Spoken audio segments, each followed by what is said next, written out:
Everyone's gaze immediately shifted to Laris. Laris, you mentioned this prediction came from a young man in Shangjiang. Is he that student named Jack you spoke of earlier? The one speaking was Jack's grandfather, William Morgan. He showed no trace of anxiety. Instead, a deep curiosity rose within him toward that distant youth in the east. Yes, sir, it was indeed your grandson Jack who first sensed that something was amiss. Laris replied respectfully. Interesting. I must find a time to meet this child in person. Enough. Another old man suddenly slammed the table. You are still debating which child has foresight. The situation is already in shambles, and you still cannot distinguish what truly matters. If there is no plan, I will leave right now. Gentlemen, arguing is pointless. Someone stood up to ease the tension. What matters most at this moment is resolving the crisis at hand. Blame will not change the reality. I propose 4 measures. First, immediately coordinate nationwide fuel rationing and strictly regulate both civilian and industrial oil consumption. Second, we must pressure the White House to rapidly cool down the Iran-Iraq situation and reopen the channels. Third, regarding the stock market's trajectory, whether we intervene or allow it to restructure itself, this shall be decided collectively by all of us present.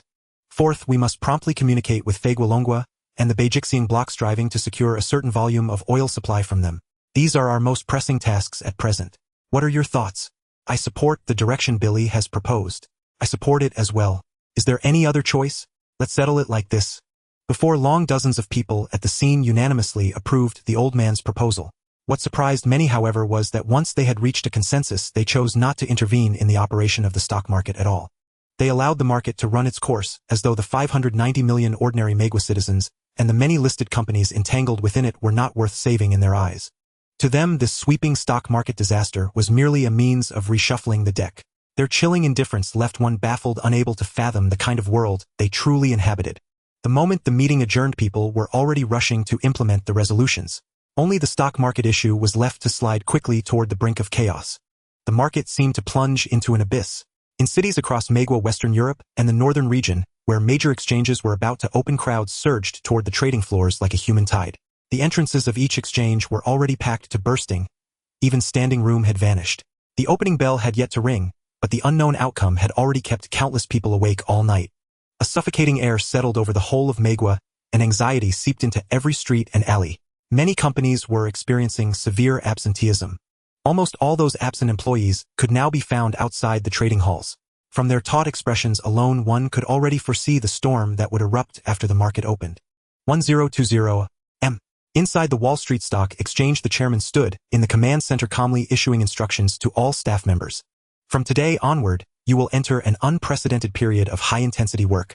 You all understand the kind of situation the market may face. I will not belabor the point. Once trading begins, every position on the main floor must increase its processing efficiency. The number of sell orders will inevitably surge. I will reassign half of the building position team to support the front desk. At the same time, do your utmost to avoid clashes with agitated investors. I do not want any incidents inside the exchange. The technical and monitoring departments must track the market in real time. The moment there is a sharp plunge, issue an immediate warning. During this period, there is no room for error. Security bears the heaviest responsibility. You must ensure that all data and archives remain absolutely secure. If you encounter investors who behave excessively, refrain from using brute force. Right now, everyone is on the verge of collapse. Stay restrained, focus on defusing situations. If anyone starts making trouble on the trading floor, show no leniency. Clear them out immediately. Understood, boss? At exactly 1030, the heavy metal doors slowly opened. The crowd surged in like a flood, instantly filling every inch of space on the trading floor. People were pressed against one another, moving their feet was an effort. No one cared. There was only one thought in every mind: what had become of the stock market? If the situation was not too dire, perhaps their holdings could still be sold. 1031. The Daojing's index was the first to appear on the screen. A deep collective roar swept through the hall. The sound was like a muffled boom rising from the depths of the earth. Many people's legs gave way and they crumpled to the floor. On Friday's close, it had still been at 4860 points. Now it had plunged to 4276, 620 points erased in an instant. The market opened and immediately collapsed, and with it countless hearts shattered. It's over, it's really over. Seeing their heavily loaded stocks drop off a cliff, some people's vision went black and they fainted on the spot. Only those who had wagered their entire fortunes could react so intensely. Numbers rolled incessantly across the electronic screens as the share prices of major companies appeared one after another. Only a scant few barely managed to hold their ground. Almost all the rest were in full retreat. Aviation, shipping, automobiles, heavy machinery. Any sector even remotely tied to oil was battered and bloodied, a scene too tragic to behold. Place the orders. Sell everything, no price limit. $42. Take all of it at my original cost, hurry. Same for me, sell at cost, take as much as you want. The area in front of the trading desks became a writhing mass, the roar deafening. In just a few minutes, all semblance of order vanished. With every price refresh came another wave of wails. Cries and sobbing rose and fell like the soundtrack to the end of the world. Calm down. One at a time, I can't process your orders like this. Security, get over here. Someone snatched the form from a staff member's hand and filled out the sell order, personally desperate to dump their shares before they fell any further. Security guards kept hauling unhinged investors away. Some were dragged to the door and simply thrown out. From a box on the third floor, Li Chang'an stood looking down at the chaotic scene below, emotions surging in his chest. He knew that the money these people earned was all hard-won, most of them barely scraping by. Occasionally someone might turn their fate around with sheer luck and grow rich overnight, but such cases were vanishingly rare. Yet when the storm arrived, the first to topple were always these small, defenseless retail investors. No one stood behind them, and their funds were already exhausted. They could no longer inject capital to shore up their positions, much less protect their existing shares from being ravaged by this tempest. In the end, these retail traders were nothing more than tools manipulated by capital. Time and again, they were harvested at the peak, tossed back and forth in the game of power and money. He glanced a few more times at the turmoil in the hall, then averted his eyes and no longer paid attention. These people did not deserve his sympathy. Since they had stepped into the market, they should have understood that losing everything was always a possibility. If everyone could win without fail, how would the exchanges, listed companies, and market operators survive? Without the losses of retail investors, where would their profits come from? It was nothing but a chain of interests built upon the suffering of others. Dafu, what is the current price of oil? It has already risen to $21.5 a barrel. It jumped $3.5 right at the open, an increase of nearly 15%. It is expected to approach $25 before the close. Good. Keep a close eye on it. Understood, boss. The Dow Jones Index continued to slide. Though it had not yet collapsed outright, the persistent downward trend tugged at the nerves of the entire market. Share prices of major corporations kept plunging, repeatedly setting new lows. Staring at the numbers on the screen plunging all the way down, many retail investors lost control on the spot, shouting to sell at half price. Some even listed their shares at 30% of the original price. Yet even so, no one was willing to take over their positions. Li Chang'an shook his head lightly and turned to leave. He suddenly thought of the situation over in Shangjiang and realized he needed to confirm it at once. He had long since made arrangements in Shangjiang. Daifu had recruited 4 traders in total. 2 had followed him here, while the other 2 remained stationed in Shangjiang, ready to act at any time. Once the local stock market was hit by the turmoil in the United States, they were to launch an immediate move against the Ingjun Group. At this moment, it was not yet 11 at night in Shangjiang. The market had yet to open and the situation remained uncertain. What Li Chang'an cared about was whether the news had already spread there and whether people's hearts had begun to waver. The phone rang through with a series of beeps connecting directly to Zhuang Shiqiang's home. Just about to sleep, Zhuang Shiqiang heard the ring and immediately got up to answer. Hello, who is this? In that era, telephones had no caller ID or every number had to be dialed by hand, so he had no idea who was phoning so late at night. General Manager Zhuang, my apologies for disturbing you so late, Li Chang'an said in an even tone. So it's young Master Li. What can I do for you? Zhuang Shiqiang responded. Li Chang'an continued, I just want to understand the current situation in Shangjiang, whether the news has spread, and whether there is already any disturbance in the market. Young Master Li, Shangjiang is not exactly peaceful either. Since the reports about the Iran-Iraq conflict and the turmoil in oil-producing countries, the local reaction has been extremely intense. Many investors are already preparing to dump their holdings, eager to unload them, and the market mood is very strained. The Hang Seng Index in Shangjiang is still relatively stable for now, and most listed companies have not yet seen price swings. But it is foreseeable that once the market opens tomorrow, the oil issue will inevitably ripple through. After listening to the general situation, Li Chang'an gave Zhuang Shiqiang a few brief instructions, then hung up. As a city dense with shipping and manufacturing, the harbor metropolis could not possibly escape this storm. What truly worried people was whether its financial market could withstand this round of turmoil triggered by energy. For days later, the United States had sunk into a slump. The stock market, battered by the oil crisis, was on the verge of total collapse. No company could remain untouched, and industries dependent on crude oil suffered particularly devastating losses.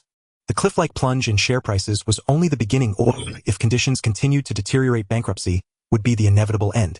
Countless investors fell into despair, watching hundreds of thousands, even tens of millions in capital turn into worthless scraps of paper overnight. Stocks that had been chased after just days ago now attracted no buyers even at clearance prices. The market was flooded with share certificates going for next to nothing. Any investor entering the U.S.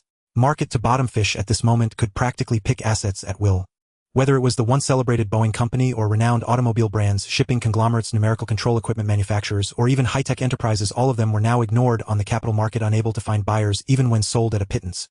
No one was more pleased to see such a situation than Li Chang'an. He had not staked all his capital on oil.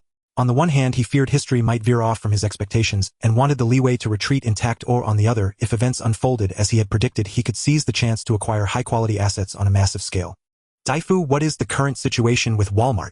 Li Chang'an asked. He had never relaxed his attention on this future retail giant. Since its founding in 1962, Walmart had enjoyed smooth development. It successfully listed in New York in 1972, and by now its market value was close to $1 billion. If not for the drag of this crisis, it should have been experiencing explosive growth this year. Even so, Li Chang'an knew that despite the turbulence, the group's net profit would still approach $1 billion by year's end. This indicated that Walmart was standing right at the threshold of its takeoff. More importantly, it had already established nearly 100 large department stores across the United States. Its operating model and industrial structure happened to align perfectly with Li Chang'an's business philosophy. Retail itself possessed extremely stable cash flow, with huge daily revenue naturally making it a coveted target for capital. Young Master Li, Walmart's share price has already fallen to $5 a share with a cumulative drop of 60%. Daifu replied. Do you think the price can fall any further? Li Chang'an followed up. Daifu almost blurted out, Young Master, Walmart's price truly hasn't hit bottom yet, but if you really intend to take this industry, you can't drag your feet. I'm afraid their own people are also waiting to buy back at low prices and swallow up all the shares outside. Those words jolted Li Chang'an awake. He suddenly recalled that historically the Walton family had used exactly this kind of market downturn to gradually squeeze out other shareholders, eventually turning Walmart into a corporation entirely controlled by the family. Then we'll proceed according to plan. Start buying quietly and don't alarm the market. The moment anyone notices, immediately increase the pace and sweep in the shares. Understood, Young Master. Li Chang'an had only $300 million left in hand. Yet, if he operated skillfully, that amount would be just enough to acquire more than half of Walmart's equity. Once he held this retail giant in his grasp, all subsequent layouts would become much easier. When the oil contracts were settled and funds returned, he could then acquire his target industries one by one. Yet the problem lay precisely here. Walmart alone would burn through $300 million, and he also planned to dip into a telecommunications group, invest in luxury car brands, and even get involved in Intel's chip business. Not to mention his long-term plans for the Apple company. He shook his head lightly. In Xinjiang, 1 or 2 billion U.S. dollars might already be an astronomical figure, but in the United States, the valuation of any halfway decent large corporation far exceeded that number. If he had not come bearing memories of the future and seized this bargain-hunting opportunity brought by the oil crisis, he would probably never amass enough capital in his lifetime to pry at these colossal entities. Now those future titans that would dominate the world were, for the time being, merely undervalued bundles of assets that could be pocketed for half the price. The money is still far from enough. He sighed under his breath, unsure how much return oil would ultimately bring. If he had another billion or so, his blueprint could be unfurled in one sweeping move. Forget it, the road has to be walked step by step. The day slipped by in a flash. The next day was Saturday. The stock market would be shut for 2 days as usual. For countless frazzled investors and listed companies on the brink of collapse, these 2 days were like slow torture. No one knew what shape the market would take when trading resumed. Early Saturday morning, Li Chang'an was already standing in the airport hall, waiting for several of his classmates to arrive. They had long agreed to assemble there and then fly together to Silicon Valley to visit Intel and Apple. He needed to use the identities of these classmates as a cover. Relying on a lone young man from the East knocking on their door, he would likely not even get close to the conference room. Relying on a lone young man from the East knocking on their door, he would likely not even get close to the conference room. Relying on a lone young man from the East knocking on their door, he would likely not even get close to the conference room. Relying on a lone young man from the East knocking on their door, he would likely not even get close to the conference room. Relying on a lone young man from the East knocking on their door, he would likely not even get close to the conference room. Relying on a lone young man from the East knocking on their door, he would likely not even get close to the conference room. Relying on a lone young man from the East knocking on their door, he would likely not even get close to the conference room. Relying on a lone young man from the East knocking on their door, he would likely not even get close to the conference room. Relying on a lone young man from the East knocking on their door, he would likely not even get close to the conference room. Relying on a lone young man from the East knocking on their door, he would likely not even get close to the conference room. Relying on a lone young man from the east knocking on their door, he would likely not even get close to the conference room. Hi everyone, you finally made it. After a few days apart, several people dragged along large bags, their luggage excessive. Li Chang'an looked on in disbelief. Are you really planning to settle down in Shangjiang with me? He couldn't help but ask. Yes, as soon as I told my grandfather I was going to Shangjiang for a trip, guess what? He didn't ask a single question and just agreed. Jack said with a beaming smile. Really the same way. You're like that too. Jack turned to Alan, surprise evident in his eyes. He thought he was the only lucky one to get out so easily. Yeah, that's true. The group's gaze fell on Charlie, who nodded gently. This was truly puzzling. Could it be that there's some kind of magic in Shangjiang that even the old folks can't be bothered with us? Jack muttered quietly, his brow furrowed. In the past, if they wanted to go somewhere far, they had to explain their reasons clearly, and it would take a long time for the old man to finally give in. But now it was just a matter of one sentence. They didn't even ask where they were going or what they were doing, and they were immediately granted permission. What's more, it wasn't just him. Alan and Charlie also had similar smooth experiences, which made Jack, who loved to ponder, feel increasingly uneasy. Stop overthinking. It's great that we can go out. Why complain? Let's go. It's time to board. Okay, let's go. The group then boarded the flight to Wagyu. The flight from New York to California's Wagyu takes nearly 6 hours. Originally, Li Chang'an planned for them to go directly from Los Angeles, but due to the oil crisis, flights were significantly reduced, and they ultimately had to meet in New York first before setting off together. Wagyu is 2 hours behind New York, and with the travel time, they landed just after 5 in the afternoon. Let's head to the hotel first. Go. Along the way, Li Chang'an pondered two matters: how much funding was needed to invest in Apple and Intel. Apple had yet to go public and had just developed its first-generation personal computer system with technology still immature.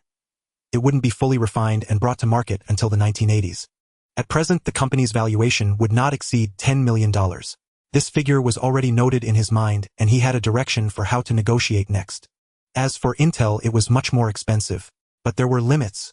Noise had not yet won any international awards. That wouldn't happen until mid-79, after which they could attract investment to promote growth. At this stage, the company's total value was estimated to fluctuate around 100 million. So investing in these two companies at this moment was just right. Even if not for profit, being one of the shareholders would allow for early access to core technologies.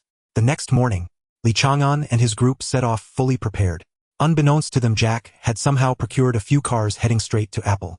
Last night he had thought repeatedly under the light. Since they were in Wagyu, why not also acquire Microsoft?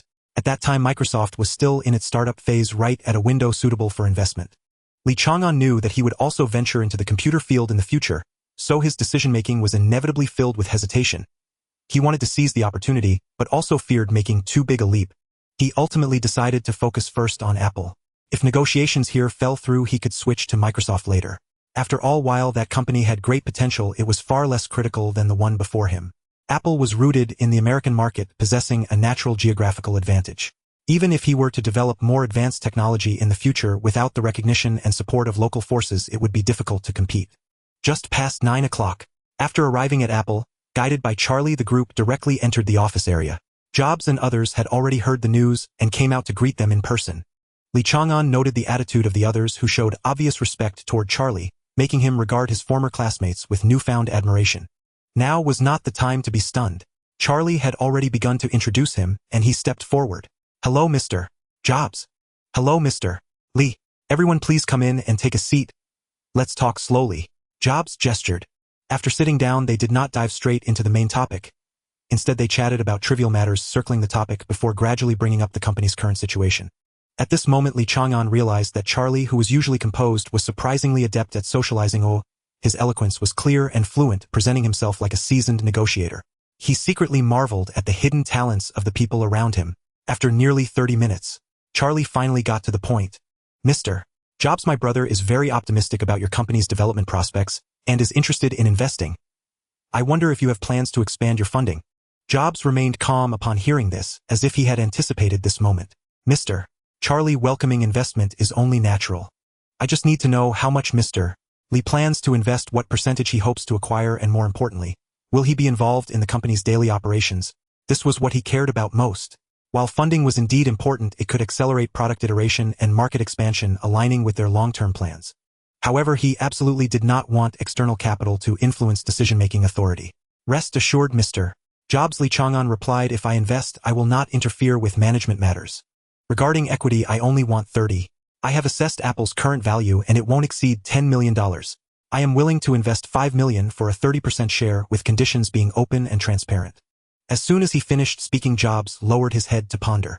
He knew very well that Apple's true value was at most around $7 million. Now that someone was willing to offer $5 million for a 30% share, it was already an extremely generous condition. Jobs understood that while he could offer up 30 of the shares, the $5 million proposed was far from enough. Their RD was nearing a critical stage and the company's potential was about to explode. It was just a matter of time before the valuation multiplied several times. If it weren't for the fact that Apple was currently in the most financially strained period, he wouldn't be willing to relinquish any shares at all. His gaze swept over the two people beside him, their eyes meeting without needing words. A tacit understanding had already been reached.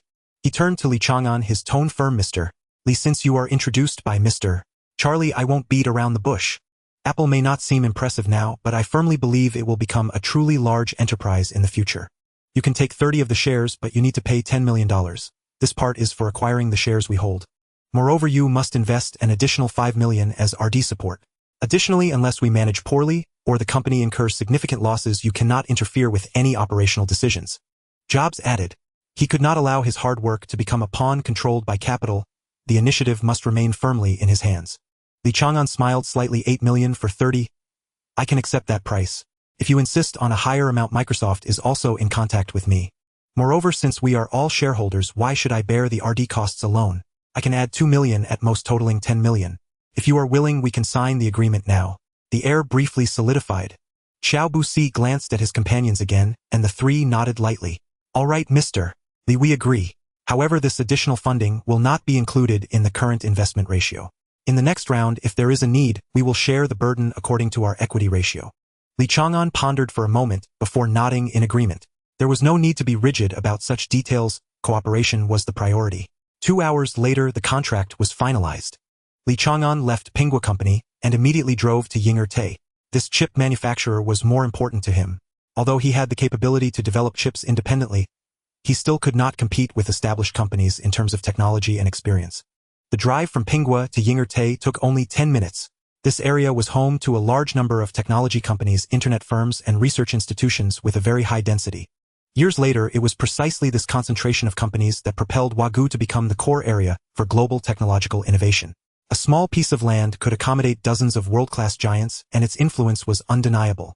Young Master Charles, when I received your call earlier, I thought someone was playing a prank on me. Moore greeted at the door.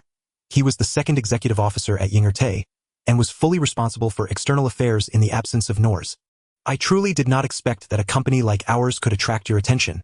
Mr. Moore is too modest. This is Mr. Li, known as Li Chang'an, who is a close friend of mine. He holds your company's prospects in high regard, which is why he entrusted me to facilitate the introduction. We apologize for the abrupt visit. If it disrupts your daily operations, we hope for your understanding. Ha ha ha. Not at all, it's just a jest. You have traveled a long way. Please come in and sit for a moment. Mr. Noors will return shortly, and we can discuss further once he arrives.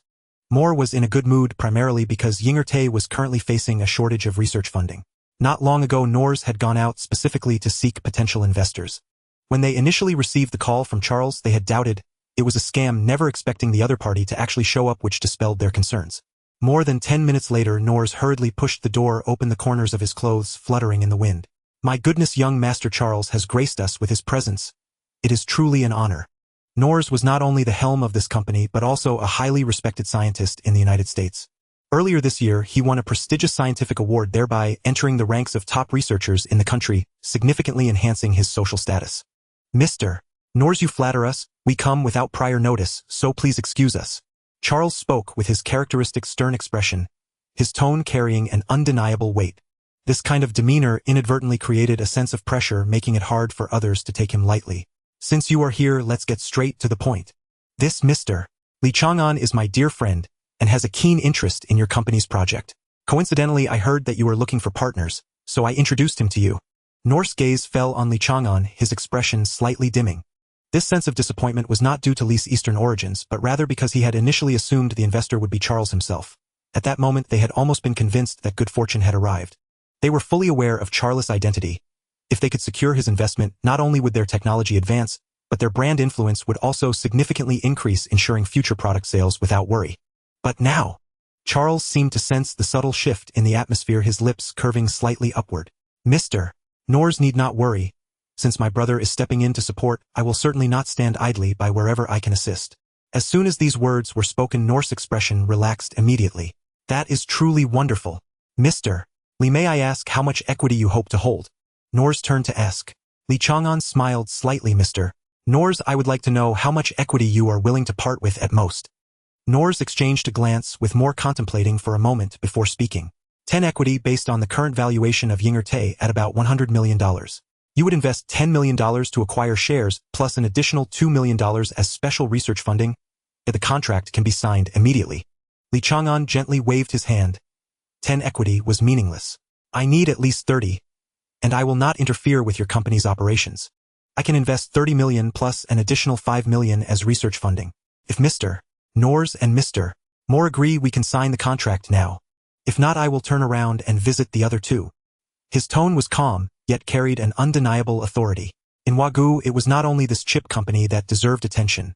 The other two larger tech giants were also rooted here. If this deal could not be reached, he had alternative plans. Investing 35 million was already a significant amount of capital at present. Based on Ying'er's current actual valuation, the overall value fluctuated around 80 million. This statement left Norse and Moore in silence. The two then entered the office to discuss behind closed doors, while Li Chang'an knew well. They were weighing how much equity they were willing to part with. As expected, a few minutes later the two emerged from the room, nodding in agreement. The contract was signed on the spot and the funds were quickly transferred. Having secured two high-tech enterprises, Li Chang'an felt elated. Even if he no longer participated deeply in research and development, merely relying on these technological assets to pass down to future generations was enough to establish an unshakable position. With matters settled, they stayed in Wagyu for a full 7 days. During this period, Li Chang'an did not pause, investing another 5 million to acquire a stake in a startup focused on energy development in exchange for 30% equity. By January 15th, Sunday, the group finally set off to return to New York. Counting it up, he had stayed in the United States for 20 days. This trip had a clear objective, and the gains far exceeded expectations. After the oil delivery was completed, he would begin integrating the telecommunications group and several manufacturing plants. Once this round of layout was completed, there would be no large-scale expansion for at least a year. On January 16th, Monday, Li Chang'an led his team into the Wall Street Stock Exchange. At this time, the situation in Iraq and Iran was escalating, and the flames of war were intensifying, showing no signs of easing. It had been half a month since the oil-producing countries had cut off supplies. Global stock markets were experiencing severe turbulence, with the shipping industry being the first to bear the brunt. Lacking fuel support, most shipping routes were forced to reduce or suspend operations. Under the heavy blow to the capital market, many shipping companies were struggling to survive, falling into a crisis. Air and maritime cargo volumes had generally dropped by over 70%, and trade was nearly at a standstill. What followed was a surge in prices everywhere. Public incomes plummeted while living costs soared. Many people struggled on the edge of subsistence, with scenes of hardship visible on the streets. Daily news reports continued to broadcast a large conglomerate declared bankruptcy. A multinational corporation urgently sought government assistance. A disastrous economic atmosphere enveloped all, evoking sighs. Every day, countless corporations fell into trouble, and the offices scattered across various locations were overwhelmed, unable to address all situations. Many banks across various regions have opened their reserves in an attempt to support local enterprises in overcoming difficulties. However, faced with such immense demand, this little aid is akin to a drop in the bucket. The bank's own funds are not limitless. Even more challenging is the continuous plummet of stock markets, leaving financial institutions struggling to safeguard their own interests, necessitating the preservation of funds to maintain operations. Management departments across the regions have been holding meetings continuously, with bright lights illuminating the conference rooms day after day, yet they have failed to produce viable solutions. The hardest-hit areas are Western Europe and the Japanese regions, both of which remain reliant on oil imports, with all crude oil supplies depending on foreign purchases. This oil crisis is undoubtedly a double blow to them. Following closely is the United States, which, despite possessing a certain scale of oil production resources, cannot meet its enormous domestic demand as one of the world's largest consumers. The situation for the Arctic bear is slightly better, with ample energy self-sufficiency and limited domestic impact. However, the turbulence in the capital market and disruptions in foreign trade still bring considerable shock. The inland regions, on the other hand, are relatively stable. Their industrial foundation does not rely heavily on oil consumption, and with their own oil fields and offshore drilling platforms, they not only remain unaffected, but also take the opportunity to export some crude oil to Western Europe, the United States, and the Japanese regions, earning foreign exchange. The situation in Hong Kong is not easy either. Several shipping tycoons have suffered heavy losses, but only Bao Yugong managed to avoid most risks by reselling a batch of ships to Zhao Chuanwang after receiving a warning from Li Chang'an. The stock market in Hong Kong has also experienced severe volatility with prices soaring. Here there is a lack of self-sufficient production capacity, with over 90% of food and daily necessities relying on imports. Fortunately, she has a strong support behind her. Whenever the child encounters difficulties, her mother across the strait quickly extends a helping hand. The inland regions continuously supply rice, vegetables, and other daily necessities, prioritizing the supply to Hong Kong, even when their own reserves are tight, allowing the city to breathe amidst the storm. At 10 o'clock in the morning in the United States, Li Chang'an had arrived at the exchange, and He Dafu and others had just arrived. Seeing Li Chang'an's figure, He Dafu felt a sense of relief. Recently the pressure has been immense and oil prices have more than doubled, finally providing some clarity. He intended to ask whether he should pay an extra fee for early delivery, considering that Li Chang'an had invested as much as $3.5 billion. Even after deducting various costs including platform fees and brokerage account expenses, the real burden remains the high tax rates in the United States, which can be as much as 30 to 40%. Nevertheless, despite this, after this round of operations, Li Chang'an still netted approximately $200 million, which translates to 14 billion Hong Kong dollars. Li Chang'an had been unable to contact He Dafu for several days, feeling a vague sense of unease. With the situation tense, once the conflict between the two countries eased, oil prices would inevitably fall, and all previous arrangements would turn to dust. What are you worried about? Young master with tens of billions in funds, turning in my hands, who wouldn't have a racing heart? This is no joking matter. Seeing He Dafu's anxious expression, Li Chang'an couldn't help but smile. Don't be anxious. Just follow the contract. If something really goes wrong, the responsibility won't be on you. He felt assured that the trajectory of history would not easily deviate. This delivery was 10 days earlier than originally planned, already the maximum control he could exercise. If things were to turn around, even so, it would only indicate that he had interfered too much and fate had already diverged from the past. At that point, blaming heaven or earth would be of no avail. Young master, Li, am afraid of what might happen over there. Stop. Don't say such things. Oh dear, my mouth, I curse myself. He Dafu immediately slapped himself twice, his expression fearful. Li Chang'an waved his hand. All right, enough of that. Let's discuss the progress. He had no intention of dwelling on these trivial details, only wanting to grasp the latest developments. He still needed to contact Hong Kong, as the matters regarding the Eagle King Group remained on his mind. Report, young master, the current oil price has risen to $33 per barrel, with an increase exceeding 110, and the price is fluctuating daily. The stock market continues to crash, with the Dow Jones Index falling from over 5,000 points to less than 3,000 points, a market value evaporating over $5 billion. Several listed companies have gone bankrupt. I have compiled a list and can act at any time to bottom fish. As for Walmart, I have quietly acquired 23 of the shares. The initial acquisition price was around $5, but later, due to market suppression, it dropped to a minimum of $9. I averaged $5 to buy 23 million shares, totaling $130 million and $50,000. The other party hasn't noticed yet, but I have observed that someone is also absorbing Walmart stocks at a low level. If they make any moves, I will stop, not wanting to startle the snake in the grass. He Dafu reported in a low voice. You managed to acquire 23 in such a short time. A glint of surprise flashed in Li Chang'an's eyes. The progress was much faster than expected. If they continued to push forward, controlling the majority would just be a matter of time. Acquiring nearly a quarter of the shares for over $100 million was manageable. The funds he held could fully support subsequent operations, even acquiring over half of the shares without pressure. With this thought, his mood immediately brightened. Well done, keep it up. Once this matter is settled, everyone will receive a generous reward. You will not be left out. His tone was relaxed and his smile was hard to conceal. Hearing this, He Dafu's heart raced. The last time Li Chang'an issued a red envelope, it exceeded $1 million. This time, he mentioned a big red envelope, suggesting an even more astonishing figure. How much could it be? He dared not think too deeply, but he knew it would not be less than $1 million. Just speculating about the amount made him uncontrollably excited. Since joining Li Chang'an, he had already earned $1 million in just over 2 months. If this transaction was counted, at least $2 million would be in his pocket. On average, his monthly salary had exceeded $1 million. Such income made him unable to suppress his pride. Brother is now earning $1 million a month. Who in Hong Kong can compare?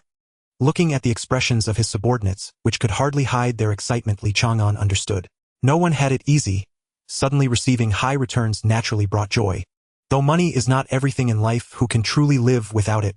You all can get back to work. I will make a phone call to understand the situation over in Hong Kong, he said calmly. Understood, young master. He then turned to Jack and the others. You all sit tight. I will talk to you later. No problem, you go ahead. Jack waved his hand, but his gaze never left the fluctuating data on the screen, occasionally glancing at the real-time images of the trading hall, clearly interested in this capital game. Alan and Charles seemed much more indifferent, each taking care of their own affairs, showing no concern for the stock market fluctuations. Guangeline was focused on fiddling with a pile of luxury goods she had just purchased. From head to toe, every piece was exorbitantly priced. Even if one lifted the outer garments to take a closer look, the intimate items would undoubtedly be of immense value. Perhaps only a wealthy individual like Li Chang'an could support her extravagant spending. If it were someone else, even if they could afford it, they might not be willing to lavish such extravagance on a woman. For her, the most alluring things at present were these glittering new objects. She gazed left and right, her smile never fading. Hello, I am Li Chang'an. Who are you? Hello, Mr.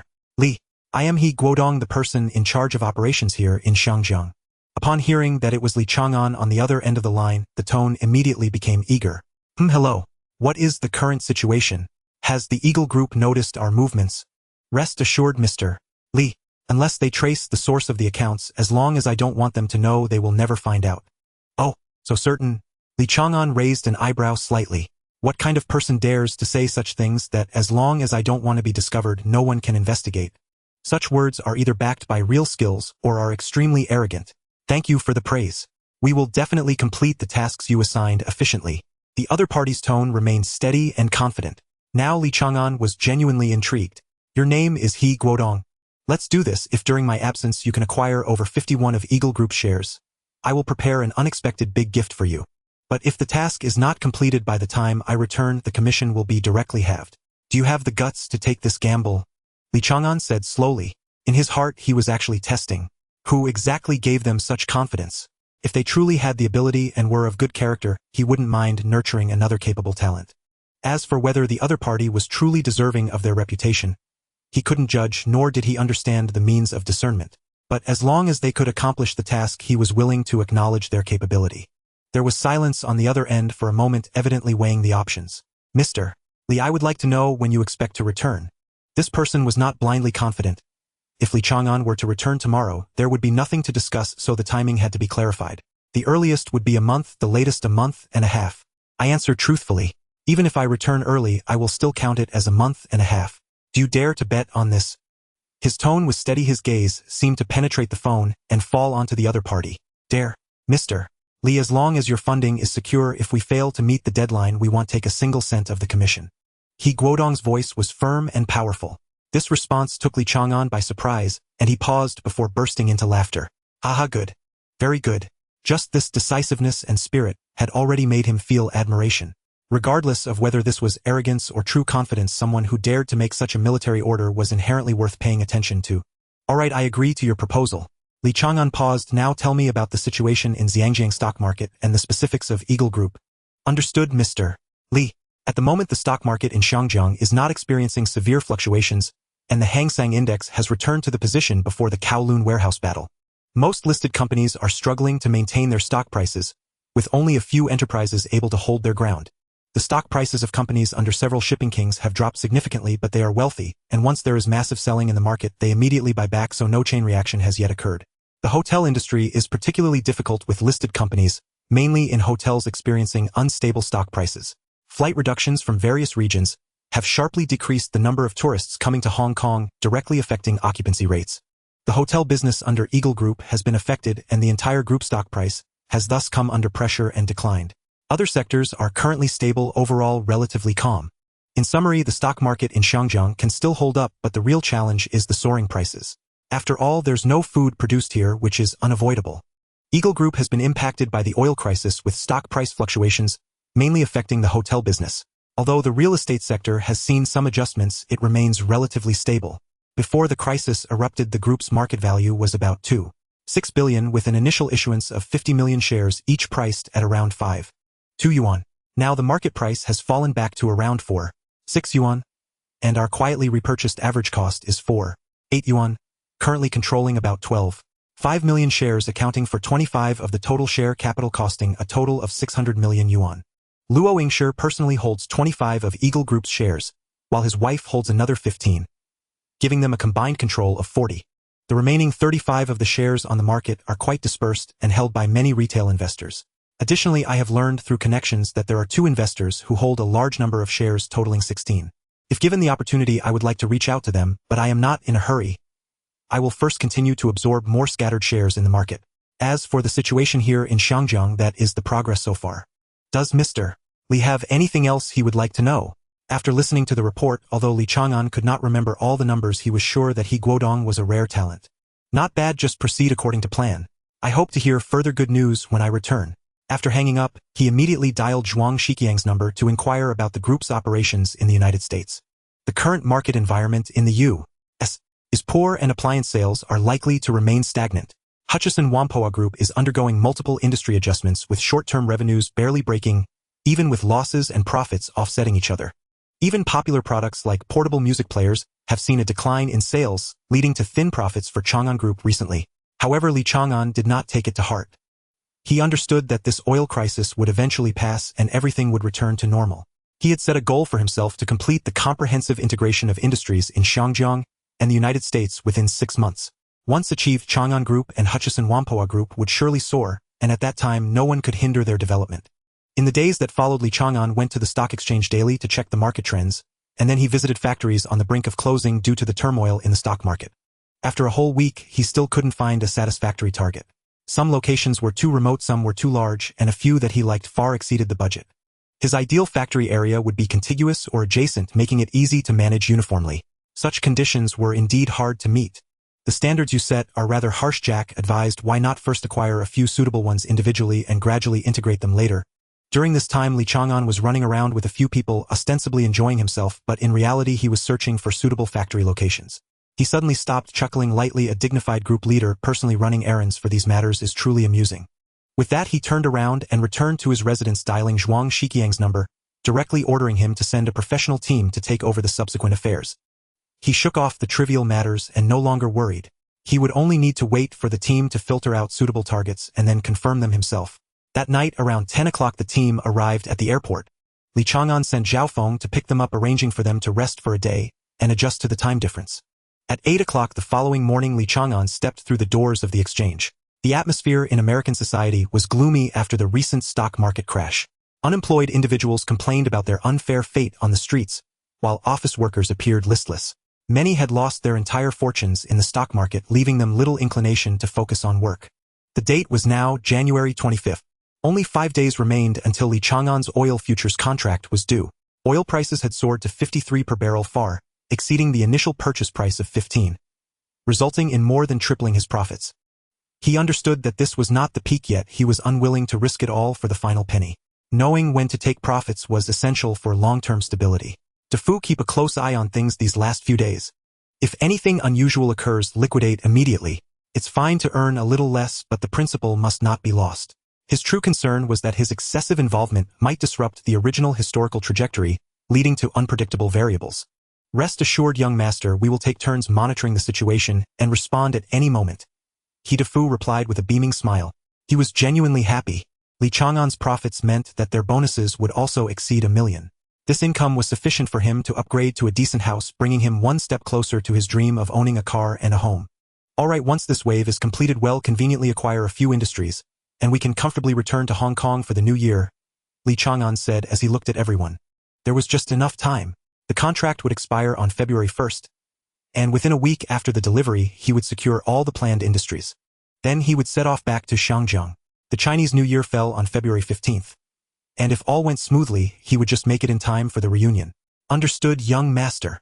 After leaving the exchange, Li Chang'an headed towards the team dispatched by Zhuang Shiqiang. Chun Hao, since you're here, let me ask you, would you be willing to stay in the United States for long-term development? He looked directly into the other person's eyes as he asked. He was nearing completion of the acquisition of Walmart, currently holding 45 of the shares, while the Walton family seemed oblivious. Due to interruptions in oil supply, goods in the malls could not be transported, and a week ago major stores had already begun facing shortages. This sudden situation had left them overwhelmed with no energy to pay attention to the unusual fluctuations in the stock market, and they had failed to notice that the company's shares were quietly changing hands. Li Chang'an held 45 of the shares. Even if the other party realized it now, it would be too late. He only needed to invest another large sum in the market to acquire an additional 6 of the shares, thus securing a majority voting power. Chairman, are you suggesting that we stay in the United States for development? Chun Hao asked, unable to hide his excitement. Anyone with a modicum of sense understood that if they could stay their positions would surely far exceed those in Shangjiang. Currently there was no one overseeing the overall situation and each industry was lacking a supervisor. Since the chairman personally spoke up to make arrangements, they understood that they would at least become the helm of a company. Such an opportunity was enough to stir one's passion. Indeed, I hope you will be stationed here long-term to assist me in managing the business, he said. Chun Hao, if you're willing, you shall be the regional general manager.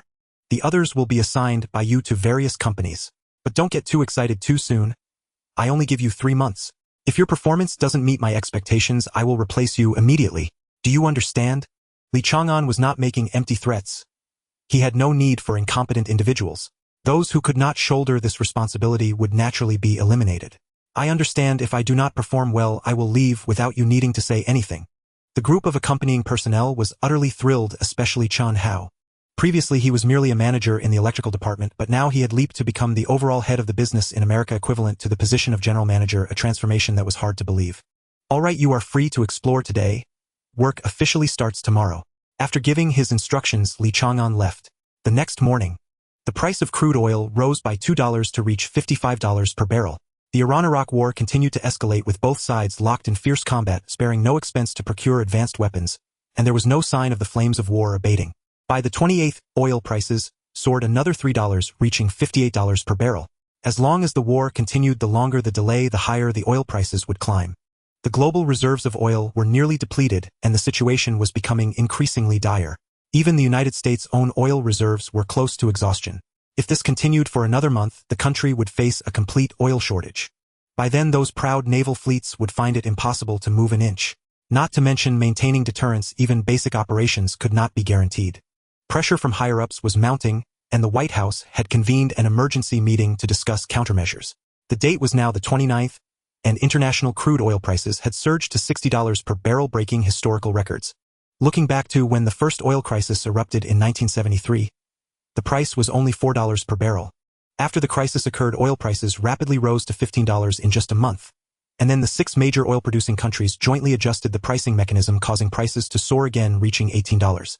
The increase surpassed 4 times, exceeding $400.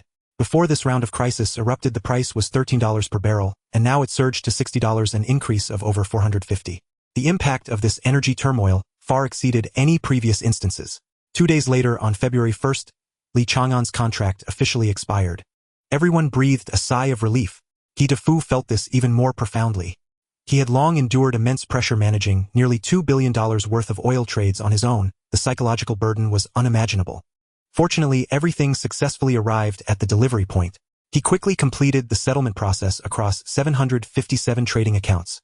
Had he failed to complete it on time, coinciding with an oil price correction, losses would be calculated at the current market price. Thus, he had to finish processing everything before 2 o'clock in the afternoon. At 1436, the last transaction confirmation was completed. He Defu's hands trembled slightly as he approached Li Chang'an with a stack of checks. Young master, we did it, we succeeded. The final settlement price was fixed at $62. They had entered the market at an average price of $13, achieving a profit of 4.77 times. The initial investment was $350 million, with total earnings exceeding $1.6 billion. This does not account for taxes and other expenses. In the United States, capital gains tax can be as high as 40%, with the specific rate determined at the time of policy enforcement. Subsequently, He Defu and Zhaofeng went to the designated tax office to handle the declaration. Only by paying the taxes could the checks hold legal validity. Fortunately, the current tax rate was relatively low, with an actual deduction of 32. Li Chang'an would need to pay $534 million in taxes, resulting in a net income of $1.356 billion. In addition, various service fees, handling fees, and other miscellaneous expenses would be deducted, ultimately leading to an amount slightly exceeding $1 billion. This amount also included the $50 million invested by Bao Yugong. According to their prior agreement, Li Chang'an planned to return $200 million in total, including principal and interest. This meant that the net profit truly belonging to him from this transaction was approximately $950 million. Although it did not reach 1 billion, earning such a sum in less than 2 months was equivalent to nearly 7 billion Hong Kong dollars. In terms of wealth scale alone, Li Chang'an had already risen to the top in Shangjiang.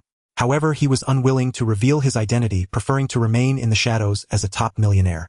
In his private estate, The table was laden with exquisite delicacies and fine wines as guests indulged in revelry, their laughter and chatter creating a lively atmosphere.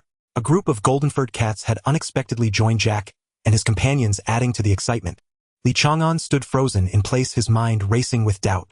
Had he known better, he wouldn't have brought the Fairy of Relations along. The group of women before him laughing and chatting left him only with the option of silently watching. He could easily have spent a wonderful night with any one of them if he dared to approach. Even if he ignored the Fairy of Relations, no one would have said a word. Yet he found himself unable to take that step. Now that she was by his side, if he acted too recklessly, even the heavens would not forgive him. This situation, however, benefited Zhao Feng and the others. That night Li Chang'an declared, "No one is on duty tonight, or everyone drink to their heart's content." He didn't believe that with no one on guard for just one night something would go wrong. And if it did, then it was fate. With a single command Zhao Feng hesitated, but with the boss orders he reluctantly complied. Before long everyone let go of their inhibitions and started to enjoy themselves. Those who knew how to have a good time were always the first to get into the mood. Jack and his group even turned the golden-furred cats into players for a game of blind man's bluff. Whoever was touched had to follow the person who touched them. Li Chang'an sat aside, his teeth clenched, his heart ablaze with frustration. The celebration continued well into the night. Some took their prey back to their rooms, while the rest were cheerfully led away by Jack and his friends. Li Chang'an, filled with anger, ultimately directed all of it toward the Fairy of Relations. That night she experienced what it meant to feel helpless yet compelled to comply. Having drunk too much, hardly anyone got up the next day. It wasn't until the midday sun poured into the living room that they began to emerge from their rooms one by one. Even Zhao Feng, who was usually unwavering and always got up by 6 in the morning, broke his routine this time. Perhaps the allure of a gentle embrace made it hard to wake up. "Oh, the boss is up quite early." Jack limped down the stairs, each arm draped around a golden-furred cat, a smug expression on his face. As he passed by Li Chang'an, he couldn't resist raising his chin in provocation. "Humph! With that body of yours, you'll be drained soon enough." Following closely behind were Charlie and Alan, each with 2 women by their side. Li Chang'an merely shot a cold glance before lowering his head to smoke, ignoring everyone else. By the time everyone had gathered, it was already afternoon. They coincidentally found the stock market closed, allowing everyone to leisurely shop and buy gifts to take back to Shangjiang. After lunch, Li Chang'an waved his hand. "Each person gets $100,000. Spend as you please. Li, make sure to call me next time you trade stocks. I didn't realize making billions could be so easy. I won't have to worry about pocket money anymore," Jack said, sidling up to Li Chang'an with a playful grin. Li Chang'an shot him a sidelong glance, scoffing. "Do you think the stock market is a money printer? Just because it worked once doesn't mean it'll work every time.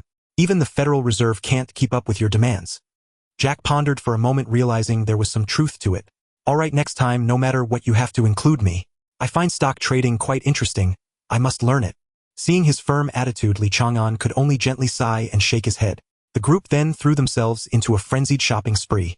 Just as they were enjoying themselves in the mall, 3 elderly men in different locations received a confidential document at almost the same time. Inside Jack's residence, his grandfather was perusing the report in his hands. "This young man is no ordinary person, his judgment is precise and his courage is remarkable." In less than 2 months, he had made a net profit of 1,670,000,000. It would be good for Jack to stay by his side for a while longer, perhaps it would unleash even greater potential. Meanwhile, in Alan's study, he remarked, "This child from the East is truly surprising. He has accumulated a fortune of over 10 billion so quickly. Have we clarified his background? Are we sure there are no issues?" The elder asked his son, who stood behind him, his back turned to the window. "Yes, father. His parents were killed when he was young, but he has avenged them. He is the last of his family bloodline." "What about the companions around him? Do we have any leads?" The elder's tone grew somber. Alan's father Laris slowly shook his head. "We couldn't find any records, but I'm certain they are not ordinary people. It's just unclear why they are out in the open." The elder closed his eyes for a moment, his gaze flickering. "Show me the process of their meeting." After reviewing the data presented, he read through it word by word. The file was terrifyingly detailed, listing everything from Li Chang'an's early schooling to each of his exam results, revealing the immense power behind him.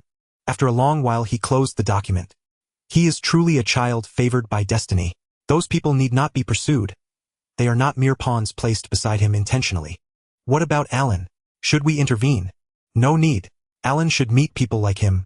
Following him will only lead to faster progress. I suspect that kid will eventually invest in supporting their ventures. I'm curious how far these young lads can take things. I'm not worried about the world getting chaotic. I only worry that they lack the ability to stir up the storm." The elder's lips curled slightly as he murmured to himself as if already glimpsing the contours of the future. At the same time in Charlie's residence. Ha ha ha, my daft grandson has finally woken up and even found 2 impressive partners. Not bad. Charlie's grandfather laughed heartily.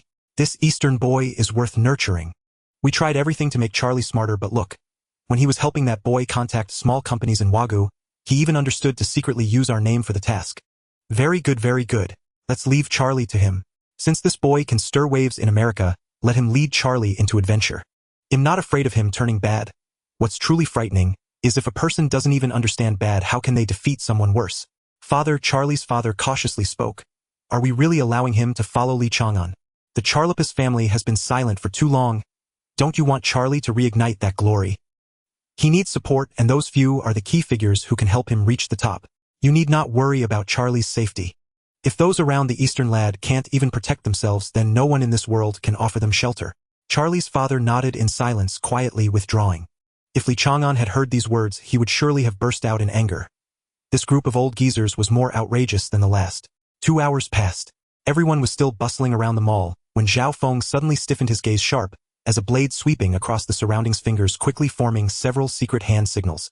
The subordinate beside him immediately understood, swiftly becoming vigilant, and 6 people hurried forward, encircling Li Chang'an and the others for protection. This sudden move startled Li Chang'an and his group. Moments later, Zhao Feng's expression relaxed. He awkwardly approached Li Chang'an.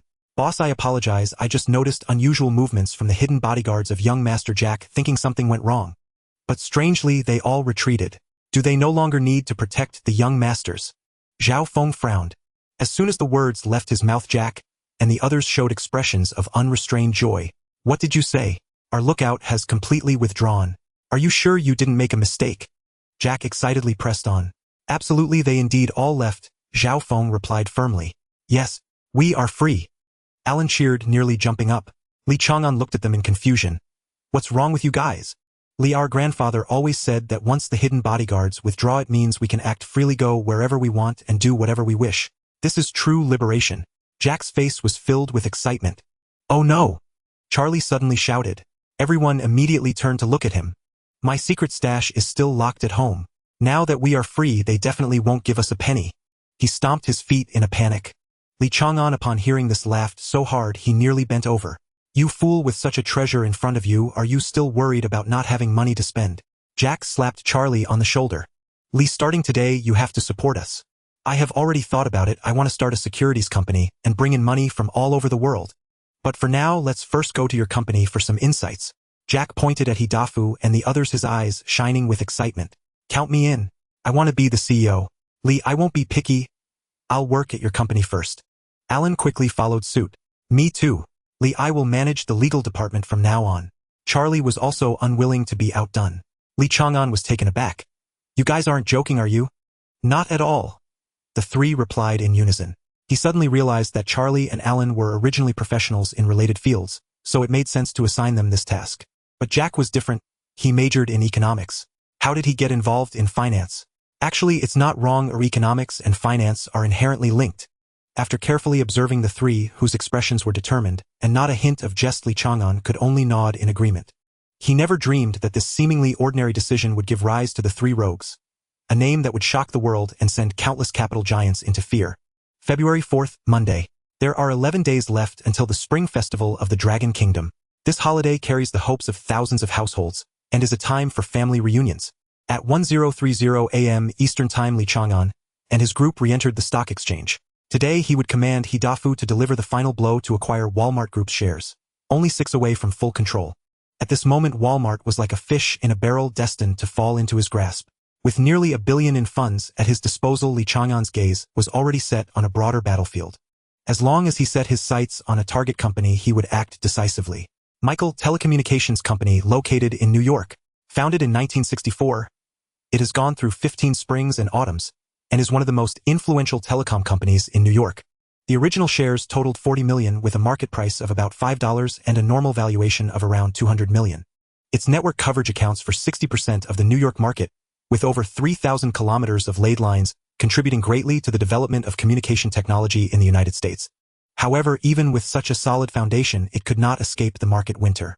Under the impact of the overall environment, the stock price dropped from $5 and now hovers around $3.4. Go ahead, Dafu, take it down, Li Chang'an ordered calmly. Since the money was earned in the United States, it should be spent in the United States.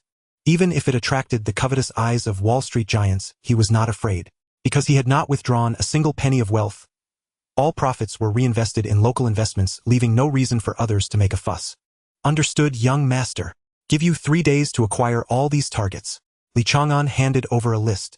Got it, young master. Immediately afterward, he dialed Chen Hao's phone. In recent days, Chen Hao and others had been following orders, gradually acquiring over 10 factories in the suburbs of New York that met the standards. The prices were as low as if they were free, making Li Chang'an overjoyed. The future industrial layout in the U.S. would center around Walmart. Fortunately, the headquarters building at 760 was still intact, resolving the issue of office space. With Walmart as the hub, various factories would serve as branches, forming an electrical supply network. If he could smoothly acquire the telecommunications company and automobile manufacturing business next, they would also be included in the management system. By then, his asset layout in the U.S. would have taken shape. In the Wa Valley area of the West Coast, he held 30% of Apple Inc. shares, while Intel Technology similarly accounted for 30% and the energy sector held an equal proportion of rights. On the East Coast around New York, Walmart would be the core, complemented by the Michael Telecommunications Network automobile manufacturing business and several factories, promoted as subsidiary enterprises. The automobile brand he was eyeing was Ford. This brand alone holds real value and potential in the U.S. Time passed day by day. Dafu and his team successfully completed the acquisition tasks assigned by Li Chang'an, forming a professional legal team with Charlie's assistance to handle the transfer procedures for the acquired properties. He sent Chen Hao to lead some legal personnel to various target companies to take over one by one according to the list. He himself led the rest, heading directly to Walmart headquarters with Jack and the others. This giant, which would later dominate the global retail industry, was regarded by Li Chang'an as a core asset. It was like a golden goose that laid eggs continuously, with abundant cash flow sufficient to support the steady expansion of other physical industries. At noon on February 8th, Li Chang'an and his group arrived in Bentonville, Arkansas, the headquarters of Walmart Group. The so-called New York branch was merely a window institution for external purposes. At this point, Li Chang'an controlled 51 of Walmart's shares, officially gaining management rights. Although the Walton family had not been completely expelled, the group's real power had changed hands, and no one could shake his position. The Walton family now lacked a strong background, merely being part of the ordinary wealthy class insufficient to be considered a prominent family. If they were wise enough to transfer their 30 shares, Li Chang'an would not mind accepting them, allowing them to take their money and leave. Otherwise, they could only sit in a corner to receive dividends. He would gradually eliminate their positions within the group, never allowing them to regain power. Meanwhile, through issuing new shares and bringing in reliable allies to hold shares, he would continuously dilute their shareholding ratio, ultimately dissolving their influence into nothing. The group walked straight into the Walmart building. "Excuse me, gentlemen, who are you? Do you have an appointment?" A security guard at the entrance spoke up to stop them. Li Chang'an said nothing. Charlie immediately presented the documents. A proof of holding 51 of Walmart Group's shares. "These are our legal credentials. We are here to oversee the transition. Effective immediately, we assume ownership of this facility. Please assemble all on-duty security personnel without delay to facilitate the handover."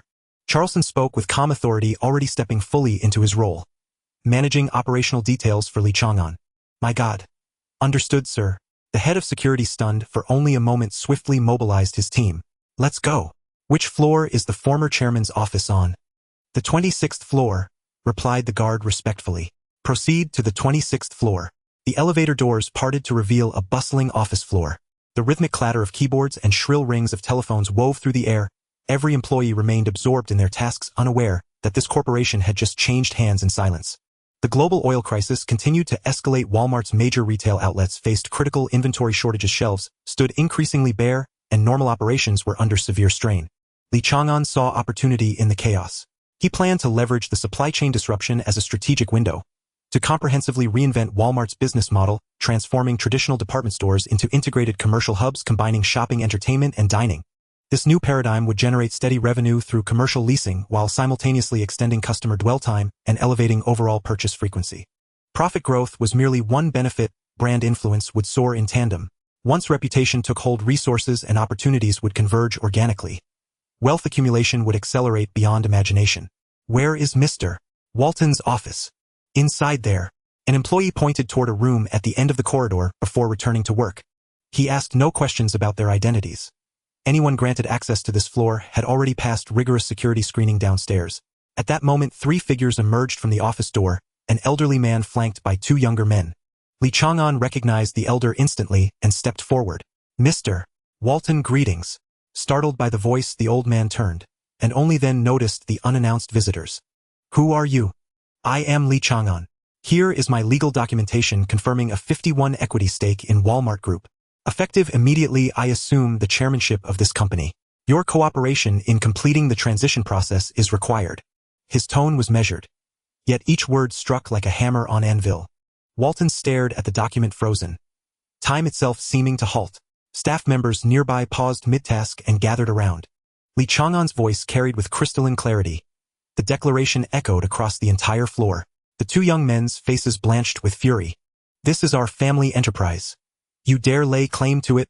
One lunged violently toward Li Chang'an, but before he could close the distance, Zhao Feng sidestepped, delivered a single precise kick, and sent him crashing several meters away onto the marble floor.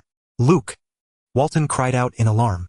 The man sprawled on the ground was his son Luke Walton. The elder's gaze hardened instantly, cold, unblinking, razor-sharp, as he locked eyes with Li Chang'an. Li Chang'an met that stare without flinching. Mr. Walton, facts are immutable.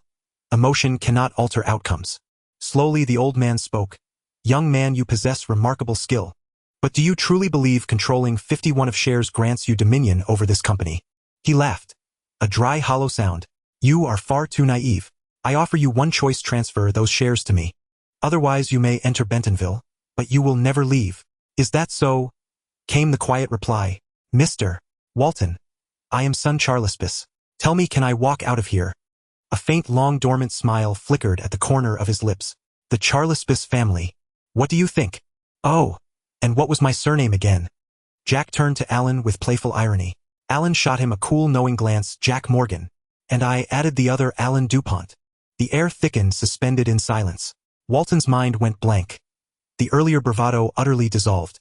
One Charlespis would have given him pause, and now standing before him were heirs of both DuPont and Morgan.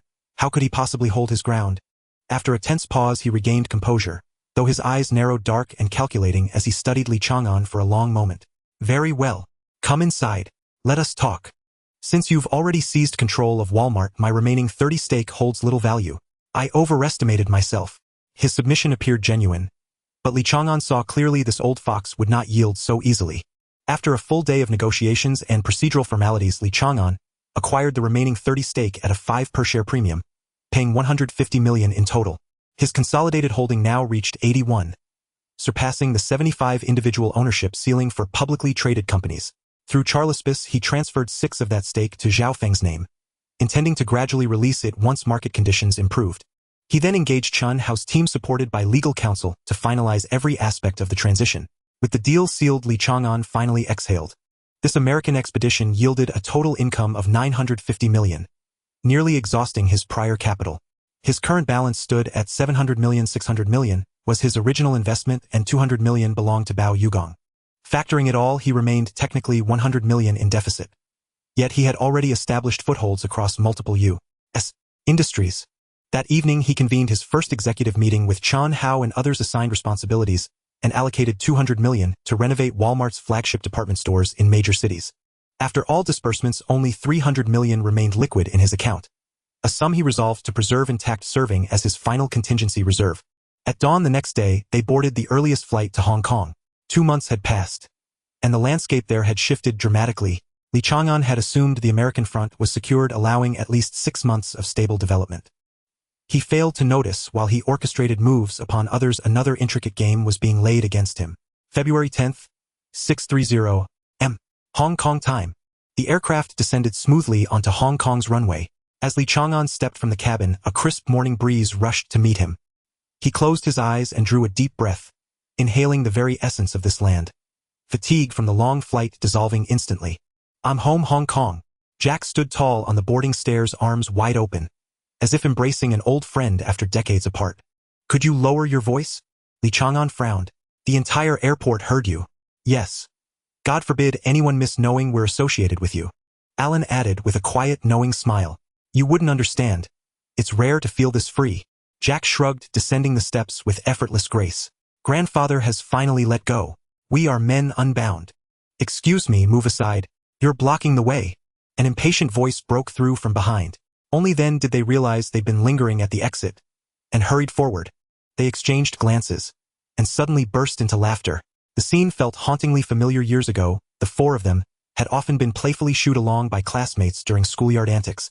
Only now the classmate who used to pick fights with Jack was likely still recovering in a hospital bed. At the thought, their laughter deepened. Warmer, richer, more alive than ever. Stepping out of the terminal, the car arranged by Zhuang Shiqiang had been waiting for a long time. The group boarded the vehicle heading straight for Chenshui Bay. After more than 10 hours of flight, no one felt at ease. On the way, Li Chang'an instructed his subordinates to send off the Guan Yaojing. The family had strict rules, and unfamiliar faces were not allowed to enter. 20 minutes later, the car stopped at the doorstep. "Longbo, I'm back," he shouted as soon as he entered. The old gardener who was trimming roses looked up upon hearing the voice, his face instantly breaking into a smile as he hurried over. "Young master, you're back. You must be hungry. I'll go prepare the meal right away." "Of course I want to eat. I've been craving your cooking for a long time. Remember to make it a bit spicy," Li Chang'an replied with a smile, glancing at the three people behind him.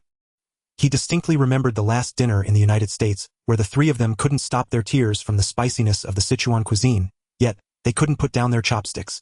Can they handle the spice?" Long Bo asked with slight hesitation. "You just go ahead and cook." Li Chang'an's lips curled into a slight smile. He knew that Long Bo had followed the Li family for many years and understood his temperament. Once he said that it was bound to lead to trouble. Long Bo shook his head with a smile and turned to head into the kitchen. About an hour later, the dining table was filled with steaming dishes. "Oh my God, Li Chang'an, you're doing this on purpose," Jack exclaimed while gulping down water and grabbing food, calling out that it was spicy, yet his movements didn't slow down at all.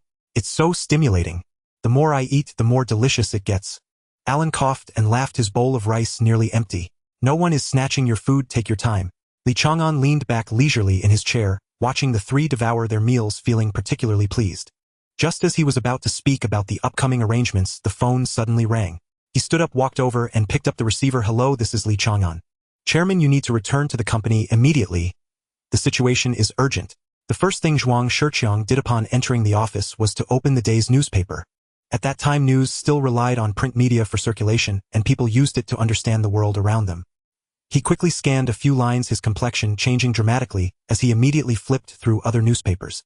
One after another, more than 10 different newspapers lay before him, all filled with negative news targeting the electrical products of the Chang'an Group. The headlines were shocking and the wording was fierce. A heaviness settled in his heart as he realized this was no coincidence. It was a deliberate attack. Without further thought, he dialed Li Chang'an's number. Though the other party had just returned from the United States, and it was unclear if he was settled in the seriousness of the situation, allowed no delay. A low voice came from the other end. "Speak. Please read the newspaper first. I'll gather the management team for a meeting right away." Before he finished speaking, the call had already ended. The busy tone rang in his ears as Li Chang'an put down the receiver and turned towards the living room. The newspapers, delivered daily, had long piled up on the coffee table. The Yinglian newspaper reported Chang'an Electric experiences explosion resulting in severe injury to a man's right hand. Was it due to improper operation, or was there a defect in the product? The investigation is still ongoing. The Dagong newspaper stated a 25-year-old man in Yuanlong suffered severe burns to his right hand after using Chang'an Electric products. The incident has sparked widespread public discussion, and relevant departments have intervened. The Great Britain Daily G News. Dozens of media outlets successively reprinted with the initial report from Yinglian newspaper. In just half an hour, public opinion surged through Hong Kong like a tidal wave. The Chang'an Group had been flourishing recently, with its products found in countless households, naturally drawing significant public attention. Now, facing a sudden blow, the public was naturally highly concerned. Li Chang'an's gaze was cold and his judgment was already formed. This was directed at him. If consumers were truly injured and sought compensation without success, turning to the media would be a reasonable action. However, the current reports were overwhelming, yet no one came forward to negotiate, and there were no public demands. Instead, it felt like a meticulously planned siege. His eyes narrowed slightly and a cold smile crept onto his lips. "Since you all want to put on a show, let's see whose stage is bigger." His voice was not loud, yet it carried an icy chill. "Jack, wait for a moment. I have urgent matters to attend to." With that, he quickly exited. When Li Chang'an arrived at the company entrance, the scene before him made him frown. Large numbers of reporters gathered outside with flashes going off incessantly. Take the underground parking garage. In the past, he always found that route troublesome. Now the front door was blocked, leaving him no choice but to choose this old path.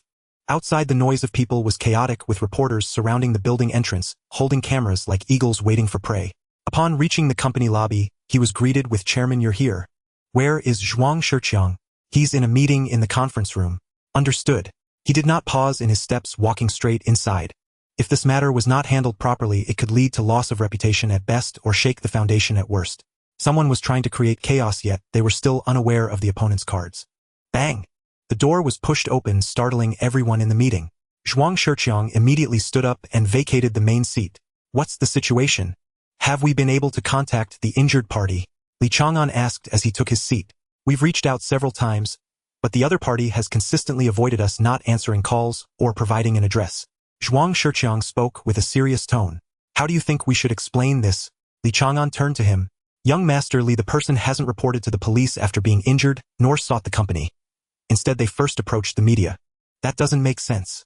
Now they are also avoiding us, as if they are afraid we will uncover something. I suspect someone is manipulating this from behind." Li Chang'an nodded after a moment of silence. "No need to guess, it's directed at us. You should go down now and let those reporters at the entrance disperse. It's completely inappropriate for them to surround the group's entrance." "But," Zhuang Shiqiang showed a difficult expression, "they won't leave easily, as they haven't got any news." "Then tell them that Chang'an Group operates with integrity. If it's a product issue, we will not shirk responsibility. But the problem now is that the other party refuses to show up, denying us the opportunity for dialogue. If they still don't leave, just ask them, 'Aren't you capable? Who can bring him out?' We will accept a live interview on the spot. This will kick the ball back to them. Reporters want news, not to take the blame for others. They will naturally turn to find the injured party. Go do it." After hearing this, Zhuang Shiqiang's eyes brightened. This method was clever. It cleared responsibility while shifting the focus. Once the reporters turned to pursue new leads, the company could finally breathe. After Zhuang Shiqiang left, Li Chang'an returned to the forefront. He scanned the crowd below, noticing many unfamiliar faces. "You all continue your work as usual. Do not pay attention to the outside commotion. If media inquiries arise, respond uniformly according to standard phrasing. Now each of you return to prepare for the meeting." Holding a meeting would not solve the problem. Instead, it would likely cause chaos. The most urgent task now was to find the injured party and clarify the truth behind the incident. The rice cooker he designed could not possibly explode. Even if it were dry boiling or water ingress, it would merely damage the inner pot. It would never explode to the point of injuring someone. Now someone had been injured in an explosion, which clearly indicated that there were hidden circumstances. Suddenly, Li Chang'an remembered something and turned to walk outside. "Zhao Feng, come with me to the factory in Shamshui Pai, and bring the manager of the rice cooker department along." "Understood, boss." A thought took shape in his mind. As long as the verification is successful, even if the other party never shows up, he is confident he can suppress the turmoil. But the precondition is that he must personally go to the factory, conduct a complete test, and confirm that the products are manufactured according to his original design. He cannot ascertain whether anyone in the production process privately altered materials or processes for profit by tampering with the structure. Once the design has been tampered with, his countermeasures would be ineffective. Half an hour later, the convoy arrived at the coastal area at the intersection of Shamshui-Pe and Yaomati. Here, 10 old factories left by his father are concentrated, connected to each other, and although the area is small, it is far less expansive than the new factory zone. However, the location is excellent.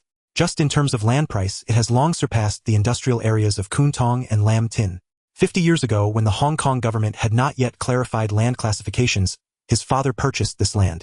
Later, due to policy adjustments, this coastal area was designated for commercial and residential use. By then, the factory had already been established for over 10 years and demolition could not be enforced. After multiple negotiations, the government specifically approved it as tertiary use land, allowing continued use but prohibiting expansion. If rebuilt, it could only be developed according to commercial and residential standards and could no longer be used for industrial purposes. This means that the land has essentially become a scarce commercial and residential property, far more valuable than ordinary industrial land, especially located by the sea in Hong Kong, where every inch is worth its weight in gold. Li Chang'an hurried into the factory. "Notify the chief engineer and all technical personnel to gather immediately," he said to the rice cooker manager. "Yes, Chairman." He must immediately check the finished products on the production line for defects. If the problem lies outside, there may still be room for maneuver. A few minutes later, 30 key technical personnel arrived one after another. This group consists of the technical backbone of the factory, and among them the oldest Li Chang'an recognized as Gao Dinghai.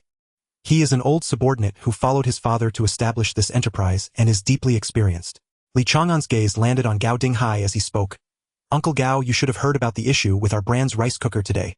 His eyes swept over everyone present like a blade, especially focusing on Gao Dinghai. If the problem indeed lies with the product itself, it can only originate from these individuals. And as the person in charge, Gao Dinghai is naturally the most suspect. Young Master Li, I am aware of this matter. Gao Dinghai stood upright. But I dare say it is absolutely not the rice cooker that is the problem. I stake my life on it. This rice cooker was designed by you personally, so you understand it best. We use an electronic temperature control system, and no longer rely on heating with resistance wires. It is simply impossible for it to explode. If we are talking about the shell burning someone, that may be possible. But now claiming it exploded, that must be a lie. Someone is deliberately tarnishing our reputation. Li Chang'an kept a close watch on his expression while he spoke. After hearing this, his doubts had mostly dissipated. He did not immediately express his stance, but turned to look at the other technical personnel. I will ask again, has anyone cut corners leading to this incident? If I find out, don't blame me for being merciless. Now, if you come forward and admit it, I guarantee you won't go to Stanley prison, and my word is my bond. After he finished speaking, his gaze slowly swept over the crowd. For a full 2 minutes, no one responded. The air was silent, and Li Chang'an finally let out a soft breath. He believed that this matter was truly not caused by an insider. Good, as long as it is not an internal issue, then there is no problem. He changed his tone. Next, I will make that person who has defamed our company and slandered our products show up. There must be someone manipulating this behind the scenes, and I will definitely dig them out. He turned to Gao Dinghai. Uncle Gao, prepare yourself. This afternoon, bring a few masters with me to the press conference. All right, set the time, and I will bring people to the scene. Gao Dinghai gritted his teeth. I want to see who dares to slander us to our faces. Seeing his indignant appearance, Li Chang'an felt a bit uncomfortable inside. It was indeed somewhat awkward to doubt such an upright person. He quickly returned to the company, and the first thing he did was ask Zhuang Shiqiang to contact major media outlets and announce a press conference at 3 o'clock in the afternoon. Next, he dialed the television and commercial radio stations requesting an immediate interruption of programming. Chang'an Group will conduct a public experiment this afternoon, and any citizen holding a Chang'an electric rice cooker can come and participate. The first 100 attendees will each receive a cash reward of 500 yuan limited to the first 100. Additionally, a brand new rice cooker will be given away. Li Chang'an has always been decisive. Even if it costs tens of thousands, he must collect all the old machines from the market to test them on the spot using facts to tell everyone. The quality of Chang'an electric appliances can withstand any scrutiny. As soon as the news about Chang'an Group was mentioned by Jiahui and commercial radio, a large number of citizens holding rice cookers quickly gathered at the company gate. The crowd was densely packed with at least 1,000 people. Although the announcement clearly stated that only the first 100 attendees would receive compensation, most people were still reluctant to leave. Li Chang'an had already arranged for Hilong and others to maintain order at the scene. The site must remain orderly, and cutting in line is strictly prohibited. Some people might go to great lengths for a mere 500 yuan, and Li Chang'an is well aware of the chaos that could ensue in such situations. As time passed, 3 o'clock in the afternoon arrived on time. Reporters from various newspapers and television staff arrived one after another, all eager to understand the purpose of Chang'an Group's gathering and what subsequent measures those citizens bringing rice cookers would face. Li Chang'an, accompanied by Zhuang Shiqiang and the technical team, stepped onto the makeshift stage. Thank you all for taking the time to come and support us. This morning there was news that our Chang'an Group's electric rice cookers exploded, even causing injuries. This confuses me greatly. I find it hard to accept this claim because I am fully aware of what materials we use and what tests our rice cookers undergo. I can confidently say that the rice cooker with the highest safety standards on the market is produced by us. Without further explanation, let's use a practical demonstration to prove everything. At this moment, Hilong guided the first 100 citizens carrying rice cookers into the designated area. Li Chang'an turned to them and asked, "Excuse me, are the rice cookers you have in hand all purchased from our company's direct stores?" "Yes," the crowd responded in unison. "Very well. Now we need to temporarily borrow your machines for testing. Rest assured, after the tests, we will replace your machines with brand new ones of the same model on the spot." Dear media friends, please keep your eyes wide open. This is an authentic Chang'an-produced rice cooker. And this one, I do not know which factory it came from, but I can confirm it is certainly not manufactured by a legitimate brand from our Hong Kong. Next, I will have the technical personnel conduct a public experiment. After watching, you will naturally understand whether my words are true. Why do I dare to assert that Chang'an rice cookers are the safest in the world? Master Gao, it's up to you now. Understood. Gao Dinghai led more than 10 engineers forward, connecting multiple rice cookers to the power supply in an orderly manner. Please pay attention. Out of this row, only one is a product officially produced by Chang'an, and the user is present here. The remaining dozen or so come from different manufacturers. The specific brands will not be disclosed here. Now let's start the power operation. Under normal circumstances, there should be a noticeable reaction after 5 minutes. I remind all photographers to step back a few paces for safety. In case of any unexpected situation, we need to avoid any collateral damage. Minutes flowed slowly. When it reached the 4th minute, bang, bang, a series of explosive sounds suddenly erupted. Liquid splashed everywhere, shells exploded, and the scene instantly went out of control. The reporters on site gasped in shock, the shutter sounds echoed and cameras were pointed at the few machines that were smoking and on fire. Gao Dinghai stood quietly on the platform, his gaze sweeping over the pile of wreckage. The rice cooker from Chang'an continued to operate quietly, showing no signs of abnormality. Bang, bang, bang. A series of sounds suddenly came and the crowd at the scene froze for a moment, followed by several muffled sounds rising and falling. The crowd of onlookers stepped back, their faces filled with fear. No one expected that a rice cooker usually considered safe could become so terrifying. 5 minutes passed and the rice cookers from other brands exploded in succession. Although there were no serious consequences, the sight of sparks flying and shells shattering was enough to instill fear. At this moment, everyone's gaze shifted to the first rice cooker, the one produced by Chang'an Group. It only emitted a few wisps of blue smoke before the internal lights quietly went out and it fell silent. Did everyone see that? What our chairman said earlier has now come true, right? The reason our products can make such promises is that everything from structure to technology is redesigned with safety as the core focus. Why does it automatically cut off power? This is our unique self-short circuit technology. Our rice cookers will not explode, even if a malfunction occurs. They will only burn out their own components, and will never pose a danger to the outside. One sample is not convincing enough, so let's look at them all. Bring all the prototypes up and open them publicly.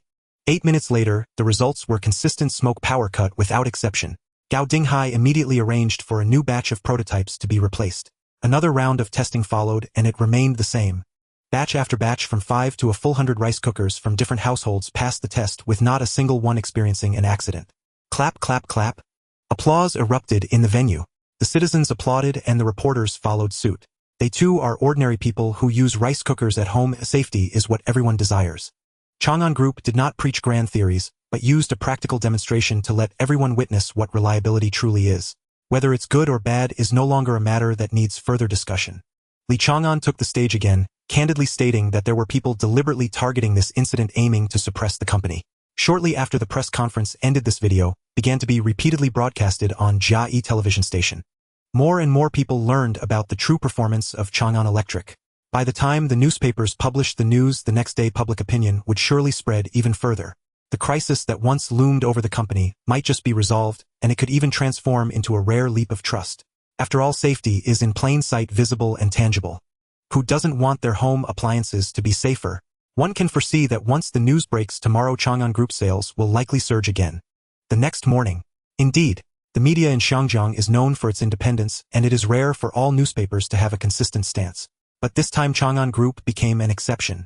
All major newspapers uniformly published positive reports, praising the safety of its electrical products. Such collective acclaim is extremely rare in this land. This is already the second time Chang'an Group has received such an honor. The reason lies in their courage to experiment in public. Completing tests under the public eye with a transparent process leaves no room for reporters to nitpick. Public opinion swiftly shifted. The rumors about rice cooker explosions instantly collapsed, and consumers no longer questioned it, while the reporters on the scene gradually withdrew. The focus then shifted to the citizen who claimed to have been injured by an explosion. Although he had never shown up, the reporters had quietly begun their investigation. A reporter from Mingpao found the attending physician Dr. Sun trying to find a breakthrough. Dr. Sun, I am not asking you to violate medical ethics. Chang'an Group demonstrated publicly yesterday, and their products have no issues. That patient was not injured by an electric appliance. His motives are unclean, and there must be some ulterior purpose behind it. If you continue to conceal for someone like this, it is not upholding principles but condoning lies. You insist on your integrity and I have nothing to say. But if you can't even distinguish right from wrong, then you are truly out of touch with reality. The reporter used both soft and hard tactics, persuading in turn. Seeing the other party still hesitating, he feigned an intention to leave. The office fell into silence. Dr. Sun furrowed his brow, struggling internally. He knew the truth. That man's hand injury had nothing to do with the rice cooker. As a seasoned physician, he could tell at a glance. The shape of the wound and the burn marks did not match the characteristics of an electrical accident. Just as the reporter was about to push the door out, a whisper came from behind. Wait, Dr. Sun slowly turned around. You are right. In the face of someone who deliberately lies and tries to frame others, what more can I say about confidentiality? That's just covering up. He walked to the desk. Please take a seat. I will retrieve the medical records and imaging data for you. The drawer opened and the documents were taken out. The Ming Pao reporter's hands trembled slightly and his heart raced. As long as this evidence is made public, the entire incident will be completely reversed.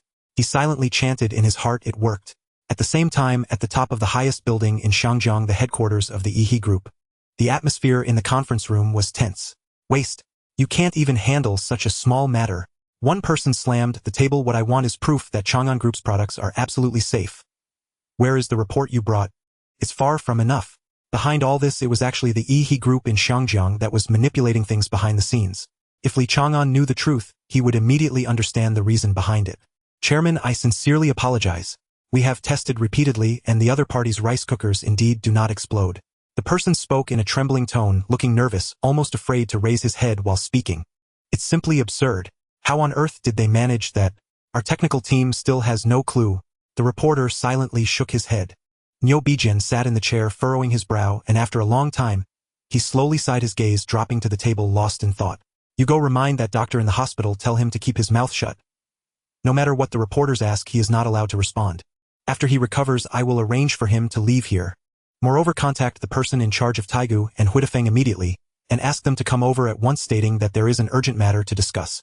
Li Chang'an was completely unaware of this, still believing that his rivals were scheming against him from behind. He constantly cast suspicious glances at the electrical appliance manufacturers, never realizing that the true culprits were the long-established foreign trade giants. What was even more infuriating was that they not only took action but also used such despicable means to frame him. At this moment, Li Chang'an no longer publicly spoke of the matter. He had secretly dispatched people to investigate and arranged for staff to monitor the relevant personnel at the hospital. Once he identified the mastermind behind it all, he would not let it go easily. Since someone dared to openly provoke him, he would also repay them in kind, personally uncovering the truth and seeking justice. The heads of all departments were summoned to the conference room. After a 2-month absence from the company, Li Chang'an had numerous matters to sort out.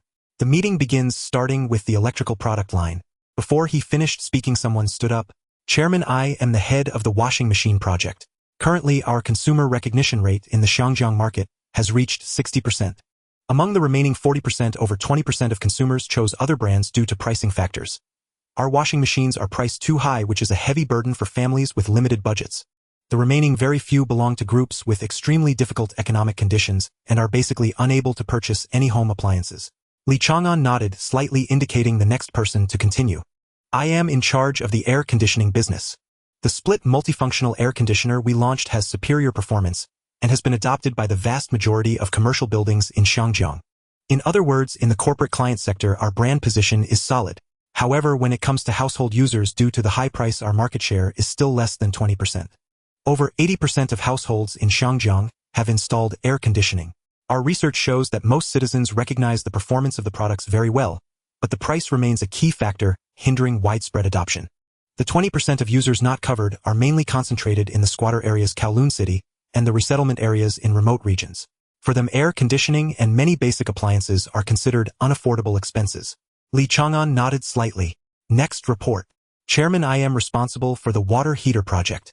After technical upgrades, the new product not only has improved safety, consumes less power, but also heats up significantly faster, receiving extremely positive market feedback. Current data shows that over 70% of households are using our water heaters.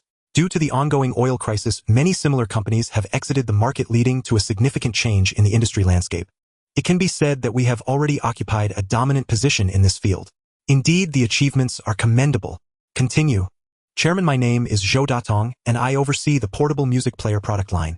So far, the sales of this product have reached 120,000 units, equivalent to 1 in every 5 people among Xiangjiang's 5 million population owning one. Although the proportion is only 20%, considering that this is a non-essential electronic product, such market performance is already remarkable.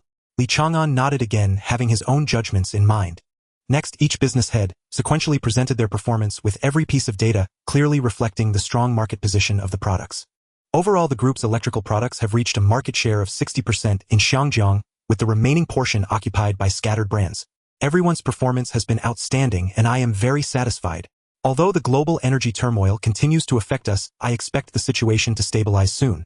The new factory is already in place, and I am working on developing several new products. Once these products are launched, they will surely become objects of consumer desire. This time the goal is no longer limited to a single region. I will arrange to hold press conferences, globally participate in major international electronics exhibitions, and conduct large-scale promotions. I hereby announce a decision: we are no longer just a company based in Shangjiang. I have already invested over $1 billion in the U.S. to establish our industry with a scale comparable to that of the local market. The tasks ahead will be even broader. Chang'an Group has come this far due to its strength, and the promotion of every employee will also be based on ability and contribution. Are there any other questions? If not, the meeting is adjourned. Li Chang'an was rushing to the new factory, urging Qinming to start the new system for mass production of personal computers as soon as possible. He had not acquired Microsoft earlier because the operating system he developed had a higher starting point and superior performance, making it unnecessary to rely on external resources. In contrast, the upcoming 760 model phone from Pingua Company, while having its unique appeal, even if Li Chang'an could replicate the design, he was clear that the U.S. market could not be monopolized by him alone. To avoid attracting unnecessary attention and trouble, he had to leave space for other forces to participate, or otherwise he would eventually be summoned for discussions by various regulatory agencies.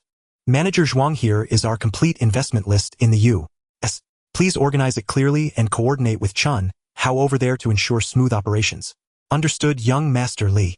Come with me to the exchange. It's time to hand over the matters with Ing Jun and bring Charlie and the others to handle the subsequent affairs. No problem. After leaving the company, Li Chang'an headed straight to the exchange to fulfill his previous agreement with He Guodong. He had not expected that the other party could indeed acquire 51 of Ing Jun Group's shares before he returned to the country. Although most of the strategies came from his remote guidance in the U.S., He Guodong executed them cleanly and decisively, showing no signs of hesitance.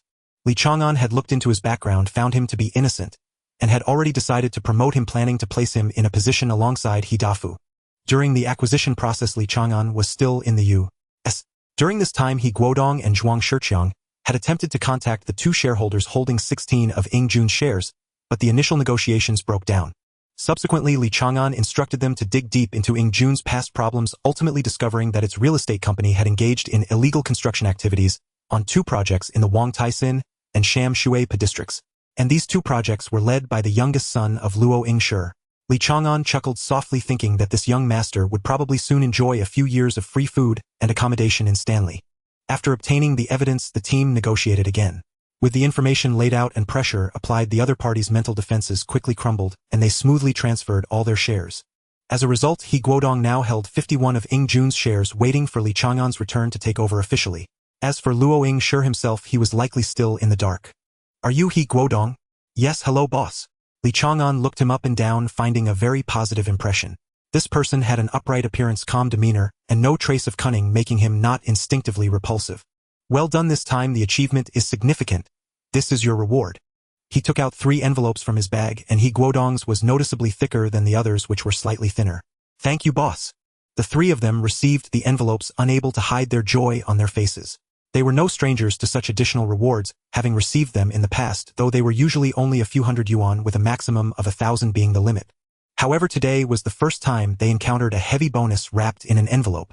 Given that Li Chang'an had been quite pleased with them recently, they all understood that this time the reward would surely be substantial.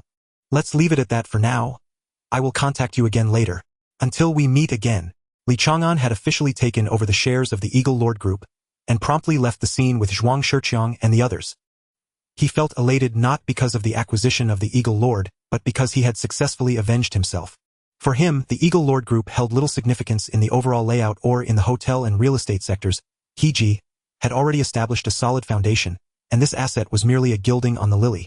The Eagle Lord Group was located on Wanchai Harbor Avenue, not far from the Heji headquarters, and the journey took only 10 minutes. The group quickly arrived at the entrance.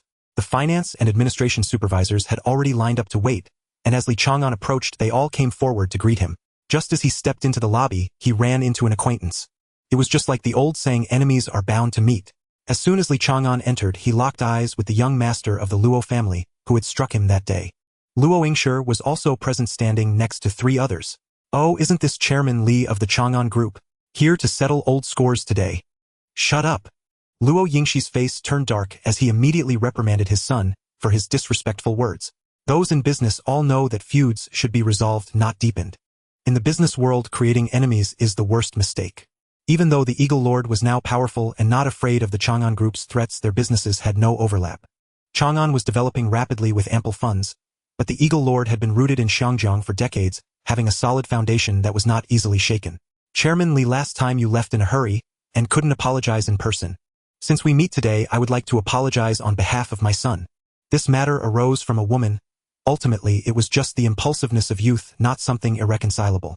Taking this opportunity, I hope you can be magnanimous, and not hold it against the younger generation.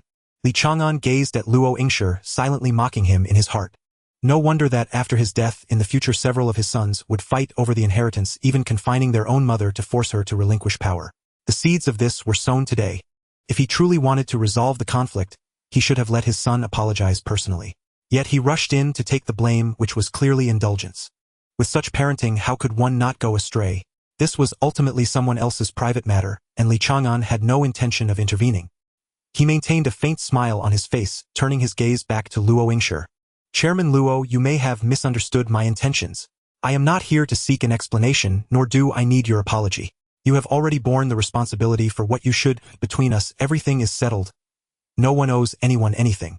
Li Chang'an's tone was calm, yet every word was clear. Luo Yingshi was momentarily taken aback, unable to respond to the implications of his words. However, his youngest son immediately jumped out, pointing at Li Chang'an arrogantly. Are you out of your mind? When did we ever pay a price? Get out of the Eagle Lord group immediately. Don't embarrass yourself here, even dogs wouldn't want you. Before he finished speaking, Zhao Feng suddenly kicked out, sending the young man flying several meters before he crashed to the ground, clutching his stomach and wailing incessantly. The bodyguards rushed forward, but were swiftly taken down by Li Chang'an's companions, unable to move. Old Six! Luo Yingshi shouted in anger, his face turning ashen. That was his youngest son, who though useless was his flesh and blood. He hurried over to check on his son's injuries. After confirming there were no serious issues, his rage surged, and he turned to confront Li Chang'an. This commotion attracted the attention of the surrounding crowd, and security personnel rushed over intending to quell the situation. But Luo Yingshi raised his hand to stop them. He knew that even his personal bodyguards had been beaten without a chance to fight back, and these ordinary security guards would merely be a meal for the wolves. He stood before Li Chang'an, his eyes burning with fury, his voice low and restrained. Mr. Li, your actions are exceedingly excessive. We have already formally apologized. Oh, what more do you want? Chairman Luo, Li Chang'an replied indifferently. Can you still see properly? Did you not notice that your son was the one who spoke first to insult? As an elder, if you cannot control your words, nor can you manage your child, it is indeed disappointing. He paused, glancing at Luo Yingshi and his adult sons standing at a distance. As parents, you should teach some manners. The younger one is spouting nonsense, but what about the older ones? Your younger son was kicked away, yet not only did he not speak up, but he also chuckled on the side. When a family is divided, how can one not consider the father a failure? Luo Yingshi trembled with rage, his face turning purple, nearly unsteady on his feet. He turned to look at his sons, and indeed they all lowered their heads, avoiding his gaze, none daring to step forward. His gaze returned to Li Chang'an, filled with resentment. You are simply unreasonable. I am unreasonable. Li Chang'an chuckled softly. I merely spoke the truth. How Chang'an Group conducts itself is within its bounds. But today I am no longer a guest and do not intend to consider any favors. He met Luo Yingshi's gaze without any intention of retreating. Do you want me to leave? Fine. But do not forget who lost face first. The surroundings fell silent, as if even the wind had stopped. Luo Yingshi no longer wished to entangle himself with Li Chang'an, directly ordering him to leave. Upon hearing this, Li Chang'an did not become angry. Instead, he chuckled softly and stepped forward.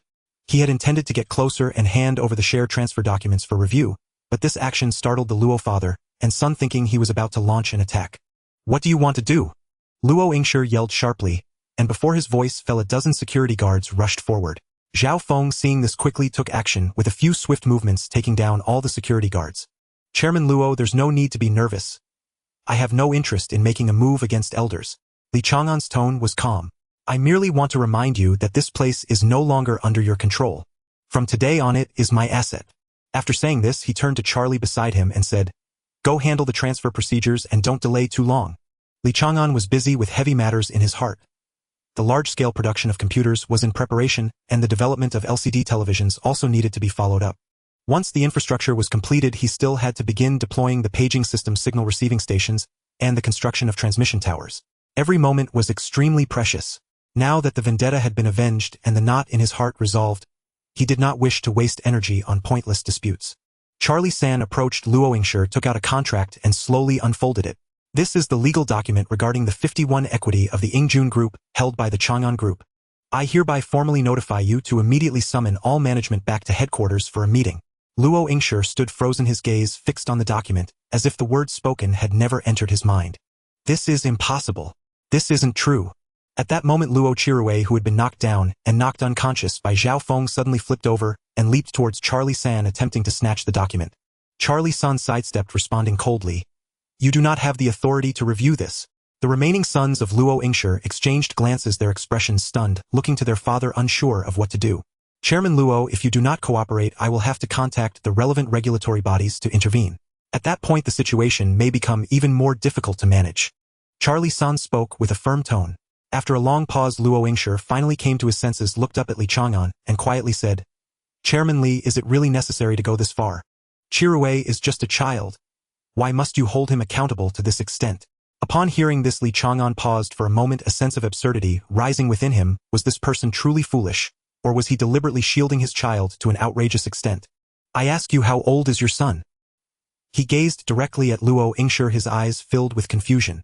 "Just turned 18, still a child who doesn't understand much." "Chairman Li is being so serious. Are you not afraid of damaging your own status?" Luo Yingshi insisted. "Ha ha." Li Chang'an could no longer hold back his laughter tinged with mockery and disappointment. He finally understood why Luo Chirue had become the way he was today. Such family teachings, how could he not turn out this way? The influence of the superior inevitably leads to problems when the family values are corrupt. With a father so protective, it would be difficult for the son to walk the right path. A fully grown adult of 18 was still treated like a child, leaving Li Chang'an utterly speechless. "Chairman Luo, I do not wish to waste time. I give you 10 minutes to comply with our requests. Otherwise, I will immediately contact the relevant departments, and you can explain yourself. Let's go up." Li Chang'an paid no mind to the reactions of Luo Yingshi and his son. He was well aware that they dared not refuse. Should they disobey, they would not only violate the regulations set by the Hong Kong government, but also face investigation and penalties leading to serious consequences. Half an hour later, all senior executives of the Yingjun Group were present. Li Chang'an immediately arranged for personnel to take over the work. Financial statements are the lifeblood of a company and must be rigorously checked during the handover. The primary task during each handover is to verify that the accounts are clear. If there are any doubts, Li Chang'an has the authority to demand that Luo Yingshi fill in the gaps. If they refuse to comply, that's fine. The legal department in Xiangjiang is powerful enough to uncover all hidden truths behind this. Li Chang'an personally reviewed the financial documents of the Yingjun Group. What he did not notice was that Luo Yingshi had already quietly sought outside assistance. He understood that no amount of pleading could sway Li Chang'an's resolve. In desperation, he invited an elder from his wife's hometown, Zhuang Leoj. This person had a prestigious reputation and esteemed status, perhaps capable of turning the situation around.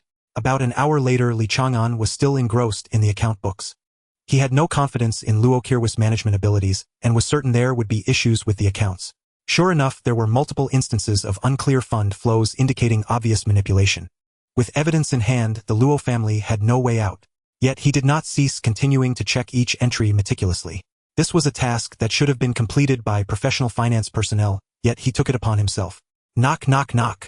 The sound of knocking echoed as several individuals entered the room. Li Chang'an looked up, recognizing one of them as Li Chang'an. The other elder's face seemed familiar, but he could not recall who it was. What are they here for? Li Chang'an wondered. Upon seeing the visitors, Luo Yingshi hurriedly approached. "Zhuang Leoj, Li Shang, you have arrived." Hearing the name, Zhuang Leoj, Li Chang'an's expression tightened, as he quickly searched his memory. Moments later, he suddenly realized his expression subtly changing, and he felt a shock within. It's him, a figure known alongside Master Hua. This person is named Zhuang Shiping, hailing from Puning in Guangdong province. Although many may not be familiar with his name, his future actions would command great respect. His integrity and character are worthy of being called a master of his generation. For those who wish to learn more, they can easily search for information. He and Luo Yingshi are from the same hometown, and Luo's wife also comes from the same village. This connection made the visit today significant. They had arrived, and Li Chang'an already had an inkling of their purpose. As he approached them, he pondered, if they truly came to mediate, would it be worth giving them a little leeway? He'll see how it goes. If Luo Yingshi and his son remained obstinate, even if the King of Heaven himself came, he would not relent. "Hello, Mr.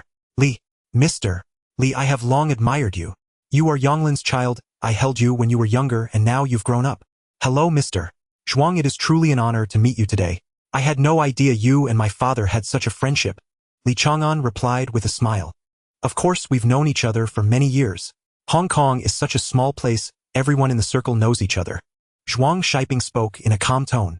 While this sounded reasonable, a flicker of doubt arose in Li Chang'an's heart. If they were old acquaintances, why was there no sign of them when his father passed away? Now that he mentioned the past, was it sincere nostalgia, or was there another motive? This statement not only failed to move him but also stirred his aversion. Had the other party not mentioned his father, he might have slightly relented out of respect for the person, even considering giving them some face. I see, Mr. Zhuang. Oh, had you not mentioned it, I would not have known my father had such a friend like you. It's just that I hadn't seen you at the funeral, so I was unaware. If I seemed disrespectful, I hope you can forgive me. This, a seemingly humble remark, was in fact sharp as a blade. Zhuang Shiping and Li Chang'an were momentarily speechless, their expressions slightly changing as they exchanged glances, looking awkward, as if their thoughts had been laid bare. Mr. Li, please have a seat, can we talk? Li Chang'an broke the silence. Sure, please. Li Chang'an took a seat, his gaze calm. He wanted to see how these two so-called elders would approach the conversation. Would they come humbly to request mediation, or would they exert pressure by flaunting their seniority? After the two sat down, the atmosphere became somewhat strained. Li Chang'an was not in a hurry, quietly waiting. Mr. Li, I and Zhuang Lao came here without permission, intending to speak a few words on behalf of Mr. Luo. I witnessed the events of that day firsthand. You were wronged. Mr. Luo also realized that his behavior was inappropriate. Indeed, Ingshi has explained the situation to me. The handling was indeed improper. I hope you can be magnanimous and give him a chance to correct his mistakes. I will urge him to sincerely apologize. Hearing this, Li Chang'an's lips curled slightly. Mr. Zhuang, I am not one to lack manners. He paused before continuing. You might as well ask Mr. Luo himself. Does he really know where he went wrong? After saying that, he said no more. Zhuang Shiping and Li Chang'an both gazed at Luo Ingshi, waiting for him to respond. However, Luo Ingshi remained silent, repeatedly pondering where he had gone wrong. He thought long and hard but failed to discern the issue, firmly believing that his son had offended Li Chang'an, which had led to resentment. Mr. Li, I apologize once again. My son is young and ignorant, lacking respect for your esteemed self. His offense is truly inexcusable. Luo Ingshi spoke in a subdued tone, his words hanging in the air. Li Chang'an threw back his head and laughed. Ha ha ha. Zhuang Laoxian, Li Shang, the two of you have come to plead today, so you must also be reasonable people. If you were in my position, would you accept such an apology? He has never understood the essence of the matter, from the very beginning unable to differentiate right from wrong, and cannot even articulate where the mistake lies, let alone admit the real mistakes his son has made. With such an attitude, why should I accept it? At this moment, Li Chang'an no longer cared about preserving appearances. While respecting his elders was important, it was a duty the younger generation should uphold. But how could the person before him remain oblivious, showing no remorse, and still expect him to continue tolerating it? What he sought was not an apology from Luo Ingshi himself, but rather for this father to awaken to the truth, that it was his son who had offended others, and that child ought to kneel and apologize personally, as that was the right posture. But what did Luo Ingshi think? He believed his son had indeed made a mistake, but at just 18, still a minor, he did not understand the harshness of the world. Hence, he as the father stepped in to apologize on his behalf. It was precisely because of this that Li Chang'an was unable to contain his anger. At 18, one was already of an age to bear legal responsibility, yet this father still referred to him as a child, merely shielding him. Such pampering was no wonder a calamity had befallen the family. Zhuang Shiping and Li Chang'an, both of great stature, could see the situation developing thus and naturally understood everything.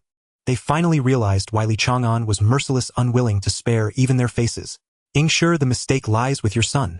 What you should do now is to have him sincerely apologize to Mr. Li himself. Chirui is already over 18. Do you still consider him a mere child? To be honest, I regret your way of educating your child. My children at his age have long been independent and self-sufficient. Zhuang Shiping spoke with disappointment, staring directly into Luo Yingshi's eyes. Zhuang Dage, although Chirui is of age, this child has been stubborn since childhood. On the surface he appears arrogant, but in reality he has not experienced the storms of the world, and does not understand human sentiment. His nature is not bad, Luo Ingshi defended. Is Mr. Li really intent on clinging to this matter, pressing step by step?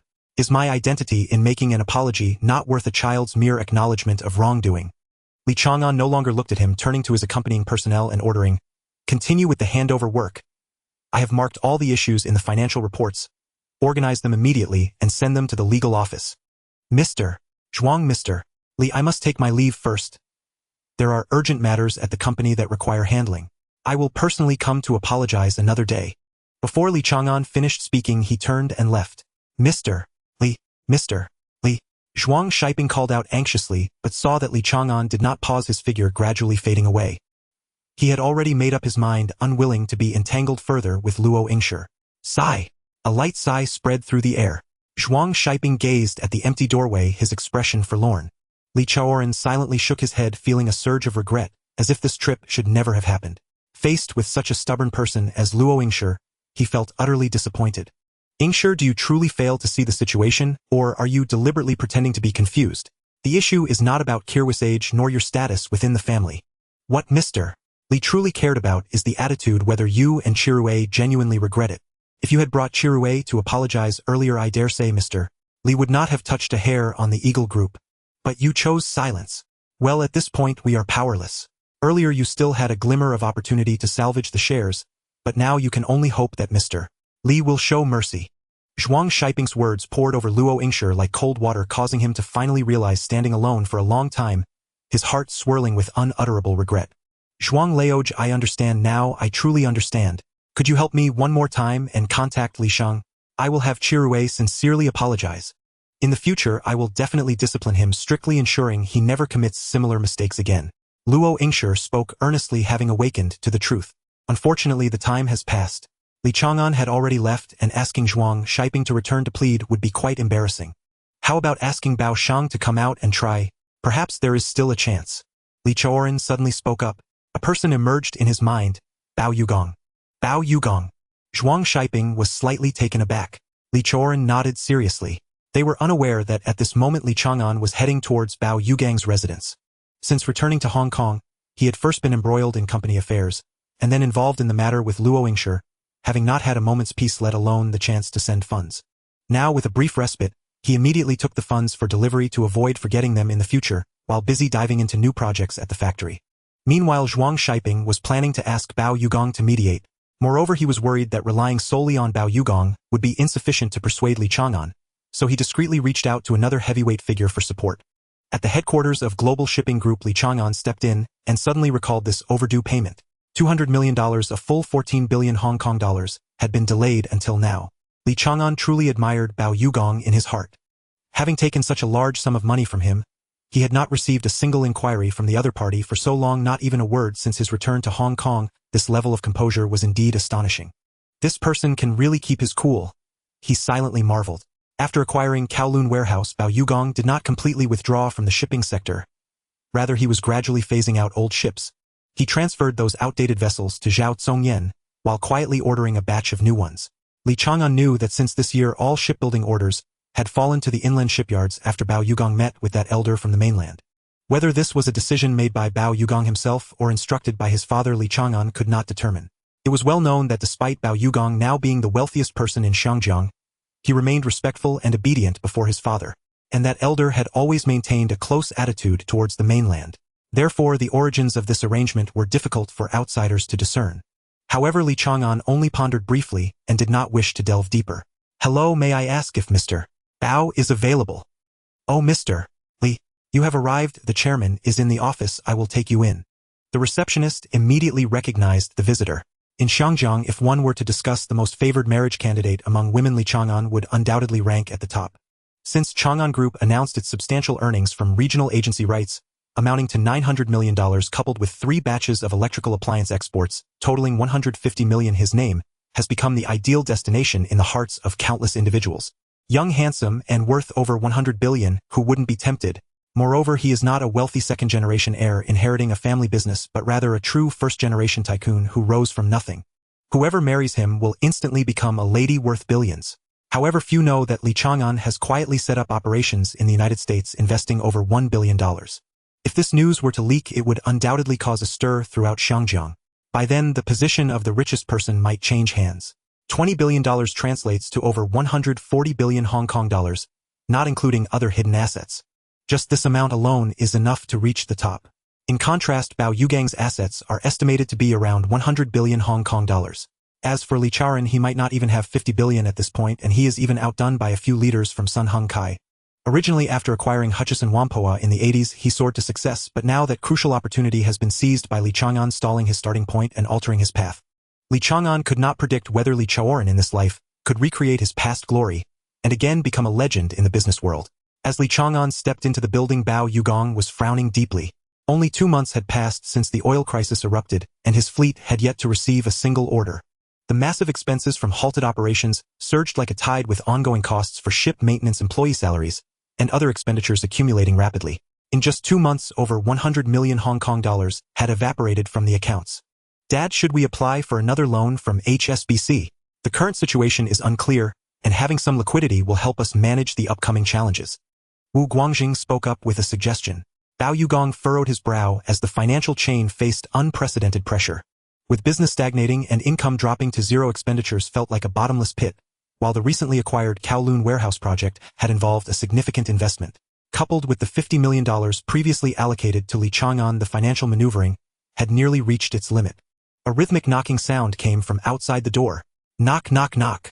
Bao Yugong took a deep breath, suppressing his inner turmoil, and said in a deep voice, "Come in." The door opened and Li Chang'an walked in with a bright smile. Upon seeing the two people in the room, he nodded in greeting. "Uncle Bao, brother Guangjing. Haha, you've finally arrived." Bao Yugong's expression relaxed upon seeing Li Chang'an, and a smile could not help but spread across his face. "I've just returned to Xiangjiang and got caught up with a pile of matters. I'm late, so please don't blame me, Uncle Bao," Li Chang'an explained with a smile. "No worries, none of this is important. I am well aware of what you've done. You've handled it swiftly and efficiently, and I am quite satisfied." Bao Yugong spoke sincerely, not hiding his admiration. "You're flattering me too much." Li Chang'an took out an envelope from his bag and gently pushed it to the table. "This is your share. I haven't let your trust go to waste, and I've made some returns. A fourfold return, and after deducting taxes and other fees, the net profit is just over 3 times. The integer part, not a penny less, is all yours." As the words fell, the office fell into a brief silence. Bao Yugong said nothing as he quickly opened the envelope.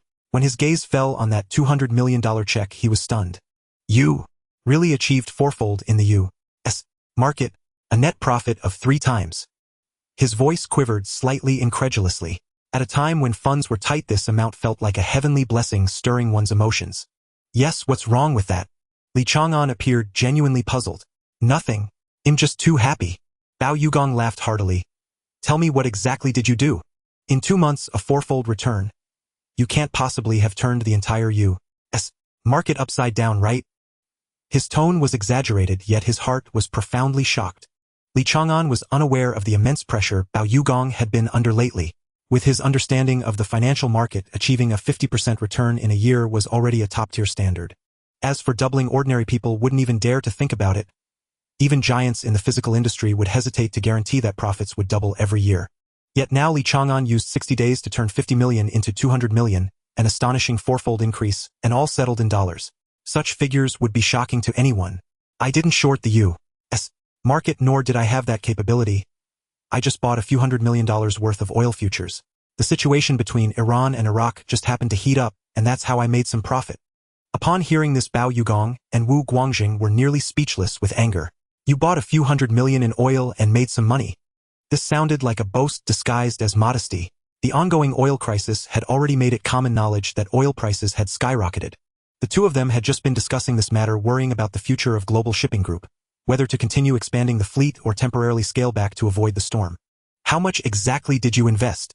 Bao Yugong couldn't help but ask, his eyes filled with envy.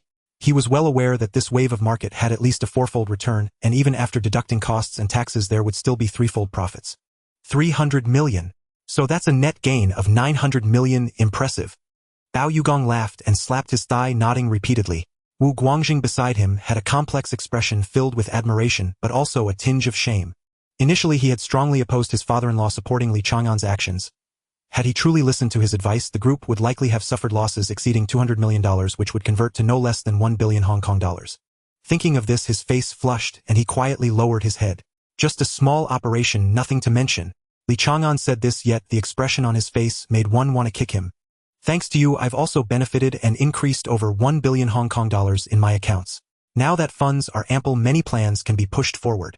Bao Yugong's tone had relaxed considerably. He had always been glad that he was willing to extend a helping hand to Li Chang'an back then, and even more so that he chose to trust him this time.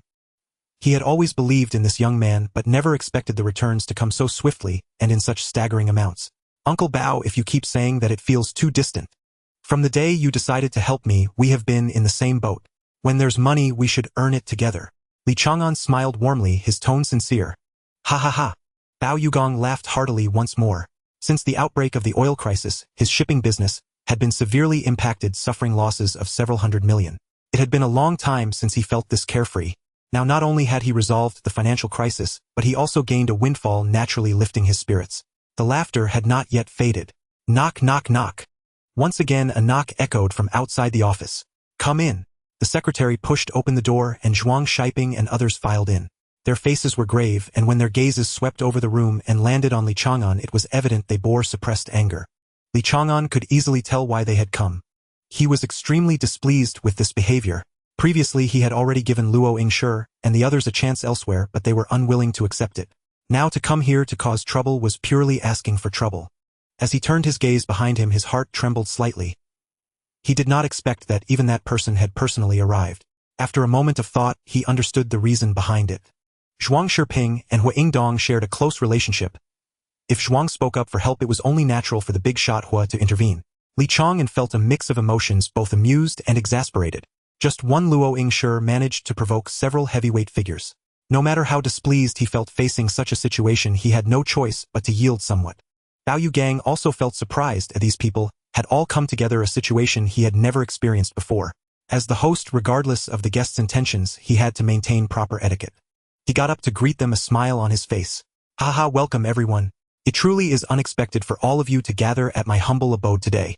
Regardless of the intentions behind their visit, Bao Yugang's hospitality was impeccable.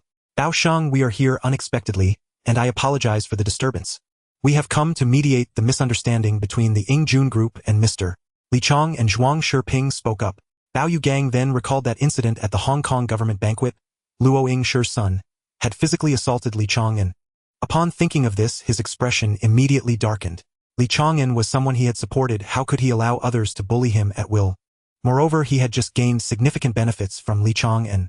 Now that their interests were intertwined with honor and disgrace shared, this matter touched a bottom line. It was no wonder he was so furious. Mr. Luo, to speak frankly, if a child is not taught, it is the father's fault. You should understand this better than anyone. Young Li is quite a respected figure in Xiangjiang, yet he was publicly beaten by your son.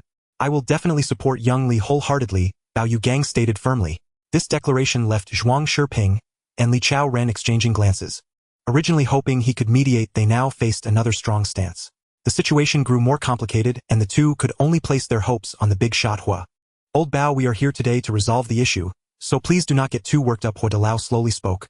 Normally, he wouldn't involve himself in such disputes. However, since Zhuang Shiping personally requested his presence, he had to step in to mediate. Hua Sheng, you do not understand the circumstances at the time. That Luo family's kid was incredibly arrogant. I heard him boast, throwing his family's name around, and dared young Li to take revenge. If it weren't for young Li stopping me, I would have shown him what real strength is. Bao Yugang spoke, passionately, emotions high. These words left Luo Yingshi feeling utterly humiliated, while Zhuang Shiping and Li Chang'an found themselves in a predicament. At this moment they realized that approaching Bao Yugang might have been a mistake. This matter indeed falls on the Luo family for their wrongdoing, and Mr. Luo himself has acknowledged it, but as the saying goes, grievances should be resolved, not accumulated. Old Luo, aren't you going to quickly call your son in to apologize? What are you waiting for? He is no longer a child. When he does something wrong, he must take responsibility. He must sincerely apologize to young Li in person. Otherwise, Hua will no longer intervene in this matter. I also hope that young Li and Bao Sheng, considering the need for unity in the current Huazi camp, do not let the old gentleman over their worry and fret. Today, please grant me this favor and let it go. Hua Yingdong's gaze was calm, his tone even showing no signs of superiority as he looked at Li Chang'an. Li Chang'an observed this and felt his own grievances slightly ease. He knew very well that Hua Yingdong's words were not hollow. That old gentleman, since arriving in Xiangjiang, has been most wary of internal disputes and chaotic situations. If he insisted on pursuing this matter, he would instead become the troublemaker. After a long silence, he finally spoke. I do not wish to make things difficult for those above. But whether this can be resolved depends on whether Chairman Luo's son shows genuine remorse. Rest assured, Brother Li. Upon hearing there was room for negotiation, Luo Yingshi immediately responded. Chi Rui has already realized his mistake. I will bring him in this moment to apologize. Before the words had even finished, he had already dragged his son into the hall, sternly shouting, "Wretched child. Hurry and apologize to Mr. Li." Luo Qi Rui's face was filled with indignation, his eyes averted, still carrying a hint of anger. Li Chang'an understood with just one glance that this person had no remorse whatsoever. He scoffed coldly in his heart, stubborn and ignorant of the heights of heaven and depths of the earth. From the face of this young man he foresaw future turmoil. Li Chang'an remained composed, yet he had already planted seeds of caution in his heart. If he let them off easily today, once the Luo family stabilized their footing, returning to provoke him would be nothing less than self-humiliation. "Mr. Li, I am sorry. It was my fault. I ask you to forgive me this once. I promise I will never do it again. Please spare me, spare our Luo family, thank you." Luo Qi Rui murmured with his head lowered. Li Chang'an slightly nodded, indicating acceptance. He then turned to Luo Yingshi, his tone calm, yet unyielding. "I hold 51 of the shares. I wonder what price Chairman Luo is willing to buy them back for. The market price won't do. The capital we invested back then far exceeds today's market value. How about this 20 billion? Prepare it within 3 days. Overdue will not be accepted." He paused for a moment, saying no more. The nearly 16 billion in real gold and silver that was invested in shares now demanded 20 billion. This was not unreasonable.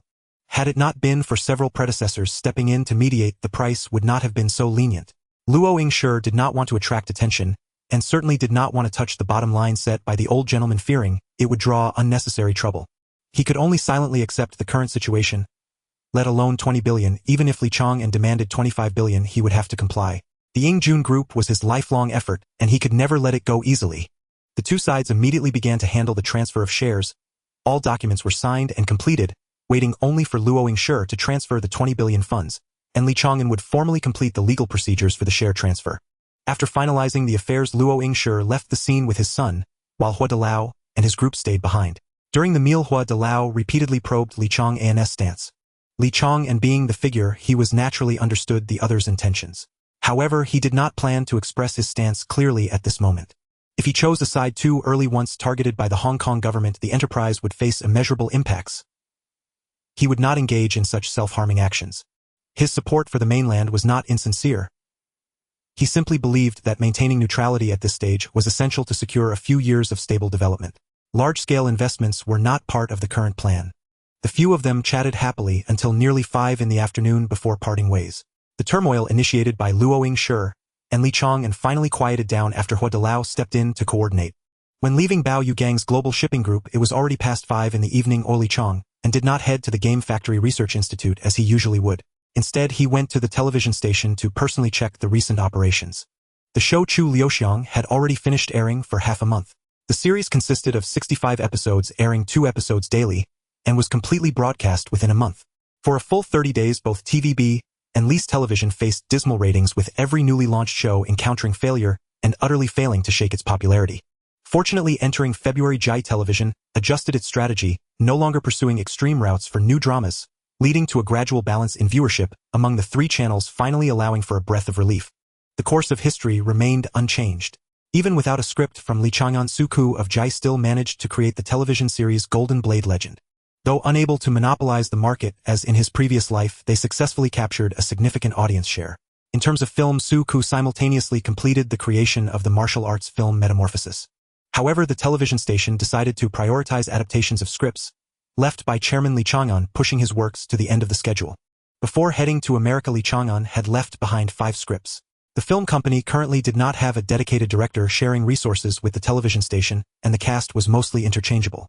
Nevertheless, the film department was focusing on cultivating 2 individuals, the very selections recommended by Liang Shuyi that Li Chang'an had mentioned before his departure. These 2 actors were potential newcomers he had noticed during his background roles. Huang Rihua stood to the side, and the other was Ren Dezhua, who would later rise to fame. At that time, he was still lingering at the bottom of the entertainment industry, having entered as a model, but not favored by his agency, relying only on small roles to make ends meet. A turning point in fate appeared before Li Chang'an, who recognized the gem and completely altered his trajectory. "Good morning, Chairman. You've arrived." "Yes, you all continue, don't mind me." Li Chang'an smiled warmly, greeting the employees of the television station one by one. He walked straight towards Liang Shui's office and lightly knocked on the door. "Knock, knock. Come in." "Manager Liang, are you still busy?" Li Chang'an pushed the door open and saw her bent over organizing documents, casually greeting her. "You're back." Liang Shuyi looked up, a smile spreading across her face. "The theater renovations are complete, and the company is set to trial run tomorrow. I'm currently arranging the subsequent screenings. The film is about to premiere. You've worked hard. Has everything been running smoothly at the station lately? It's not exactly hard work. It's part of the job. In fact, I hope to be busier. That means income is up. She spoke cheerfully. The television station is operating well and has gained the ability to compete with other channels. That's good. I just stopped by to take a look. You continue your work? I won't keep you. All right, Chairman, take care. Yes. Li Chang'an left the office, his steps unceasing, but his thoughts drifted to Zhao Yaji, the woman he had briefly embraced in the dead of night. Her enchanting charm lingered in his memory. Excuse me, where is Miss Zhao Yaji now? He turned to ask the receptionist. Please hold on, Chairman, I'll check. All right. A moment later, he learned that Zhao Yaji was still at the filming site in Seongkwan-o. Li Chang'an pondered for a moment but decided to go. After all, having received her affection, it was unreasonable to remain apart for so long. Half an hour later, he arrived at the Jai television filming site. Cut. This take is good, let's wrap for today. The director called out and everyone cheered, packing up to leave.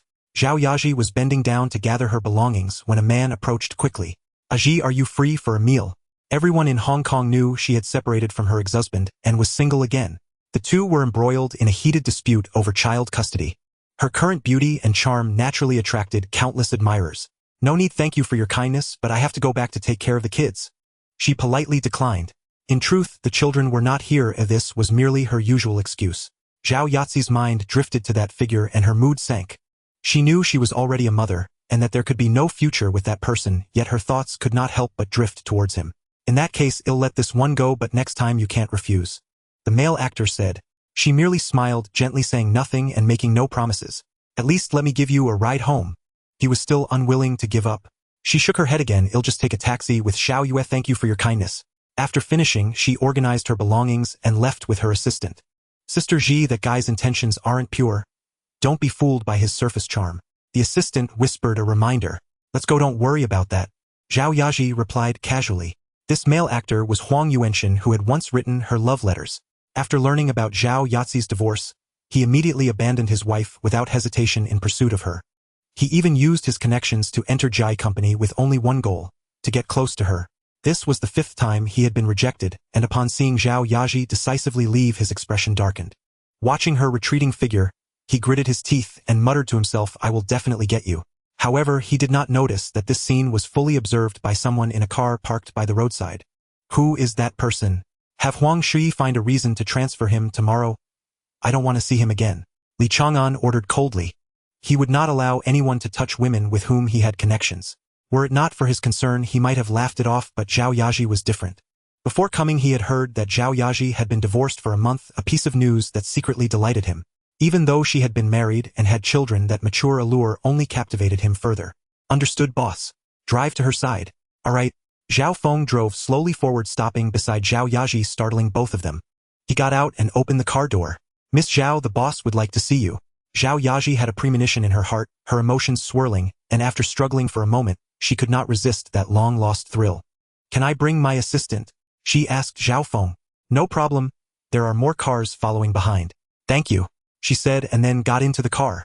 Now, whenever Li Chang'an went out, he had at least 5 or 6 bodyguards accompanying him, with 2 cars as standard. Huang Yuanxin at the filming site stood frozen, staring in the direction of Zhao Yaji, only to see a luxury car arrive and take her away, feeling as though he had fallen into an ice pit. As soon as that car appeared, it immediately attracted everyone's attention, but only the director recognized the license plate's ownership, shocked into disbelief. Did the chairman personally come to pick up Zhao Yaji? Inside the car. From now on, don't come to the filming site to pick me up. There are too many eyes around, and if someone recognizes me, gossip will inevitably spread to your side. Zhao Yaji said softly. Li Chang'an's lips curled into a faint smile. You are single now, what is there to worry about? But I am already a mother of 2 children. While you are a well-known wealthy man, the others will inevitably gossip. Let them talk. He continued to smile as he gazed at her, his eyes growing deeper. To him, Guan Yaoying was merely an obsession of the heart, while Ran resembled the beloved little sister next door. Only Zhao Yaji was different. He was not simply fond of or in love with her, but rather captivated by a certain aura that emanated from her, akin to the fragrance of night winds. Intangible yet intoxicating, leaving him unable to resist. Suddenly, he pulled her into his embrace with swift and decisive movements. Zhao Yaji gasped, instinctively attempting to break free, but her strength was no match for his, and she could only be tightly held against his chest, her cheeks quickly flushing with crimson. Don't move, let me hold you for a while. His arms remained unwavering. There's still a driver in the car. She protested softly, her struggles gradually weakening, until she simply surrendered, leaning quietly against him. The car drove into the underground parking lot of his hotel. Li Chang'an held her hand, leading her into a private elevator that went directly to the upper floors. As a mother, her ears turned crimson, her heart raced, yet she relished this long-lost thrill, as if returning to the first flutter of youth. "What do you want to eat?" he asked. "You decide. I'm fine with anything," she replied, lowering her head. Yet she faintly understood that this meal was far from an ordinary gathering. In the sweet candlelight and exquisite tableware exuded an ambiguous atmosphere. She felt as if she had stepped into a prearranged setting, fully aware of the uncertainties ahead, yet her steps did not retreat. "I ordered cream lobster, a bottle of red wine, baked Australian lobster with cheese, and a few appetizers." He ordered 5 or 6 dishes in one breath, the feast far exceeding what the two of them required. The dishes were quickly served, filling the air with delightful aromas. "Give it a try. It should taste good," Li Chang'an said to Zhao Yaji. He had deliberately tasted the standards of the restaurants under his name, and even thought them superior to the Kowloon Hotel. Hence, he had already ordered that this suite be reserved exclusively for himself. After a satisfying meal, the atmosphere quietly warmed up. Zhao Yaji finally mustered her courage to speak. "Mr. Li, I am a mother of 2 children. I am not suited for you. You deserve someone better, let me go." Her voice trembled as she spoke, not entirely wishing to leave, but feeling the weight of her responsibilities as a mother forcing her to retreat. "No need to say any more." Li Chang'an held her hand firmly, his tone resolute. "Your children are my children. From now on I will take good care of you 3. Trust me." That night the moonlight streamed in through the window, illuminating their intertwined silhouettes. Before dawn everything had changed. In the morning Li Chang'an quietly left the residence, instructing the hotel front desk to hand over the other key to Zhao Yaji. From now on she could come and go freely without restraint. After stepping out, he first engaged in morning exercises, then showered and changed before heading to the Gaming Research Institute. The new product was urgently needed and time was of the essence, leaving no room for delay. Around 9 in the morning, he returned to the company headquarters to discuss the group's spring festival holiday arrangements with Zhuang Shiqiang. Zhang Lan had been out of town but returned to Shangjiang last night and was ready to work early this morning. He had thought she would take a break due to travel fatigue, but unexpectedly she appeared in the office full of energy and showing no signs of weariness. "Deputy General Zhang, aren't you going to take a couple of days to adjust? Can you really manage?" Li Chang'an asked with mild concern. "No problem, young master, Li need not worry," Zhang Lan replied calmly yet firmly. "That's good. With you back, the burden on General Zhuang has lightened considerably." Li Chang'an smiled at Zhuang Shiqiang. This was no empty statement. Recently the scale of Chang'an Group had rapidly expanded and daily affairs had become complex, almost entirely managed by Zhuang Shiqiang alone, who was already weary from the strain. Meanwhile, Li Chang'an only focused on direction, leaving the specifics to his subordinates, adopting an aloof demeanor. Now that Zhang Lan had returned, the situation was set to change. "If no one comes to save the day soon, I might as well spend New Year's Eve in the hospital," Zhuang Shiqiang joked. "Stop saying such ominous things. Let's get to the meeting." Zhang Lan shot him a gentle glare. The 3 then finalized the holiday plan. The Lunar New Year is on February 15th, and today is already February 11th, leaving only 4 days. The plan stipulated that the official holiday would start on the 28th of the 12th lunar month, but only for factory and administrative positions. Sales, frontline operations, and essential staff still needed to be on duty. A large enterprise cannot come to a standstill, someone must maintain operations. "Here's the arrangement, we will implement a shift system. Employees who remain on duty during the Spring Festival will receive an additional 4 times their standard pay on top of their existing salaries." Upon hearing this, everyone found it reasonable. Zhuang Shiqiang nodded in agreement. "This method is fair and encourages morale. I'll take care of it." Just as they were about to disperse, Li Chang'an suddenly spoke up. "Wait a moment." He took out 2 envelopes from his drawer and handed them to the 2. "You have dedicated many years to Chang'an Group. My father was unable to give you the appropriate rewards. Today I will make it up to you. Open it and just sign." Zhuang Shiqiang and Zhang Lan received the envelopes with confusion, and upon opening and reading them their expressions changed abruptly, and they hurriedly declined. "This is too much." The 2 waved their hands repeatedly, their voices filled with shock and unease. "You must accept this gesture. For 20 years you have poured your heart into the group, and this bit of return is well deserved, so there's no need to refuse." Li Chang'an had quietly prepared a generous gift with each senior employee, receiving 2 of Chang'an Group's shares. The amount seemed small, yet its significance was profound. Chang'an Group had long since become the parent company of Hanjin Group, with operations spread across various regions, even holding extensive shares in the United States. Based on the overall valuation, the group's market value had already surpassed 10 billion Hong Kong dollars. A 2 share represents a wealth allocation of 200 million Hong Kong dollars. For loyal subordinates like Zhuang Shiqiang and Zhang Lan, who had steadfastly held their posts for 20 years, this gift was simply their rightful due. Moreover, at a time when the company was on the brink of collapse, they had not turned away. Such loyalty is rare in the world. Li Chang'an knew well that such talents were invaluable. But young Master Li, this is truly too much. No need for further words. The stock transfer documents are already prepared, just accept them for now. Not only you, but I have also prepared gifts for the old craftsmen who followed my father in starting the business. Li Chang'an's tone was resolute. Zhuang Shiqiang and Zhang Lan felt admiration after hearing this. Even after gaining wealth, he did not forget his roots, and did not abandon the old staff. They felt gratified that the late chairman's legacy would continue through Li Chang'an. Zhang Lan subsequently left to handle matters, while Zhuang Shiqiang stayed to accompany Li Chang'an, awaiting the arrival of the old craftsman. About 10 minutes later, 9 craftsmen, who had fought alongside the late chairman in the electrical factory, arrived one after another. There had originally been 10, but one had strayed due to external temptations, and was not included in today's gathering. When they saw the content clearly, their faces were filled with astonishment, just like Zhuang Shiqiang moments ago. He Li was the most senior among them both in age and contributions. Even Zhuang Shiqiang addressed him as senior. Young Master Li, this is absolutely unacceptable. You have already done too much for us. We have received all that is due, and we cannot accept these shares. Indeed, you have provided us with housing, increased our salaries repeatedly, and even offered generous endofire bonuses. We cannot repay such kindness in several lifetimes. Even though we have worked in the company for many years, and endured some hardships, you have long compensated us generously. Now receiving such a heavy gift makes us uneasy. Please take it back, young Master Li, we really cannot accept it. The 9 of them spoke in unison, all refusing the shares offered by Li Chang'an. Li Chang'an watched this unfold with a sense of gratitude in his heart. The most precious treasure left by his father was not assets but this group of steadfast partners who shared their hearts and souls. With them around, many troubles naturally dissolved into thin air. This sense of peace was worth more than 1,000 words. Uncles, you really don't need to push back so much, he said with a smile. My current net worth is about 10 billion, and that's an understatement. Since I can support this venture, I should also consider your descendants. Before his words faded, he insisted on shoving the stock documents into their hands. These shares were not part of the group's total stock, nor did they carry the core decision-making power like Zhuang Shiqiang's. Li Chang'an merely allocated 10 of the rights based on each person's respective domains within their electrical companies. For instance, He Li, who long managed air conditioning technology, held 10 of the air conditioning company's shares. Others followed suit, corresponding their shares to their positions and contributions. Though not as significant as what Zhuang Shiqiang and others held, this 10 was still quite valuable. At present, the electrical products of Chang'an Group were in high demand with astonishing monthly profits. Each person's dividend could easily exceed 10 million. After repeated persuasion from Zhuang Shiqiang and another executive, everyone reluctantly accepted. After sending them off, Li Chang'an sat in the office with Zhuang Shiqiang to outline the development direction for the new year. With only a few days left until the spring festival, many matters could only be discussed after the holiday. Even the computer project he had already designed had to be temporarily shelved and could not be put into production. Half an hour later, he asked Zhang Lan to notify the finance department to settle the salaries. All employees rated as excellent, outstanding, and those in management who performed exceptionally would receive additional bonuses.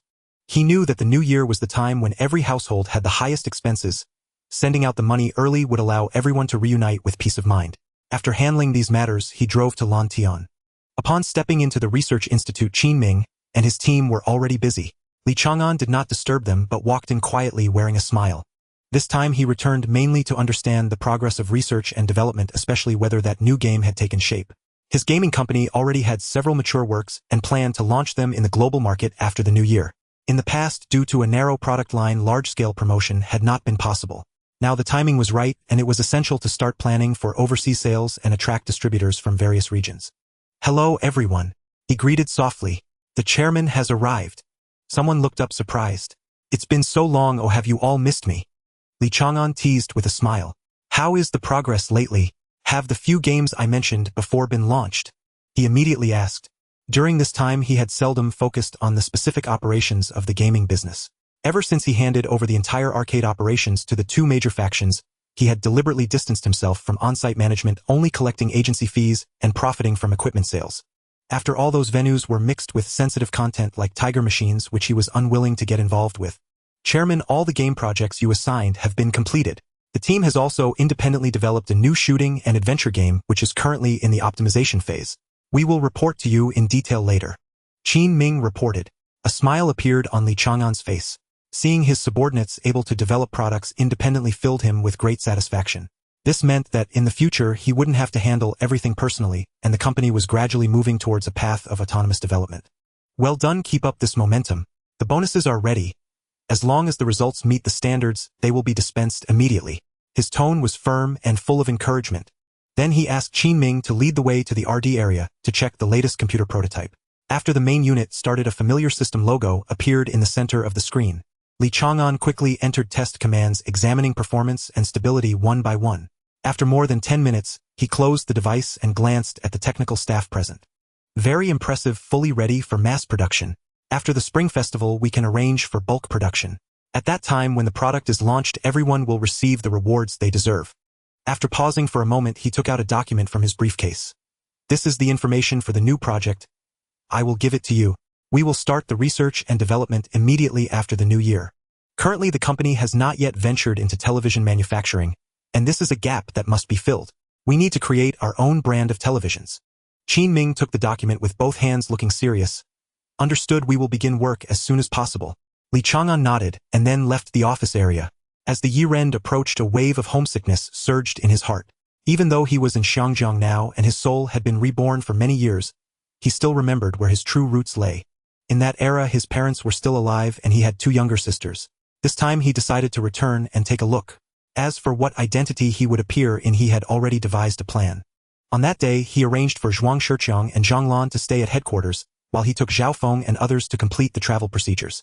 By the afternoon, they had arrived at Guangdong's Yangcheng.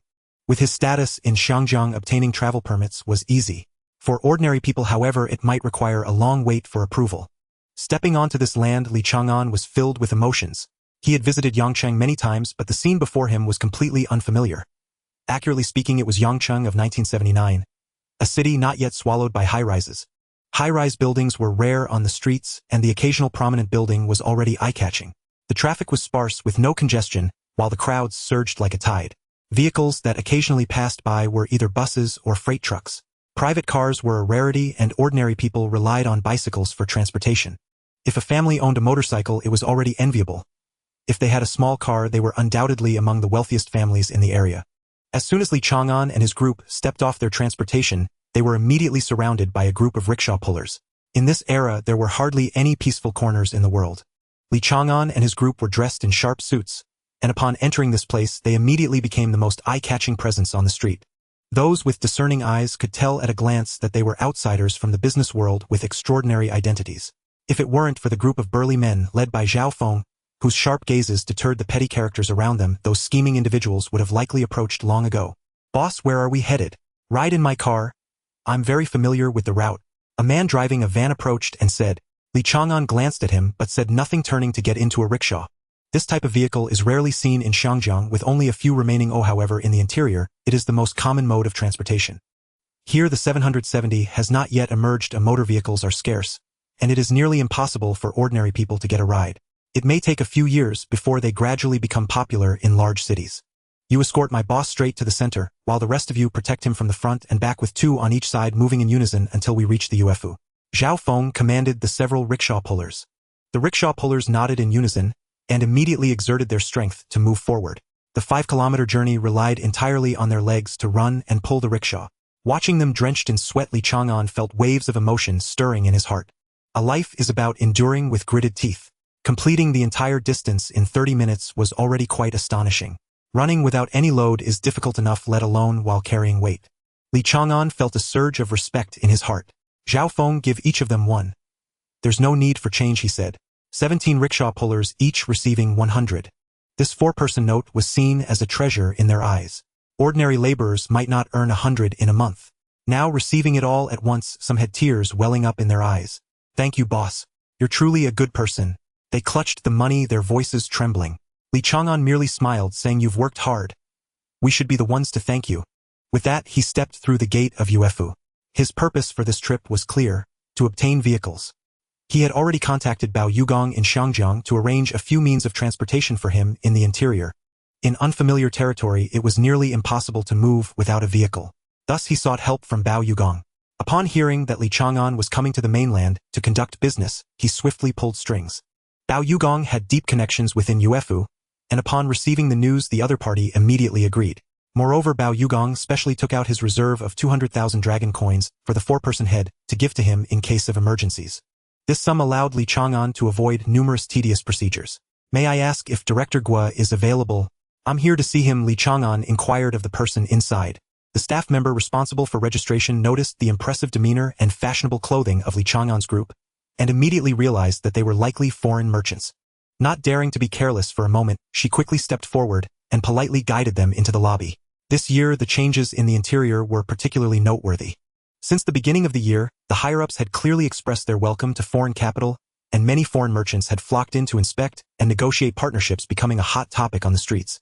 The few individuals before him appeared travel-worn yet composed, causing the registrar to naturally categorize them as important guests.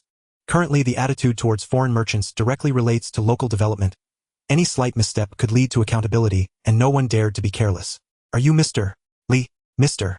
Bao mentioned you would be coming." Director Gua approached with a warm smile. "Indeed, I apologize for keeping you waiting, Director Gua, and for interrupting your work." Li Chang'an responded with a slight nod. "Not at all. It is our duty to host fellow compatriots, Mr. Li is too polite." Director Gua spoke sincerely. Li Chang'an nodded lightly, not wanting to engage in further pleasantries. He simply wished to finalize the paperwork as quickly as possible, collect the vehicles, and find a place to settle down. Days of travel had left him somewhat weary. "Director Gua, I primarily came this time to borrow vehicles, and time is tight, so I would appreciate your assistance in arranging them. We can discuss in detail when I return next time."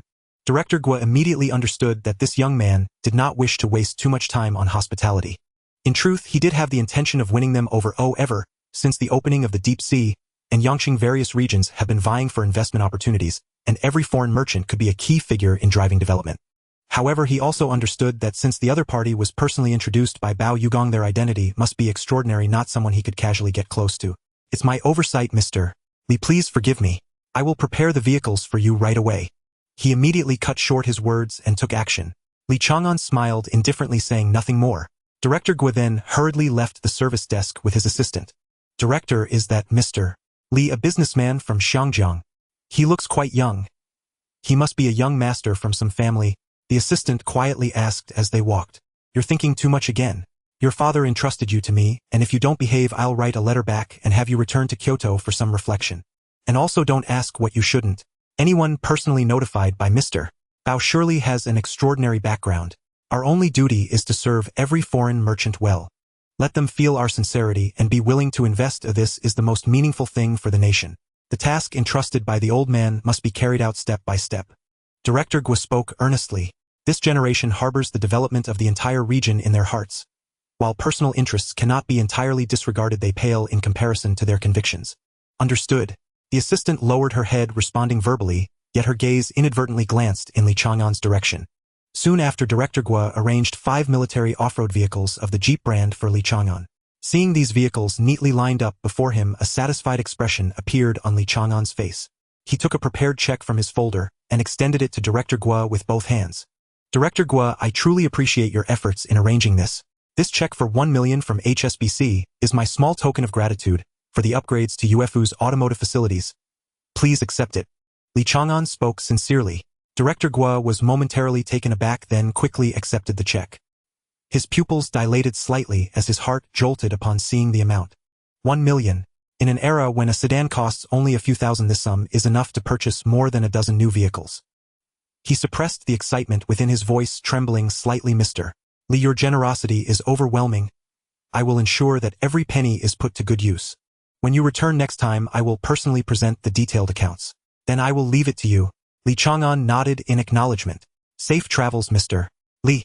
Director Gua continued to watch the convoy leave the compound. Even after the vehicles had departed, he remained standing in place, tightly gripping that thin yet weighty piece of paper.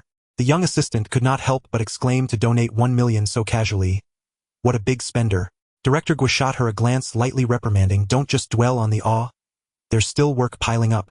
Yet the corners of his eyes held a smile, and there was no trace of reproach in his tone. Li Chang'an and his group arrived at the hotel they had booked and checked in. After days of hard work, he was utterly exhausted. That night, he turned off the lights early to rest, preparing to conserve energy for the long journey ahead. His destination was Wenzhou Luqing in Zhejiang province. Not the hometown of his current father, but the place of his true birth in his past life. It was February 14, 1983, the eve of the Lunar New Year. To make it home in time for the reunion dinner, he had to reach the village by afternoon. He chose to drive rather than fly. Not merely to save money, but to witness firsthand the transformation of towns and countryside along the way, turning the journey into a contemplative passage across time. As dawn's ashen light crept across the horizon, the convoy set off. From Yangcheng to southern Zhejiang, a distance exceeding 1,000 kilometers. There were no expressways, only the national highway offered passage. Yet that highway was pocked with potholes and choked with dust. 60 kilometers per hour was the absolute limit. Unhurried, they paused frequently, admiring scenery, exchanging idle talk, as if on a spring outing rather than a long-distance journey. Not until the following morning did they finally cross into Zhejiang province. A few more hours' drive would bring them to Luqing village. Outside the car window, the landscape gradually shifted. Li Chang'an gazed at the undulating mountains in the distance, and a quiet question stirred within him. In this life, would that former self still be born upon this very land? If another me truly existed, how would we recognize each other upon meeting?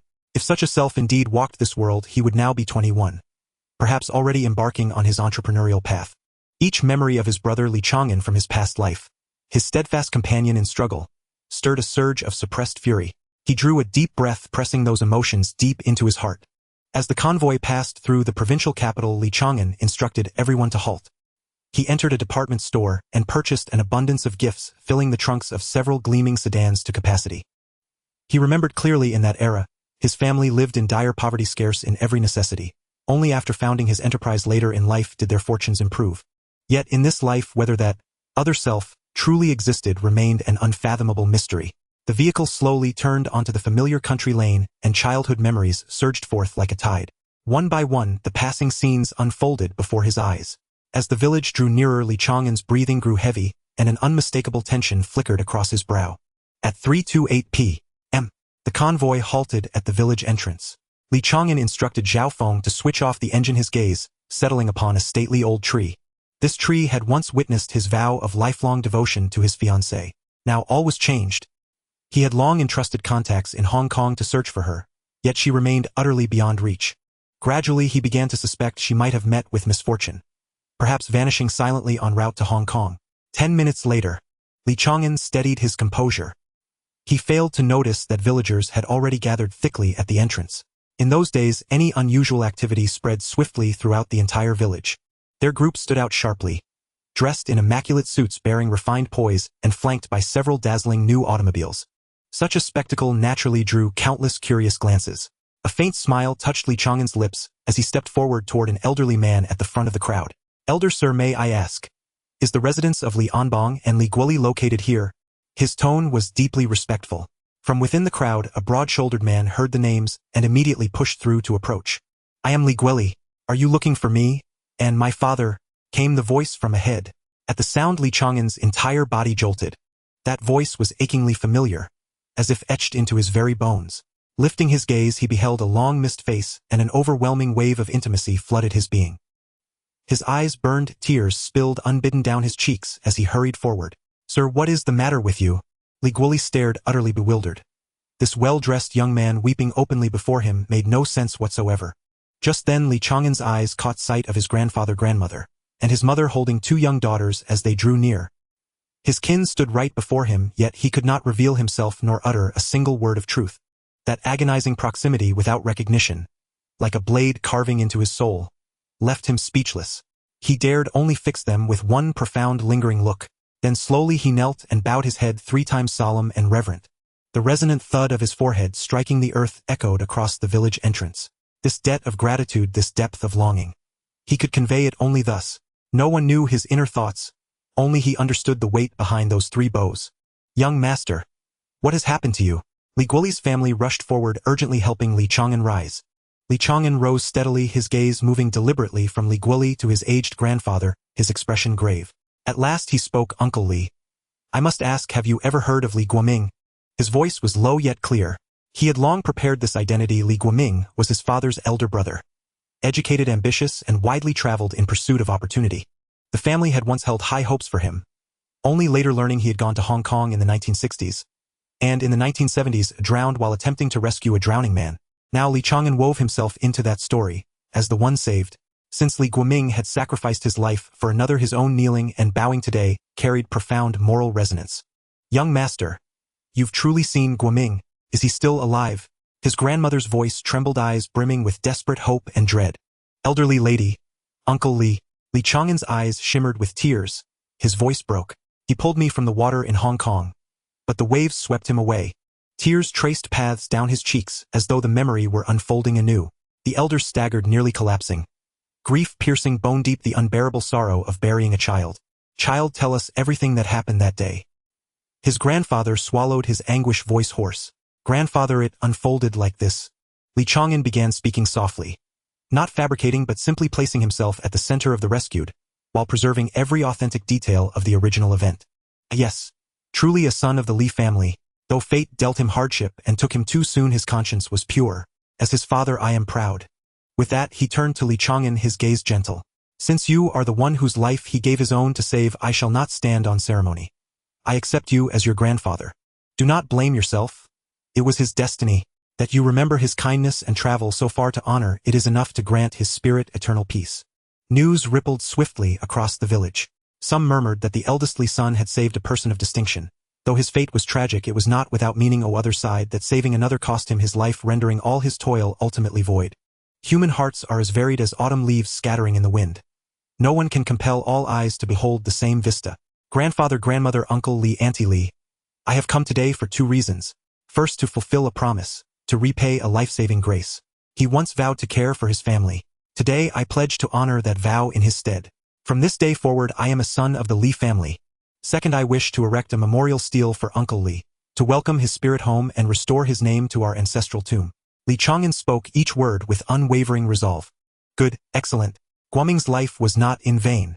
The elder clasped his grandson's hand, tears glistening in his eyes, his voice trembling faintly. The storm has finally subsided. Li Chang'an silently apologized to his uncle in his heart, then turned to gently comfort his grandmother until her breathing stabilized and her emotions gradually calmed down. Grandpa and Grandma, I brought back some things for you. He turned to Zhao Feng and the others. Unload the items. Understood, boss. The carriage opened and box after box of gifts was unloaded. The villagers gathered around, their eyes shining, and someone couldn't help but swallow hard. They had never seen the outside world, and the array of items before them was dazzling. No one could accurately say how much they were worth. A sense of envy grew in everyone's hearts. This time the Li family was genuinely different. Child, what is your name? Grandpa, my surname is Li, and my name is Li Chang'an. Chang'an. Chang'an. That's a lucky name. Chang'an, buying so many things, how much did it cost? It's too extravagant. Grandma tugged at his sleeve, her tone filled with concern. Grandma, don't worry about the money. I've settled down in Xiangjiang and have plenty on hand. This token of my affection is nothing. Li Chang'an replied with a smile, memories of his grandmother, secretly giving him candy when he cried as a child, flashing through his mind. But this is still too much. Not too much. If we can't finish it, we can share it with the villagers. Isn't that right, Grandpa? He knew the old man valued his face, and his words struck the right chord.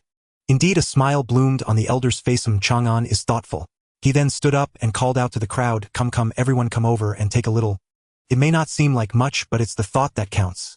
Everyone gets a share. Don't worry, Grandpa, if it's not enough, I'll send someone into town to buy more tomorrow, Li Chang'an added. The villagers eagerly stepped forward to receive their shares, adults carrying large bags, while children hugged, snacks, their laughter infectious. The entire village felt like a festive celebration. This day was New Year's Eve.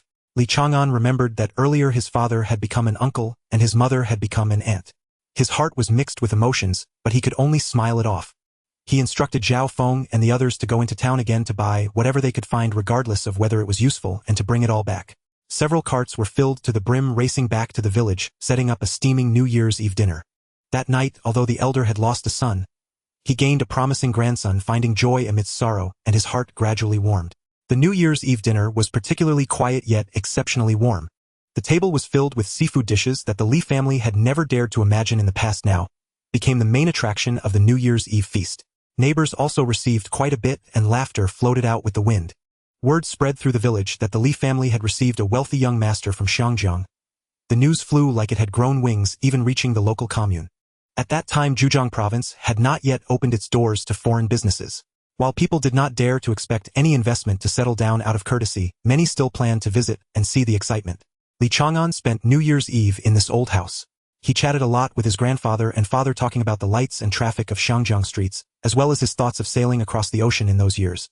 With cup after cup of wine, the conversation flowed more freely until no one could escape the effects of drunkenness. The house was not large enough to accommodate too many people resting.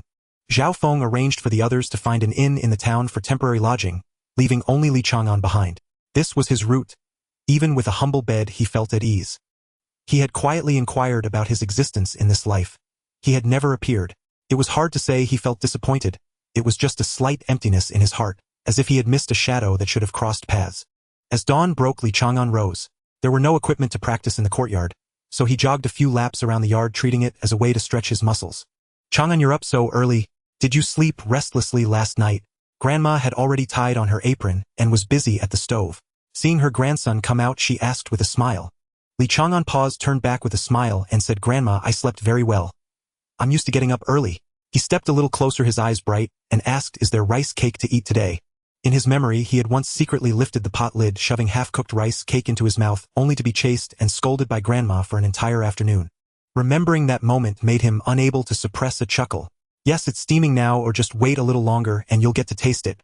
Grandma looked at him, her eyes filled with affection. Brother Chang'an, Happy New Year.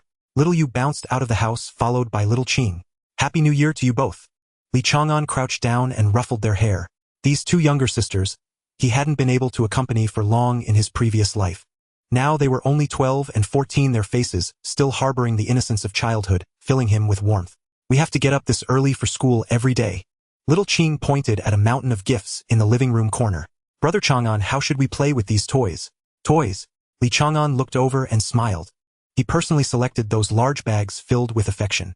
Clothes, dolls, puzzles, remote control cars. He had brought almost everything the children would love. Don't rush. I'll teach you slowly later. He stood up, pulled out 2 bright red envelopes from his pocket.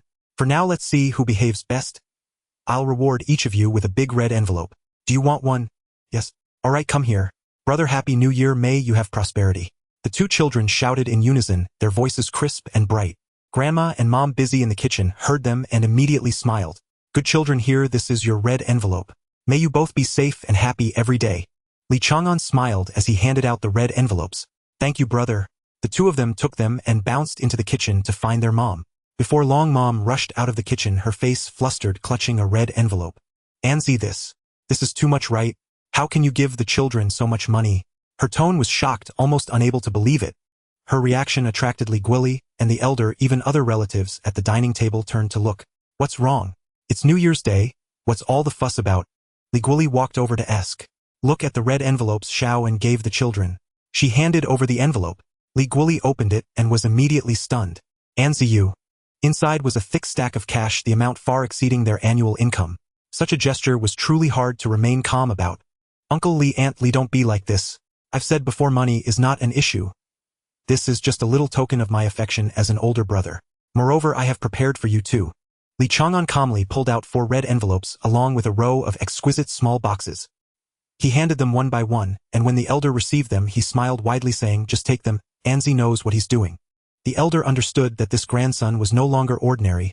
Just the sight of those straight-backed bodyguards said it all. He no longer declined and accepted them calmly. Grandpa understands me. Grandma, Uncle Li, Aunt Li, we are family. There's no need to be polite, Li Chang'an said softly. He then took the hands of his 2 younger sisters.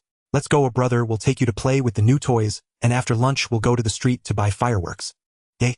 His warmth and thoughtfulness warmed the hearts of the entire family. This new year became particularly lively and cozy because of his return. The entire morning he played and frolicked with his younger sister, savoring this rare tranquility and familial warmth. Before he knew it, it was time for lunch. Along with Zhao Feng and others, 20 people sat around the table for the meal. Grandma and his mother from his past life were bustling about, yet their faces were filled with joy. When had there ever been such a grand occasion at home? Moreover, the returning Li Chang'an held an extraordinary status. Anzi, will you drink another cup with Grandpa? The old man raised his cup in invitation. Grandpa, not today. I'll take my sister out this afternoon and will drink with you later. Li Chang'an politely declined. All right, as you wish. The elder poured for himself, savoring the fine wine from Shangjiang, the taste lingering on his lips. As the dining table grew quiet, Li Chang'an set down his chopsticks, looked at his relatives beside him, and softly spoke. Grandpa, Grandma, Uncle Li, Aunt Li, I want to take you to live in Shangjiang, and I will take care of everyone from now on, okay? Li Chang'an had no relatives left in Xiangjiang. Even in the family he found himself in after crossing over there were no blood relations. Therefore he cherished this family all the more. You want to live in Xiangjiang. Anzi, I understand your good intentions, but we old folks have rooted ourselves in this land for most of our lives, and our bodies aren't what they used to be. Let's not stir things up. Let's stay here. But Gwili, you two are still young. Since there is this opportunity, why not take a trip with Anzi? Don't worry about the children. We will take good care of them. The old man turned to speak to his son and daughter-in-law. Dad, Li Gwili began to speak, but Li Chang'an quickly took over the conversation. Grandpa, Uncle Li, you don't need to worry. I will also take Xiaoye and Xiaoqing with me. I must take them. The educational conditions in Xiangjiang are far better than here. They are at the age to gain knowledge and cannot be delayed. Upon hearing this, Li Gwili, who had been hesitant, felt his heart waver. But he then thought about the burden of letting Li Chang'an bear the expenses for 2 children's tuition and living costs. It would be quite a load. Anzi, studying over there must be quite expensive, right? Although you have money, bringing so many people at once, wouldn't that be too much to handle? His tone was filled with concern, fearing he would bring trouble upon Li Chang'an. If that were true, he would rather forego the opportunity. Ha ha ha. Li Chang'an chuckled a few times and lowered his voice, saying, Grandpa, Uncle Li, to be honest with you, I am a top-tier tycoon in Xiangjiang. Don't worry about funding the children's education or taking care of you. Even if I spent my money frivolously every day, I wouldn't exhaust it over several lifetimes. He understood that unless he spoke so plainly, they would never feel at ease. Ha ha ha. Our Li family is truly blessed. Although you are not our biological descendant, Guoming sacrificed his life to save you, and this gratitude has long blurred the lines of kinship. From now on you are a descendant of the Li family. Good job, make us proud. The old man clapped his thigh, his eyes gleaming, having completely regarded Li Chang'an as his own. Li Gwili stood frozen, momentarily speechless. Everything before him was too sudden, like a dream, and he had yet to fully process it. Having faced the earth his whole life, he had never thought of leaving his hometown. But upon hearing that his children could receive a better education, his heart was struck hard. He did not want his children to miss such an opportunity. The meal was simple yet lively. After the meal, Li Chang'an prepared to take his 2 younger sisters to the town to buy some fireworks. As soon as they left the village, the strong aroma of the new year filled the air. Red lanterns, couplets, and the sounds of firecrackers rang out, and Li Chang'an took a deep breath, feeling exceedingly joyful. Along the way, whenever he saw a child, he would pull out a red envelope, each containing 100 yuan. Fortunately, he had instructed Zhao Feng to prepare enough in advance. The news of him giving out red envelopes spread quickly. With around 200 people in the village, regardless of age, everyone received a share. When the red envelopes reached each person, they were filled with brand new 100 yuan bills. People held the red envelopes, their faces beaming, speechless, only feeling warmth in their hearts. Watching this scene, Li Chang'an smiled as well. Spending this little money to bring so many smiles was worth it. The group soon entered the town. He wasn't buying just a few strings of fireworks for show. He was hauling entire boxes. There were many children in the village, and he wanted every child to have fun. To him, money was never an issue.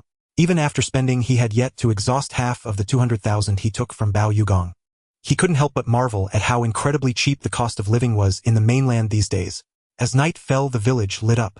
The front of the Li family's house was crowded with children, and the sounds of fireworks crackled continuously. Those things that they could only long for in the past now burst into beautiful flowers of light in their hands.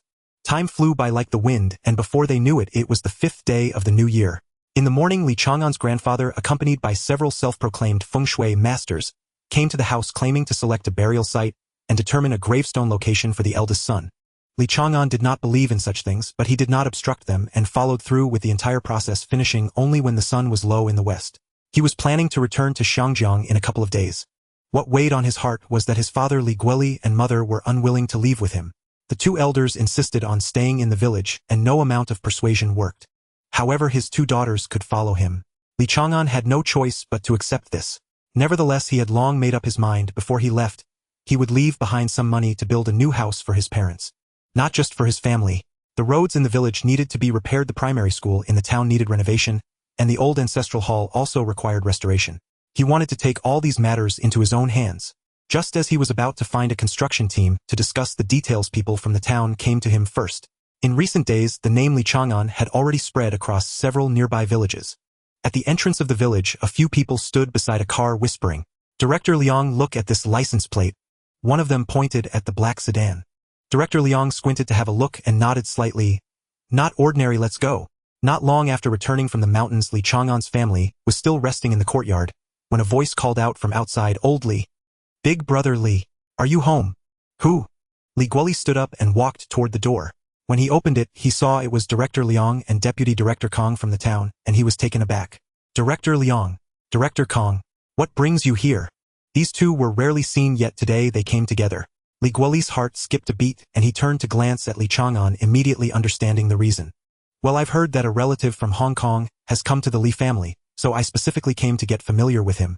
I hope I'm not interrupting," Director Liang said with a smile. "Not at all, please come in, please come in." Li Guoli quickly stepped aside to welcome them. As soon as the group stepped into the courtyard, their attention was drawn to Zhao Feng and the others. They stood in a row, their postures erect, expressions serious, and their imposing aura was palpable. They were not like ordinary bodyguards, but rather a display that clearly belonged to the entourage of a significant figure from the city. Several officials exchanged glances, their curiosity deepening even further. "Grandpa Li wishing you a prosperous new year. I apologize for dropping by unexpectedly." Director Liang respectfully greeted Li Chang'an's grandfather. The old man nodded with a smile, fully aware of the visitor's intent, which aligned with his own wishes. Thus, he felt no inconvenience. "With two leaders gracing my humble abode, I can only feel joy. How could this be a disturbance? Please come inside to talk." Li Chang'an's grandfather warmly invited them. "Mr. Li, let us not be formal. We are here today mainly to meet Mr. Li." Director Liang candidly stated his purpose. Li Chang'an stepped out in response to the voice approaching them. "Hello, Director Liang. Hello, Mr. Li. And this leader, how should I address you?" Li Chang'an turned to the other person. "I am Director Kong, the Deputy Director of the town. It is truly an honor for Mr. Li to come to our town." Director Kong extended his hand for a handshake, his face beaming with joy. "You flatter me too much, Director Kong. Now that I have returned, this is my homeland. I'm merely coming home." "Well said. Such friendship is indeed rare. Having a talent like Mr. Li settle here is a blessing for our entire town." Director Kong sincerely expressed his sentiments. Their feelings were easy to understand. Now the area around Yuezhou had been fully opened due to higher-level directives, yet their region still remained quiet. To promote development relying solely on local resources was nearly impossible. With foreign businessmen visiting the small town, how could they let this opportunity slip away? Even if they could not facilitate an investment, even a donation or support for public welfare would suffice to bring about change. "You're being too kind, Director Kong. You arrived at the perfect time. Since this place will be my home from now on, though I may not be exceptionally talented, I still have some savings. I wish to contribute to building a road directly from the village to the town center. Moreover, I can cover the costs for renovating or constructing the town's hospital, primary school, secondary school, government office building, and public activity park. Additionally, I am also preparing to rebuild the ancestral hall in the village and the old house where my grandfather lived. I hope you too can help find some reliable workers." With this statement, the two directors were momentarily stunned. They had only intended to secure a bit of funding. 10 or 20,000 was already a luxury. But the proposals mentioned, 2 schools, an office building, medical facilities, road projects, public spaces, each exceeded their expectations. This would require a significant amount of funding. Director Liang and the others were initially taken aback, but soon their faces lit up with barely concealed excitement. If this came to fruition, their political achievements would surely skyrocket. "Mr. Li, are you truly planning to do this?" In a moment of overwhelming emotion, Director Liang still remembered to confirm the details. Such matters were significant. If reported but unable to be realized, the consequences would be dire. "Absolutely." Li Chang'an's tone was resolute. "I will not speak falsely in such matters. I will be leaving the day after tomorrow, so you must provide me with a detailed budget by tomorrow. However, let me be clear, this money is for the town's public welfare purposes, not for personal accounts. I hope that once the funds are in place, every promised project will be fulfilled without exception." He scanned the two directors with a steady gaze. "Do you understand my meaning?" Money was not an issue for Li Chang'an. Building a few buildings was merely a drop in the ocean. Yet he was well aware that some individuals were untrustworthy. They might verbally agree but would operate differently behind the scenes. His wealth was hard-earned and would not be squandered or misappropriated. If there were any slips, he would investigate thoroughly. If no one responded, he would contact Bao Yugong directly for resolution. From then on, the mainland could forget about him contributing a single cent. "Rest assured, Mr. Li," Director Liang immediately stated, "I personally guarantee with my reputation to oversee the entire process. Every penny will be put to good use." "That would be best." Li Chang'an smiled slightly. After a few pleasantries, the conversation was hastily concluded. In truth, both parties had already drifted off in their thoughts. The news was too shocking, even leaving them a bit dazed. They only wanted to rush back to the city to report and quickly send professionals to assess the various constructions mentioned by Li Chang'an. Time was only 2 days. Not a moment could be wasted. If Li Chang'an left as scheduled and they had not acted, it would be too late for regrets. Having finally encountered a benefactor willing to be generous, how could they just watch the opportunity slip away? What we discussed today is not to be leaked to anyone. Before leaving, Director Liang quietly reminded the accompanying staff. We must not let anyone from other towns or people in the city know about this matter. No matter how wealthy Mr. Li is, he cannot withstand requests for money from all directions. What if others heard and came asking for donations? Therefore, this matter must be kept strictly confidential until everything is finalized before it can be made public. Did everyone remember? He felt a twinge of regret for bringing too many people along. It was not that he wanted to monopolize the benefits, but he was worried that the news would leak, attracting greedy eyes. If Li Chang'an was entangled by other places, the benefits their town could receive would likely be greatly reduced. Understood, Director. A group of people hurriedly headed back, their minds fully occupied by that matter, not wanting to delay a moment, only hoping to finalize the plan and send out the quotes as soon as possible. In the small courtyard of Li Chang'an's home, the setting sun cast a slanting light. Anzi, the amount you're donating is truly astonishing. The grandfather sat in a bamboo chair, his brows knitted, his voice filled with concern.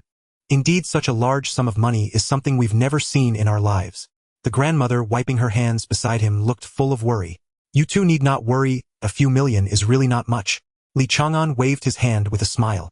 I already told you I earn dozens of times this amount in a day. Being able to do something for my family and for the town makes me feel at ease. Upon hearing this, the two elders fell silent.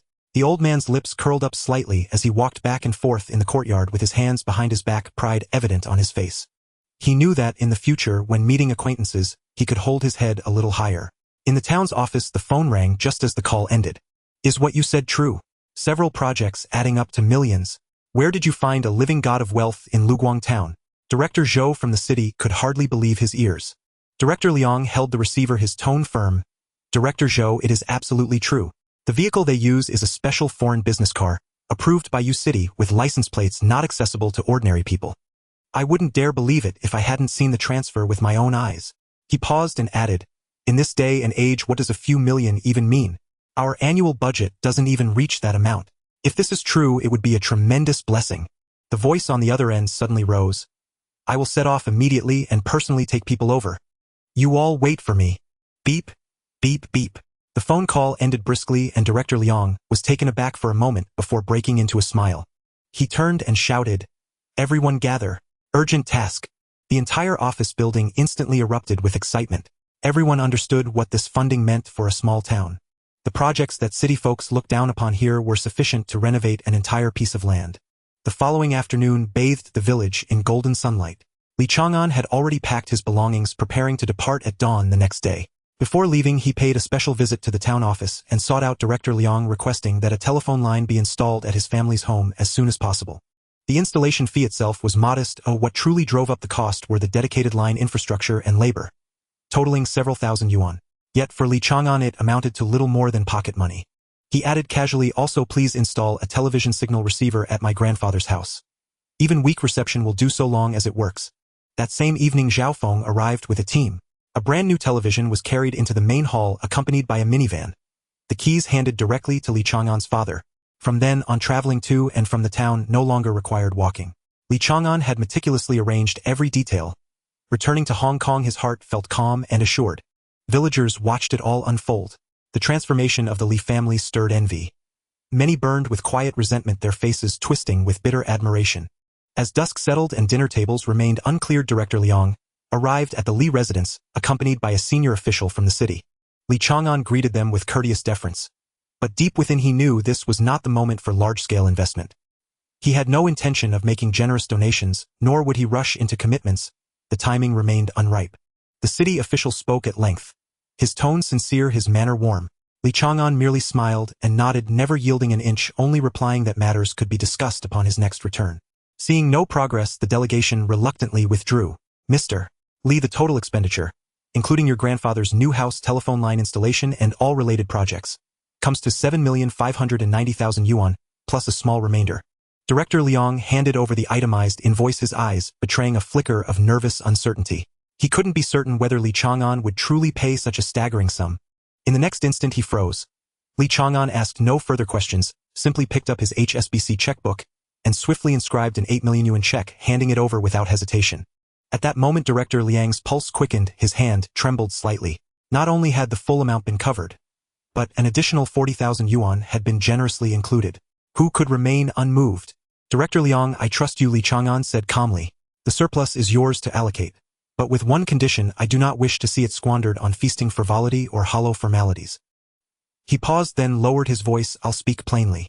You've likely investigated my background. My standing is comparable to that of Ho Yingdong and Pao Yukong. Should I discover any misuse or misappropriation of these funds, I will return personally to address it. It is not distrust of you. I fear you may be unable to withstand external pressures. If such a thing ever occurs, call this number immediately. He jotted down a phone number and placed it in Director Liang's palm. With those words spoken, the rest was left to the other man's conscience and choice. When Li Chang'an revealed his identity, Director Liang nearly lost his footing. Each name he uttered resonated with legendary stature. And yet this young man stood shoulder to shoulder with them. Awe replaced astonishment, and reverence followed in its wake. The next morning, Li Chang'an departed for Hong Kong with his two younger sisters. At parting, his grandparents held their grandchildren's hands tightly, unwilling to let go.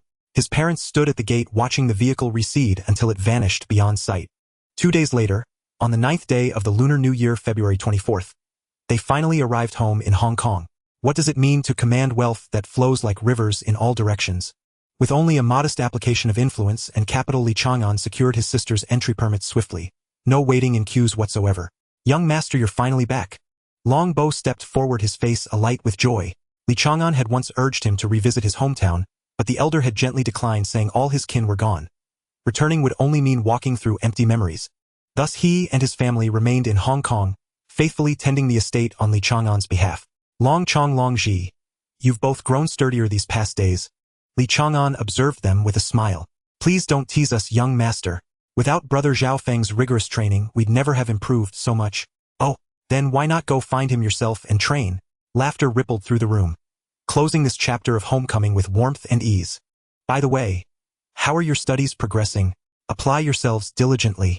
One day I'll rely on you both. Li Chang'an gazed at them with gentle encouragement. You can count on us, young master. We'll study hard. I will too. At his words, the brothers straightened their spines, answering with solemn resolve. Good. I believe in you. He paused, then lifted his eyes toward the doorway. Xiao Yue, Xiao Qing. Come here. The two girls hurried forward. This is Uncle Long. Greet him properly. Uncle Long.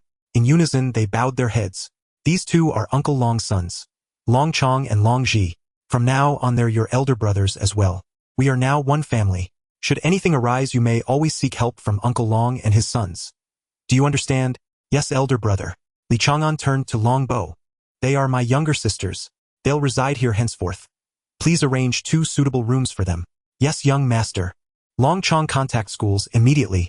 Spare no expense. Secure excellent placements for Xiao Yu and Xiao Qing. Understood. After a moment's reflection, he added, also hire a private tutor to prepare them intensively. Help them adapt swiftly to the local curriculum. As you command. He knew well the rural education system lagged far behind. Falling behind academically would wound their pride. Perhaps even invite scorn from peers. A burden he refused to let them bear. Having entrusted his sisters fully to Long Bo, he turned and departed. For the office. So long absent, he had no idea how affairs stood. 10 minutes later, his car halted beneath the tower of Hutchison House, now renamed Chang'an Tower, headquarters of Chang'an Group. The Spring Festival holiday ended on the 5th day of the New Year. Employees had long since returned to work. In those days, holidays rarely extended to the 8th or 9th. Once the festival concluded, everyone rushed back to labor without pause. Work was not pursued for comfort. It was the very breath of survival. A single misstep meant immediate replacement. Hong Kong never lacked workers, but losing a job made finding another nearly impossible. Countless people faced destitution. Not only refugees fleeing hardship, but also educated youths, many of whom remained unemployed. Thus workers dared not negotiate terms or demand benefits. Unlike generations to come who might refuse jobs for low wages or insufficient leave. To be dismissed then was cataclysmic. The weight of life crashing down, instantly threatening the livelihood of an entire family. Chairman, auspicious New Year. Yes, Happy New Year. Ms. Jean, please ask both general managers to join me. Li Chang'an spoke quietly. Understood, Chairman. The secretary turned and walked away. Her skirt swaying lightly, her stride elegant. Li Chang'an's gaze lingered on her for a beat, his eyes shifting subtly, a faint ripple of suppressed desire stirring within him. Her silhouette seemed charged with quiet provocation, stirring hidden longing. He murmured softly, almost to himself, "One day you will be mine." Minutes later, Zhuang Shiqiang and Zhang Lan pushed the door and entered. "Young Master Li, Happy New Year." "Happy New Year." Li Chang'an nodded in response. "Please have a seat, and let's talk about recent events." Zhuang Shiqiang opened the folder in his hand, his voice steady.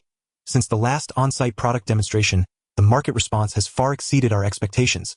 The public's acceptance of our electronics is extremely high, with sales of various products generally increasing by more than 20%. Starting from the 5th day of the new year, several agents from Western Europe have already placed orders with astonishing volumes. I plan to prioritize the shipment of this batch. Although a few companies in the market have followed suit with new product launches, the quality varies and does not pose a threat. There is only one exception, the Panasonic Group from country R, whose product quality is close to our standards." "Panasonic." Li Chang'an's brow furrowed slightly. "Please continue." "As for the arcade gaming business, the agency rights in the Australia High region have been taken over by the Sun Yi-on Group. They have placed an additional order for 10,000 units, all to be sent locally. It is rumored that the competition is fierce over there, and ultimately Sun Yi-on and 14K have gained control of the situation. The news regarding the portable media players is quite encouraging. They have become not just products but symbols of fashion. Several agents from Western Europe are actively seeking collaboration and are waiting for your decision. Regarding network construction, Kowloon and Causeway Bay have completed full coverage. Next, we will gradually extend to other regions. The real estate projects. Zhuang Shiqiang continued reporting in detail, which lasted for a whole hour. The picture of the entire group's operations gradually unfolded in his words. The electronics contributed the largest revenue, followed closely by the portable media players, while the real estate performed rather mediocre. Compared to other giants who have reaped substantial gains in the property market, Chang'an Group appears much more low-key in this field. After hearing everything, Li Chang'an's lips curled slightly. The agency rights for the portable media players can be released, but the rules need to be changed.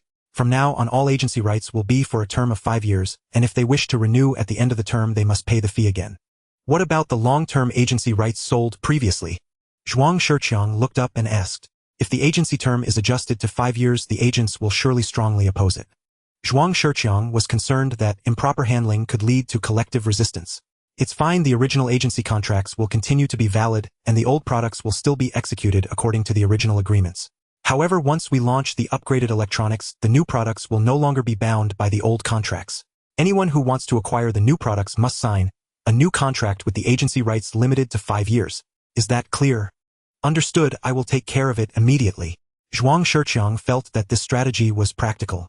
There's one more thing. Has the product tour planned for various regions before the new year been arranged? Li Chang'an asked. It's already confirmed. Starting from the 6th day of the new year, teams with exhibits will head to Western Europe, the United States country R, and other locations for exhibitions. Li Chang'an nodded slightly. Has the computer production line resumed? He continued to ask. It started as soon as the workers returned, and now we are producing about 5,000 units a day. The other 4 lines have not yet been activated. If all are open, the supply speed can be greatly enhanced. Good, order all lines to start working. I have confidence in this computer. It will definitely open up the global market. Li Chang'an knew well the performance advantages of this machine. Corporate clients could hardly resist it, while individual users depended on their family's economic situation. How is the renovation progress of the new mall? How much time is left? Make them speed up. This project is the starting point of our new model and must be prioritized.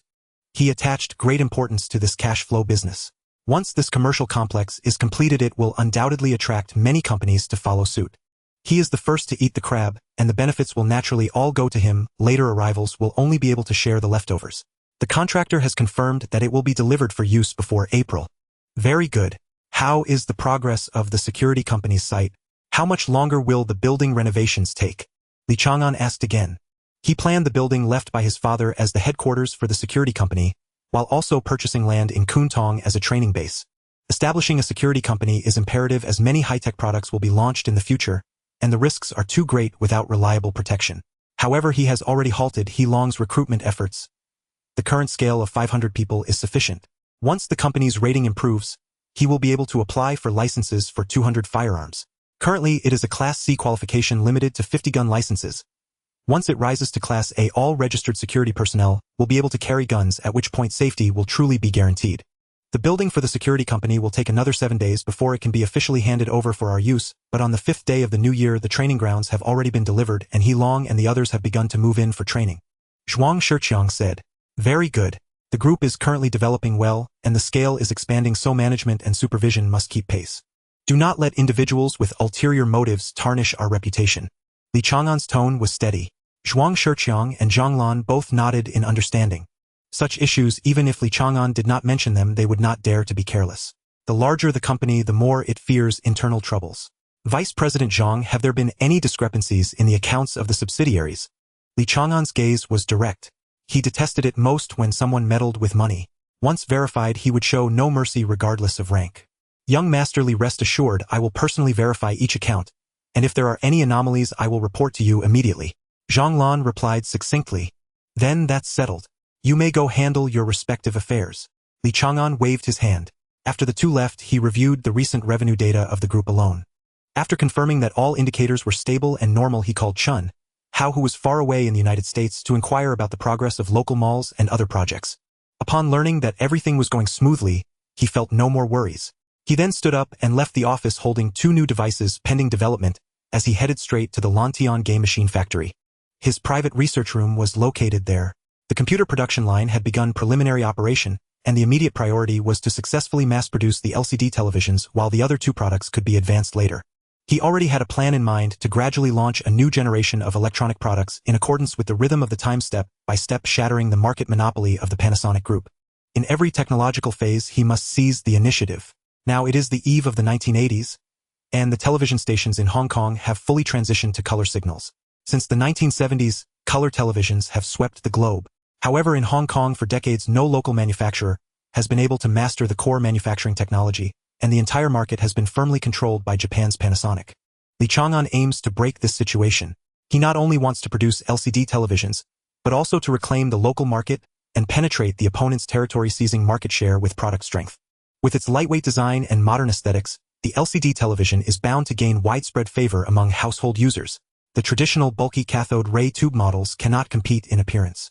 Not to mention the advantages of energy efficiency, clear picture quality, high brightness, and excellent resolution. These features are enough to render all televisions currently on the market obsolete. Qin Ming, am coming over, are you busy? Chairman, you arrived just in time. I have 3 areas regarding the LCD television that I haven't quite figured out. Qin Ming immediately picked up the challenging problem and walked over to Li Chang'an. First, regarding the color adjustment, how can we achieve the display of multiple colors? Most of the color displays on the market are based on a monochrome principle, and I have no reference unless I am given enough time to explore it myself. Second, the issue of resolution. The materials you provided mentioned achieving a level of clarity where pixel points are almost invisible. I have no direction in this aspect. Third, how to allow the LCD film to present the image completely through light. I have conducted over 700 experiments, but I still cannot achieve the effect described in the document. These 3 questions had troubled him for quite some time. The logic behind these technologies is hard to grasp in a short period. Without sufficient research time, breakthroughs are simply impossible. Li Chang'an smiled slightly after listening. These problems are indeed not easy. Without personal guidance, relying solely on self-study makes it almost impossible to solve in the short term. Everyone gather closer. Bring over that batch of specially made glass sheets and prepare a few light tubes, Li Chang'an said while organizing his thoughts. The materials were quickly gathered. He began to explain the key points one by one. Pay attention. How is multicolor achieved? The core lies in the 3 primary colors, red, green, and blue. We use specially made high-efficiency light sources for control, completing the preliminary imaging through layers of reflection and superimposition. Then another set of light sources undergoes repeated refraction through mirrors, and different colors generate multiple mappings when passing through the lenses, resulting in a rich variety of colors. Do you see it now? Aren't various shades already being presented inside? This is just the basic operation. To truly showcase a delicate and full-color effect on the screen, voltage control must be added. By using electric currents to excite the internal structure of the lens, it transforms into a rhombic microstructure backlight module, allowing for precise color projection onto the display layer. Look, various colors are continuously changing. It's actually not complicated. As long as suitable materials are combined, it can be achieved. Li Chang'an easily unraveled the technical difficulties that had troubled Qin Ming for days. The process was surprisingly simple. The same method also applies to improving resolution. Li Chang'an continued to demonstrate. He taught while conducting the experiment. What seemed like simple steps relied heavily on the exclusive data special lenses and the coordinated operation of multistage circuit starting devices he provided. Without any single link, the ideal effect could not be achieved. Before long, it was noon. Despite Li Chang'an's personal demonstration, the volume of theoretical and parameter information was overwhelming, making it hard to fully digest. Even if they noted down the principles, they still had a significant gap in practical operational experience. Maturity requires patient waiting, or technical refinement cannot be achieved overnight. Only when the team truly masters the core skills can large-scale production in the factory proceed smoothly. Li Chang'an was not in a hurry. He was willing to give the team 7 days to digest the key points. Once the foundation was solidified, subsequent progress would naturally be smooth. He never hesitated to invest time. The first batch of products had to be perfect. Only in this way would consumers recognize the brand and gradually establish a solid sense of trust. Once a habit is formed, they would naturally choose his products when replacing appliances in the future. First, understand the basic principles of color adjustment. If you have any questions, feel free to find me. I will be in the Research Institute today. After arranging the work, Li Chang'an turned and walked towards another area. He already had the next step planned in his mind, the development of camcorders and cameras. Although there are recording devices on the market, they are bulky and mainly used for professional film shooting, not suitable for everyday use by the public. His goal was clear: to create lightweight and portable imaging devices that ordinary people could easily operate. While the team focused on the development of LCD televisions, he began working on the prototype himself. With a physical sample, the team would only need to optimize the details later, greatly enhancing the efficiency of learning and copying. The two projects could proceed in parallel without hindering each other. For the next 7 days, he hardly left the Research Institute. Relying on his past lives' memories and technological accumulation, he tackled the core issues of camcorders and cameras one by one. Meanwhile, the LCD television project also brought good news. The team independently completed the assembly of the whole machine. It had complete functionality and stable operation, only requiring further refinement in minor areas before mass production could commence. Well done, another product that will change the era has been born. Clap, clap, clap. Applause erupted as the multifunctional LCD television was finally officially finalized. A satisfied expression appeared on Li Chang'an's face. Another product with immense profit potential was about to be launched. From now on, simply continuing to release electronic products would be sufficient for him to enter the ranks of the world's top billionaires. Especially in the case of mobile phones and computers, the market returns far exceed those of traditional industries such as real estate or hotels. Now his business empire was gradually taking shape. In Hong Kong, he not only solidified his footing but also became the entrepreneur with the highest assets in public view. Yet Li Chang'an knew that this city harbored many low-key wealthy individuals. The Ma family, Li family, Kadori family, Chiu brothers, etc. are all hidden presences. Even the likes of Li Ka-shing probably have a vast number of undisclosed industrial layouts. Wealth should not be overtly displayed and strength need not be flaunted. These rules were well understood by them. Few people know that within the Chinese community there are two extremely secretive families. Since the 1930s, they have quietly accumulated assets worldwide under their family name, never appearing in personal identities, with businesses spread across continents wielding far-reaching but silent influence. Since the 1960s, these two prominent families have remained behind the scenes, rarely entering the public eye. Despite ongoing external investigations, clues concerning them have eventually surfaced, yet they have never publicly responded to any rumors, nor have they appeared before the media. The Rong family, however, occasionally makes headlines. This large family, originating from Wuxi, was once referred to as the King of Wuxi. In its early years later, relocating overseas due to changing circumstances. As the eve of the 1980s approached, the 7 brothers of the Rong family each took charge of significant territories. Businesses spread across the United States, Mexico, Canada, Western European countries, Singapore, and Hong Kong. If all their assets were made public, the fortunes of those Hong Kong tycoons would probably not even reach a fraction of it. In contrast, the Zhang family is even more mysterious. Both families originated from the mainland, but no one knows when they migrated to Hong Kong. Although they have no significant investments locally and do not flaunt their presence, it wasn't until the early 21st century that their veil was quietly lifted. Investigations revealed that the Zhang family controls industries valued at over $1 trillion globally. What does this mean? At that time, the wealth of the world's richest person was less than 1/10 of theirs. The news sent shockwaves across the world. Yet the Zhang family remained silent, offering no explanation to any of the mounting questions. Countless Hong Kong journalists attempted to trace the story to its source, yet none succeeded in uncovering the truth. Gradually, however, the facts came into sharper focus. The Zhang family's wealth was truly staggering. Only then did people realize that within the Chinese-speaking world lurked a power rivaling the Rockefellers and Rothschilds. Li Chang'an knew these inner workings well, but he felt no envy, nor did he harbor any intention of seeking favor. For he understood clearly, in this life, he himself possessed equal potential. Since he needed no one's patronage, why should he seek proximity? Others chose seclusion for reasons of their own. He would not recklessly intrude and risk provoking disdain. Once all details are verified, hand the designs directly to the factory for mass production. Qinming, I entrust these 2 new products to your team. The core components are already complete. I've documented both the underlying principles and technical specifications. Simply follow the files. If anything is unclear, consult the documentation. Get prototypes ready as soon as possible. Li Chang'an handed over the prototype camcorders and cameras, along with their technical documents. Having spent a full week at the research institute, he was thoroughly weary. It was time to leave. All preparations for the security company were complete. It would officially open in 2 days, and he had to be present in person. Though the firm profited by safeguarding others, Li Chang'an's fundamental purpose in founding it was to secure his future empire. A vast industrial landscape requiring unwavering protection. Still, maintaining such a team demanded revenue. He would not launch the venture quietly. This opening would reverberate across the city. Only spectacle could forge an indelible brand. He planned a grand inauguration ceremony for the security company and intended to invite every prominent tycoon in Hong Kong. After all, these individuals would likely become clients, and there was no reason not to extend the invitation. Though He Long and his men had once roamed the streets, they were fundamentally veterans. Disciplined soldiers who, under Zhao Feng's rigorous training, had shed their former carelessness and reclaimed the vigor and spirit of their military days. Upon returning to the office, Li Chang'an personally penned each invitation. When addressing Hong Kong's elite, formality was paramount. The handwriting had to be precise, the tone respectful, not a single detail overlooked.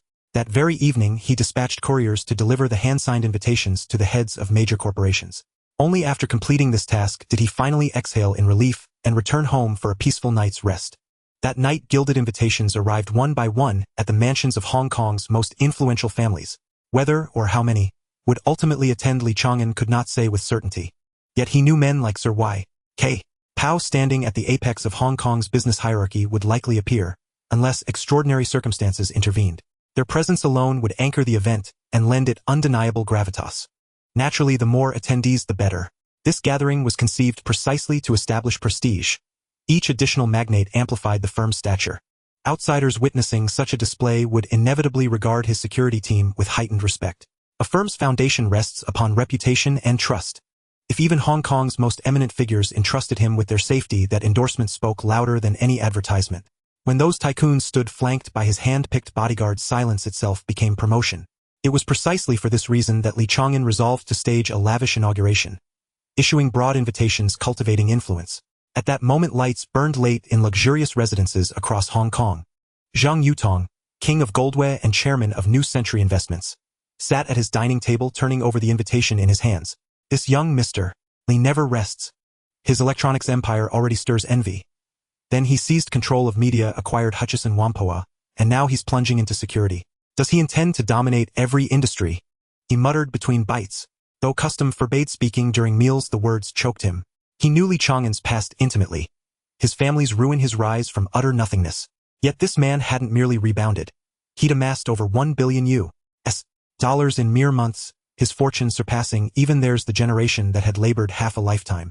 How could Zhang Yutong remain calm, thinking of Li Chang'an, then glancing at his own son? Barely in his early 20s, even a year older, yet utterly devoid of responsibility. Day after day, he idled away time with frivolous companions, discussing not business strategy, but which celebrity actress held greater allure. At that thought, bitterness welled in Zhang Yutong's chest. Why must other people's children be so exceptional? He sighed inwardly. Zhang Jiachuan, seated opposite, sensed his father's gaze and looked up, meeting eyes fraught with unspoken complexity, though he grasped none of its meaning. "Dad, why are you staring at me?" The question slipped out before he realized he'd stepped onto forbidden ground. In the next breath, his father's expression darkened, fury surging like a tidal wave. "I've long found you insufferable. You idle away your days. Do you even know what you've accomplished? Starting tomorrow, you'll accompany me to work. Otherwise, pack your things and leave this house. I have no son like you." What began as an offhand remark ignited a long simmering conflict like a lit fuse. Zhang Jiachuan froze, heart tightening, utterly bewildered by his father's sudden eruption. "Old Zhang, don't be too harsh." "But yes, Jiachuan really ought to settle down," his mother interjected calmly, her voice quiet yet unyielding. "Ma'am." Zhang Jiachuan bowed his head in quiet assent, neither daring to protest nor resist. Meanwhile, in an opulent Hong Kong club, lights blazed brightly. What does young Master Li truly intend with this banquet? None of us here are fools. We're hardly easy marks. What does he hope to gain? A middle-aged man in traditional Tang attire spoke softly. Around the table sat scions of Hong Kong's noblest bloodlines. Lu Jiao Xiong Shou Cheng, the Zhao brothers Luo Kong Rui and others. Behind them stood Hong Kong's most illustrious families and conglomerates.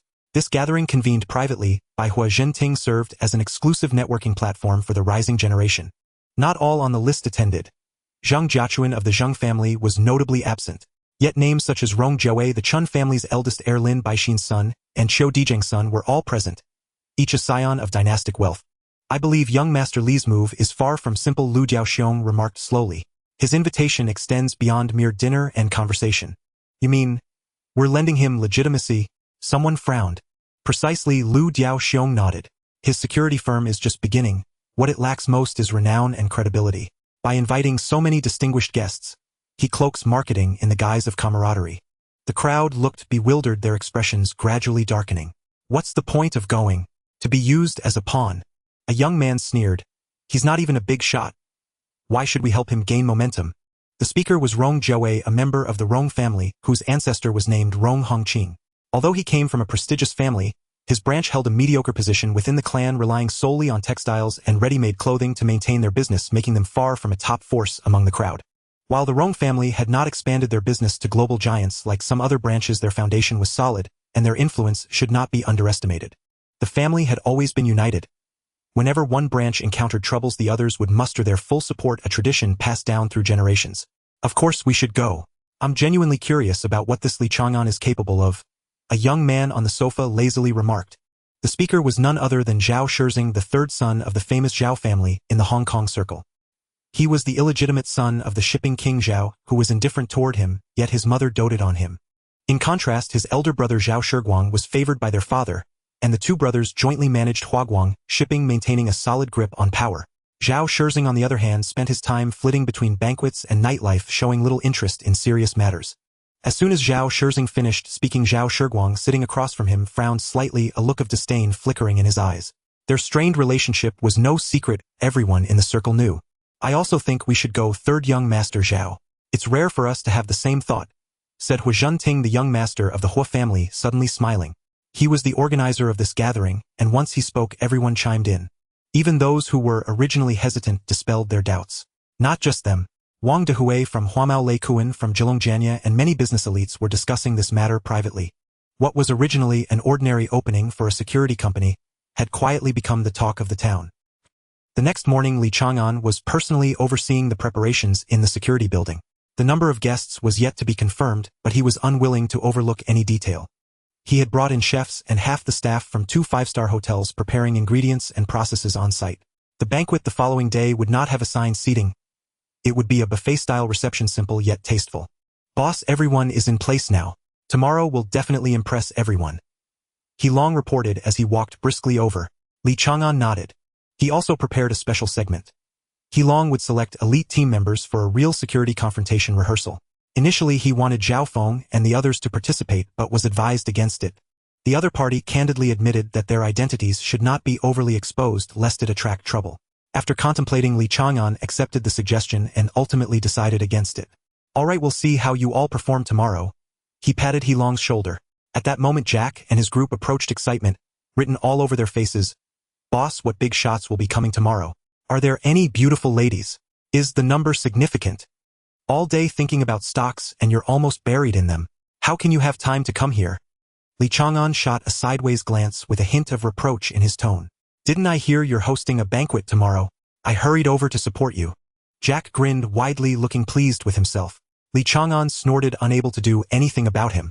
Where are Charlie and Alan? He casually asked. You're asking me. They're your subordinates. You're the boss. Why are you asking me where to find them? Jack rolled his eyes and replied without courtesy. We're right here. As the words fell, the two walked out from the crowd. These few had spent a long time in Hong Kong, free from family constraints, becoming increasingly carefree in their actions. Even the usually silent Alan and Charlie had become more talkative. Alan was currently learning to work under Zhuang Shiqiang, while Charlie was in the process of building his own legal team, and Jack had already mingled into the basketball market, studying stocks alongside He Dafu and He Guodong. To this end, Li Chang'an had even thrown out 10 million Hong Kong dollars for them to practice with, and as for the outcome, he hadn't bothered to inquire at all. You guys seem quite free. Have you finished with the company's matters? Jack teased with a smile. The two ignored him and walked directly in front of Li Chang'an. Li, that beauty from your TV station, will she be coming tomorrow? Alan's eyes lit up.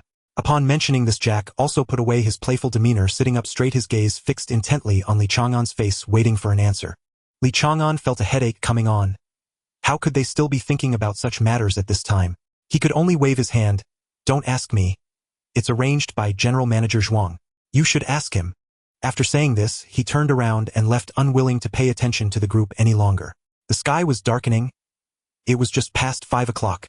All affairs here had been settled, just waiting for the official opening to welcome guests tomorrow. That security company was not meant for making money. Li Chang'an sought recognition, wanting to wield arms and hold a badge openly, while also providing He Long and his team a place to settle down. Otherwise, who would be patient enough to engage in such a thankless endeavor? Even if he had 1,000 bodyguards hired out, the meager profits wouldn't even be enough to fill his teeth. He looked down upon it entirely. The next morning, the bustling streets of Kowloon's Jordan Road were packed with people. The entrance of the building was draped in red cloth, with several lion dance teams leaping back and forth, and the sound of drums and gongs filled the air. It was evident that something significant was happening. Ordinary shop openings do not have such grandeur. This was because Li Chang'an had invited all the stars from the TV station. Fa Gumi Shui Zhao Yaji Wu Weigua, the top talents from Jiayi television, were almost all present. Reporters continuously snapped photos, and onlookers stopped to watch the crowd growing larger, making the scene lively, as if it were a festival. Jobo, what's going on here? With so many stars and reporters everywhere, is this a film shoot? A passerby couldn't help but ask. This doesn't look like a film shoot at all. It clearly looks like the atmosphere of a grand opening. Are your eyes just for decoration? An old man shot a sidelong glance, his tone filled with disdain, causing the questioner's face to turn red. Such questioning voices rose and fell, but before long people understood why this opening could create such a stir. A black stretch Bentley slowly drove into view, its body gleaming coldly. Li Chang'an had just finished handling internal affairs and stepped out, his gaze landing on the familiar license plate, a smile immediately forming at the corner of his mouth. Uncle Bao is really something. He arrived this early. He approached. The visitor was Bao Yugong, who, after receiving Li Chang'an's invitation, regardless of his packed schedule, made time to come. Not for anything else, but simply because of their bond, coupled with the fact that Li Chang'an had helped him profit a clean $200 million. This intertwining of friendship and interest was enough for him to drop everything and show support. Uncle Bao, brother Guangjing, you both really honor me. Li Chang'an personally walked to the side of the car, opened the door, his actions respectful yet not overly deliberate.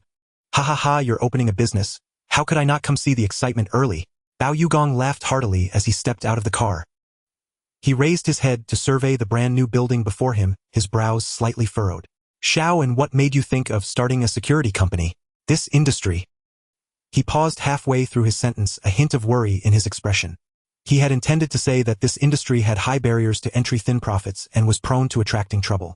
If the security personnel under him were negligent and something happened to the client, as the boss, he could not be absolved of responsibility. If it were someone else, Bao Yugong would never speak up. The marketplace is like a battlefield. Today's allies may become tomorrow's foes, who would sincerely remind their competitors to avoid risks. Don't worry, Uncle Bao. In wearing a security badge, what I do goes beyond just this. Li Chang'an responded with a smile, a glint of shrewdness flashing in his eyes. Your mind is quicker than anyone's. Since you already have an idea, I won't say much more. Bao Yugong said, patting him on the shoulder. Let's go, take me inside to have a look. As Bao Yugong appeared, the reporters outside instantly stirred, the sound of shutters clicking rapidly. Many artists who had been gathered nearby suddenly found themselves ignored. The media's target was clear. None of today's attendees were ordinary people. From the very beginning, the organizers had revealed that dozens of business tycoons would be present, which drew a swarm of over 100 reporters. As Li Chang'an accompanied Bao Yugong into the hall, 3 cars stopped at the entrance, one after another. He glanced at the license plates, his heart jolting. Did all these big shots coordinate their arrival for today? It was understandable that Bao Yugong arrived early. However, these 3 individuals were once core figures of the Sun Hung Kai group, who usually kept a low profile, and it was surprising to see them personally drive here. Without thinking too much, Li Chang'an immediately turned around and quickly approached He Long and others. Haha, Mr. Li, Mr. Guo, Mr. Feng, you all arrived quite early. Welcome, welcome. As Li Chang'an stepped forward with a smile on his face, he said, Not too early, did you see? Old Bao's car has been parked there for a while now. 4th Uncle Li Zhaoji pointed at Bao Yugong's vehicle. Upon hearing this, Li Chang'an chuckled lightly. Let's head inside for a bit. There's still half an hour before the official opening. He raised his hand in a gesture of invitation. All right, Mr. Li, you lead the way. Please, this way, gentlemen. Just as he finished speaking, a series of deafening engine roars suddenly erupted outside. Vroom, vroom, vroom. The sound came closer, shaking the ground as if it were trembling. Li Chang'an couldn't continue leading the way and turned to look with the other big shots. These young people are really full of energy, someone remarked. Old Li, I see your heart is also itching for it, Feng Jingxi teased with a smile. Li Zhaoji shot a sideways glare. Still trying to join in at your age.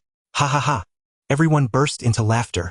President Zhuang, could you please take a few of the chairmen to their seats first? I need to handle something here. Understood, young master Li, please rest assured. Gentlemen, please follow me. You go on with your business? We can manage ourselves. It's not yet time for us to need help, one of the chairmen said. Li Zhaoji waved at Li Chang'an. Li Chang'an nodded, arranging for the staff to take the guests inside, while he turned to approach the eye-catching supercars. He wanted to see who had the audacity to flaunt such cars so brazenly. Given his current status, he had no need to personally deal with these younger generations, especially as he was already a veteran figure in the circle. However, he never confined himself to the hierarchy of status. By nature he could chat and laugh even with a teenager. He had assumed that those who came were merely the second generation supporting the scene, but he was surprised that someone dared to show off their car so ostentatiously. Welcome everyone. It is truly an honor. He stepped forward, his tone calm. Oh, the illustrious chairman Li has personally come out to greet us. We are truly flattered. One person sneered. He he he. Several others around echoed with contemptuous laughter. Li Chang'an still wore a smile, his expression unchanging. Having experienced much over the years, his temper had long been tempered into calmness. Although there was anger in his heart, today was a day of celebration for the opening, and there was no need to tear faces in public. There was plenty of time. It was not too late to settle scores later. Not at all guests arrive, and I treat everyone the same. No matter who it is, your presence is already a support. I can't thank you enough, please come in. He said casually, his tone as usual. Let's go, Mr. Li is indeed interesting. When the young man passed by him, he slightly raised the corner of his mouth and whispered something, his expression haughty and filled with disdain. Li Chang'an lightly shook his head, ignoring the commotion beside him. Another car drove up from behind, still a shiny sports car, causing the crowd to stir once more. One luxury car after another entered the scene, and the citizens present finally realized the significance of this opening ceremony. It turned out that it was not just about the stars gathering, but also because true power figures were showing up. Faces that were usually seen only in the news now appeared in groups before them. Some even whispered, "Isn't that? He came too."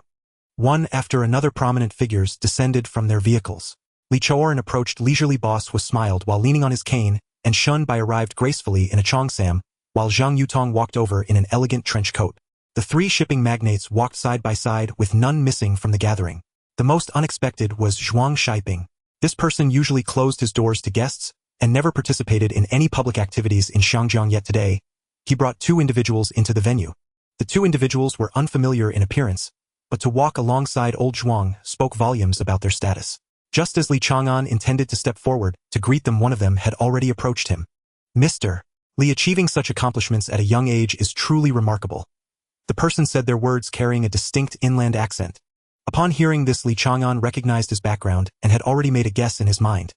Those who could accompany Zhuang Shiping were certainly not ordinary individuals. He slightly bowed, saying, "You flatter me. I'm merely inheriting the family business, hardly an achievement." He then turned to Zhuang Shiping. "Old Zhuang, how shall I address these two predecessors?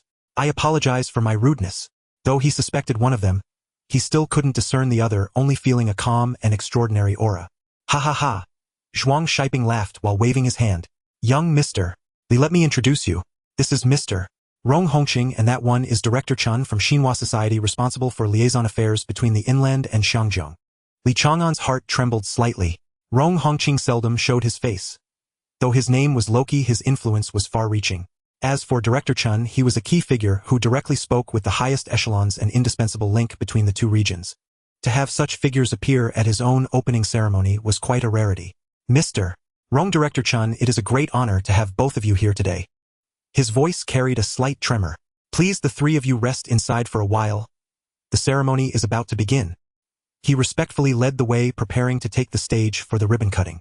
However, just as they reached the entrance, Director Chun suddenly stopped, his gaze locked onto Zhao Feng, his body slightly trembling. Are you Fengzi?" Zhao Feng's expression tightened, then he stood tall and saluted seriously. "Director Chun, long time no see. Zhao Feng is here to report to you." "Are you really Zhao Feng? I didn't expect to see you in Shangjiang. You, this child at 5 feet 9 inches tall, why didn't you look for my help when things went wrong? Your father repeatedly instructed me before his death to take care of you and your mother. It's been 5 whole years, I've searched for you to the point of exhaustion. Director Chun lost control of his emotions, completely oblivious to the surrounding gazes.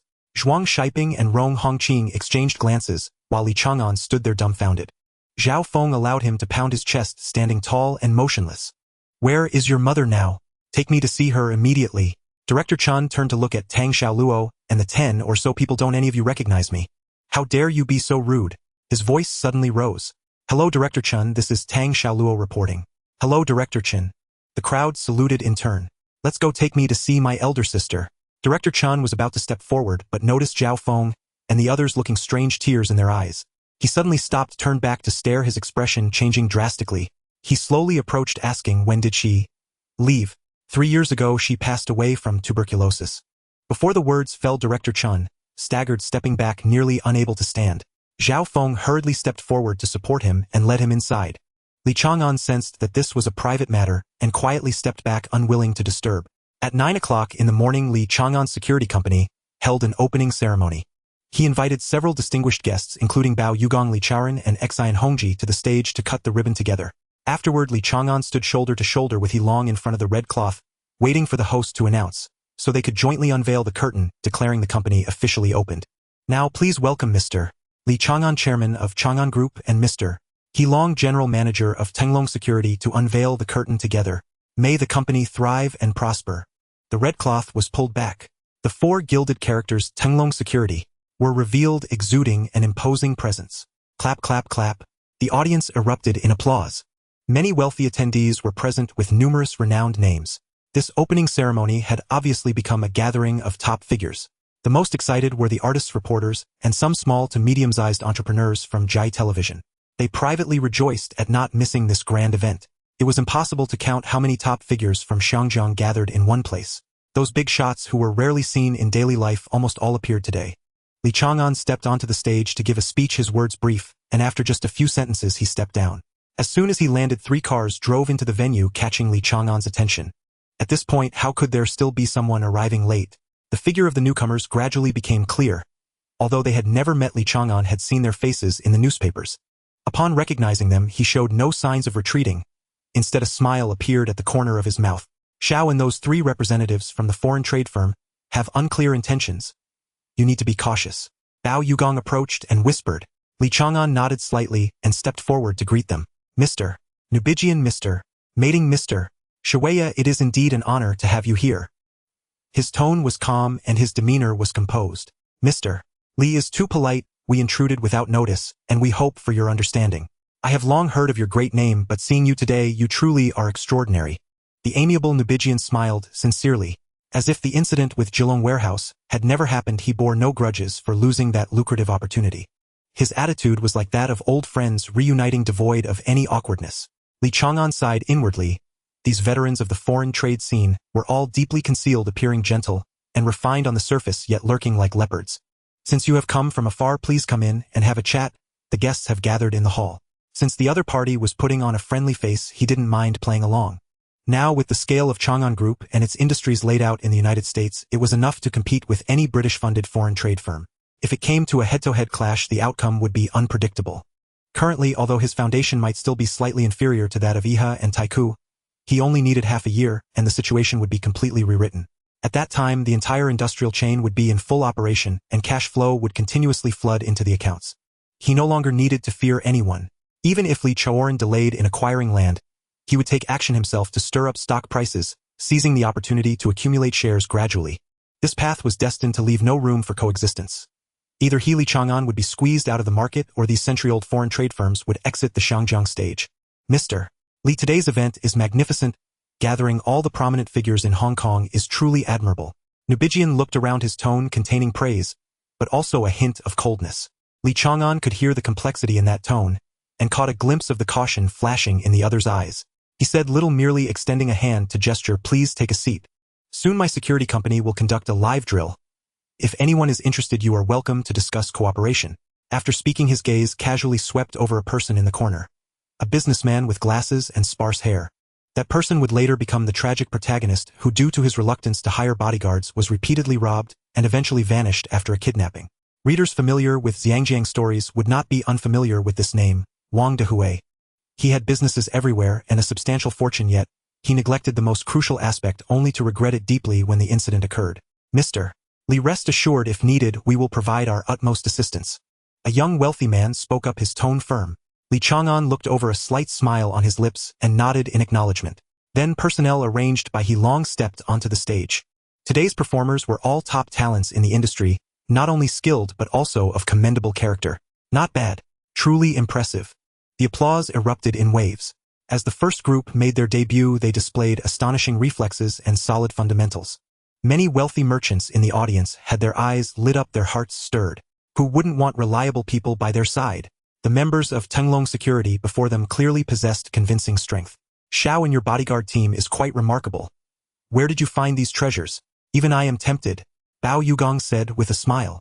Li Chang'an chuckled but did not respond. He understood Bao Yugong's background and his close ties to the mainland. Finding a few outstanding guards was not difficult at all. Even if he did not take action himself, they would proactively arrange elite protection. For those genuinely cooperating, the other party would never skimp on resources, not to mention dispatching top-notch security personnel. Uncle Bao, please don't tease me, Li Chang'an replied with a beaming smile. Do you think I can't see it? The few around you are not ordinary. In terms of strength, they are almost on par with my company's top-level bodyguards. Ordinary choices, how could you possibly find them appealing? Haha, Xiao, and you guessed wrong this time.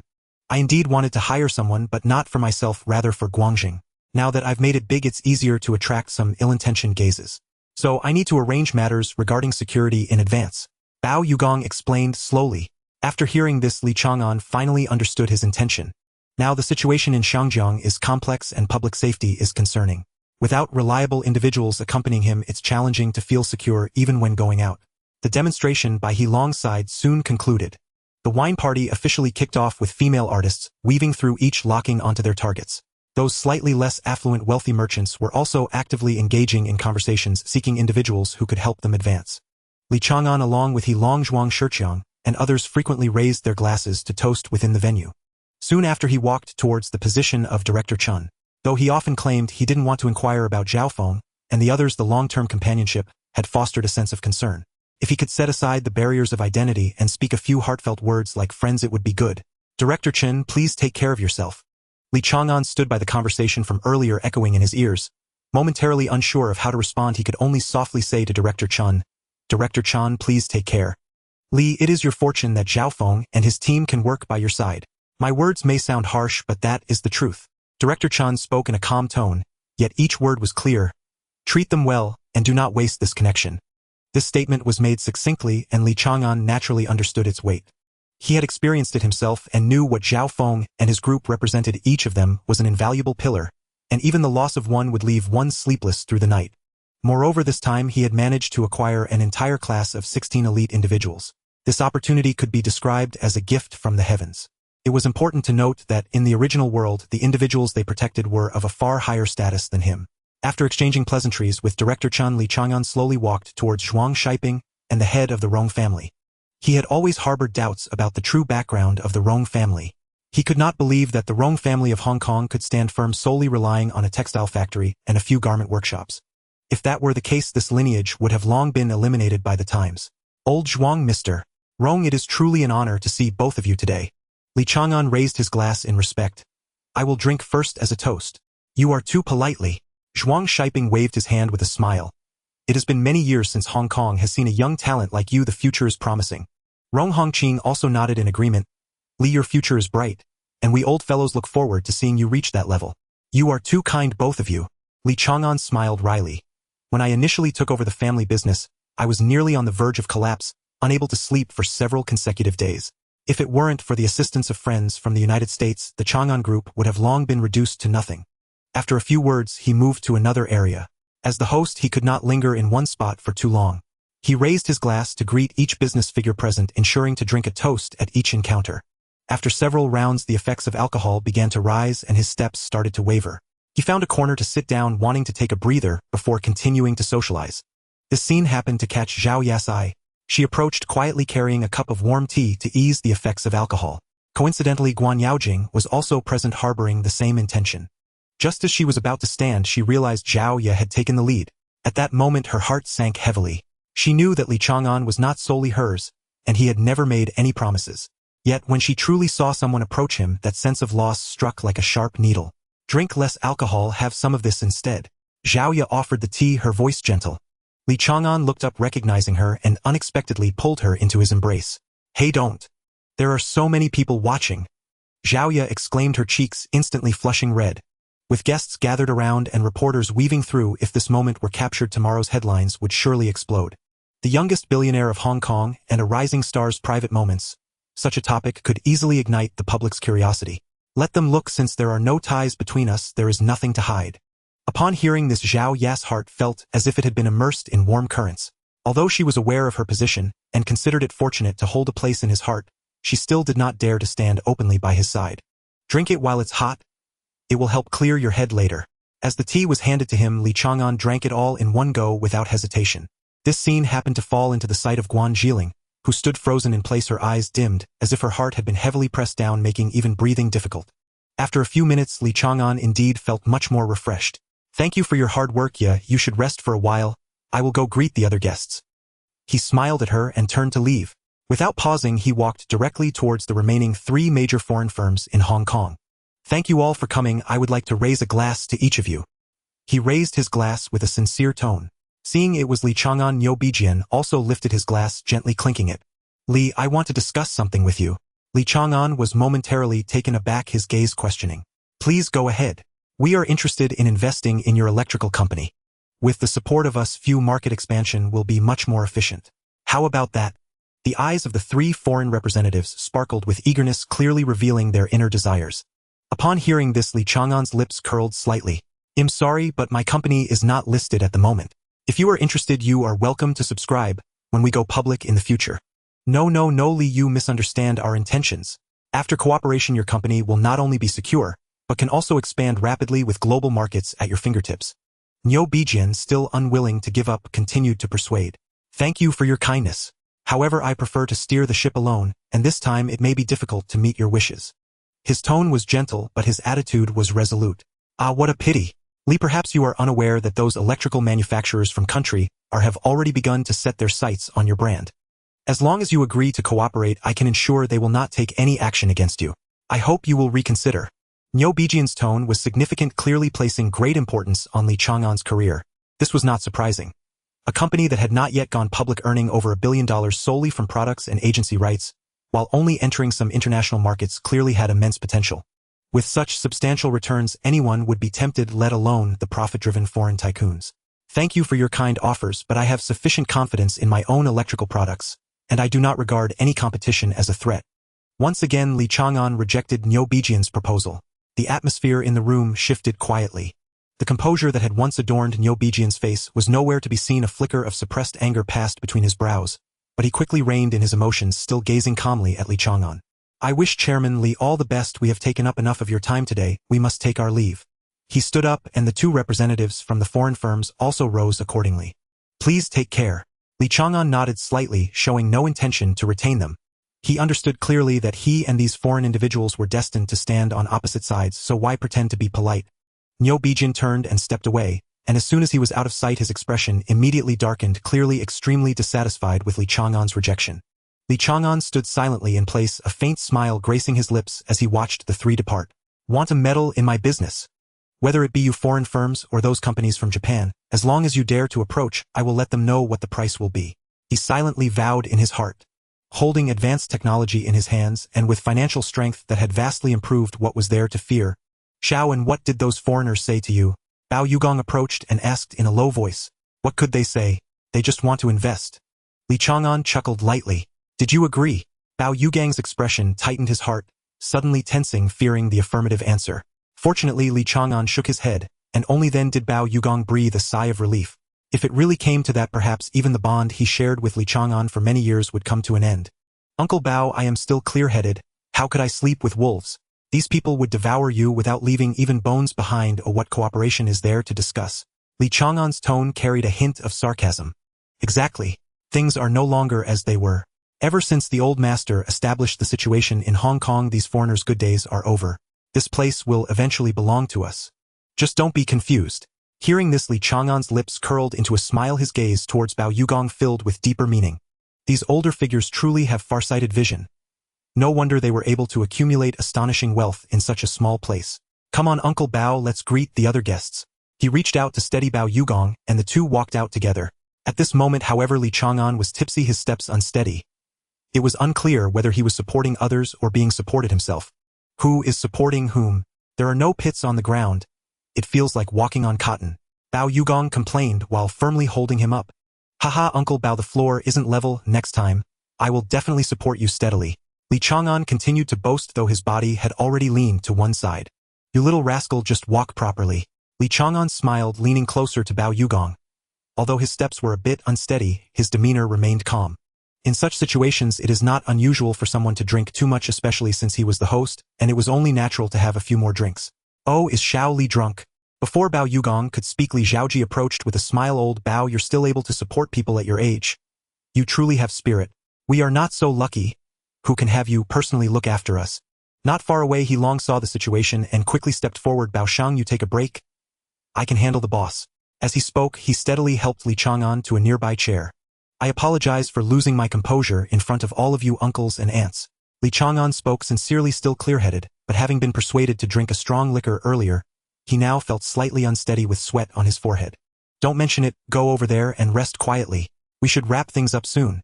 Several business tycoons replied gently. Li Chang'an nodded lightly, signaling to He Long that he need not stay by his side.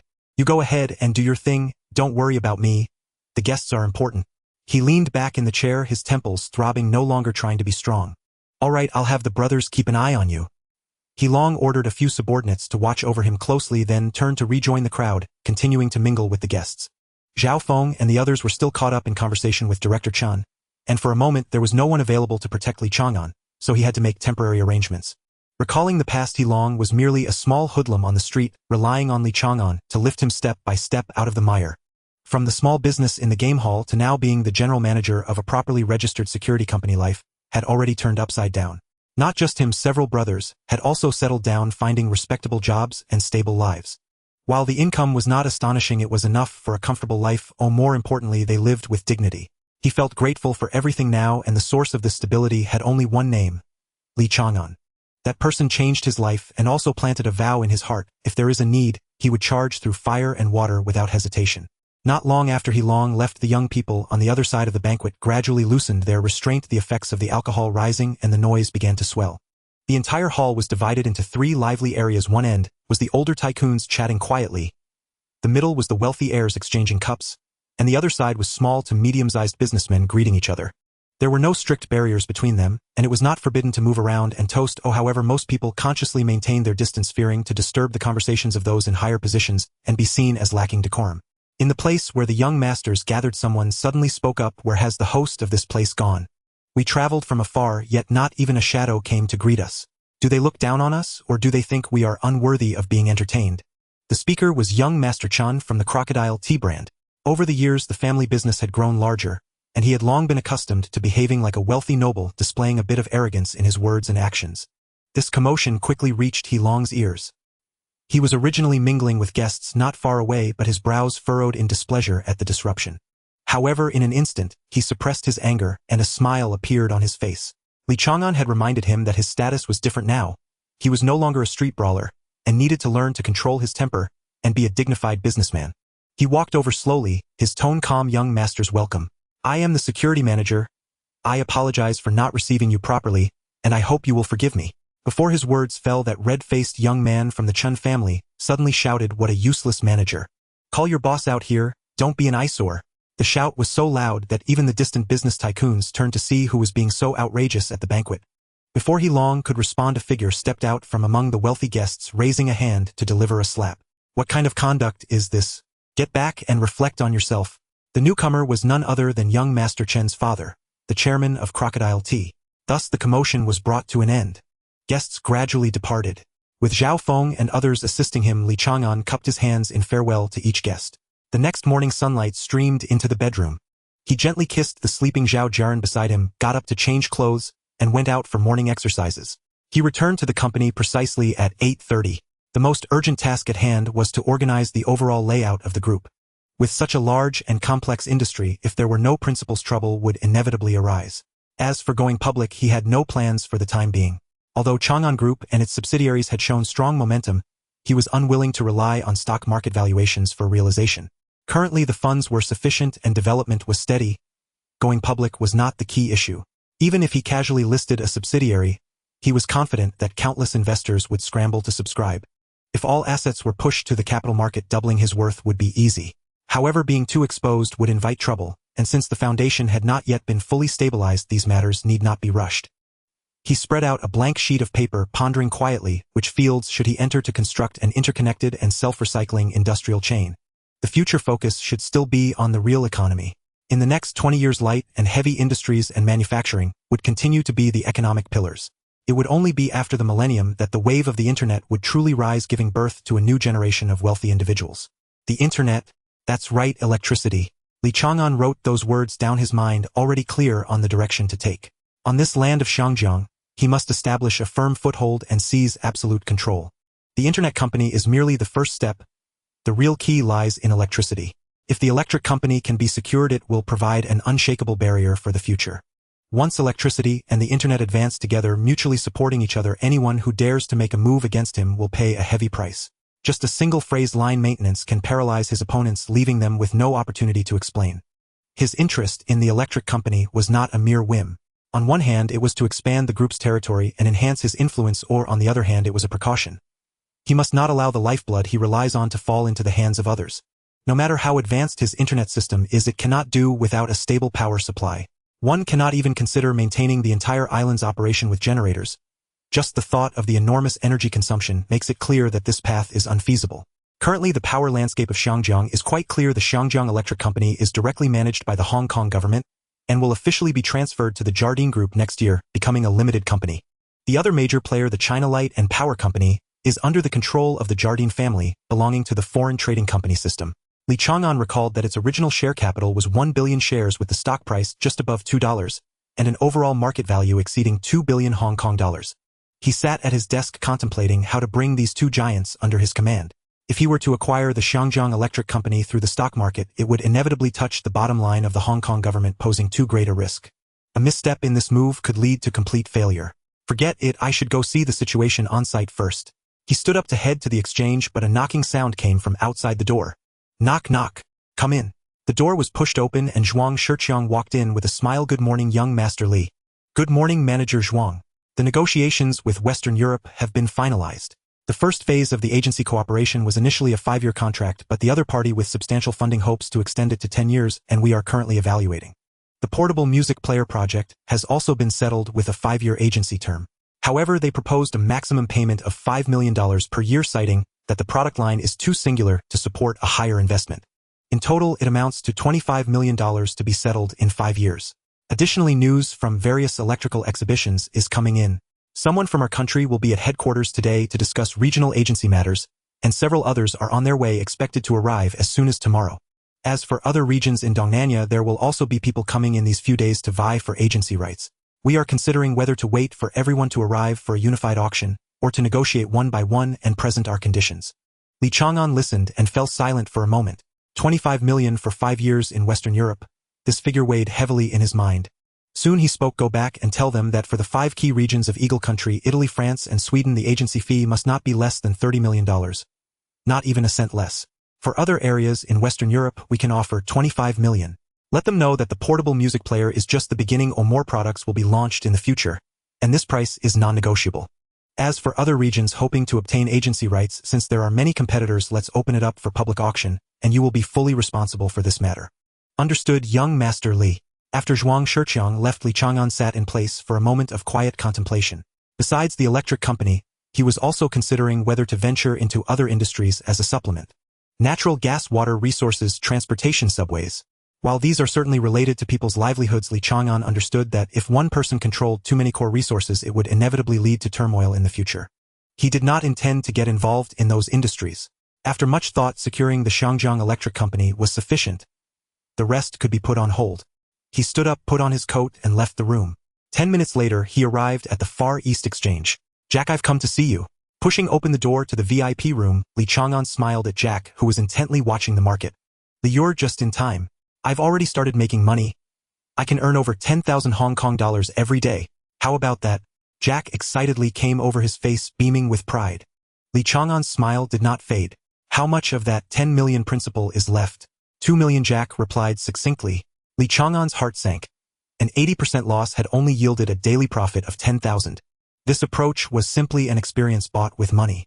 He had initially thought that if Jack operated properly, he could hand over the acquisition of the electric company to him. At this moment, however, it was hard to entrust such responsibility. Li, did you come over today for something specific? Jack asked. Li Chang'an hesitated slightly.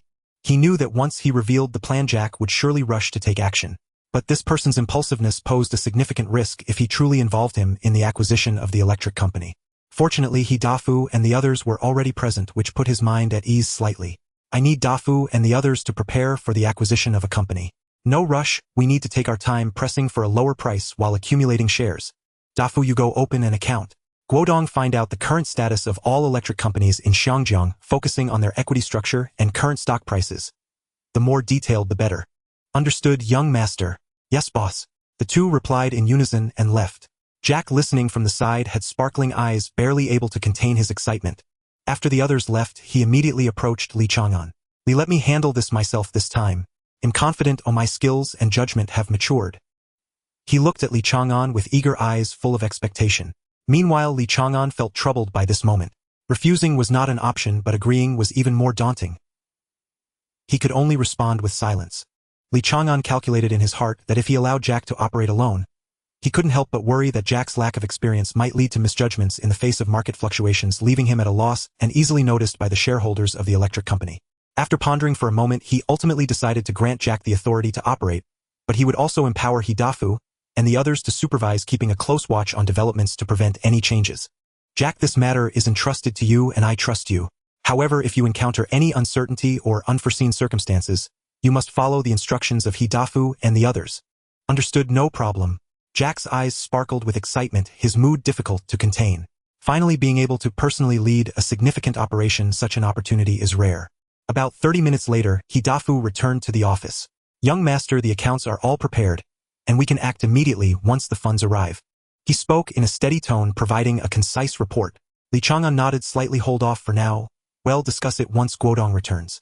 There are two major electric companies in Xiangjiang, the Xiangjiang Electric Company and the China Light and Power Company. Li Chang'an already leaned towards the idea of first probing into the details of the China Light and Power Company. As for the Xiangjiang Electric Company, it was not wise to act recklessly at this stage. Given the involvement of the Hong Kong government's interests, rash actions could provoke trouble.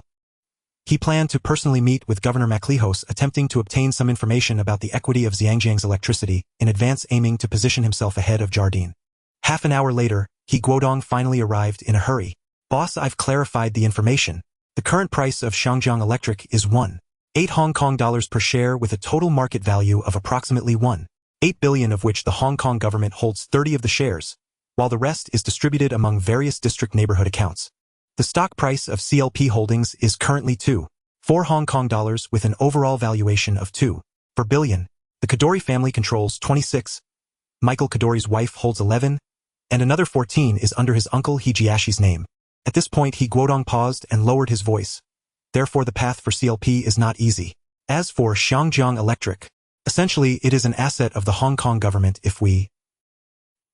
He did not continue, swallowing the words that reached his lips. In fact, the two main lifelines of Xiangjiang, railways and electricity, have long been firmly controlled by the Hong Kong government. Regardless of how the stock prices fluctuate, no one has dared to touch them until now. However, Li Chang'an is well aware that by the 1980s, these industries will gradually be handed over to foreign management. The Hong Kong government has long realized the instability of the situation in Xiangjiang and has begun to gradually divest core assets for cash, which has created opportunities for certain individuals to rise. The railway, due to its deep entanglement, has no takers and ultimately remains under government ownership. After listening to the report, Li Chang'an slightly closed his eyes, his expression somewhat weary. It turns out that the controlling stake in CLP has always been in the hands of the Kadori family. No wonder no one has ever succeeded in prying this lucrative piece away in later years. However, boss, Guodong added, I have learned that Joshua is already 75 years old, has no children, and has become increasingly eccentric in recent years, rarely seen by outsiders. I heard that the flamboyant deity from the Li family has a deep friendship with you, and is particularly fond of the games at the Macau Pavilion. It is said that he once lost all his money, and simply used his shares in CLP as collateral. In the end, it was Michael Kadori himself who brought cash to redeem them. Can we?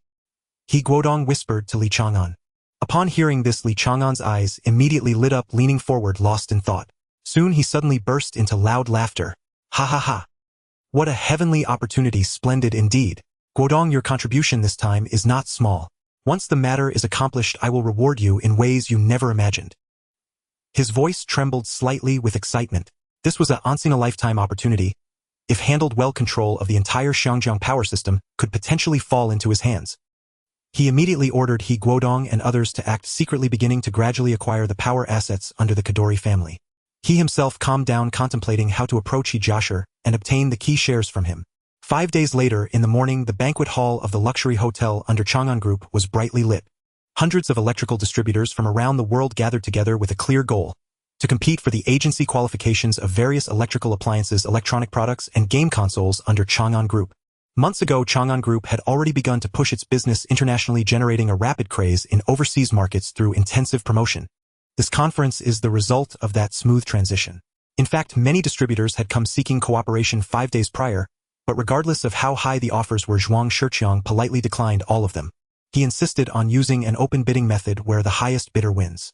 Anyone wishing to obtain the agency rights for a specific region only needed to prepare sufficient funds. Those who had come to negotiate early, although dissatisfied, could only wait. They understood that if they turned to leave, there would be many others waiting behind. Thus, they had to suppress their emotions and quietly await their opportunity. Chang'an Group's products had become immensely popular in the American and Xiangjiang markets, and the new technologies and multifunctional designs showcased at the exhibition left all attending distributors in. After understanding the agency mechanism, everyone was eager. Not only could the agency itself bring profits, but the hot sales of the products also meant continuous revenue. The atmosphere on site was nearly frenzied. Everyone wanted to seize the agency rights for a specific region. The most pleased were several merchants from the Philippines, Singapore, and Taiwan. They had finished renovating their stores before the Lunar New Year, successfully took delivery, and emulated Li Chang'an's methods by launching large-scale advertising. Once the products were launched, they immediately triggered a buying frenzy, with revenue soaring and profits abundant. Small distributors from various regions actively sought cooperation.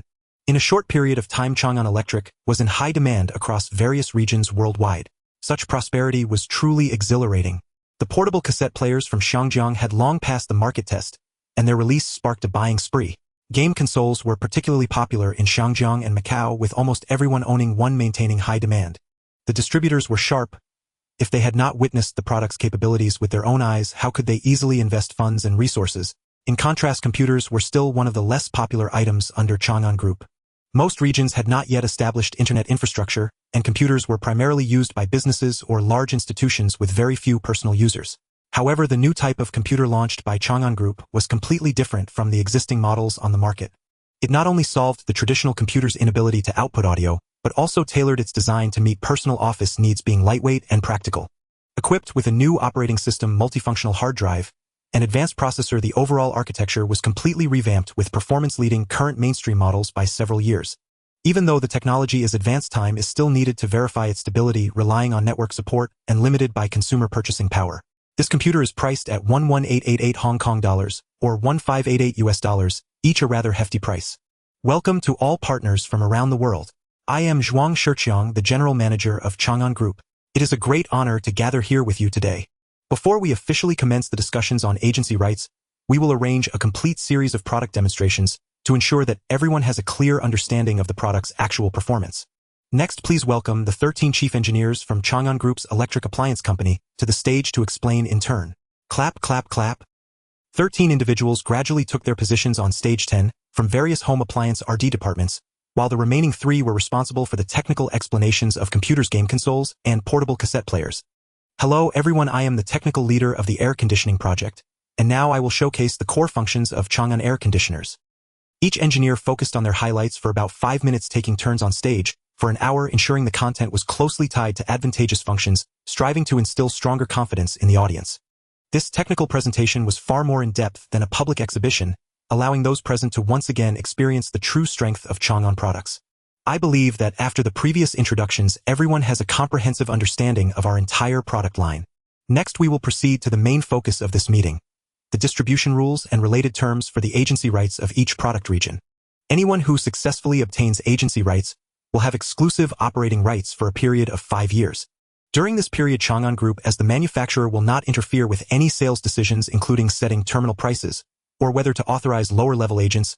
All matters will be decided autonomously by the agent. Our philosophy remains unwavering. Wealth was never meant to belong to a single individual. The commercial opportunities and profit margins embedded herein, I trust, are already clear in your minds. Should a regional agent elect not to renew their partnership upon the conclusion of the 5-year term, all subordinate sales outlets within their original jurisdiction shall, effective immediately upon contract termination, revert automatically to direct management by Chang'an Group. Once a new regional agent has signed the agreement, our group will transfer these subordinate outlets en bloc to the newly appointed agent. One non-negotiable requirement applies: every retail outlet selling Chang'an Group products, regardless of scale, must adhere strictly to our prescribed interior design standards, ensuring uniform brand presentation. Detailed design schematics will be provided exclusively by headquarters. This regulation governs the holistic visual identity of our brand, and is therefore treated with utmost seriousness. All stores fall under mandatory inspection. Unauthorized alterations to the approved design will incur fines. In severe cases, such violations constitute breach of contract, entitling the group to immediate revocation of regional agency rights. These constitute the principal terms governing this agency appointment. Should any point remain unclear, please raise it now. Zhuang Shiqiang concluded his remarks and paused, allowing time for questions. Mindful that attendees hailed from diverse nations where linguistic interpretation could vary. Mr. Zhuang, if I wish to renew my agency rights after 5 years, will the renewal fee be based on today's pricing, or on the rate in effect at the time of renewal? An excellent and pivotal question. The fee shall be determined by the prevailing standard at the moment of renewal, not by legacy pricing. Any further queries? Mr. Zhuang, may I confirm, should distributors from other regions encroach upon my designated market, how would such violations be addressed? Rest assured, you need only preserve verifiable evidence. Upon confirmation, the offending party's entire agency authorization will be revoked forthwith, potentially triggering legal liability and full compensation for all resultant losses. Thank you. I understand completely. Others then raised questions in turn, each answered meticulously by Zhuang Shiqiang. With no further inquiries, he declared, we now formally commence the allocation process for regional agency rights. The first round concerns regional agency rights for electrical appliances. Aside from Western Europe, select Southeast Asian territories and the United States, all of which already have appointed agents. The remaining unassigned markets are open for bidding. We begin with the Asia-Pacific region. Bidding for the country agency rights is now open. Starting price $10 million US dollars, minimum increment $500,000. Bidding begins now. Bidder no. 96, 10,500,000. Bidder no. 74, 11 million. Sold. Congratulations to Mr. Yoshiji Hachi, who secured the country appliance agency rights for $32 million US dollars. The distribution rights for country were thus sealed at that sum. Unbidding delegates silently gauged valuations as the auction progressed. The Kimchi region was awarded for $18 million. The Buddha Nation region was acquired for $16 million. The Shat region sold for $14 million. Malaysia concluded at $12 million. The remaining 12 regions, including ASEAN countries South Vietnam, Turkey, Israel, and others, all transacted at their respective reserve prices. Smaller markets unable to meet the financial threshold opted to negotiate separately with Chang'an Group post-auction. Sold, sold. Zhuang Shiqiang's gavel struck repeatedly. With each resonant sold, staff members swiftly approached to register the winning bidder's details. Shortly thereafter, the tally was complete. Total proceeds from appliance agency rights amounted to $212 million US dollars. Portable audio rights yielded $164 million. Video game console agency rights generated $486 million. Only computer agency rights drew muted interest. Only 2 bidders emerged: the United States and the Eagle Nation. The U.S. bid was placed by a representative dispatched by Alan's father, securing the rights for $40 million. The Eagle Nation claimed theirs for $24 million. The auction concluded shortly past noon. All successful bidders completed payment formalities immediately. Those who failed to secure agency rights promptly approached winners to explore sub-distribution partnerships. Once all funds had cleared, Chang'an Group hosted a banquet at the hotel, assigning dedicated personnel to escort guests to the dining venue. Zhuang Shiqiang, brimming with exhilaration, strode directly to the most luxurious suite on the hotel's top floor, clutching the consolidated report as he sought out Li Chang'an. Young Master Li, this is an extraordinary windfall, he announced loudly upon entering, heedless of decorum. Li Chang'an smiled faintly. Director Zhuang, let us temper the excitement. How much precisely has been deposited? Allow me to recite the figures. Electrical appliances, $212 million. Portable audio 164 million. Video game consoles 486 million. Computer rights yielded only 2 deals, U.S. and Eagle Nation, for a combined $68 million. A modest outcome. Zhuang Shiqiang added, tinged with regret.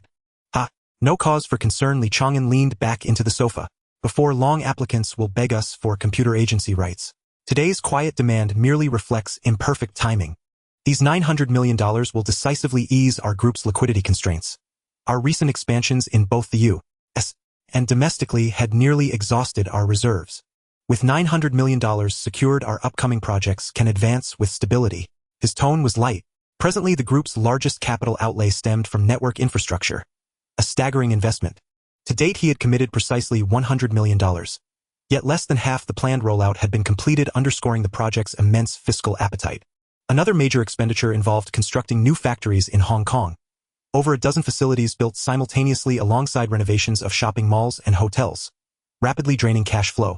Fortunately, these outlays were swiftly replenished by revenue from regional agency rights. By afternoon, Chang'an Group had received $900 million, and Li Chang'an's mood lifted accordingly. He was currently planning acquisitions of 2 power companies. If executed smoothly, he would require several billion Hong Kong dollars in reserve. Even acquiring just 51% of one firm demanded over $1 billion. Thus, his need for capital was acute. Without this influx of U.S. dollars, the next phase would have stalled entirely. Borrowing from HSBC remained an option. Its procedures were straightforward, but avoiding debt altogether remained preferable. After all, freedom from obligation is its own reward. Scarcely had he returned to his office when He Long burst through the door. What's happened? Li Chang'an looked up. He Long, normally composed, rarely appeared so flustered, unless something truly urgent had arisen. Sir, we've found her. We've located the person. Who? Li Chang'an rose instantly. At present, only 2 matters had been entrusted to him personally for investigation. First, the whereabouts of his fiancée from his previous life. Second, the mastermind behind the rice cooker explosion, an incident whose truth he vowed to unearth. The former had long lain buried deep within his heart, not stirred by lingering affection, yet enduring as an irrevocable sorrow. Now, with a tangible lead, his composure wavered. It's the woman you instructed us to locate. She did arrive in Hong Kong, staying less than a month in Kowloon Walled City, then departed last August with another person reportedly bound for Singapore. Is this her? He Long extended a manila folder. Li Chang'an seized it, and the moment his eyes fell upon the photograph, his mind went utterly blank.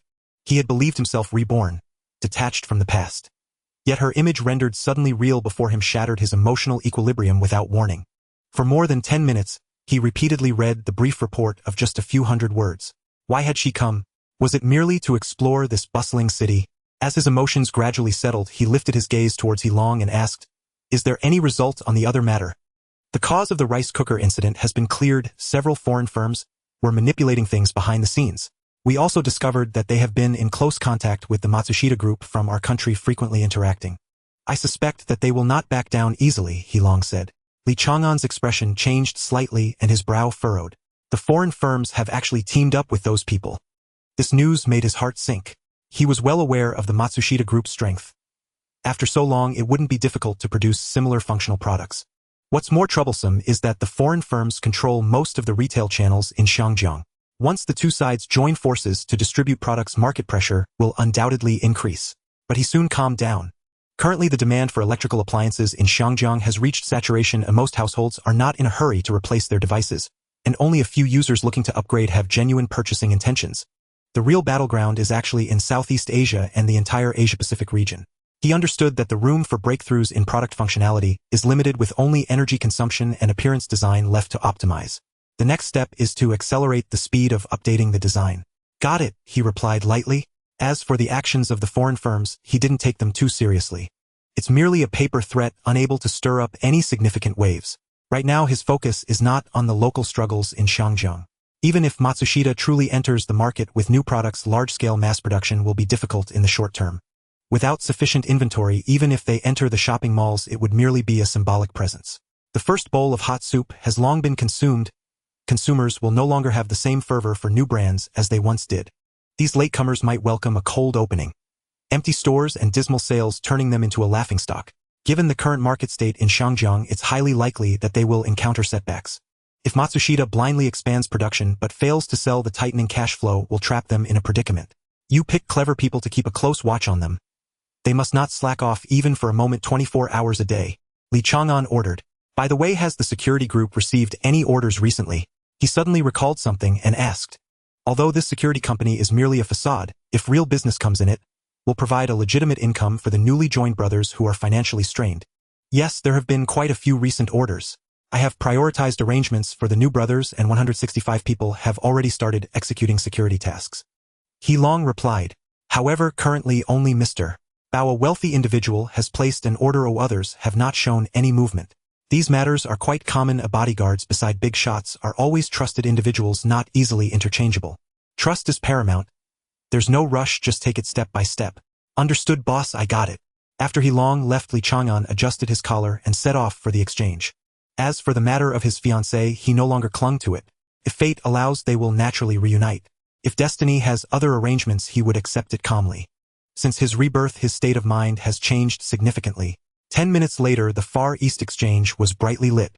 What is the current situation with the scattered shares of Zhongdian? Li Chang'an asked. The shares visible in the market are hardly seen. We intentionally released some of our own stocks to confuse the Jayadali family's sight, preventing them from discerning the clues. He Dafu replied. Li Chang'an nodded slightly. He began to see Jack's abilities in a new light. This person could quietly absorb low-priced stocks and then sell them at high prices with a concealed method that left no trace. How many shares of Zhongdian do we currently hold? 17. It's estimated that about 3 of retail investors still hold shares in the market. Among the remaining 29, HSBC holds 11, Huamao Group 6, and Lijia possesses 12. These 3 blocks of shares haven't been approached yet. Chairman, will you handle it personally, or should I go? Li Guodong asked. Li Chang'an fell silent for a moment. The issue with HSBC isn't significant, but it was unexpected that Huamao, controlled by Wang Dehui, also holds a portion of the power shares. He quickly calculated in his mind 17 plus HSBC's 11 plus Huamao's 6 totals 34. If he can secure the 14 held by He Jiashir, he would reach 48. Just a step away. He Dafu, you immediately acquire the remaining 3 of the market shares. I am going to meet with HSBC and Wang Dehui now. Li Chang'an's tone trembled, slightly unable to conceal his excitement. Once this layout is completed along with the shares of HSBC and Huamao, the total holding will securely reach 51. This figure signifies absolute control. He took the first step, heading straight for HSBC. After briefly greeting the front desk, Li Chang'an walked directly to Shenbai's office. Now that he is well known in Xiangjiang, who would dare to block him easily, unless Shenbai personally ordered to close the door to guests. Knock, knock, knock. Please come in. Hello, Mr. Shen. Li, haha, what a rare guest. No wonder there were magpies calling incessantly at my door this morning. It turns out a distinguished guest has arrived. Shenbai smiled and stood to welcome him. Li Chang'an chuckled lightly. Mr. Shen, to be honest, if I didn't know you were of mixed blood, I would have thought you were a true local of Xiangjiang. Ha ha ha. To be honest, I think so too. The culture of Long Country is indeed profound and enchanting, captivating people. Shenbai sincerely remarked, his tone revealing genuineness. Indeed, even for a Chinese like me, there are many aspects that are difficult to comprehend. Li Chang'an nodded in agreement. In his past life, he was a senior professor, and even he found many traditional cultures perplexing, let alone someone like Shenbai who did not grow up immersed in it. Ha ha ha. Li, let's not talk about this anymore. You must have come to see me for something today, so hurry up and say it. I've been waiting. Shenbai urged with a smile. Mr. Shen, I do indeed have 2 matters to discuss today. First, I would like to borrow 2 billion Hong Kong dollars from your bank for the acquisition of 2 companies, and I hope for your support. Li Chang'an said calmly. Upon hearing 2 billion, Shenbai's eyes lit up, and he immediately felt reassured. He secretly rejoiced. Finally, my efforts in nurturing Li Chang'an were not in vain. Recently, he regretted handing over the Hanjin Group. After all, it was like a money-printing machine. If Li Chang'an didn't come to borrow money yet, he was developing smoothly, it wouldn't align with HSBC's strategic direction. Why does HSBC support local Chinese businessmen? The purpose is clear: to enable these people to constantly expand and continue borrowing, with the bank profiting from the interest. No matter how large the loan amount, it is always calculated annually. Even if it's paid off tomorrow, the 5.9 for a year is already locked in. For this reason, they are keen to support promising entrepreneurs, both to expand their financial control in Xiangjiang and to gradually create a situation where no one can do without HSBC. Li, with your current strength, I don't even need to go through the approval process for 2 billion. When do you need it? Also, which companies are you planning to acquire? How can I assist you? Shenbai proactively asked. Li Chang'an smiled slightly. In fact, he was financially abundant. The loan was merely a show for Shenbai. The purpose was to gain favor and thus secure shares in Zhongdian. This little interest is just a small price to pay for greater benefits. Xinshang, I want to acquire the Zhongdian company. Additionally, I would like your assistance in persuading the governor to hand over the management rights of the Xiangjiang Electric Company to me. Li Chang'an said calmly. As soon as he finished speaking, Xin Bai was taken aback. He momentarily did not know how to respond, simply staring at Li Chang'an. Li Chang'an maintained his composure, allowing the other party to appraise him. He knew that his words would undoubtedly bring shock. He had anticipated this before coming. He also understood that for someone like Xin Bai to negotiate with the governor, the chances of success would be much higher. Upon hearing Li Chang'an's words, Xin Bai stood frozen, his heart almost stopping. He could not discern whether it was the other party's boldness that had surged, or if his own adventurous spirit from years past had quietly retreated. Unlike Li Chang'an, he was born in this era and was acutely aware that the Hong Kong government had long calculated their escape route. Once the industry was sold and the funds collected, they would turn and leave. Because of this, he felt like an outsider watching everything unfold. After a long pause, he gradually came to his senses, his voice slightly wavering as he quietly asked, "Li, do you really believe this can work?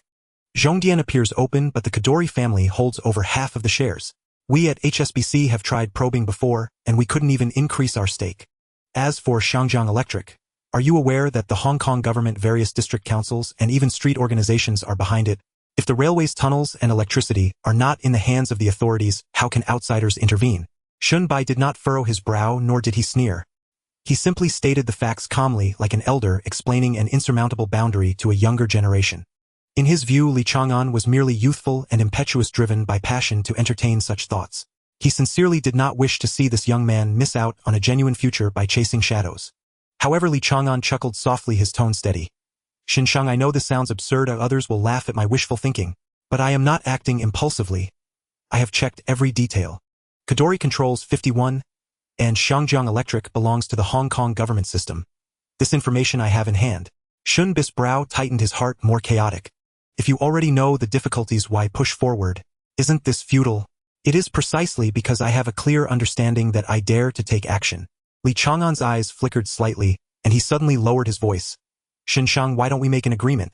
If I can secure Zhongdian and Xiangjiang Electric at the negotiation table, you will waive the interest on this 2 billion loan.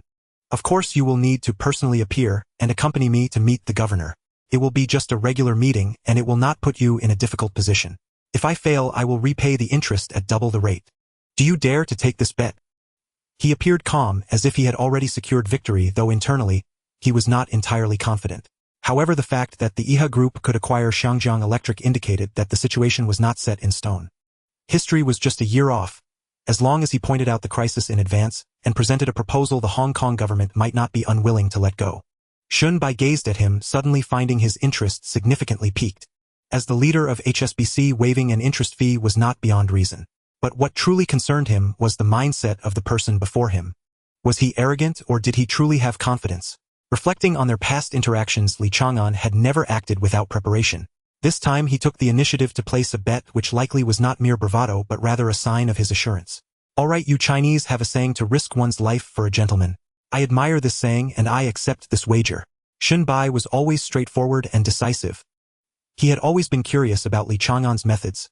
Since the other party dared to propose such an almost fantastical challenge, he certainly would not back down over a mere interest fee. "Haha, Mr. Xun Bai, we also have an old saying, a wise I recognize as a hero, and that refers to you." Li Chang'an laughed as he flattered. "Ha ha ha. You really dare to say that? Li, you even regard yourself as a hero, how amusing." After the laughter subsided, Xin Bai's expression became serious. "Speak, how do you want me to talk to Governor MacLehose?" He no longer joked, and his tone turned serious. Time was precious. If Li Chang'an could not present a reliable plan, he would not waste his energy on this game. As for the Zhongdian company held by Kadori, Xin Bai did not overthink it. That was a private industry. Although Kadori held a controlling stake, who could guarantee that he would not be tempted by substantial capital under pressure? When the money comes in, everything could change hands. In Xin Bai's eyes, there was nothing truly untradeable in this world, only whether the price was high enough. As a player in the world of capital, his creed had never wavered. What currently piqued his interest was how Li Chang'an intended to stake a claim on that public asset. Government-held assets cannot be taken simply with cash. Seeing Xun Bai sitting upright, Li Chang'an also put away his smile and said in a deep voice, "Xinshang, listen to me. Ever since that elderly gentleman set foot in Xiangjiang last year, everyone has actually been clear that the return of this land is a foregone conclusion, isn't it?" Xun Bai stared at him, and after a moment he slowly nodded. Li Chang'an continued. You can see clearly, I believe Maclehos won't be confused either. Then the question arises, since the future does not belong to the Hong Kong government, what about the assets currently under their name? He paused, his gaze sharp. Xin Shang, if it were you, would you take the opportunity to liquidate the valuable assets while you still can? As soon as the words fell, Xin Bis' eyes began to flicker, his thoughts racing. 2 minutes later, he suddenly widened his eyes. My God, Li, you are truly a madman and also a genius. You plan to use this expectation to pry open the governor. That's ruthless. But feasible. If it were me, I would also want to sell off everything I could before the handover. Holding on to cash is always better than leaving it to others. The more he thought about it, the more excited he became. This method, combined with my identity, a 70% chance of success, is not a dream. Of course, he paused slightly. If Maclehos is an incorruptible person, then this matter will be difficult. Li Chang'an smiled slightly. Shang, even if Mr. Maclehos is as clean as water, what about the people above him? As Li Chang'an began to speak, Bai suddenly felt that the young man before him did not resemble someone in their early 20s, but rather an experienced veteran. There had never been such an oppressive feeling in discussions with Bao Yugong, Li Chang'an, and others, yet now it sent a slight chill through him. Li, I will remember your words. Bai smiled and shook his head. If this 2 billion truly goes down the drain, I will hold you responsible. Ha ha ha. Li Chang'an looked at Bis' feigned anger, and could not help but burst into hearty laughter. Moments later, the two arrived at the Hong Kong government building. With senior executives from HSBC accompanying them, the guards did not obstruct their entry, allowing them to walk straight into Maclehos's office. Knock, knock, knock. Please come in. Inside, Maclehos was bent over reviewing documents, thinking it was his secretary coming to report. When he looked up, he found Bai and Li Chang'an standing side by side. Mr. Bai, Mr. Li, your presence here is indeed a pleasant surprise. Please have a seat. My Li Hao spoke with a humble tone and respectful demeanor. Li Chang'an understood that this courtesy was likely due to Bis' status. May I ask what brings you both here today? My Li Hao directly got to the point after taking his seat. Bai leaned slightly forward, his voice steady. Governor, we are here to inquire about the future plans for the Hong Kong Electric Company.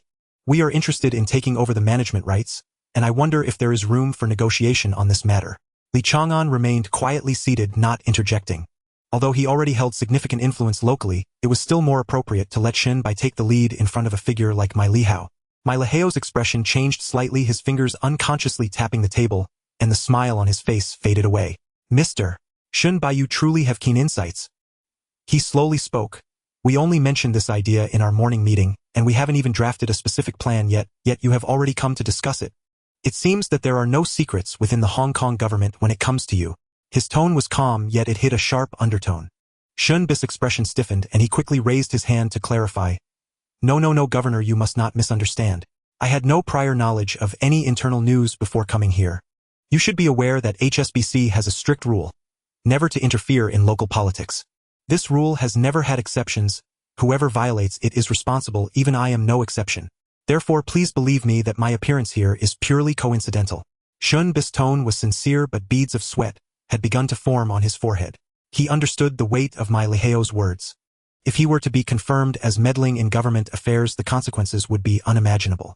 My Li Hao only recalled that HSBC was indeed involved after hearing Bai mention it. This sent a jolt through him. How could it be such a coincidence to come in at this crucial moment? Then, Mr.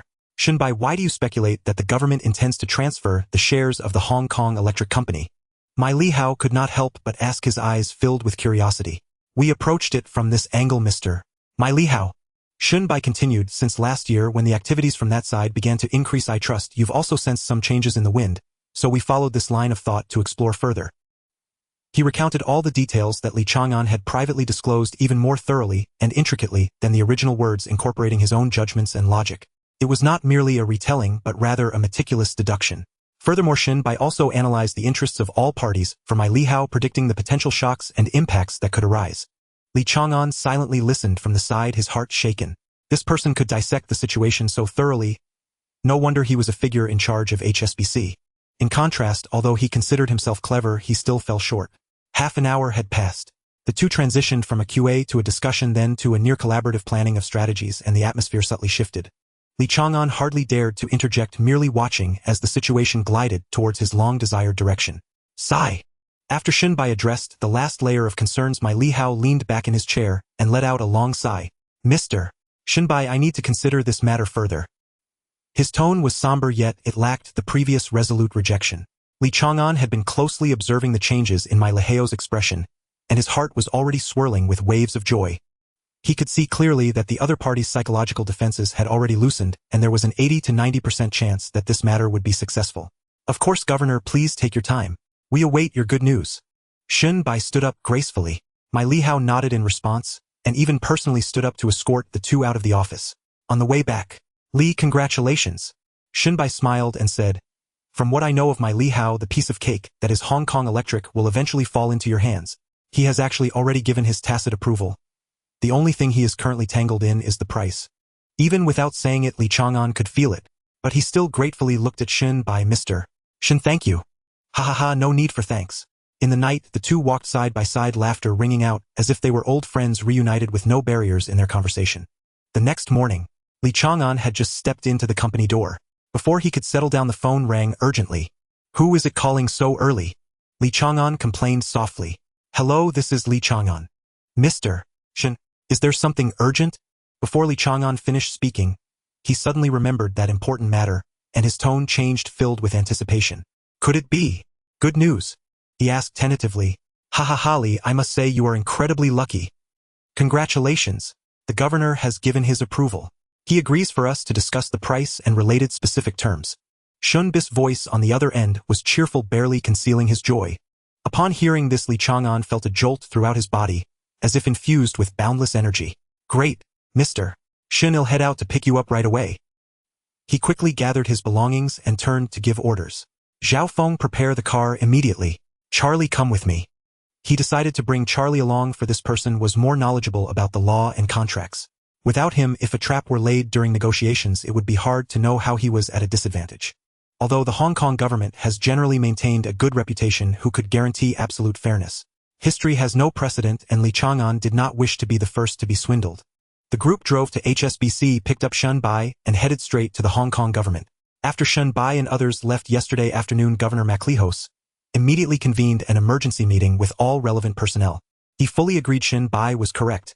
These assets must be sold quickly, or otherwise, once the mainland notices and sends people to oversee, even as the governor, he might not be able to smoothly handle these properties. Therefore, he no longer hesitated. He would take whatever funds he could get. Although selling later might yield a higher price, he feared ending up with nothing. At 8:56 a.m., Li Chang'an and Shun Bai arrived at the Hong Kong government once again. If they could successfully acquire the electricity company, regardless of the immense future profits from power operations, just achieving a comprehensive integration of their industrial layout would be immensely significant. Entering the lobby of the Hong Kong government, MacLehose's secretary had already been waiting for a long time, leading everyone to the reception room. There were already over 10 people seated inside. Welcome, Mr. Shun Bai. Mr. Li. Good morning, Governor. Good morning, everyone. Li Chang'an politely greeted everyone present. Please have a seat. MacLehose began. These people are representatives from various districts and streets holding shares in the Hong Kong Electric Company. We invited you both today to confirm several preconditions before proceeding with the subsequent transaction matters.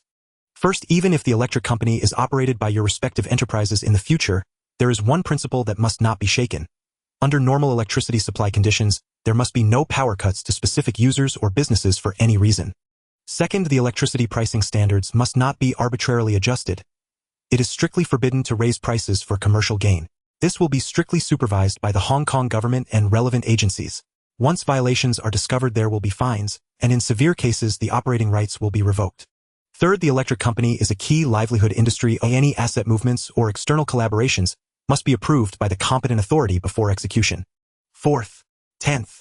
MacLehose listed over 10 restrictive clauses in one breath, the first of which particularly displeased Li Chang'an. He had originally intended to use this means to intimidate his opponents in the future.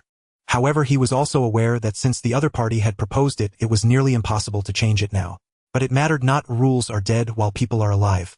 How things would operate in the future, who could say for sure? The immediate priority was to ensure that the electric company was firmly in his control. All of the above must be strictly adhered to, and will be formally written into the contract. After MacLehose finished speaking, his gaze turned to Shun Bai and Li Chang'an. What are your thoughts on this? Before either could respond, Charlie raised his hand to indicate he wished to speak. MacLehose looked at him and then at Shun Bai and Li Chang'an. Li Chang'an immediately understood. Governor, this is Charlie, my group's legal advisor, and his opinions and statements can fully represent my will. Li Chang'an stated solemnly. MacLehose nodded slightly. Please go ahead. Governor, according to the relevant regulations of the League of Nations, there are several inappropriate aspects in the terms you mentioned.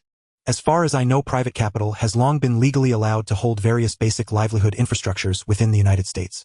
Indeed, public welfare should always prioritize serving the people, and this is indisputable. However, since the privatization model being promoted is compliant with regulations, our group should be granted corresponding decision-making autonomy. Therefore, I suggest that the first clause be adjusted to, in reasonable and necessary circumstances, we have the right to immediately cut off electricity supply to specific areas or users. This proposal is mainly aimed at sudden emergencies or other unforeseen special situations. Such cases have precedence in the United States, because electric companies lack immediate power cut authority. Delays in handling during applications to the competent authority have caused areas affected by incidents to fail to cut off power in time, ultimately resulting in immeasurable losses. This is something I hope the governor can consider from the perspective of us operators.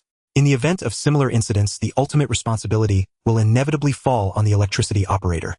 Furthermore, the second suggestion is, although public welfare industries should not be purely for profit, shouldn't the governor also consider the actual operating costs of the electricity company?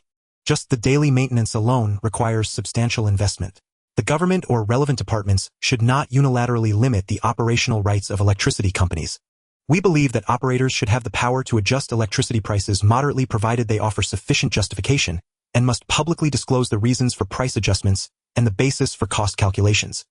And then there's the sixth clause. The ninth clause. If not for the fact that they were currently in a meeting with MacLehose, Li Chang'an would have undoubtedly cast an admiring glance at Charlie. Initially, when he heard the questions posed by MacLehose, he found them reasonable. However, as Charlie responded one by one and proposed amendments, Li Chang'an realized that these revisions could actually secure greater protection for his side. Fortunately, he had brought Charlie along today. Otherwise, once the contract was signed, he would have to swallow many unfavorable terms and bear the joint responsibility for any emergencies in the power system. Not only was Li Chang'an satisfied with Charlie, but even Governor MacLehose and HSBC's Shun Bai couldn't help but cast astonished glances at him. To understand the essence of the problem in such a short time and respond swiftly might make one think this person exceptionally intelligent. But what was even more shocking was that he could propose a modification scheme that balanced the interests of both parties, which was precisely why MacLehose and Shun Bai, both at the peaks of different fields, were truly moved. After a long while, Li Hao organized the various opinions put forth by Charleston, then turned to the representatives of the districts and streets, saying, "What are your thoughts on the revisions proposed by Mr. Li?" The governor spoke to solicit opinions from the crowd, as they were all representatives of the shareholders. Even as the governor, he needed to gain their consensus to proceed. "Okay, I have no objections, and I believe these suggestions are reasonable. Yes, I agree and support Mr. Li's viewpoint. I am in favor. No problem." Soon all the representatives present unanimously approved. Li Hao immediately instructed his secretary to begin the revisions, and a new contract was swiftly drafted and completed. Good, since there are no disputes regarding the terms, let's move on to the price negotiation stage. Since this is a public-to-private transition, the government departments will no longer retain any shares. If we transfer the Hong Kong Electric Company to the two of you, we must achieve a 100 transfer of shares. Based on last night's closing stock price of $1.8 per share, the total valuation is $1.8 billion. We will use this as the basis to determine the transaction amount. As for all taxes, transfer fees, and related expenses, they will be borne by the buyer. If the two of you have no objections, we can sign the contract at any time. Li Hao spoke while looking directly at Li Chang'an, clearly aware that HSBC was merely a nominal leader in this matter. Li Chang'an, seeing the other party asking him directly, simply smiled, faintly showing a hint of helplessness. He knew that Li Hao had seen through him, but since the other party had not made it explicit, he felt no discomfort. "No problem, the funds can be transferred immediately." Li Chang'an quickly responded, with HSBC taking care of the arrangements, leaving him worry-free. However, he was calculating in his heart, just this transaction of Hong Kong Electric, along with various taxes and expenses, had already cost nearly $2 billion. He began to ponder whether to do a personal favor for Shin by applying for more loans to conveniently acquire China Light as well. "Very well, since both parties have no objections, let's start signing the contract," Li Hao said. 1 hour later, Li Chang'an and Shun Bai walked out of the government building with Hong Kong Electric, officially becoming an asset wholly owned by Li Chang'an, making it hard for him to hide his excitement. As soon as he stepped out the door, Shun Bai from HSBC congratulated Li Chang'an and subtly suggested wanting to hold a portion of the electric company's shares. "Mr. Shun Bai, that's naturally not an issue, but I can only offer you 10 of the shares, as I need to reserve 10 for Baoshang, and the rest must be put on the market to boost the stock price. Of course, Mr. Shun Bai, you can also continue to increase your holdings through the stock market to acquire more shares," Li Chang'an added with a beaming smile. Ha ha ha, Li, I now feel like you are more of a true capitalist than I am impressive. Shun Bai laughed heartily. Alright, no problem, 10 is enough. Shun Bai readily accepted. Then Li Chang'an accompanied Shun Bai to HSBC and notified Zhuang Shiqiang, He Dafu and others to meet up. When Bao Yugong arrived at HSBC, he could hardly believe that Li Chang'an had accomplished such a feat. Had it not been for Shun Bai's presence as a witness, he would have thought Li Chang'an was joking. You brat, doing such a big thing without a word, truly remarkable. Bao Yugong felt both envious and pleased. In the end, he and HSBC both successfully acquired 10 of the shares of Hong Kong Electric, which left him very satisfied. Meanwhile, Li Chang'an retained 51 of the controlling shares.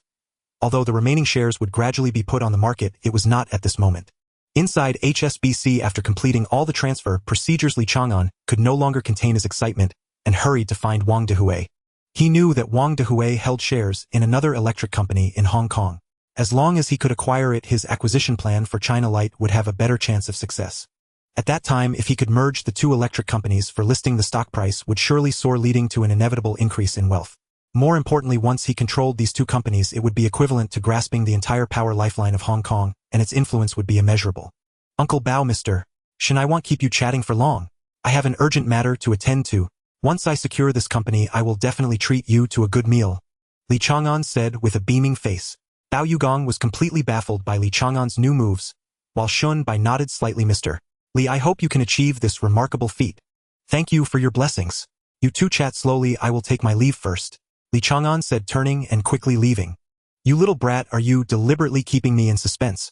Bao Yugong felt an itch in his heart as he listened, and seeing Li Chang'an about to leave, he became even more curious. Li Chang'an turned back and smiled. Uncle Bao, just ask Mr. Shen and you'll find out, leaving Bao Yugong with a puzzled expression as he guessed alone. After securing Hong Kong Electric, Li Chang'an would not stop there.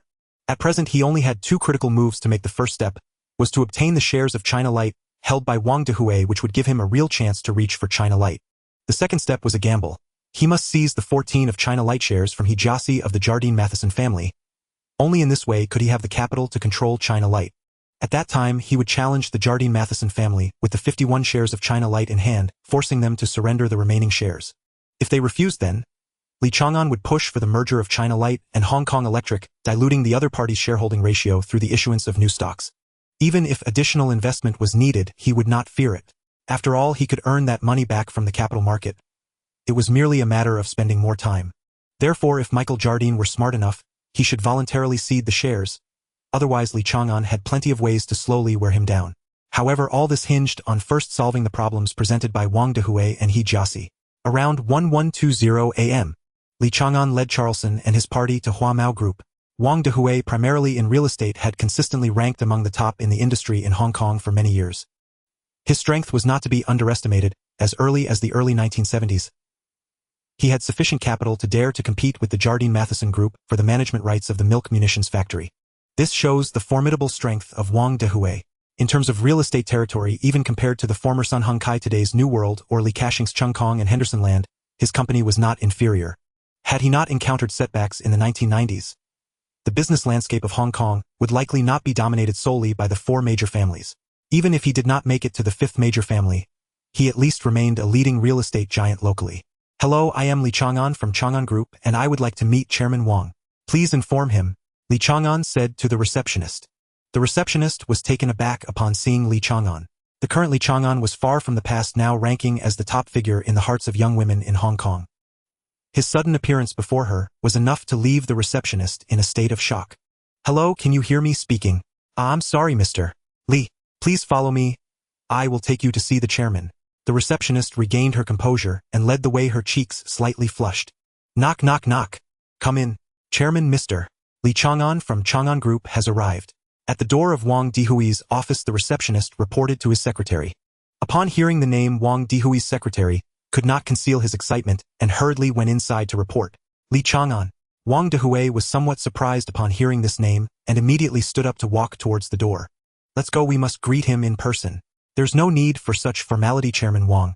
I have already arrived. Outside the door, Li Chang'an heard the commotion and proactively responded.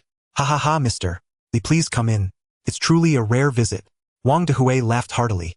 I hope Chairman Wang won't mind my sudden arrival. Li Chang'an replied respectfully. Mr. Li, you're too modest.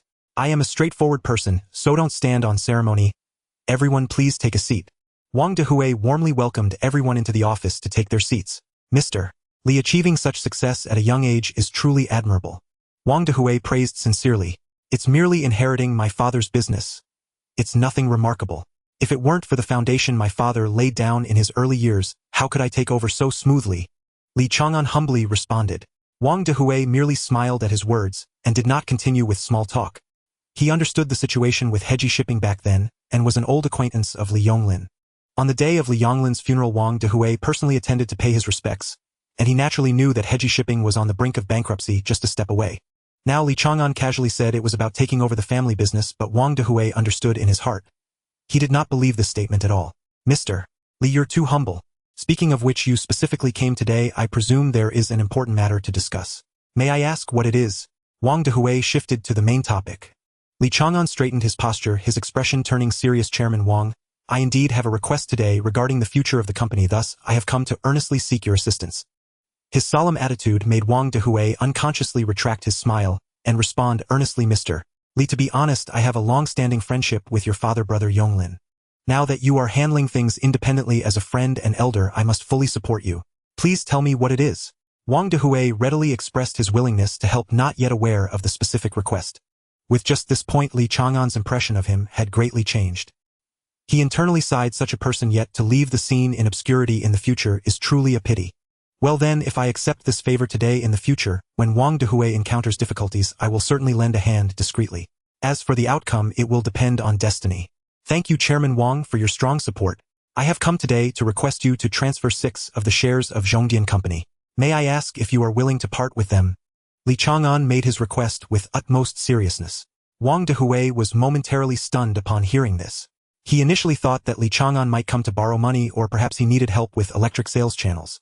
He never expected that the other party would actually be after the Zhongdian shares.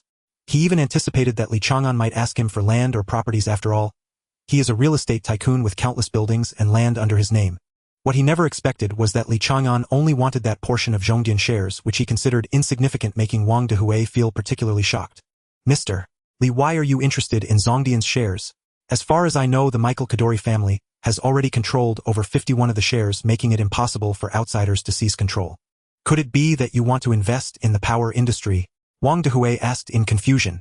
If Li Chang'an was not aiming for control of the company, why would he make such a serious request? However, at this moment, Li Chang'an's attitude made him even more bewildered. Clearly knowing that the Kadori family held the dominant power, he still insisted on pursuing this share, which was truly perplexing. Chairman Wang, at present I cannot explain in detail, but in a while you will naturally understand. The most crucial question now is whether you are willing to part with it. Li Chang'an was unwilling to let more people know about this matter. The fewer people that know, the more secure the situation. This was not due to his distrust of Wang Dehui, but rather a concern that words might inadvertently leak the news. Alright, since Mr. Li has spoken, what can I say? Wang Dehui responded straightforwardly, and then walked towards the phone. Xiaoling, please notify the finance department to send over the share contract for Zhongdian, and come in to help me print a transaction agreement. Thank you. Okay, Chairman. Upon hearing this, Li Chang'an revealed a look of joy, and Wang Dehui's decisiveness and cooperation also made him feel admiration. He secretly determined that this person was worth befriending, and in the future, should difficulties arise, he would certainly do his utmost to assist. Soon, the 6 of Zhongdian shares have been transferred to Li Chang'an's name. At this point, he held 36 of the shares of Zhongdian, with only 1 remaining on the market, and he believed that today's Dafu side would surely complete the acquisition smoothly. After returning to the company, Li Chang'an was not in the mood to handle other affairs. The most pressing matter now was how to approach He Jiasi and find a way to gamble with him at the same table. For those skilled in gambling, Li Chang'an had already instructed Jack to make suitable arrangements, waiting for the opportune moment to act. How should I connect with He Jiasi? Right, perhaps there's a way through 14K and Sun Yi-on. With this thought, Li Chang'an immediately picked up the phone to contact them. Hello, Kowloon Gaming Hall, who do you want? I'm looking for Xiang Yan or Hu Shuyong. Please, have one of them answer the phone. Li Chang'an said. The thug who answered the line was about to curse, but suddenly recalled that the boss had instructed anyone who calls loudly mentioning their names must be treated with respect and reported immediately. Upon thinking of this, the thug suddenly broke into a cold sweat. Boss, please hold on. He immediately dashed inside to report. Soon Xiang Yan personally came to the phone. Hello, I am Xiang Yan. Hello, Mr. Li. Yes, understood. I will notify him immediately. Goodbye, Mr. Li. After hanging up the phone, Xiang Yan couldn't hide his excitement, leaving his nearby underlings confused. Around 2:30 p.m. at Kowloon Chang'an Hotel, Hu Shuyong and several brothers from the Xiang family gathered here. Li Chang'an first exchanged pleasantries with them, while also gaining insight into the operation of the gaming hall. As soon as the business of the gaming hall was mentioned, Hu Shuyong and Xiang Chong's faces lit up with excitement. Their current income could be described as rolling in riches, with business sprawling across Hong Kong and Macau. To protect the gaming hall from interference from other gangs, 14K and Sun Yi-on had voluntarily exited all other industries and focused on the gaming business. It was precisely for this reason that they avoided being besieged by other gangs. Otherwise, even if the two major gangs joined forces, it would be difficult to withstand the combined pressure of all the forces in Hong Kong. Daily revenue exceeded 10 million, with monthly income in the hundreds of millions, and the profits shared among them amounted to at least over 100 million each month. With such enormous wealth, why would they need to venture into other trades? Of course, supporting their brothers was also a necessary expense. Even so, each person still had tens of millions in earnings each year, which was already an extremely generous profit. Li Chang, I apologize for keeping you waiting. Li Chang. The three brothers of the Xiang family rushed to the hotel as soon as they received the notification, while Li Chang'an had already been waiting there for a long time. No worries, I arrived early. Please have a seat. Li Chang'an smiled in response. Thank you, Li Chang. Has Hu Shuyong not arrived yet? Li Chang'an looked at everyone and asked. This person is about to head to Ouhai. I have sent my subordinates to relay the message, and he should be here shortly. Xiang Yan replied. All right then, we shall wait a moment. Though they were unclear why Li Chang'an was so eager to gather everyone, he was now the key figure in their financial endeavors. The business at the arcade alone has allowed each of them to earn a fortune. Who would dare to offend Li Chang'an? Whatever the other party does is fine, but they must never offend the financial backer. This is an unbreakable rule they established after years in the gang. I'm here, Li Chang. My apologies for being late. Hu Shuyong rushed into the private room panting, and Li Chang'an couldn't help but smile at the sight. Take a seat, no need to rush, I have plenty of time. Saying this, Li Chang'an waved his hand, signaling the waiter to bring out the dishes. I called you all here today because I need your assistance with something. I want to ask if you have heard of He Joshua from the Ka Dao Li family. Are you referring to that gambling addict Joshua? Hu Shuyong blurted out.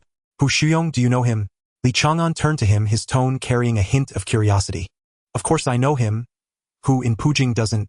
But because Michael Ka Dao Li issued a ban, no one dares to invite him to gamble anymore. Hu Shuyong replied. Li Chang'an furrowed his brows upon hearing this. If that's the case, the situation just became complicated. If the other party doesn't gamble, how can he seize the shares from him? He fell into deep thought. Hu Shuyong, do you know what he likes to play the most? Li Chang'an decided to gather more information first. 5-card stud. Li Shang, that's hardly a secret. He hangs around Pujing every day. However, He Shang has received warnings from Michael Ka Dao Li, so he deliberately hides it from him at the start of every game. But once he knows, he will definitely rush to participate. Upon hearing this, a hint of joy flashed in Li Chang'an's eyes. This way there is a chance. Hu Shuyong, I need your help. Can your people get into Pujing?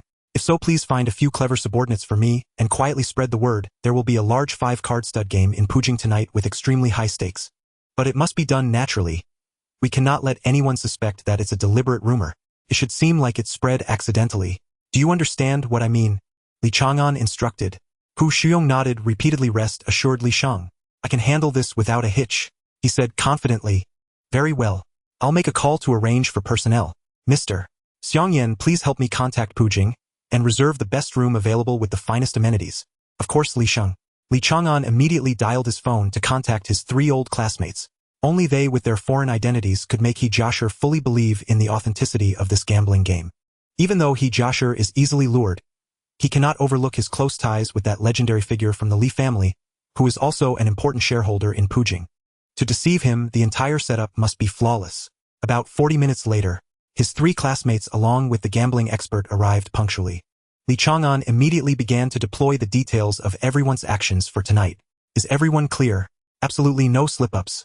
If necessary, you may appropriately reveal your identities, as that individual from the Li family will definitely conduct an investigation. As long as they verify your identities, there will naturally be no more doubts. Okay, you can rest assured. We are experts in this area. Jack responded with a smile. Subsequently, Li Chang'an handed each person a card, each loaded with $50 million. He Joshua holds 14 of the shares in Zhongdian valued at nearly 400 million, so Li Chang'an must ensure they have sufficient funds to bet against him. Okay, let's head out. We will go to Ouhai in batches now. Li Chang'an ordered. Time flew by. Around 6 in the evening. Li Chang'an appeared at the Pujing casino. As one of the youngest billionaires from Shangjiang, he immediately attracted the attention of security personnel as soon as he stepped through the door. Luoku is that the youngest tycoon from Shangjiang Li Chang'an. A security guard whispered to his partner while watching the figure walk in. Wow, it really is him. You all go greet Li Chang. I'll inform the boss right away. Understood. A few security personnel were about to approach, but were quickly intercepted by Zhao Feng and others. Everyone don't be too suspicious. We are security personnel of the entertainment venue. Upon learning of Li Chang's presence, we specifically came to welcome him. The deputy security captain explained. Li Chang'an gently waved his hand to Zhao Feng and the others. Thank you. I have an agreement to play cards with friends here. Could you take me to the Jingyi room? Li Chang'an politely inquired of the security personnel. Of course, Li Chang, you're too kind. Please follow us. 3 security personnel led the way with Li Chang'an and his group closely following. Meanwhile, outside He Hongxin's office on the top floor of Pujing, the security captain gently knocked on the door. Knock, knock. Come in. A crisp and pleasant female voice came from within. Hello, Miss He. The security captain first greeted a girl of about 16 or 17. The girl had a sweet appearance and a lively demeanor. Even this burly captain, resembling a fierce bull, appeared somewhat timid in front of her. Boss, the famous businessman Li Chang'an from Shangjiang, has arrived at our entertainment venue. The previously meditative He Dalao suddenly opened his eyes, his gaze sharp as he looked at the newcomer. Are you saying that the chairman of Chang'an Group Li Chang'an is here? He Hongxin's tone was astonished, clearly very concerned. Indeed. The girl who had been playing alone also became interested and quickly walked over. Is he the one who took over the family business on the brink of bankruptcy and managed to rake in $1 billion in just 2 months? Her eyes sparkled with curiosity. Exactly, Miss He. Is it really him? Daddy, let's go down quickly. I want to see how many hands and brains he has. Otherwise, how could he possibly make so much money? Seeing her in such a state, the security captain instinctively shrank his neck, as if sensing that some kind of nightmare was about to unfold. Zhao Qiong, mind your manners. Always rushing around wears the gentle demeanor a girl should have. What kind of decorum is that? He Hongxin glanced at his daughter, his tone carrying a hint of reproach. Let's go. Since Li Chang is graciously attending as hosts, we naturally ought to welcome him ourselves. He Hongxin slowly stood up, though nearing 60. He appeared vibrant, walking steadily without any signs of aging. Inside the most exclusive private suite of the Pujing entertainment complex, Li Chang'an had already arrived with Jack ahead of schedule. The other 2 guests had yet to appear. A deliberate arrangement by Li Chang'an designed to ensure the news would spread swiftly and reach He Jiashur without delay. This time Charleston did not retreat behind the scenes, but remained at Li Chang'an's side as his personal assistant, never stepping more than a pace away. At that very moment, the suite door swung open. Li Chang'an assumed it was Alan and the other guest arriving. Yet upon lifting his gaze, he saw instead a distinguished elderly gentleman entering, accompanied by a beautiful girl of 16 or 17. Li Chang'an recognized the elder immediately. Years earlier at a Hong Kong government banquet, Sir Y.K. Pao himself had introduced them, so the identification required no second glance. Even had they never met, the man's renown would have echoed unmistakably from Li Chang'an's past life. As for the young woman beside him, there could be no doubt only Ho Chiu Quan, the obsessed maiden, could possess such unmistakable presence. Yet this Ho Chiu Quan bore little resemblance to her later self. Her features were delicate and fresh, her aura innocent and charming, utterly unlike the portly, weathered figure she would become in years to come. Li Chang'an observed her briefly, then gently withdrew his attention and rose to greet them. Good day, Mr. Ho. Welcome to Pujing, Mr. Li. It is truly rare for a figure of your stature to grace us with your presence. Most people fear that visiting here might taint their refinement, or worse, tarnish their reputation, Ho Hung Sang remarked candidly. Li Chang'an responded with a faint smile, and said nothing. Such double-edged remarks invited no easy reply, and Li Chang'an wisely held his tongue. Sensing his misstep, Ho Hung Sang swiftly pivoted the conversation. Mr. Li, allow me to introduce my daughter Ho Chiu Quan. Chiu Quan, greet Mr. Li properly. Hello, Mr. Li. Ho Chiu Quan extended her hand, her smile sweet, her expression guileless and radiant. Hello, Miss Ho, Li Chang'an replied, lightly grasping her slender soft palm. Mr. Li, are you hosting a poker game today? Noticing the foreigner waiting quietly in the room, Ho Hung Sang asked casually. Yes. I've arranged a few hands with some American heirs. We used to play together back in the U.S., and now that they're vacationing here, I thought it only fitting to bring them to Pujing for a taste of its legendary tables. Li Chang'an smiled warmly as he spoke. In that case, my daughter and I won't intrude further. Wishing you strong luck and many winning hands. With that, Ho Hung Sang moved to take his leave, only for his daughter to protest. Daddy, just a little longer. I've never seen anyone play Texas Hold'em like this before. Nonsense, child. How could you disturb Mr. Li's game? Come along now, Ho Hung Sang chided gently, though his tone carried quiet authority. Li Chang'an suddenly interjected, Mr. Ho, please. There's no need to rush off. If Miss Ho is genuinely interested, she's most welcome to stay and observe. Hardly had the words left his lips when the suite door opened once more, and Alan strode in flanked by the exceptionally skilled gambler, both exuding effortless confidence. Hey buddy. Did you bring in an Ultimer to back you up? Alan declared with theatrical flair.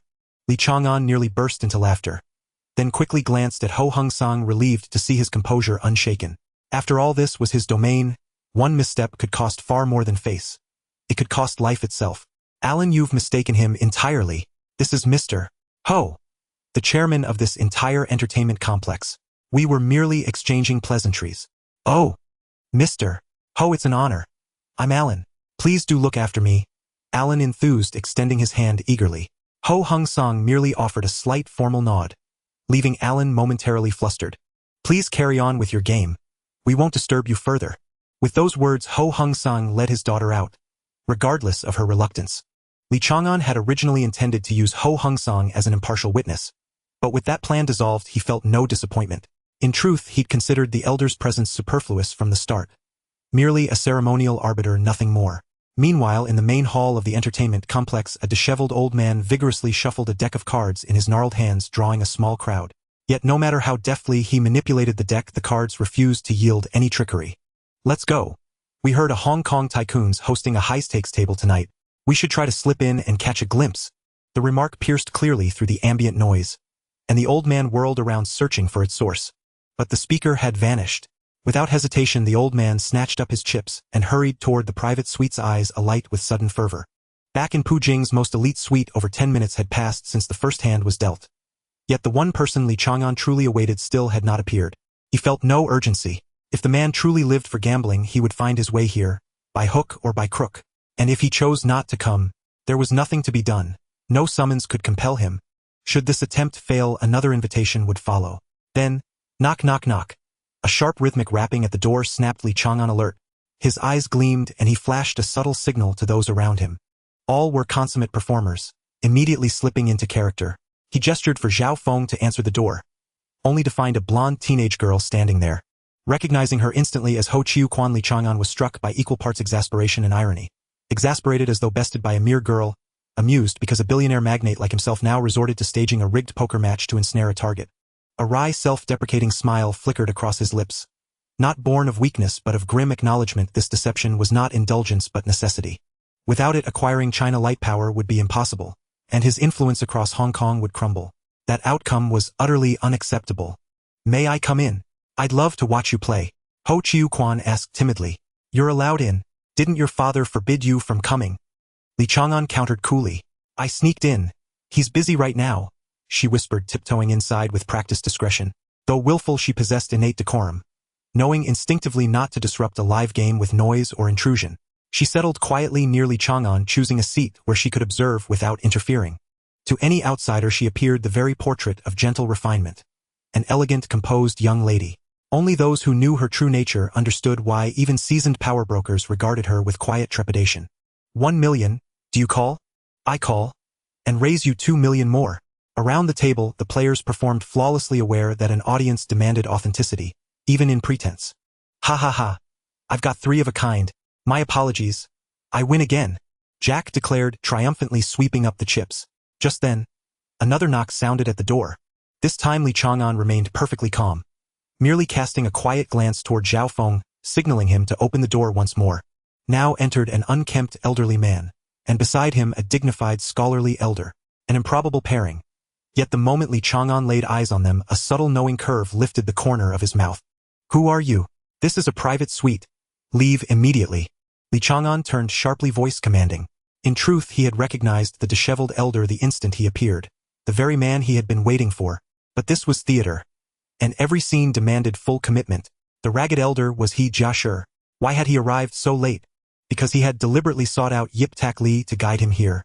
Yi Deli, as the second largest shareholder of the Pujing Entertainment City, was naturally aware of where the gambling tables were. Initially he was reluctant to come, but ultimately could not resist He Jiashi's repeated requests. Later, upon hearing that the wealthy Li Chang'an was setting up a game here, he felt a surge of curiosity and agreed to guide him. Zhao Feng was about to step forward to drive the two away, but the disheveled He Jiashi had already barged in unceremoniously, taking a seat at an empty table. "Holly, can I play too?" Li Chang'an feigned an expression of extreme anger. "What's going on? Is the security at Pujing so lax? Anyone can just walk in." He acted as if he were furious, and the security personnel present dared not take action to ask Yi Deli to leave, hastily reporting to He Hongxin instead.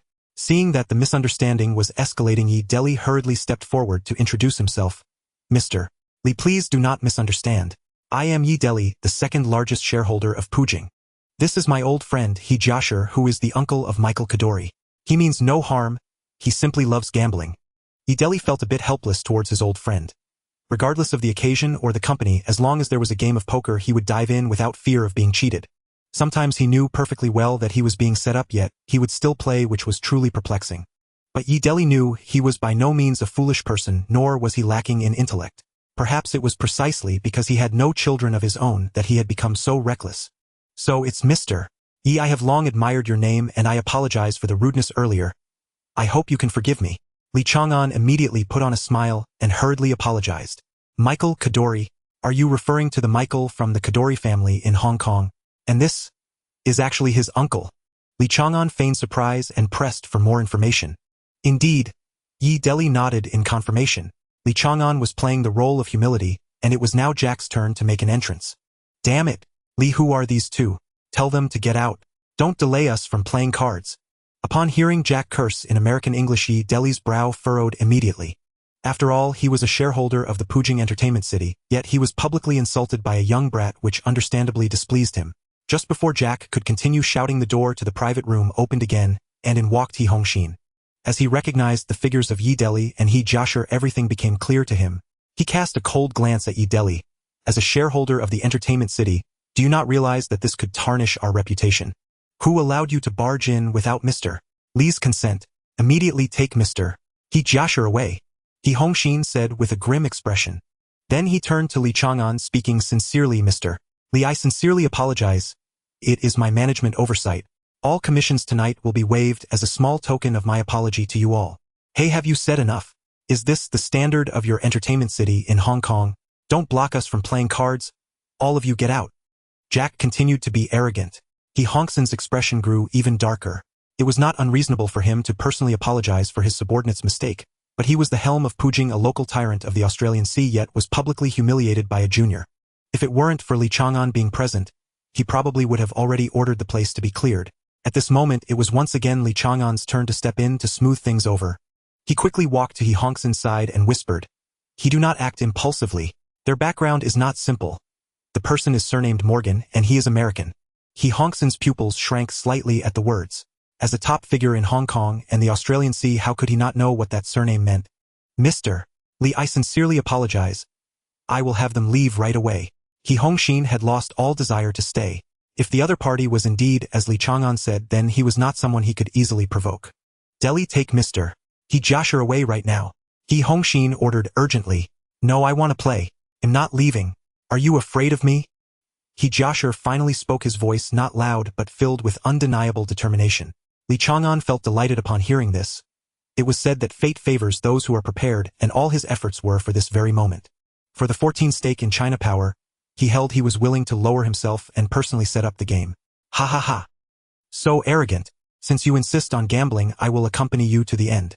However, let me remind you, without at least 10 million USD as a base, you should better quit while you're ahead," Jack said coldly to He Jiashi before anyone else could speak. He Jiashi immediately pulled out a card from the pocket of his tattered jacket, speaking calmly. "Dealer, please exchange this card for 10 million USD in chips. This card is just enough." He Hongxin and Yi Deli exchanged glances, a trace of helpless smiles appearing on their faces. What determination! Since someone is sending money our way, we might as well take this game today. It's not interesting to always play among ourselves, Jack said frankly, yet no one found it odd. Seeing that the situation was set, He Hongxin no longer hurried to leave, turning to his daughter and whispering, "You will help me tidy the office later before you can go home. If you continue to be so willful, Daddy will send you to study in America." Hua Chaogong, standing nearby, heard her father's words, pouted, but did not refute, quietly standing there, her gaze fixed on Li Chang'an, her eyes filled with admiration. This scene happened to be seen by Yi Deli, who gently nudged He Hongsan's arm and chuckled, "Old brother, look at how little Cheong is. You should consider marrying her off." The daughter of the #1 prominent family in Macau matched with the youngest business prodigy in Hong Kong. This news would be explosive. He Hongxin was suddenly startled by these words, following Yi Deli's gaze and catching sight of his daughter gazing at Li Chang'an with a love-struck smile. His heart stirred. He had never seriously considered this matter before, but now awakened to it, he found it increasingly feasible. Who is Li Chang'an?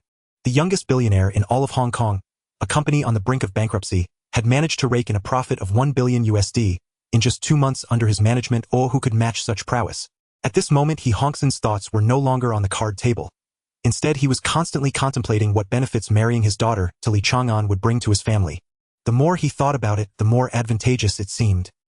His gaze inadvertently fell on Li Chang'an, his expression gradually resembling that of a father-in-law looking at his son-in-law, becoming more and more amiable. Ha ha ha.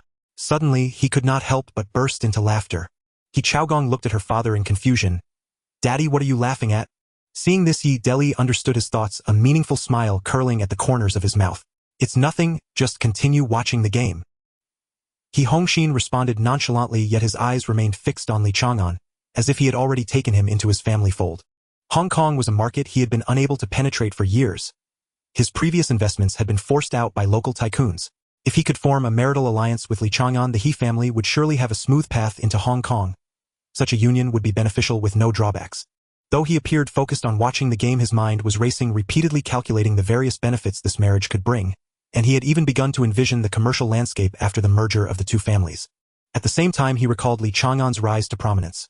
According to his knowledge, there were only 2 pivotal moments: first, a mysterious entry into the American market, quickly amassing a fortune, and next, securing a certain agency yielding a staggering profit of $900 million. In his eyes, Li Chang'an was nearly flawless, a perfect son-in-law. Yet little did he know the ideal son-in-law he had in mind was currently scheming against him at his own gambling table. When the truth is revealed in the future, one wonders if he will still admire this man as he does now. Moreover, he had not even considered whether Li Chang'an would agree to marry his daughter. Or perhaps deep down he was convinced. Who would dare not marry the daughter of He Hongxin? Meanwhile, Li Chang'an had been losing consecutively, with everyone winning except for him. It was not that he was deliberately throwing the game. Rather, his luck that day was simply abysmal. "Ha ha, this is fantastic. 500,000, who's in?" Jack called out. He Jossie, sitting at the next table, remained unfazed, saying nothing as he tossed a 500,000 chip onto the table. Jack was momentarily stunned and looked at him in disbelief. "Old man, didn't you see my cards? For cards in a straight flush, and you still dare to call? Are you out of your mind?"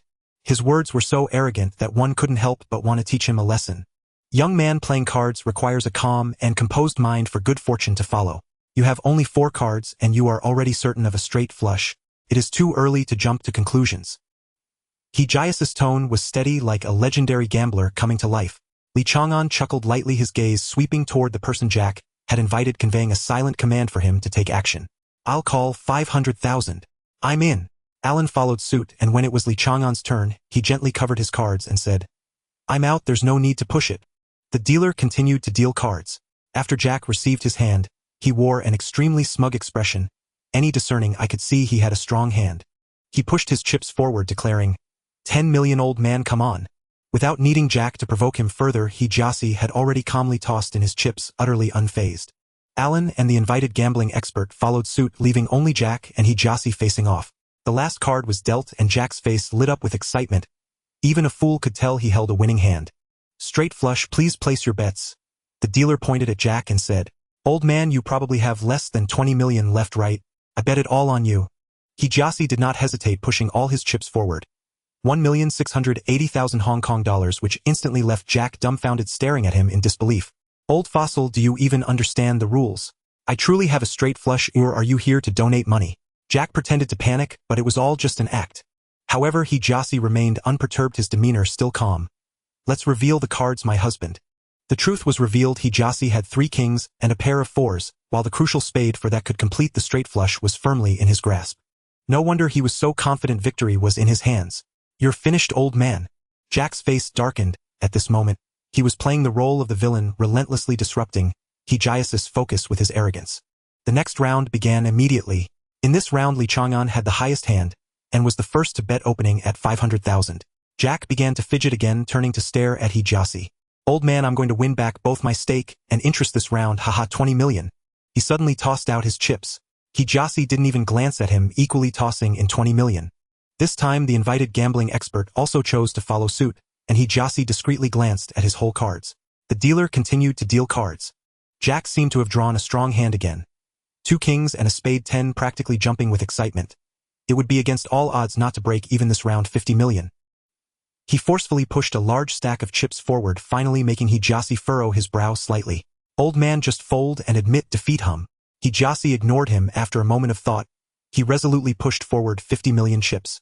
The expert followed suit while Li Chang'an and the others had already folded and withdrawn. The last card fell into his palm and Jack was ecstatic. 3 kings combined with a spade 10 seemed unbeatable, and meanwhile, Kijasi had a straight flush of spades with 6, a 7, and 8. And the other expert had a straight flush of hearts with 6, a 7, and 8. Ha ha ha, old man, you only have 1 card that can save you now. I refuse to believe I'm this unlucky. Jack's face twisted, almost going mad. Kijasi, upon hearing this, rarely showed a hint of a smile. At that moment the dealer spoke. The spade straight flush is the highest, please place your bets. Kijasi glanced at the whole cards of the expert invited by Li Chang'an, and then calmly pushed all his chips to the center, all in. His tone was devoid of any waves. When it was the expert's turn, he pondered for a moment and also pushed all his chips forward. At this moment the pressure shifted to Jack, who pretended to hesitate for a long time, his face filled with struggle. I call. I don't believe in evil. I have 400 million, more than you, dare you take the challenge. Jack lifted his chin, seemingly confident of victory. Kijasi first showed a frown, then suddenly smiled. I'm in. Wait. Yideli suddenly stood up to stop him, but was sternly rebuked by Jack. At such a critical moment, how could outsiders intervene? He had worked hard to reach this point, just to completely bring down Kijasi. How could he allow any unexpected events to occur? Damn it, if you spectators upstairs say one more word, I will demolish your entertainment city right now. Jack was imposing, utterly arrogant. Hongshin recalled Li Chang'an's earlier admonition. His heart jolted, and he immediately pulled Yideli, sit down. If you want Pu Jing to disappear, then behave yourself. Yideli looked at him in astonishment, puzzled. Hongshin understood his confusion but only whispered back, I'll explain later.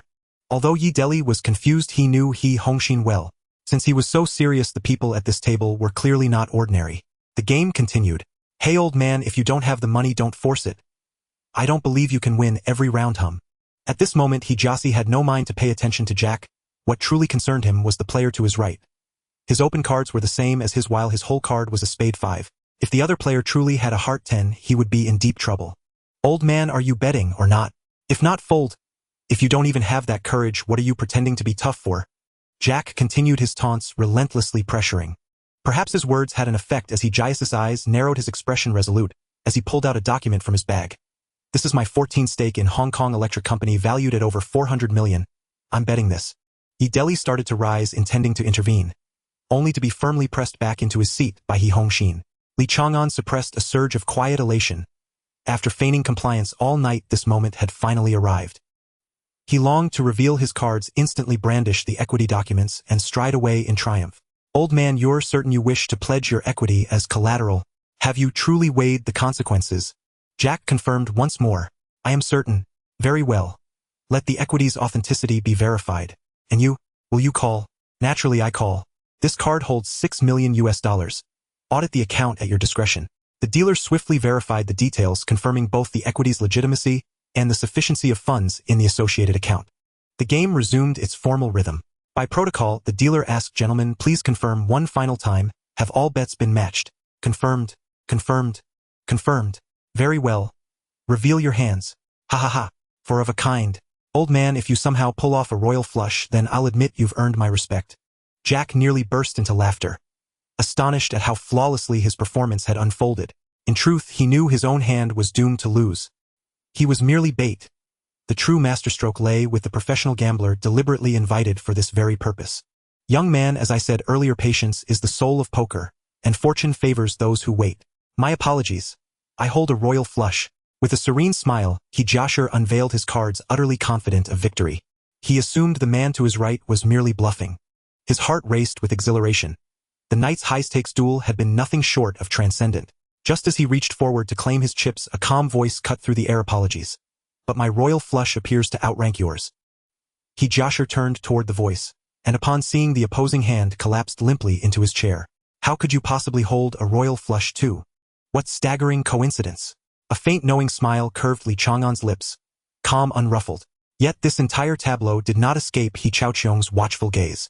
Her pulse quickened, an unsettling intuition stirred within her, as though a long-buried secret were beginning imperceptibly to surface. Kindly exchange the chips. The professional gambler's face lit up with undisguised delight. Li Chang'an had already pledged that all winnings would belong solely to him, while the original capital and the pledged equity remained entirely outside his claim. Now that He Jasher had just lost $1 million on the spot, every cent flowing directly into his pocket, how could he suppress his jubilation? Mr. Li, wait a moment. Deli, sit down. He Hongxin interjected immediately, but Yi Deli ignored him and stepped forward. Mr. Li, might I ask your associate to show some leniency? I will have 400 million in cash delivered by my family immediately, to redeem that equity. Would that suffice? His tone was earnest, verging on supplication. Ha ha ha. Li Chang'an laughed aloud and walked slowly toward Yi Deli. Mr. Yi, you truly believe I sat here all night simply for that equity certificate, do you? His smile remained gentle, yet laced with quiet derision. The charade was over, no further concealment was necessary. Did Yi Deli genuinely imagine he could detain Li Chang'an against his will within the Pujing casino? Li Chang'an did not believe it. Not for a second. Mr. Liu, Yi Deli stood frozen in shock, suddenly realizing with chilling clarity that everything had been an elaborate, meticulously orchestrated trap. No need for further speculation, Mr. Yi. My objective was singular, that equity. Let us depart. Without another glance, Li Chang'an turned and strode toward He Hongxin. Mr. He, I sincerely apologize for violating the rules of your establishment. I shall personally make amends at the earliest opportunity. He acknowledged the breach openly. Even had he remained silent, the truth would become public knowledge the moment tomorrow's press conference commenced. Better to speak plainly than to obscure the truth. Mr. Li, you are truly extraordinary. He Hongxin offered the praise, unreservedly genuine admiration rising within him. What stature did he himself hold? Yet he had sensed nothing amiss throughout. The sheer brilliance of Li Chang'an's stratagem left him profoundly awestruck. Mr. He, you flatter me. I must take my leave. Wait, Mr. Li, do you truly think Aohai is something anyone may toy with at will? Do you honestly believe Yi Deli is made of clay? Rage now burned white-hot in Yi Deli's veins. He felt like a monkey mocked and manipulated before an audience. And what stung worse was the cold realization that Li Chang'an had watched him passive as his longtime friend tumbled helplessly into the snare. If word of this spread, Yi Deli's reputation, and his very standing, would be irreparably shattered. So Mr. Yi, you intend to detain us? Li Chang'an turned back his gaze, settling calmly upon He Hongxin as he posed the question. And you, Mr. Yi, do you share this intention? Li Chang'an held his gaze steadily, awaiting a reply. He Hongxin shook his head lightly. Wins and losses at the table are matters of skill alone. Does it matter whether it was a setup or not? If blame is to be assigned, let it fall upon our own excessive greed. With those words he departed with his daughter, and paused at the threshold, glancing back with icy detachment at Yi Deli. You do not speak for Pujing. Tread carefully. Seeing that He Hongxin had chosen not to oppose him, Li Chang'an felt a subtle easing of tension. After all, this was his domain. Though Li would not hesitate to act if forced, provoking such a formidable figure unnecessarily would be profoundly unwise. Let us go. Should Mr. Yi remain unsatisfied, he is welcome to test his resolve. In truth, Li Chang'an no longer regarded Yi Deli as any kind of threat. Any courtesy extended was merely out of deference to seniority. Should decorum shatter entirely, there would be no reason to lower himself further in negotiation. The following morning, dawn breaking at 6:30 am. Over February's Hong Kong, the eastern sky just beginning to blush with pale light, Chang'an Group convened an emergency press conference. Over 100 journalists rushed in while streams of additional media personnel continued flooding the venue. Promptly at 7 o'clock, Zhuang Shiqiang led his team onto the stage. We thank each of you for taking time from your demanding schedules to attend Chang'an Group's impromptu press briefing. Today we shall announce 3 major developments. Please prepare to record them carefully. First, 2 days ago, our group auctioned the distribution and agency rights for electronics and appliances across several regional markets, securing a total of $920 million. Detailed data will be provided separately by designated personnel. A collective gasp rippled through the room. Chang'an Group had just added nearly $1 billion to its coffers, its revenue generation rivaling that of a sovereign mint. Reporters quickly zeroed in on the pivotal detail. Chang'an Group's cumulative inflow now approached $2 billion, pushing its total asset valuation near 14 billion Hong Kong dollars. That figure electrified the room. for it signified that Chang'an Group's total assets had now surpassed those of Hong Kong's incumbent wealthiest individual. Bao Yugong, formerly Hong Kong's richest man, held assets valued at approximately 8 billion Hong Kong dollars. However, following his acquisition of Kowloon Wharf Industry estimates, placed his current net worth at roughly 12 billion Hong Kong dollars. With Li Chang'an now commanding Chang'an Group, whose assets stood at no less than 14 billion Hong Kong dollars. The title of Hong Kong's wealthiest person had unequivocally changed hands, constituting a seismic news event. Please allow me to request your silence for a moment. Noting the mounting hubbub, Zhuang Shiqiang interrupted the flow of announcements and raised his voice to restore order. Only once the room settled did he resume. Second, yesterday Chang'an Group finalized a transaction with the Hong Kong government, acquiring Hong Kong Electric Company outright for $1 Hong Kong dollar, 8 billion, formally integrating it into our corporate structure. Click, click, click. Flashbulbs erupted once more in frenzied succession as journalists struggled to contain their excitement. For decades, Hong Kong Electric had operated under direct government stewardship. The first ever privatization of this iconic utility carried profound historical weight. Such monumental news ignited an urgent scramble. Every reporter yearned to rush back to their desks, race to file copy and seize the front page headline. If you continue like this, I will be unable to continue releasing content. Please remain calm. I will arrange ample time for everyone to ask questions shortly. Is that acceptable? Under the persuasion of Zhuang Shiqiang, the scene gradually calmed down, and he continued to speak. Thirdly, recently the Chang'an Group has successfully acquired 51 of the shares of China Electric Company through stock market operations and related transactions at an average price of 2 Hong Kong dollars, 6 per share, becoming the controlling shareholder. This may drive the integration of the two power companies in the future. The press conference held by the Chang'an Group was in complete uproar, with all journalists nearly losing control as the 3 consecutive pieces of news released were each shocking industry headlines. Such news, how could it not drive the media crazy? Dear media friends, this is all the content the Chang'an Group will announce. We will now enter the question and answer session. We will answer all questions posed within the permitted scope as thoroughly as possible. Thank you all for coming. Let the questioning begin. Zhuangsheng, I am a reporter from Mingpao. I would like to know. Zhuangsheng, I am. This press conference lasted until nearly 8 o'clock. The reporters hurriedly left with exclusive materials, racing against time to return to the newspaper office to organize their articles, typeset, and print overnight just to seize the market opportunity. Who would be foolish enough to wait a night before releasing such explosive news? By tomorrow, the entire city would be buzzing. What heat would the newspapers still sell? Not long after the press conference concluded, Zhuang Shiqiang arrived at the headquarters of China Electric Company with Charles and relevant department personnel. To Zhuang Shiqiang's surprise, as soon as they arrived at the entrance, Michael Kadori was already leading a group of executives waiting outside. What is going on? Zhuang Shiqiang turned to Charles and asked in a low voice. I'm not sure. Unable to think of a reason, Zhuang Shiqiang walked straight ahead. Mr. Kadori, we are... Before he could finish, he was interrupted by Michael Kadori raising his hand. Mr. Zhuang, no need for further words. My uncle has already informed me of everything. Since we are unable to hold on to China Electric, I cannot blame others. Please convey my thanks to Mr. Li. He has accomplished a feat that I dreamed of throughout my life but could not achieve. To have it accomplished by him is truly a young hero. Mr.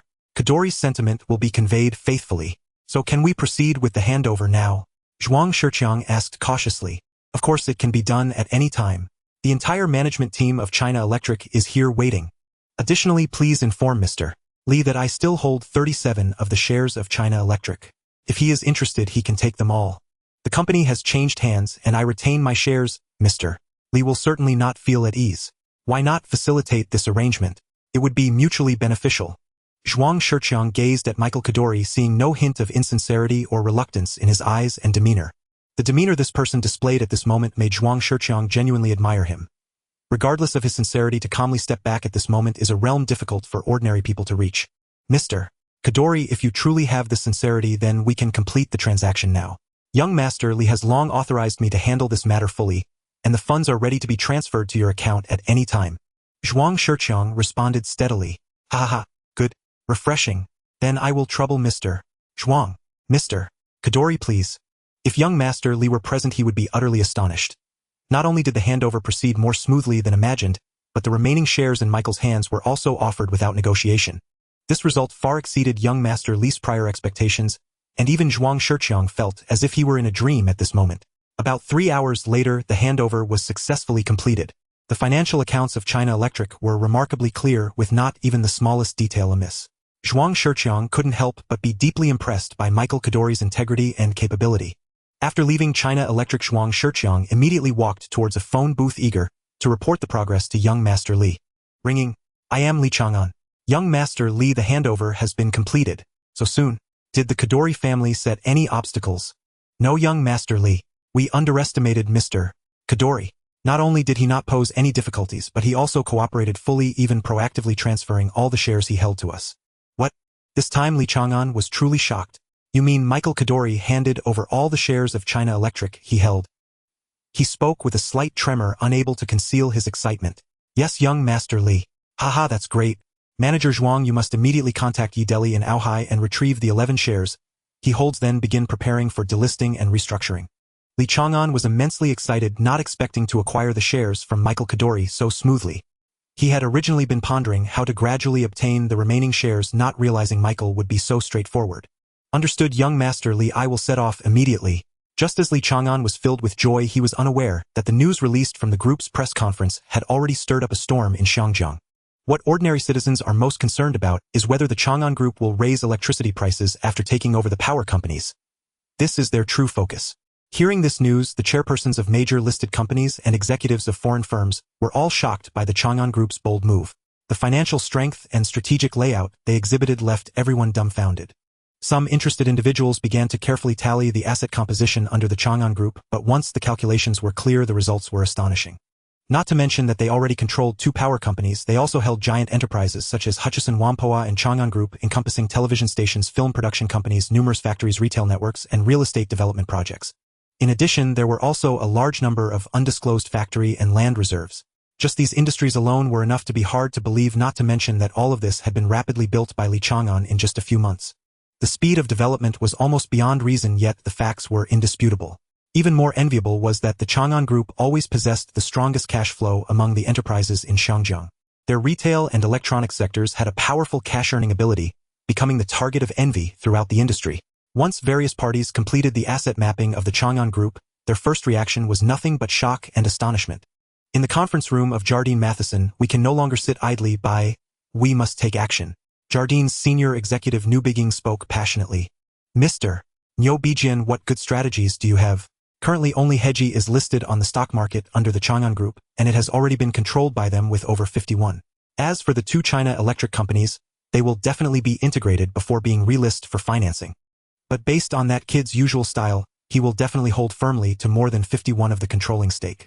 If we want to pressure through the capital market, we have no way to start." John Madden from Wheelock said solemnly, "The only feasible plan right now is to wait for the goods of Lanjun from our country to arrive in Xiangjiang in a few days. We can set a trap to attack their cash flow and force them into financial difficulties. If he is forced to sell stocks for cash, we may still have a chance to turn the tables." Henry Shuhua from Swire Group slowly analyzed. "Ha ha ha, Henry John, do you really think it's that easy for Chang'an Group to merge the 2 electric companies and successfully go public?" Niu Bijian sneered from the side. His expression clearly revealed that a long-hidden conspiracy had already taken shape. Henry from Swire and John from Wheelock exchanged glances, and their eyes turned to Niu Bijian. "Mr. Niu Bijian, what do you mean?" "No need to rush. You will know tomorrow. I have already made arrangements. Does Chang'an Group want to smoothly integrate electric resources and make money through restructuring and going public? It won't be that easy. If handled properly, their electric business itself may encounter problems." Niu Bijian spoke with certainty. His words made Henry and John even more curious, but Niu Bijian was unwilling to elaborate, forcing the 2 to suppress their doubts and wait for tomorrow to see how he would act. Chang'an Group Headquarters. "Uncle Bao, thank you for your support. Once I have sorted out the 2 electric companies, I will contact you at the first opportunity before relisting, so please rest assured." "That's best. I don't want too much, 10 of the shares are enough. But there's one thing I must remind you. Being too prominent can attract trouble. You have risen too quickly in Xiangjiang recently, which will definitely provoke public anger. Before the electric companies go public again, be sure to check if anyone is secretly laying plans against you. Everyone in Xiangjiang can clearly see how great the potential value is after the 2 electric companies are delisted, restructured, and then listed again. Those who are jealous of you will not let it go easily and will definitely resort to underhanded means. To avoid unnecessary losses, you must be very careful." Uncle Bao, who had drifted in Xiangjiang for decades, naturally understood the temperament of those wealthy families. He had seen too many instances where people smiled on the surface but stabbed from behind. Over the years, he had witnessed too many once glorious figures fall from grace due to unseen attacks. Now that Chang'an Group was gaining momentum, it had already attracted countless covetous eyes, making it inevitable to stir up trouble. Uncle Bao, what do you mean? Li Chang'an frowned immediately after hearing Uncle Bao's words. He sensed an ominous undertone in the other's speech. The merger and restructuring of the electric companies and their listing was the most crucial step for him right now. If someone were to sabotage it at this moment, the consequences would be unimaginable, allowing for not even the slightest negligence. Xiao, and what I mean is you need to be alert and keep an eye out. Don't let anyone secretly make moves against you before you go public. I understand, Uncle Bao, I will be careful. After hanging up the phone, Li Chang'an sat silently for a long time. At this moment, Xiao Luo pushed the door and walked in. Boss, our people have received news that the three big bosses from the trading company have met again. I know. Just as Xiao Luo was about to leave, Li Chang'an suddenly called out, Xiao Luo, wait a moment. Is there anything else, boss? I want you to form a small team dedicated to gathering information and collecting intelligence, paving the way for the group's future. Li Chang'an spoke earnestly. As Chang'an grows larger, more people will be watching us. Can you handle this? He had thought of this idea long ago but had never truly implemented it. Now, as the path ahead grew more treacherous, he had to prepare for the worst. Rest assured, boss, I won't let you down. Xiao Luo firmly assured. After Xiao Luo left, Li Chang'an remained immersed in thought. He increasingly felt that Uncle Bao was right. The taller the tree, the more it sways. Recently, he had indeed become a bit complacent and less cautious in his actions. Even though he was a reborn person, he was not invulnerable. If he provoked ruthless people who held a grudge, his life could be in jeopardy at any moment. Once he became the target of the entire wealthy circle in Xiangjiang, it would be the beginning of his irretrievable doom. Unbeknownst to him, Li Chang'an had already sat in contemplation for nearly 2 hours. He weighed the options, repeatedly contemplating how to resolve the current crisis. Forget it, money isn't something one person can earn all. I might as well publicly distribute shares. Earning a little less is better than becoming a public enemy. He finally realized the crux of the matter. By broadly distributing the shares after the merger and listing of the China Electric, he could effectively defuse hostility. However, doing so would make it impossible to retain the originally planned 51 controlling stake. If Uncle Bao took 10, and HSBC took another 10, if he still wanted to hold 51, only 29 of the shares would remain to be distributed, which was far from enough to quell public anger. Li Chang'an had prepared for the worst at that time. He would only keep 41 for himself and release the rest, allowing various parties to fight for them. This way, the risk of creating enemies would be greatly reduced. An hour later, Li Chang'an put down his pen. The share distribution plan had been drafted. He glanced at the time. It was already 1 in the afternoon. Feeling slightly hungry, he stood up to tidy his clothes and prepare to go out. Secretary Jean, take this document to General Manager Zhuang and have him arrange an immediate press conference. Okay, Chairman. Before long, it was 2 in the afternoon. Li Chang'an walked into the Far East Stock Exchange. To train Jack and help him gain practical experience, Li Chang'an generously allocated $10 million for him to operate freely. He did not expect to make a huge profit from this money. It was purely to give the young man a chance to grow. Jack, I heard from Defu that your recent judgment has been quite accurate, and your returns have been steadily good. As soon as Li Chang'an arrived, he joked with a smile. Of course, don't you see who I am? I am destined to become a legendary figure that will shake the global stock market. Jack said unabashedly. Next to him, He Dafu and He Guodong could only manage a forced awkward smile. Ha ha ha, quite ambitious, good. How is the progress on your side? Be very cautious. You must not let them detect any clues, understand? Li Chang'an asked in a serious tone. He had already begun to prepare for the worst. Right now he was controlling a massive amount of funds and was quietly acquiring shares of several trading companies through He Dafu and others. This move is precisely to respond to potential sudden changes. His greatest concern is that the historical process unfolds prematurely, placing him in a passive position. Currently, the entire group is still in the integration phase and expansion is not an urgent priority. At present, there are still several $100 million in idle funds. If not deployed in advance, leaving them in the account would be nothing but waste. Moreover, even if history does not arrive prematurely, this investment will not incur losses. In the coming years, the stock prices of several major trading firms will maintain stable growth, and Li Chang'an is not worried about losses. If he can hold these shares until the mid-1980s, he may welcome even greater opportunities. By the time the property company under the Jardine Group faces a crisis and the Kowloon Group falls into financial trouble, if he still holds relevant shares in hand and even has enough leverage, it will be easy for him to control these trading firms. Of course, if a suitable opportunity arises and funds are ample, why should he wait for the future? Why be bound by historical trajectories? He can directly covertly acquire shares and strike when the time is ripe. Unfortunately, although he currently has funds in hand, the operational status of several major trading firms is good, making it nearly impossible to initiate a takeover at this stage. Young master, rest assured. As soon as I buy an I will immediately transfer it to Guodong to sell at a high price, leaving absolutely no trace. He Dafu assured confidently. That's good. Has there been any unusual fluctuations in the stock market recently? Li Chang'an continued to inquire. Currently, we have not detected any stocks showing significant abnormal movements. Once any situation arises, we will report to young master immediately. Please rest assured. Haha, very good. In this regard, I can completely rest assured with you all. After leaving the securities exchange, Li Chang'an immediately headed to the Lantian Research Institute to understand when liquid crystal televisions could achieve mass production. After receiving the instructions, Zhuang Shiqiang quickly reviewed the relevant materials. Although he did not fully understand Li Chang'an's intentions, he knew that the other party always acted cautiously and meticulously, so he did not ask further. He immediately began to prepare for a press conference. Currently, the Chang'an Group is highly regarded in Xiangjiang, with every move drawing the attention of numerous wealthy individuals. As soon as the news spread, major tycoons hastily dispatched confidants to follow up, eager to grasp what kind of storm the Chang'an Group was about to stir up. The Chang'an Group is holding a press conference. Several bigwigs from the trading firms quickly learned of this information and fell into deep thought. Go send someone to keep an eye on it. I want to see all the details immediately after it ends. Yes, sir. Similar situations unfolded in most consortiums, HSBC and K. Hua also dispatched personnel to the scene to investigate, eager to know what major announcement the Chang'an Group was about to make. Ladies and gentlemen, thank you for taking the time to come here. Today, the Chang'an Group is holding this press conference solely to announce an important decision. Tomorrow at 10 o'clock sharp, the Chang'an Group will officially open the subscription for the new shares following the merger of Xiangjiang Electric and China Light Power. A total of 39 of shares will be released for public subscription, with each investor's maximum subscription ratio not exceeding 5. The specific subscription process will be publicly disclosed on-site tomorrow, and the issue price will be consistent with the market price on the day of listing. Thank you all. The Chang'an Group concluded the press conference with just a few words, yet it shook the entire venue like thunder. Let alone people, even ghosts would understand.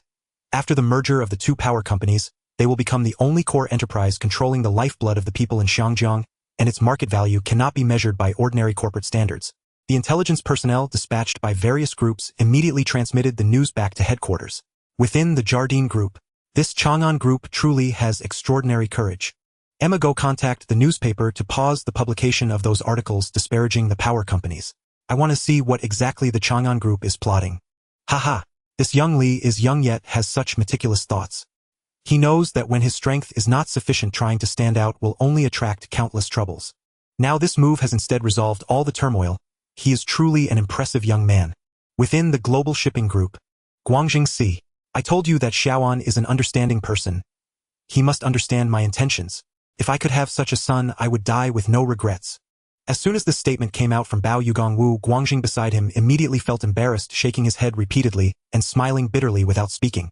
Within the Longshan Group, as soon as Li Chang'an received the news, he promptly called the finance department. Manager Mu, please prepare the funds immediately. All arrangements originally scheduled for tomorrow morning are to be postponed. Also notify the HR and administrative supervisors to bring the account information of each subsidiary. You prepare as well. Tomorrow come with me to the Chang'an Group. Okay, Chairman.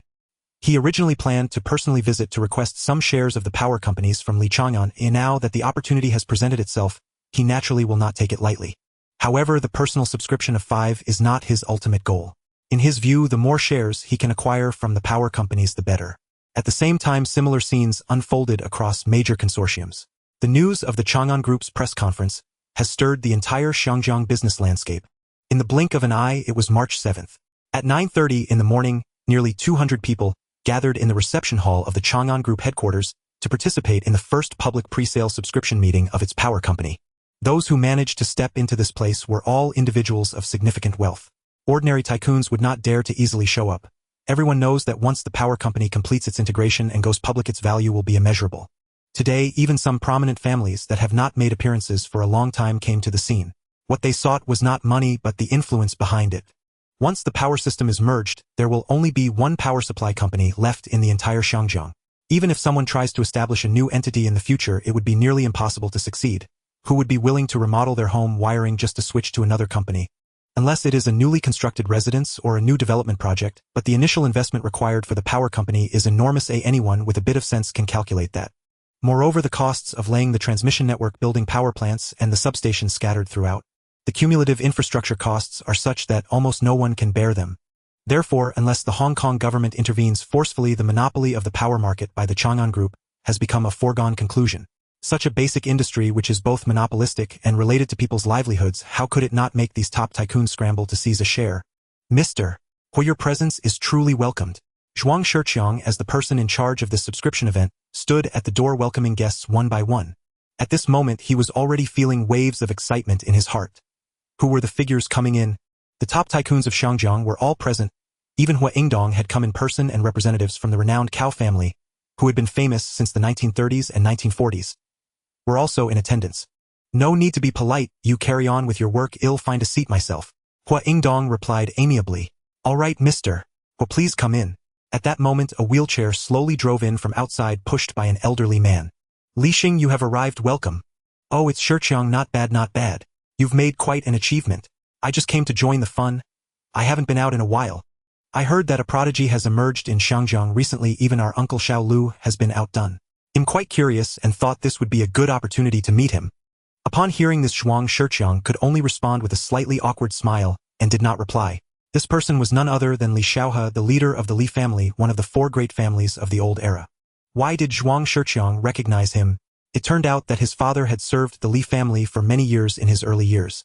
Because of this, Zhuang Shiqiang treated Li Chang'an with respect and genuine admiration. Li Xing, please have a seat inside. All right, but there's no need to make a fuss over me. Today you are the main character, so you must be busy. Please attend to your matters. Li Chang'an waved his hand, gently indicating that he need not stay too long. The Li family had long distanced itself from the ranks of top tycoons, yet as a historically significant family, its connections remained formidable. Li Chang'an was the founder of TVB. Back then, Xiao Yifu was merely a hired manager responsible for the daily operations of the television station.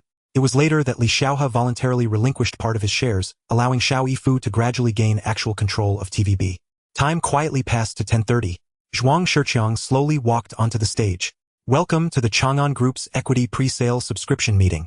To ensure the transparency of this subscription process, we will use a random lottery system to select the lucky individuals who will obtain subscription qualifications until all quotas are allocated. This subscription requires a prepayment of 10 million Hong Kong dollars as a deposit. Please note that once the agreement is signed, this amount will be non-refundable. Furthermore, the final settlement price for the pre-purchased shares will be based on the first transaction price at the opening of the power company's listing day. Once the opening price is determined, we will immediately calculate the difference with all of you. If the final payment is not completed on that day, it will be regarded as a voluntary waiver of rights. All of the above terms are clearly stated in the contract, so please be sure to read them carefully before confirming. Now please fill in your name and the proportion of shares you wish to subscribe for below your number plate. Each person can subscribe for a maximum of 5. Thank you for your understanding. This original pre-sale subscription model originated from the head of the He family, He Dong, in the 1950s. At that time, many people rushed to request early access to shares before the company went public. To this end, he designed a lottery system which many enterprises later emulated, establishing the convention of opening subscriptions before listing. Even Li Chang'an participated in similar operations in his early years. However, his situation was not a pre-listing subscription but rather a redistribution of shares after corporate restructuring, which was fundamentally similar to what Chang'an Group was doing now. To clarify, apart from the already scheduled shares, the total shares released by Chang'an Group are 39, of which only 30 are for this lottery subscription, and the remaining 9 will be put into the public market. Chang'an Group itself retains only 41 of the controlling interest. We hope that the future power company will not betray your trust. We will now formally collect your number plates. Staff members went to each tycoon's seat one by one, retrieving the number plates with their information written on them. Subsequently, these number plates were uniformly placed into a specially designed rotating lottery drum for mixing, resembling a public lottery. To ensure fairness, I will start first, and then invite the guests present to come up and draw numbers until all shares are allocated. Stop! Zhuang Shiqiang approached the turntable, casually reaching and seemingly stirring it absent-mindedly, while actually concealing a clever scheme. His watch had already been tampered with, and a specific number plate was hidden in his sleeve. During the stirring process, his target number plate quietly slipped into his palm. He drew a card without changing his expression. Congratulations to the Walmart Group Hong Kong branch. Congratulations to the Hualong Technology Research Company Hong Kong branch. As Zhuang Shiqiang announced the names, many business tycoons present frowned, as they had never heard of these two companies existing in Hong Kong. Many people suspected that this was a play staged by Chang'an Group with no intention of genuinely distributing shares. At this moment, a middle-aged man with a short beard stood up. Mr. Zhuang, I would like to understand the background information of these two companies, and the identities of their representatives. That's right, I also request to see the relevant proof. Doesn't Chang'an Group emphasize fair selection? Please let the representatives of these two companies appear, so we can confirm in person. After one person took the lead, a wave of questioning arose at the scene. However, Zhuang Shiqiang remained calm, showing no signs of panic, because everything had been arranged in advance. I understand your feelings. As for who the representatives of these two companies are, I don't fully know either. I suggest you inquire directly with the other party for company information. Now please welcome Mr. Chan Hao, the representative of Walmart Group Hong Kong, and Miss Mai Bing, the representative of Hualong Technology Research Company Hong Kong. Please let the two of you introduce your identities, so that the chairman present can recognize you to see if these two companies truly have representatives here. As the words fell, Chen Hao and Mai Bing slowly stood up on either side. Mr. Zhuang, I am here to participate in your company's equity subscription, not to seek the recognition of your group leaders. If we do not qualify to participate, your side can easily declare so in advance. Why set this trap here and create unnecessary turmoil? As for our company's specific situation, if you are interested, you can verify it yourself. If there is an opportunity in the future, I also look forward to working hand in hand with all of you, cooperating seamlessly. Chan Hao maintained a composed demeanor, his tone steady, yet each word clearly addressed the scrutiny of the wealthy attendees. Upon hearing this, many board members' expressions darkened, their brows furrowed, evidently surprised that someone actually dared to stand up and speak so boldly. Could it be that this company truly exists in Xiangjiang? Each tycoon present could not help but have such doubts. All right, there is no need for further suspicion. Zhuang Shiqiang timely spoke. Chang'an Group is not in the business of forging lists. If there is no sincerity, why hold this equity subscription ceremony? Next, we will move on to the next segment. He decisively interrupted the controversy and immediately invited boss Huashan Bai and Bao Yugong to the stage to draw numbers.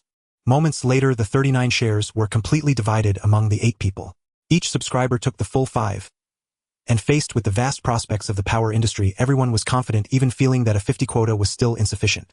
The 6 companies that ultimately acquired 30 of the power company shares were Changsha 5, Huamao 5, Hengji 5, Kowloon Construction 5, Walmart 5, and Hualong Technology 5. Those who were not selected gradually left the venue looking dejected, while the winning group remained to handle the formal signing procedures. What was originally a highly anticipated subscription event ended in such a mix of disappointment and silence. 2 days later, as the results of the equity subscription for the power company under the Chang'an Group settled, the entire Hong Kong was once again swept by explosive news. Once the news broke, the whole city was shaken, hearts were restless, and rumors spread widely with various opinions. Some applauded, joyfully rushing to share the news, pleased with the development of events. Others, however, harbored discontent and frequently voiced their opposition, even organizing street protests. However, these opposing voices and gathering crowds were soon swiftly controlled, disappearing without a trace. In the morning, as Li Chang'an stepped into the office, he caught sight of an open newspaper on the desk, and a glance at the calendar suddenly made him realize the date. March 9, 1979. Due to plot requirements, some timelines have been adjusted. Oh no, how could I forget this?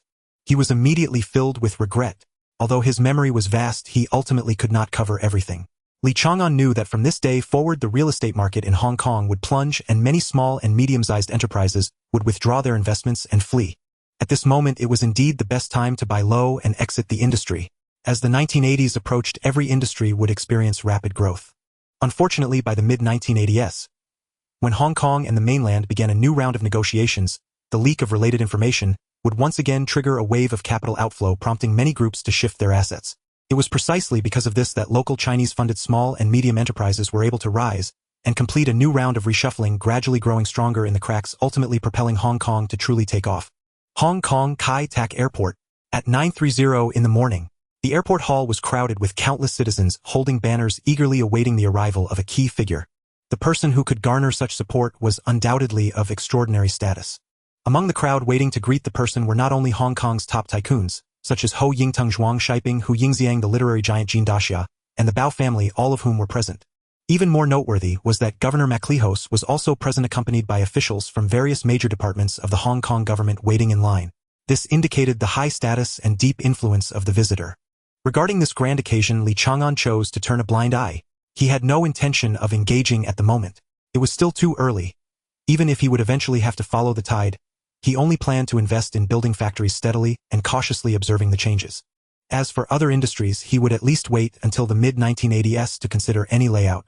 After all, by that time, the mainland would have fully entered a phase of rapid development, and it would be excellent to catch this express train of the times.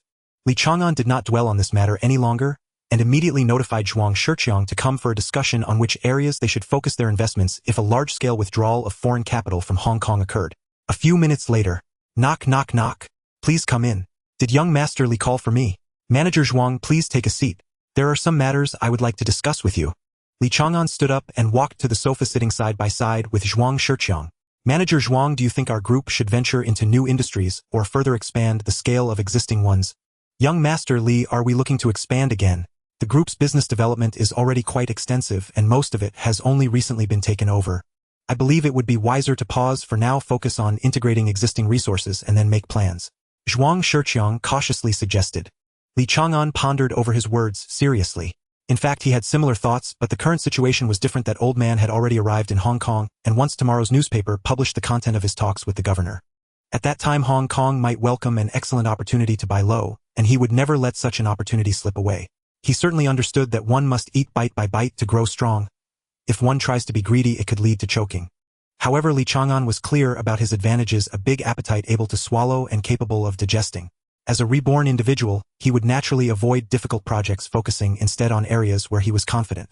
Manager Zhuang, let's hypothesize if the Hong Kong market suddenly experiences a massive wave of sell-offs with many people eager to cash out, and leaving asset prices far below market value. Do you think we should take the opportunity to enter the market and expand our territory? Li Chang'an posed the question back to Zhuang Shiqiang, who was also uncertain about the direction at this moment, so he let him ponder. Young Master Li, are you dreaming? Do you dare to make predictions about such matters in advance? Anything is possible. Did you read the paper today? That elderly gentleman has already arrived in Hong Kong. If his conversation with the governor truly involves sensitive topics, I genuinely believe that such a scenario may not be impossible. I was just preparing for the worst. What if it really happens one day? Li Chang'an maintained a hypothetical tone. Upon hearing this, Zhuang Shiqiang did not rebut, but instead followed Li Chang'an's line of thought, deeply considering the realistic possibilities behind his words. After a long while, he looked sharply at Li Chang'an and slowly said, Young Master Li, you are not wrong. Indeed, anything can happen. If that day truly comes, as long as we have enough funds, we should launch a full-scale offensive, regardless of the industry, only looking at the price. What we truly want are their properties and land, not the operation of these industries themselves. Young Master Li, do you understand what I mean? Upon hearing this, Li Chang'an understood immediately. This was precisely the common land hoarding and bottom fishing strategy from his past life, just like the tactics often employed by Li Chang'an back in the day.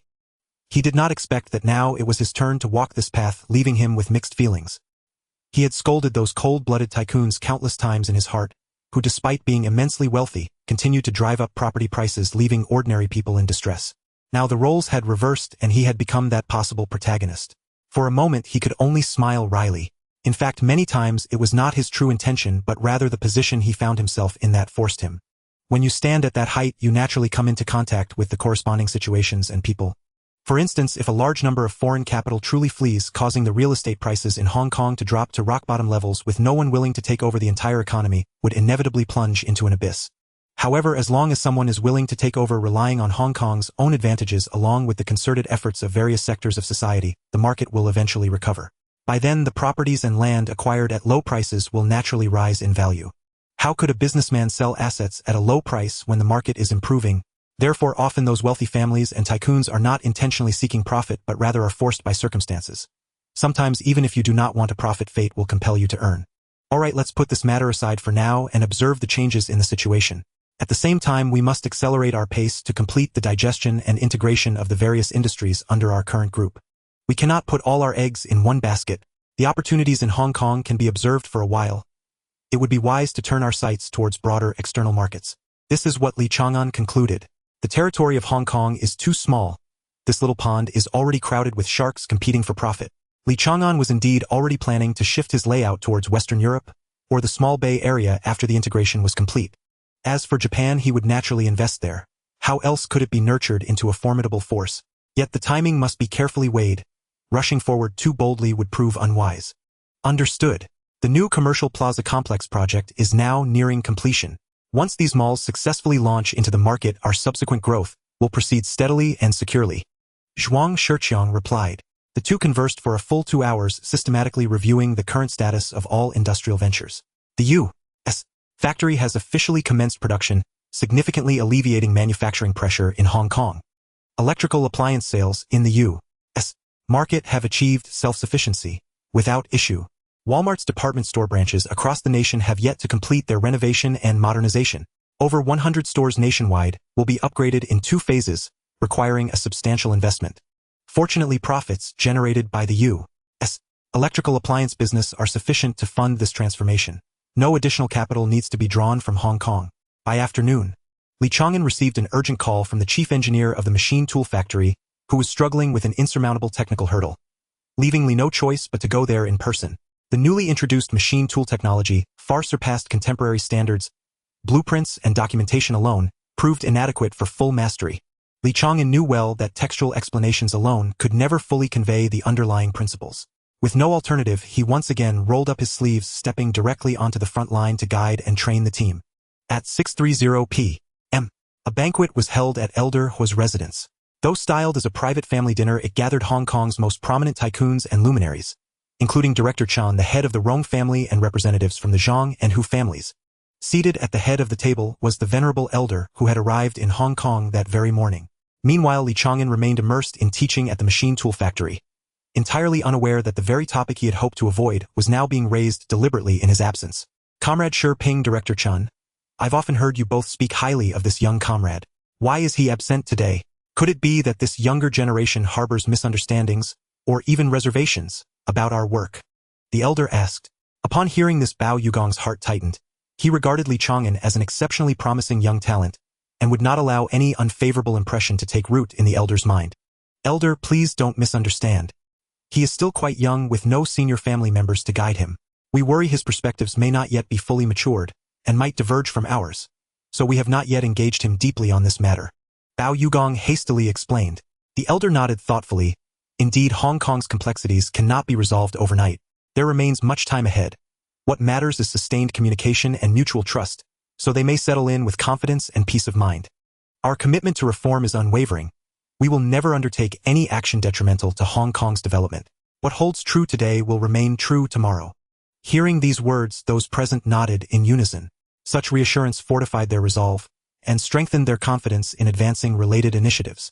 Yet, having heard so much about his exceptional abilities, I am deeply eager to meet this outstanding young man, and to understand firsthand how his generation perceives us. You here are all seasoned elders. Your sincerity is plain to see, needing no further elaboration. But ultimately the world must pass into the hands of the younger generation. Do you not agree? His remarkable achievements mark him as a distinguished representative of Hong Kong's youth. If he too embraces our vision, then guiding ideological alignment among young people will flow all the more smoothly. When the elder finished speaking, unanimous approval filled the room. Indeed, as he said, the future belongs to the young, while their own years grow ever fewer. Go ahead. Since I have come here, meeting them poses no difficulty. Invite anyone you deem trustworthy and ideologically sound. Since they extend such goodwill, we must reciprocate with corresponding trust, easing their concerns and enabling them to remain firmly rooted in Hong Kong, pursuing their development with confidence. Hua Yingdong, as association chairman, felt a pang of deep humility upon hearing these words. The elder's tone carried a subtle reprimand, as if implying shortcomings in his own stewardship. Reflecting upon it now, the assessment rang true. The older generation no longer bears anxiety about that side. But today's youth, led by Li Chang'an, are all under 30. The future landscape of Hong Kong ultimately belongs to them. Let each of you make your own arrangements. With the elder himself taking personal initiative, matters will proceed far more reliably, and relieve us all of considerable burden. Ha ha ha. The moment Hua Yingdong spoke, laughter erupted throughout the room. At that very instant, Li Chang'an had just stepped through his front door. His clothes were smeared with machine oil, grimed and disheveled. Yet the scent stirred a quiet nostalgia, carrying him back to earlier days when returning home drenched in grease was nearly routine. Uncle Long, I'm home. I'll take a shower first, then come down for dinner, he called toward the kitchen. Yes, master. Uncle Long replied. A man of unwavering diligence, he had long insisted on cooking personally, even though household staff were already employed, fearing others might fail to prepare meals to Li Chang'an's taste. Li Chang'an never contested such matters. He entrusted all domestic affairs entirely to Uncle Long, granting him full autonomy in management. Ring, ring, ring. The telephone rang sharply. Uncle Long, wiping his hands dry mid-task in the kitchen, hurried to answer. Hello, this is the Li residence. Hello, this is Bao Yugong. Is Xiao available? Bao Yugong's voice came through the line. He had just called Li Chang'an's office, receiving no reply, and privately mused whether the young man had slipped away early, shirking duties. Mr. Bao, greetings. Master is upstairs showering. I'll fetch him immediately, Uncle Long responded respectfully. He recognized Bao Yugong's stature. Such a direct call surely signaled urgency. Thank you. Much appreciated. Li Chang'an, luxuriating beneath hot water, suddenly heard Uncle Long calling from downstairs. Master, Mr. Bao Yugong has urgent business. His call is still connected waiting. Understood. I'll be right down. As he wrapped himself in a bathrobe, he wondered inwardly, so late. What could it possibly be? Oh no, could it be? His heart lurched. He thought instantly of the elder's arrival. Was Bao Yugong summoning him to attend a meeting? His pulse quickened sharply. So long as he avoided face-to-face contact, he could deflect many questions. But confrontation would leave him exposed with no ready answers. In that instant, he found himself trapped between two impossible paths. To remain silent risked offending the elder. A man not easily deceived, yet to declare allegiance now ran utterly against his will. He wished to avoid antagonizing the Hong Kong government and its potential suppression. After all, Hong Kong remained firmly under its administration. Every move required deference to its authority. He had no desire for his nascent enterprise to be stifled before it even took flight. Yet with no alternative left, he braced himself to descend, and prayed fervently that Bao Yugong's call did not herald an invitation to meet. Hello, Uncle Bao. What do you need? Kid, come to see Mr. Huo Yendong immediately. An elderly gentleman wants to meet you. Remember to put away that casual demeanor of yours and adopt a proper attitude. Upon hearing this, Li Chang'an felt a sudden unease. His greatest fear had finally come to pass. He sighed helplessly. Zhao Feng, prepare the car and head to Mr. Huo's house. At the same time, various wealthy individuals in Xiangjiang received notifications and set off for Huo Yendong's residence. They were unaware that everything had long been under the watchful eye of the Hong Kong government. At this time, government officials should have already clocked out, but all departments were brightly lit with supervisors remaining on site. How many people have gone to the Huo residence so far? McLaughlin asked in a deep voice from his seat. According to the latest intelligence, it is still the same group of people as before. Perhaps they sensed we were monitoring them, so they did not engage with more wealthy individuals. Impossible. McLaughlin shook his head. That elderly gentleman is always decisive in his actions and would never act so timidly. Regardless of the stance, I actually have great respect for him. As he spoke, a hint of sincere admiration appeared on his face. Ring, ring, ring. The phone rang again, and the reporting official immediately stepped forward to answer. Understood, I will continue to monitor and report on who else enters. After hanging up, he turned to report Mr. Governor Xiao Yifu from TVB Li Xiaohua and others have just entered the Huo residence. McLaughlin nodded slightly. These individuals had long been on his list. At that moment, Li Chang'an. As the car had only just left halfway, he suddenly remembered something. Zhao Feng, don't drive off just yet.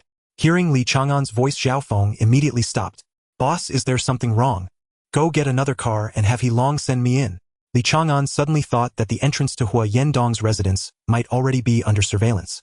If that were the case, as soon as his car appeared, the Hong Kong government would likely be alerted right away. To avoid unnecessary trouble, Li Chang'an felt this step had to be taken cautiously. They were currently located in Wanchai, very close to He Long's territory, and the car arrived in just a few minutes. Li Chang'an signaled to Zhao Feng and the others not to follow while he was driven inside by someone sent by He Long. Outside Huo Yendong's residence, luxury cars were entering one after another while the intelligence network of the Hong Kong government continued to operate. When the vehicle registered under Yongsheng Entertainment Company entered the surveillance area, Li Chang'an, who had made prior preparations, did not show himself in the car. How could he easily expose himself? The car swiftly passed through the gates into the courtyard, and Li Chang'an believed that at least for the time being his whereabouts could remain concealed from prying eyes. Ring, ring, ring. The phone in the Hong Kong government office rang again. Report, another vehicle has just entered the Huo residence. The occupants were not clearly captured, but the license plate information shows the owner as Yongsheng Entertainment Company. Understood, I got it. The person in charge immediately walked into McLaughlin's office to report the situation accurately. Yongsheng. Is that a company under the Xiang family? That's correct. This news surprised McLaughlin slightly. How could the Xiang family be related to this gathering? This matter seemed somewhat suspicious, but he couldn't sort out the details at the moment. All right, everyone disperse. Go home and rest. McLaughlin picked up the documents on his desk and turned to enter his office. Every person present at the Huo residence tonight would be included in his future list of key contacts. They understood that the situation in Xiangjiang was irreversible, but they were also unwilling to watch these wealthy individuals invest their funds into the mainland. Thus, he had received orders from his superiors to do everything possible to persuade the wealthy merchants of Xiangjiang to develop in Eagle Country. Although these individuals were not among the top tier, they were numerous. If they could collectively transfer capital to Eagle Country, it would still be an impressive force. Therefore, he had to prioritize contact with those on the list to try to bring them into his camp. As Li Chang'an stepped into the Hua, Yendong residence, someone immediately came forward to greet him. At that moment, his heart was not without turbulence. In fact, he still hadn't figured out how to respond to the various questions the elderly gentleman might raise. He walked into the hall with the Hua family members and saw a gathering of guests with no fewer than dozens of prominent figures from Xiangjiang's business community present, many of whom he did not recognize. Li Chang'an took his seat calmly, and Bao Yugong quickly approached him personally, leading him to the position of the elderly gentleman. "Old gentleman, this is Li Chang'an." "Li, and don't you want to greet the old gentleman?" "Hello, old gentleman. I am still inexperienced and have never attended such an occasion. If I seem rude, please forgive me." Li Chang'an spoke humbly, unsure of how to initiate conversation, so he feigned youthful ignorance and left the difficult questions for Bao Yugong to handle. "Ha ha ha, indeed you have an impressive appearance and extraordinary demeanor. Good, very good. Please sit down and we can chat." The elderly gentleman nodded in satisfaction. "Thank you all for gracing this evening with your presence. I have no other purpose but to take this opportunity to meet with everyone. I just had a conversation with Mr. Chaoyang, a great literary figure, about the ups and downs of life. This marks my third return to the world, just like the heroes in his writings, who after enduring hardships will eventually have their moment to realize their ambitions. I know that each of you seated here harbors concerns about the development of the mainland, and I too share those feelings. However, the revitalization of the mainland is not a task that can be accomplished in a day. It requires time, unity, and the strong support of everyone present. Perhaps some are still worried that the painful experiences of the past will repeat themselves, and such concerns are entirely understandable. But I solemnly promise today the determination for reform in the Dragon Country is unwavering. We will never turn back. We must." Every guest in the hall was focused intently on the elderly gentleman's words, but Li Chang'an's thoughts were not entirely on the speech. He had already formed judgments about the future direction of the mainland. However, the current environment had not yet reached the standard he was willing to invest in. What he was genuinely concerned about was whether the elderly gentleman would seize the moment to invite everyone to express their positions. Therefore, he kept mentally rehearsing. If it truly came to his turn to speak, what would be the most appropriate way to respond? He was also observing the various individuals present, especially the business tycoons in attendance. The status of Hua Dalao and Zhuang Shiping was already clear, and at this moment Li Chang'an was only focused on who that person sitting right next to Zhuang Laojun was. The arrangement of seats was very meticulous. There was no doubt that the head seat belonged to Hua Dalao, while others took their places according to their status. This person was surprisingly seated third, and Li Chang'an had never seen him before, which sparked a hint of curiosity in him. The fourth seat was occupied by a representative of the Rong family, which was not unexpected. Li Chang'an was well aware that this family had always wholeheartedly supported the development of the Dragon Country, working tirelessly, and without exaggeration dedicating themselves fully. Following them were Bao Yugong, Hu Yingxiang Chao Guangbiao Xiao Ifu, He Hongxin Li Xiaohua, and numerous other prominent figures. Additionally, there were many familiar faces he did not recognize, likely also significant individuals hiding in plain sight. Li Chang'an genuinely admired Hua Dalao and the others for managing to quietly gather so many heavyweight figures in one place. He sincerely admired and finally understood why the inland could rise rapidly in later generations. Beyond the unwavering will of the elders, it was also inseparable from the strong support of this group of people. Among the dozens present, even if each person contributed 10 billion, the total amount would be astronomical. Even someone like Xiao Ifu, who was not primarily an industrialist, had once donated a staggering 10 billion. Not to mention the esteemed Mr. Hua himself, as well as Li Chao and Hu Yingxiang, known as the King of High Speeds, all of whom were steadfast supporters of the inland's development. It is said that later on they collectively invested over 100 billion, which clearly demonstrated the strength of their belief. Li Chang'an gently shook his head, no longer pondering deeply. For now, he could only take it one step at a time, following the tide of events. At this moment, he would not recklessly stand out. Half an hour later, the elder's speech came to an end, and Li Chang'an applauded in agreement, smiling when it was appropriate. As one ages, one tends to talk more. Please do not find me long-winded. The elder humorously said, "You are too humble. After listening to your teachings, we have truly gained a lot." Everyone responded, but Li Chang'an remained silent. Perhaps it was because of his relatively shallow experience or for other reasons, but until the gathering ended the elder only casually conversed with him and did not mention anything about investments or probing intentions. This left Li Chang'an puzzled. On the way back, he pondered this matter, completely unaware that he was being quietly followed by a small car. "Boss, the car behind seems suspicious. Please hold on tight," the driver reminded softly. Li Chang'an turned to look, and indeed a car was closely following. "There's no need to deliberately evade, just drive straight home," Li Chang'an calmly ordered. He speculated that the car was likely sent by the governor to probe his identity. If so, it was better to go with the flow, and let them mistakenly believe he was heading to see family, thus avoiding a lot of trouble. The car drove into the Xiang family's villa. At that moment, the Xiang brothers happened to come out. Li Chang'an, what brings you here? Dear Xiang Shangs, I apologize for borrowing your esteemed family's name to cross a bridge. Oh, is that all? Has Li Chang'an eaten supper? We are just about to dine. Please join us. Gurgle gurgle. Li Chang'an's stomach betrayed him with a loud rumble. Ha ha ha. The scene instantly erupted in laughter. Li Chang'an, please come this way. Meanwhile, the following vehicle, upon seeing Li Chang'an enter the Xiang family home, paused briefly at the roadside before turning around and leaving. At Hua Yingdong's home, after everyone dispersed, only a few core figures remained. Hua Yingdong could not help but ask, Elder, didn't you want to understand their attitudes? Why didn't you discuss serious matters with them? Ha ha ha. Comrade Yingdong, some things cannot be rushed or forced. They must follow their natural course. As long as they frequently interact with you and hear and see more, if they have this willingness in their hearts, they will naturally participate without needing to say much. On the contrary, right now they themselves have not yet made up their minds. If we forcefully apply pressure, it will only backfire. What do you all think? The elder's tone was calm, yet every word struck like a bell, enlightening the powerful figures present, who dominated the winds and clouds of Shangjiang, each falling into contemplation. After a long while, it was Hua Dalao who spoke first. Elder, you truly see through it. We were indeed too anxious. Never mind, we are not outsiders. Some things need not be made too clear. It's late. Let's all head back and rest. Everyone nodded in agreement and gradually left. Back at home, Li Chang'an still couldn't shake off this matter. This lingering doubt weighed heavily on his mind, making him uneasy. He finally got up and walked to the phone. Hello, this is Li Chang'an. May I ask if Mr. Bao is available? He intended to clarify with Bao Yugong about what was really going on behind the scenes. Hello, Shaoan, is there something going on so late? Bao Yugong asked warmly on the other end of the line. He knew very well that a junior like Li Chang'an, once filled with doubt, would inevitably call to inquire. He had anticipated this situation long ago. Uncle Bao the Elder summoned us, but why did he not mention anything about us? Li Chang'an could not help but ask. Bao Yugong laughed heartily, and then conveyed all the words the Elder had left unsaid. This explanation made Li Chang'an feel a great sense of relief. It turned out he had only overthought. With the knot in his heart untied, he immediately felt relaxed, lying down and soon falling into a deep sleep. The next morning, the content of the Elder's meeting with Mai Lihao was disclosed by the media. Although it did not cause an uproar among the public, a sense of concern had quietly spread. Since the morning of March 10th, real estate agents in Shangjiang noticed a significant increase in the number of people coming to list properties, land, and even entire buildings for sale, far exceeding usual. Initially, the agents were quite confident, promising sellers that they would achieve high prices in a short period. However, as time went on, more and more owners from various backgrounds began listing their assets, which made them realize the winds of Shangjiang had changed. This matter quickly attracted media attention.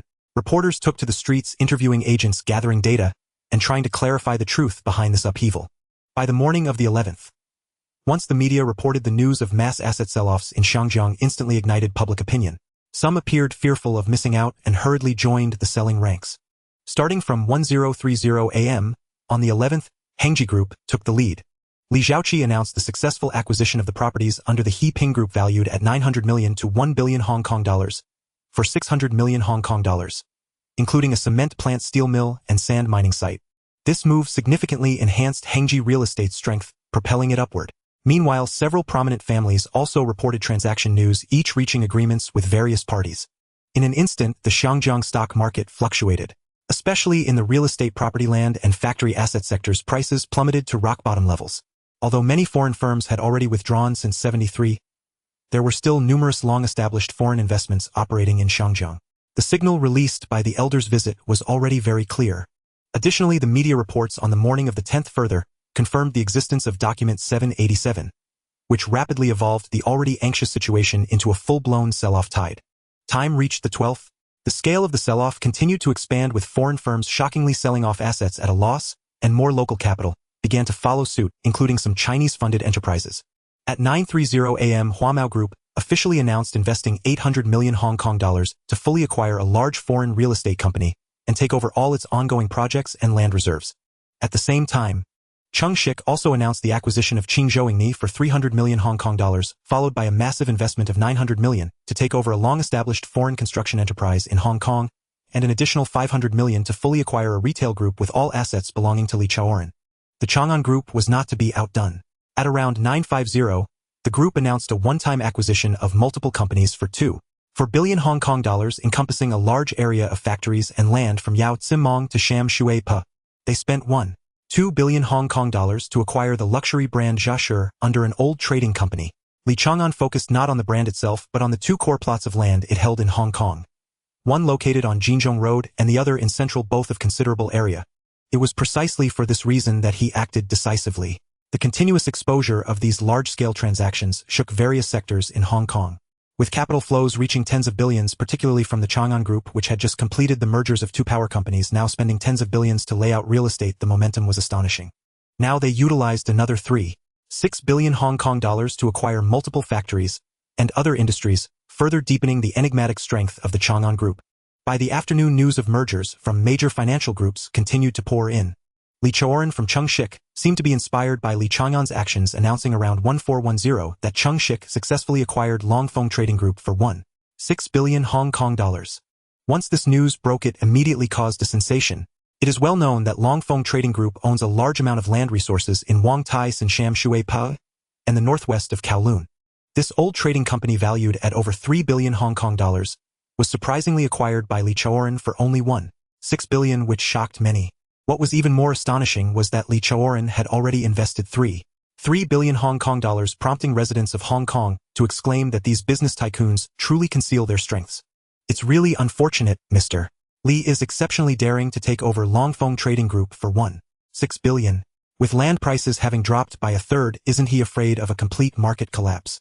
In the New World Investment Company, also a property enterprise under Zhang Yutong, he was deeply impressed with his partners.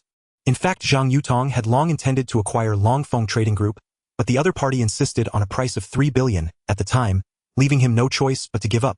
Earlier that morning, Longfeng had proactively approached Zhang Yutong, but given the current market conditions, he would naturally offer a lower price, only willing to pay 1 billion Hong Kong dollars. He initially planned to negotiate slowly, but unexpectedly, within a single morning, Li Chang'an quickly finalized the deal at 1.6 billion, leaving him to sigh in regret. This company itself may not possess outstanding assets, but the volume of land it holds is nearly comparable to the 4 major trading companies, albeit concentrated in areas like Wang Tai and Sham Shui Pa, Kowloon West and Tsuen Wan, regions that are currently considered less popular. However, top billionaires like Li Chang'an have long understood the overall development trend of Hong Kong. Moreover, they had met with senior officials the night before and had clearly sensed from their firm attitude that there were absolutely no issues with the situation in Hong Kong. Since the overall situation is stable, a comprehensive development is bound to come in the future. That is why they dared to spend lavishly to acquire these soon-to-be-liquidated trading companies. The bold prosper while the timid starve, the saying is the most accurate depiction of the moment. History has also proven that these business moguls would later receive astonishing returns. Entering the early 1980s, the entire Hong Kong underwent a remarkable transformation. Meanwhile, the Hong Kong government was also eager to reclaim capital. From the end of 1979 to the end of 1988, they began large-scale auctions of various land plots and introduced several favorable policies to encourage merchants to actively participate in development. In just 1 year, land prices across Hong Kong skyrocketed several times. It was from that time onward that areas like Wang Tai and Sham Shui Pa officially entered the development process, gradually catching up with the pace of other prosperous regions in Hong Kong. Old Zheng, why don't we take this opportunity to hoard some land? This rare chance, are you really planning to miss it? His partner asked. Haha, don't rush, there are plenty of companies holding land in Hong Kong, why are you so anxious? The most core landlords and the most promising plots have yet to show themselves. Zhang Yutong remained calm and confident, leaving his partner unable to guess his true intentions. At the same time, at the Chang'an Group headquarters. That's enough, let's temporarily halt our acquisition actions. If we continue, the Hong Kong government might react. Zhuang Sichang suggested. Zhuang, don't you think the truly valuable assets are their lands? Li Chang'an responded with a smile. Indeed. Apart from some scattered plots allocated to various real estate companies, the truly premium land resources still need to be obtained through government auctions. Even the former trading companies acquired their urban land from the government. Master Li, are you so sure the government will release land for auction? Zhuang Shiqiang inquired with a hint of doubt. I can't be 100% certain, but if they realize they cannot retain Hong Kong long-term, they will definitely choose to cash out as soon as possible. Do you think those British investors would willingly leave quality assets for the mainland? Li Chang'an analyzed calmly. Zhuang Shiqiang was not a foolish person. Upon hearing this, he immediately understood and nodded in agreement. All right then, let's hold our ground for now. Not only did they realize this, but other top billionaires in Hong Kong as well as real estate tycoons like Wang Dehui also contemplated the same issue. Those engaged in real estate know best.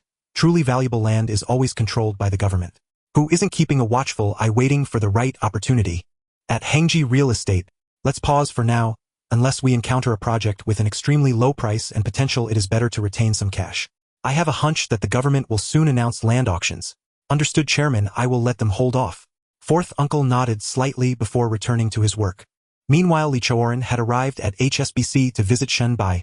Since he voluntarily withdrew from the bidding for the Kowloon warehouse and gave the opportunity to Bao Yugong, Shen Bai had regarded him as a reliable partner, with their relationship growing ever closer. Mr. Li, how much funding do you need this time? I will do my utmost to coordinate arrangements for you, Shen Bai asked with concern. Mr. Shen, I would like to know what is the maximum loan amount I can obtain from HSBC? Li Chang'an inquired seriously. Upon hearing this, Shen Bai smirked slightly. Mr. Li, I can approve directly for amounts within 3.5 billion. If it exceeds this amount, we will need to go through the formal approval process. That's fine, then I'll go for 3.5 billion. Thank you, Mr. Shen. Upon hearing this response, Li Chang'an did not hesitate to choose the maximum amount, seeming to show complete confidence in Hong Kong's current development prospects. No problem, I will start making arrangements immediately. Shen Bai turned to the phone, notify the loan department manager and the financial director to come to my office right away. On this day, perhaps the busiest one for Shen Bai at HSBC, it could even be said to be the most tense day in the entire Hong Kong banking industry. Various real estate giants appeared one after another at different banks competing for financial support. Inside HSBC, as Li Chang'an had just left, Wang Baochuan arrived right after him, followed closely by numerous representatives from local enterprises, all with the same purpose: to apply for loans. In no time, many foreign banks became anxious due to the unclear situation and began to sell off their properties. These assets were quickly acquired by a few tycoons remaining in Hong Kong. This scene left ordinary citizens utterly confused. Was this a sign that Hong Kong was about to enter a recession, or the prelude to a new round of prosperity? People were left in a fog, struggling to make a judgment. Currently, Hong Kong was experiencing a wave of foreign capital withdrawal. Not all foreign banks had completely withdrawn, but about 1/3 had been continuously selling off real estate recently. However, there were very few buyers capable of taking over. Even so, the funds of these wealthy individuals were not unlimited. Usually, after acquiring a few assets, they would reach their limit, making further expansion difficult. Meanwhile, there were numerous small and medium-sized foreign banks in Hong Kong, their total number not inferior to local Chinese enterprises. Now influenced by external winds, they collectively fell into anxiety, scrambling to sell off assets. Yet the forces capable of absorbing these assets in the market were increasingly scarce. This situation further exacerbated their panic, leading them to lower prices repeatedly, even to the point where some, in a state of panic, sold at nearly giveaway prices. This in turn provided a rare opportunity for small and medium-sized Chinese enterprises. The trading volume quickly soared to historical highs, with many local companies seizing the chance to acquire foreign assets and achieve scale expansion. Li Chang'an had recently successfully purchased the assets he desired, leaving the remaining low-priced projects in the market for others to compete over.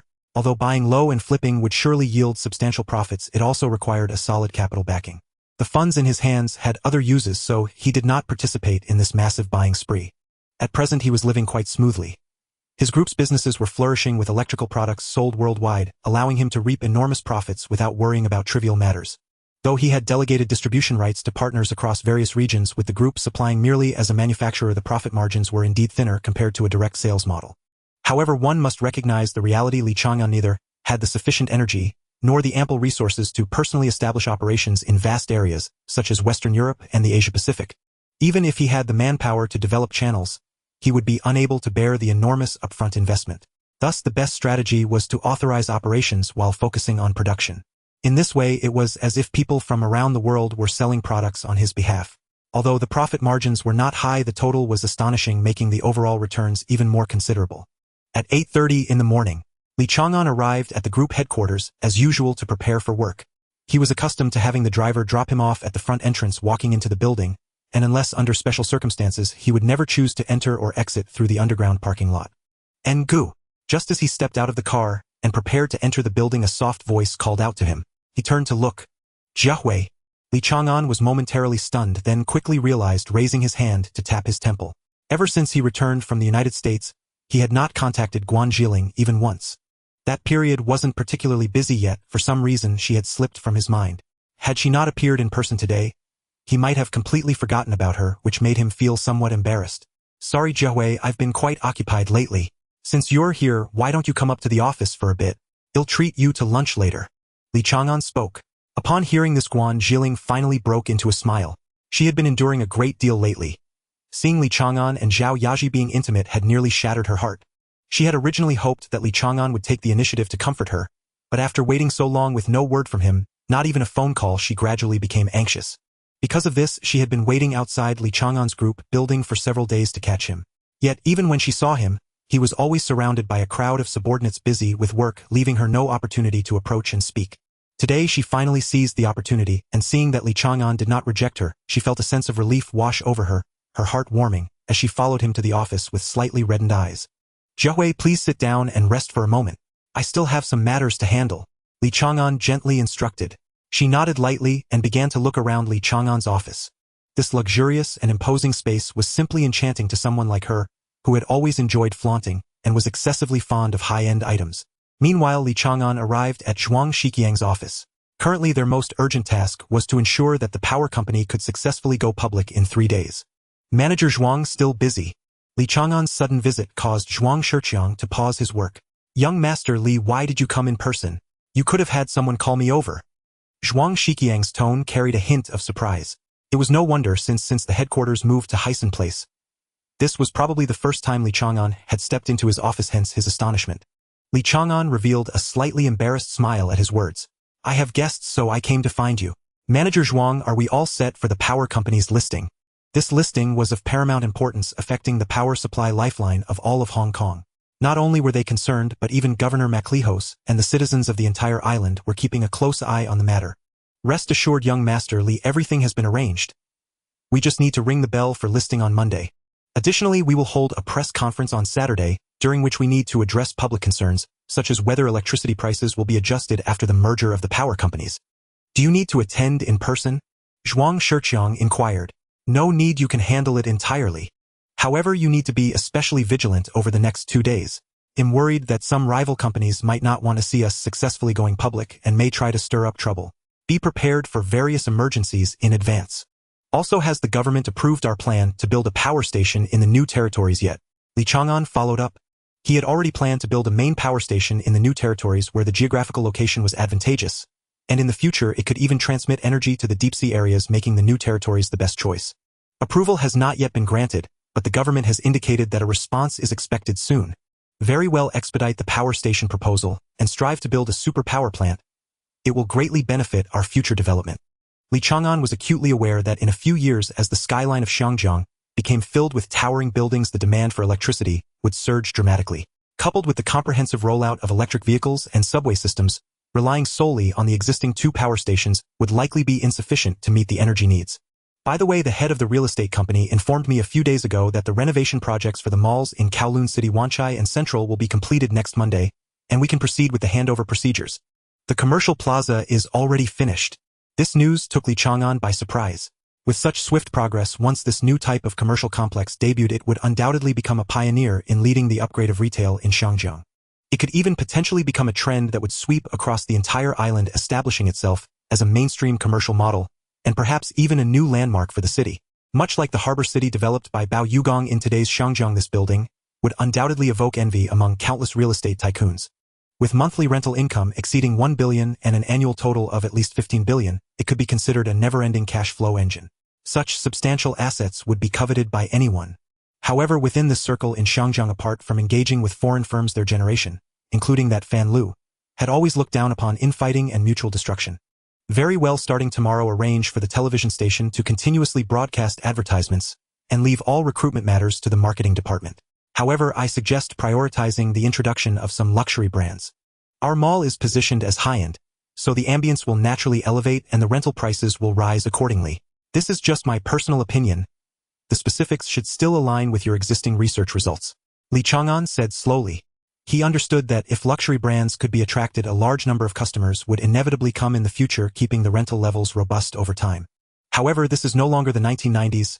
Local luxury brands in Shangjiang are already scarce, and relying solely on a luxurious route would be insufficient for the overall situation.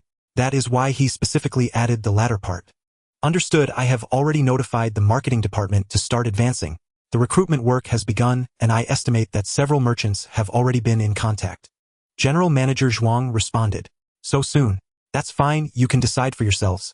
Since General Manager Zhuang has already made arrangements, I can rest assured. You go ahead, I will leave first. Young Master Li, take care. Li Chang'an felt quite satisfied. With a capable aide like Zhuang Shiqiang, many matters could be handled orderly without him having to intervene personally. This allowed him to truly play the role of a decision-maker, merely needing to steer the general direction while leaving the minutiae to Zhuang Shiqiang. Thus, having an outstanding talent as a right-hand man is indeed a blessing for his career. Just as in the future Li Chang'an would rely heavily on Hu Jianing. Hu Jianing. Li Chang'an suddenly recalled this person. It seemed that in this era Li Chang'an had not yet recruited him. With this thought, Hu Jianing's resume immediately surfaced in his mind. This individual had returned to Hong Kong after completing his studies in April this year, and only joined Changsha in the middle of the year. The time was still early, and he had room to plan, which made Li Chang'an feel somewhat at ease. As the scope of his business continued to expand, relying solely on Zhuang Shiqiang and Zhang Lan would ultimately be inadequate. It would be best to place a capable candidate in each key area to ensure nothing goes wrong. He then promptly contacted the Human Resources Department, demanding they use all channels to ascertain Hu Jianing's current whereabouts and whether he was looking for a job. Under no circumstances should such a talent fall into Li Chang'an's hands in this life. Li Chang'an's opportunities would eventually be intercepted by him one by one. If he could rise to legendary status despite losing the connections and opportunities of his previous life, it could only be deemed destiny. After all, luck is an enigmatic matter, and no one can predict its trajectory. Even if you took away his original fate, he might still reach the pinnacle again on another path. Such ethereal matters are difficult to articulate, yet Li Chang'an firmly believed in them. He always held a reverent attitude towards the concept of luck. Wanchai Chang'an Hotel. The apartment in Kowloon was under Zhao Yatsi's key, but to avoid complications Li Chang'an chose to come to the stronghold in Wanchai. The luxurious suite on the top floor was exclusively his, and outsiders were not permitted. Jiahui, order whatever you want to eat. I've been too busy lately and my mind is almost unable to function. It seems like we haven't had a meal together in a long time. Li Chang'an feigned concern as he asked. Since returning from the United States nearly a month ago, he had never genuinely thought of Guanjilin, not even for a moment. It's been about a month. Guanjilin replied softly, a hint of sadness crossing her brow. All right, as an apology, this is a gift for you. Li Chang'an said, handing over an exquisite gift box. To win a girl's favor, one naturally needs to bring small gifts. Early on he had instructed Zhao Feng to buy a necklace. After all, he had neglected their entire month's anniversary. Presenting a delicate chain now could be considered a heartfelt effort to make her happy. Guanjilin took the gift joyfully and couldn't wait to unwrap it. Wow, it's beautiful. Thank you, Wanggu. Li Chang'an could see that Guanjilin was actually very easy to please. As long as there were some high-end items, most issues could be resolved. He was not afraid of her liking these things. Rather, he was more worried if she didn't mention anything at all. If she were to cling to him every day discussing marriage, that would be truly troublesome. Money had never been a problem for him. How much could buying these luxury items cost? To him, the most important thing was that they both enjoyed themselves. Usually he rarely took afternoon naps after meals, but to accompany Guanjilin, he made an exception today, staying to chat with her for a while and soothing her, making up for the neglect over the past month. In the afternoon, Li Chang'an let Guanjilin rest for a bit on her own, as his time was always tight, and it was impossible for him to revolve around them all day. He then set off for the Lantian Chip Research and Development Center. He wanted to learn about the progress of Qin Ming's team on the development of LCD televisions and VCRs. These two home appliances would become his two major tools for making money in the future, especially the LCD television. Li Chang'an firmly believed that once this product hit the market, it would sweep the global market, unstoppable by anyone. People had long been accustomed to the clunky old CRT televisions. If a sleek, elegant, and clear-screen new product suddenly emerged, he would not believe that it could fail to ignite sales. Qin Ming, how's it going? Are the LCD television and VCR not done yet? Li Chang'an walked into the research institute and saw Qin Ming adjusting the screen. Chairman, you came at the right time. We still haven't figured out the principles of how the three primary colors automatically synthesize myriad colors. Qin Ming replied somewhat awkwardly. Bring out the prototypes you've made for me to see. Li Chang'an decided to personally check where the issue lay. Under normal circumstances, as long as the prism assembly is correct, the three primary colors should naturally transition into a rich array of colors. Unless assembled in the wrong order, it should never fail. When Qin Ming disassembled the finished product, Li Chang'an nearly burst out laughing. Two crucial lenses had been installed backward, causing the light path to be unable to refract, thus failing to create a multicolor image. Chairman, was it really that simple? Qin Ming was utterly shocked. A problem he had pondered over for days was effortlessly resolved by Li Chang'an with a simple adjustment. After reassembling and powering on, the screen instantly burst forth with vibrant and sharp images, causing the entire team to erupt in excitement. The chairman is impressive identifying the crux as soon as he arrives. Qin Ming hurriedly flattered him. Li Chang'an shot him a glance saying, "It's purely your negligence. Now hurry up and optimize the details. Notify the factory to prepare for mass production." "What about the video recorder? Any progress?" Li Chang'an pressed. "Not yet. The prism structure of the video recorder is too complex and the depth of zoom is difficult to control. The image becomes blurry even with slight enlargement so." Upon hearing this, Li Chang'an knew he had to get personally involved. As the leader of the corporation, he ultimately could not detach from the front lines of technology development, for he alone grasped the core technologies of all upcoming products. If he merely left the information for them to explore slowly, who knows how long it would take to succeed. Thus, even if he were to ascend to the top of the global rich list in the future whenever a new electrical appliance was launched, he would still have to lead by example, guiding the team through the fundamental processes and core frameworks. He spent the entire afternoon in the laboratory, leaving only after nightfall, having once again simplified and explained the crucial technical points to them. If they still couldn't grasp it, Li Chang'an would truly take action to teach them a lesson. After a hard day's work, he returned home, and after finishing dinner utterly exhausted like a dehydrated fish, he fell onto his bed and instantly fell into a deep sleep before 8 o'clock. Just as he had barely fallen asleep, the three giants of the foreign trading companies gathered once more at the headquarters of the first foreign trading group, Jardine Matheson. "Have you two prepared everything? They must stumble in these next few days. They cannot smoothly go public. I will also intensify pressure on the Hong Kong government to force the Chang'an Group to split and merge the power company again." "Mr. Newbigging, are you truly confident that you can persuade the Hong Kong government, including the governor, to adopt your proposal?" Henry Smith of Swire Group asked with a hint of skepticism. In his view, the power industry pertains to the fundamental livelihood of the people. Should any issues arise, the scope of impact would be extensive. To put it bluntly, if severe consequences were triggered, the entire Hong Kong would be implicated. "Of course I am confident. Do you think the governor would want to see the Chang'an Group completely control the lifeblood of electricity and thereby form a coercive force against him? I believe Sir Murray MacLehose is not foolish. You need not raise these concerns. Just focus on your own tasks. The participants in the protests must not be randomly selected. I aim to choose older individuals who can attract the Hong Kong government's attention. As for the media, that is the real key. It must be emphasized that once the Chang'an Group successfully goes public, Hong Kong will face a grave crisis. Firstly, electricity prices will lose their guarantee and may rise at any moment. Under exclusive monopoly, the pricing power will be entirely in their hands. Secondly, if the entire power system is controlled by one company, any operational issues could plunge all of Hong Kong into paralysis. Thus, it is imperative to prevent their overall public listing and demand that the Chang'an Group independently split its power business. Thirdly, expose as much negative information about the Chang'an Group and its power company as possible, thereby raising doubts in the market about the stability of their financial chain, which could potentially cause turmoil. Mr. Newbigging of Jardine Matheson was filled with confidence regarding the plan to suppress the Chang'an Group.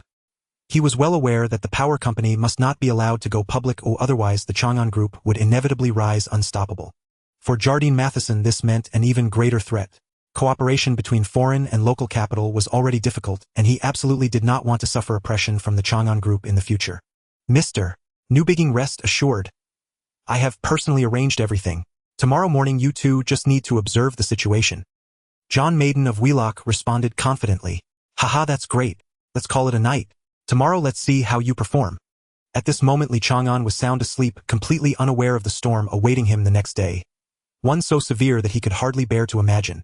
If this matter were mishandled, it was likely not only the power company would be in jeopardy, but the entire group would suffer a heavy blow. Fortunately, during the secret meeting of those three, Zhuang Shiqiang had already received intelligence through the surveillance system. With 3 days left before the operation, he understood that these three foreign devils would never stay put, which is why he had been sending people to follow and monitor them around the clock. At that moment, another team responsible for monitoring the three foreign merchants also returned, and when Zhuang Shiqiang reviewed the documents they presented, he was almost too shocked to speak.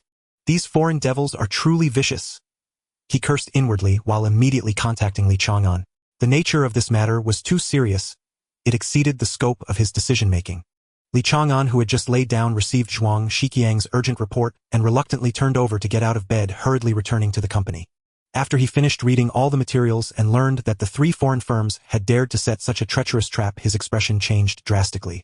"Manager Zhuang, you need to immediately contact the major newspapers and convene an emergency press conference. We must disclose the truth before they do. Remember 3 points. First, clearly state that the power company will strictly accept regulation from the Hong Kong government and electricity prices will adjust according to market conditions. The Chang'an Group has no right to set prices arbitrarily. Second, it must be clarified that our integration is not a monopoly, but rather aimed at optimizing the distribution system of electricity in Hong Kong. At the same time, announced that the Chang'an Group has submitted a plan to the Hong Kong government to invest over $1 billion in building a superpower station. When completed, electricity prices will only decrease. How could there be any talk of increases? Third, and most crucially, expose the foreign firm's conspiracy and inform the public only by going public can the power company achieve stable development. Unified operation will prevent vicious competition, ultimately benefiting the citizens. Time is of the essence. Execute immediately. Additionally, at the press conference, simultaneously announced that the Chang'an Group will officially initiate the acquisition process of the 3 major foreign firms. Young Master Li, this. Zhuang Shiqiang was immediately stunned. Shouldn't they be focusing all efforts on addressing the crisis of the power company's public listing? Why did it suddenly shift to the matter of acquisition, and why announce the simultaneous acquisition of 3 foreign firms? Zhuang Shiqiang felt his mind was a bit overwhelmed. Since they want to play, let's play it bigger. Manager Zhuang, just do as I say. I have a complete plan in mind. By the way, it is crucial to emphasize that the price at which I am acquiring shares of these foreign firms has doubled.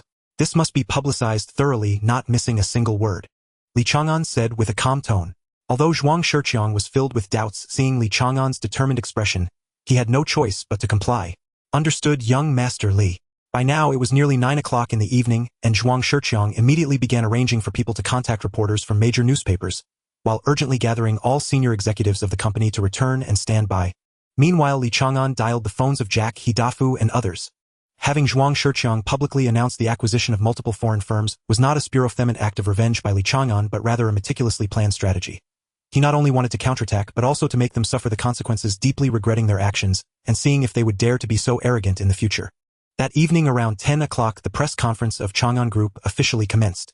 Initially, the journalists arrived reluctantly, all of them grumbling. However, the hospitality of Chang'an Group was exceptionally thoughtful.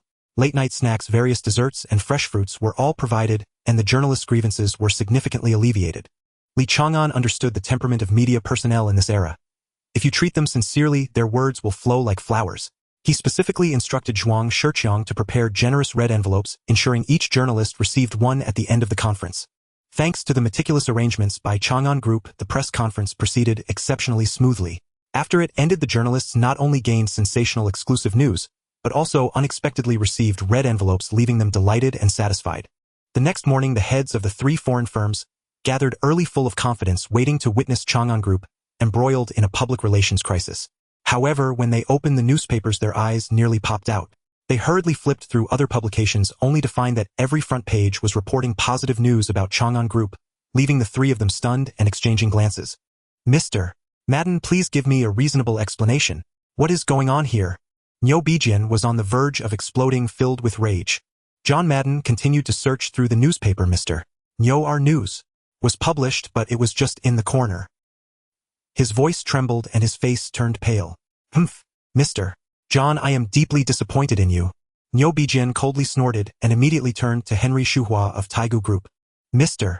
Henry, if there are any issues on your end, then I have no reason to meet with the governor. His gaze was sharp and his tone was chilling. Mr. Niu, please rest assured that there will be no issues on my side. Henry had just finished speaking. Support Chang'an Group, support the listing of the power company, support the construction of the superpower plant, support national energy conservation, reduce electricity costs. Support Chang'an Group, support the listing of the power company, support the construction of the superpower plant, support national energy conservation, reduce electricity costs. The synchronized shouts from the street reached their ears, and the 3 of them immediately froze. They rushed to the floor-to-ceiling window to overlook the street, and the sight before them made Niu Bijian furious. I really don't know how you all operate. He stared fiercely at the other 2 heads of foreign firms, his sharp gaze making them feel ashamed. The head of Tycoon Group hurried to the telephone, trying to contact the people he had sent out to see if they had set off. Unfortunately, no matter how many times he dialed, no one answered. What he did not know was that they had just gathered in the morning, when they were deliberately provoked by He Long and his men, and were severely beaten, leaving them with no strength to carry out their tasks. Meanwhile, the people arranged by Zhuang Shiqiang had quickly arrived at the bottom of the government building. 3 blocks, 3 groups of people, numbering over 1,000, gathered in front of the government building, shouting slogans. Support Chang'an Group, support the listing of the power company, support the construction of the superpower plant, support national energy conservation, reduce electricity costs. We want lower electricity costs. Approve the construction of the energy power plant. Reduce costs. Lighten the burden on citizens. More and more people were responding in front of the government building. Many citizens who were shopping for groceries upon understanding the situation joined the ranks of supporters without hesitation. Why? Because Chang'an Group publicly declared in the newspapers that building energy power plants would effectively reduce operational costs, and at that time residents' electricity fees would also be lowered. However, this proposal had been submitted but had not yet been approved. It was only after Chang'an Group published all the inappropriate behaviors of the 3 foreign firms in the newspapers that the public could no longer contain themselves. Clearly, there was an opportunity to alleviate their living burdens, yet it was maliciously obstructed by unscrupulous businesses. The news spread rapidly from 1 to 10, from 10 to 100, and with Heilong's subordinates fanning the flames, more and more citizens gathered together to petition at the government building. Li Chang'an's actions were indeed a retaliation in kind. He was well aware that the 3 foreign firms had already reached some tacit understanding with the government and could no longer sit idly by. They had to take action first to force the government to feel apprehensive. At this moment, Governor McLehose was handling official business in his office. Suddenly, he was startled by the deafening noise and walked to the floor-to-ceiling window to overlook the scene, instantly filled with rage. Such a large-scale public protest had occurred under his administration. He immediately summoned the heads of the relevant departments and personally went downstairs to deal with the situation. Upon reaching the crowd, he attempted to ascertain the reason behind it. "Please be quiet. I am Governor McLehose. If you have any demands, feel free to present them to me. If there are legitimate concerns, or if anyone has violated regulations causing public losses, I will handle it justly. Please believe me. We demand the listing of Chang'an Power Company. We want the construction of the new power plant. We want lower electricity costs, and we must not allow the foreign firms to continue obstructing." Upon hearing this, McLehose was momentarily confused, still unaware of the specific situation. At that moment, an assistant hurriedly handed him the newspaper he had not yet read that morning. More than 10 minutes later, McLehose finished reading the newspaper, his expression serious, and he turned to the heads of the resources and approval departments. "Everyone, I promise you that I will thoroughly investigate and resolve this matter at the earliest possible time. Now please return and wait. Trust me, I will contact the chairman of Chang'an Group immediately and will soon provide you with an explanation. Let's go disperse. We trust the governor or give him time to handle this." Someone took the lead in speaking, and soon thousands of citizens gradually left. McLehose then walked towards the heads of the Resources Bureau and the Approval Bureau. "You all did very well. How dare you conceal such an important matter? Are you preparing to collaborate secretly with the Jardine Group?" McLehose questioned consecutively. "Immediately notify all senior officials to return for a meeting. Also arrange for the chairman of Chang'an Group to meet at 10 o'clock in my office." "Understood, Governor." Meanwhile, at the headquarters of Jardine Group, the 3 heads of the foreign firms, who were racking their brains for a remedy, suddenly received a phone call, and Nyo Bijian rushed up to answer. "Hello, this is Nyo Bijian. Mr. Nyo, the situation has changed. The governor has intervened. He has arranged a meeting with the chairman of Chang'an at 10 o'clock. Be cautious." The other party finished speaking and hung up. "Beep, beep, beep. Mr. James. Hello. Hello." Nyo Bijian had not yet responded when the call was already disconnected, leaving him furious. "What did they say?" Henry from Tycoon Group and John from Widefang anxiously inquired. "Humph, 2 incompetent fools." Nyo Bijian harshly reprimanded, causing Henry and John to change their expressions dramatically. Although they were not as powerful as Jardine as heads of foreign firms, they could not be casually humiliated. "Since Mr. Nyo is so arrogant, I will not accompany you any longer." Henry, unable to bear it, turned and left. Nyo Bijian glanced slightly but did not try to retain him. John sighed lightly upon seeing this, then also left in large strides. Thus the conspiracy of the 3 was completely shattered. Yet they remained unaware that Li Chang'an had quietly prepared a generous gift for them. Li Chang'an also announced in the newspapers the Chang'an Group had ample funds ready to acquire all shares of the 3 major trading firms at double the market price until holding 51 of the shares. Anyone interested in selling could immediately go to the Chang'an Group to sign agreements, with the transactions set to commence the following Monday. The 3 trading firm bosses saw this news as a trick of the Chang'an Group to create public opinion and did not take it seriously. This news quickly reached the ears of investors holding shares in the 3 major trading firms, stirring them into a frenzy. Many rushed to the Chang'an Group headquarters to confirm the authenticity of the news. Of course, there were also some skeptical shareholders and onlookers wondering if a duel of titans would unfold again, closely monitoring the developments. After all, the stock price of Geelong Warehouse had soared 4-fold, and while Hutchison Whampoa appeared calm on the surface, it was already quietly under Li Chang'an's control. These 2 incidents were enough to show that the Huazi Consortium now had the strength to acquire British trading firms. Furthermore, with the Chang'an Group's usual cash flow being abundant, many believed that a direct confrontation between the Chang'an Group and the old trading firms was only a matter of time. Moreover, the statement released by Li Chang'an today further fueled the market's imagination. Many seasoned shareholders even firmly believed that Li Chang'an was about to launch an attack on the likes of the Jardine Group. Thus, they were not in a hurry to sell their shares, instead looking forward to a fierce battle and soaring stock prices to cash out at a high point. At this moment, Li Chang'an had just hung up the phone after speaking with McLeho, who informed him to meet at the government office by 10 o'clock. No sooner had the call ended than his secretary pushed the door open. Chairman, a large number of shareholders holding shares in the 3 major trading firms are outside requesting to see you, saying they want to inquire about the situation. Li Chang'an's lips curled slightly, revealing a hint of cunning. In truth, he had no intention of acquiring the equity of these 3 trading firms simultaneously. Where would he find the funds to support such a massive move? His true intention was merely to create a situation that stirred up the market, prompting these shareholders to frantically scramble for shares in a bid for self-preservation, ultimately being forced to buy at a high price, possibly even falling into a financial bind as a result. All right, arrange for them all to enter the reception room to wait and notify General Manager Zhuang to come over. Li Chang'an was in excellent spirits. As long as these shareholders followed his script, combined with the fact that he had quietly acquired some shares of the 3 trading firms, this operation would be a surefire profit. 10 minutes later, Li Chang'an walked slowly into the reception room. Zhuang Shiqiang stood to the side looking nervous. More than 30 shareholders from the 3 major trading firms had gathered on site, and he could not fathom Li Chang'an's intentions. Was he really going to swallow these 3 enormous beasts? Did the Chang'an Group truly possess such financial power? He was filled with doubts, remaining silent and observing the situation. Everyone, the report I issued earlier was not intended to acquire the equity you hold. As soon as these words were spoken, the scene erupted. Wasn't this just a blatant mockery? Chairman Li, you are going too far. A hot-tempered old shareholder shouted angrily. Li Chang'an glanced at him and smiled calmly. Please, everyone, do not be agitated. But I have a way to double the stock prices of the 3 trading firms you hold and force the firms to come to you to sell their shares. Do you believe me? His tone was firm and full of confidence. Chairman Li, this. The crowd exchanged glances, all eyes fixed on Li Chang'an. Seeing that the moment was right, Li Chang'an began to slowly outline his strategy and layout. Half an hour later, all the shareholders left with excitement on their faces. Li Chang'an then set off for the government office to meet with the governor. At 9:50 a.m. Li Chang'an arrived at the government office. He had no certainty about whether this operation involved a higher level of authority. Had he known that the governor was completely unaware of this, he would not have made such a big show. Now he could only meet with McLeho in person to clarify the attitude.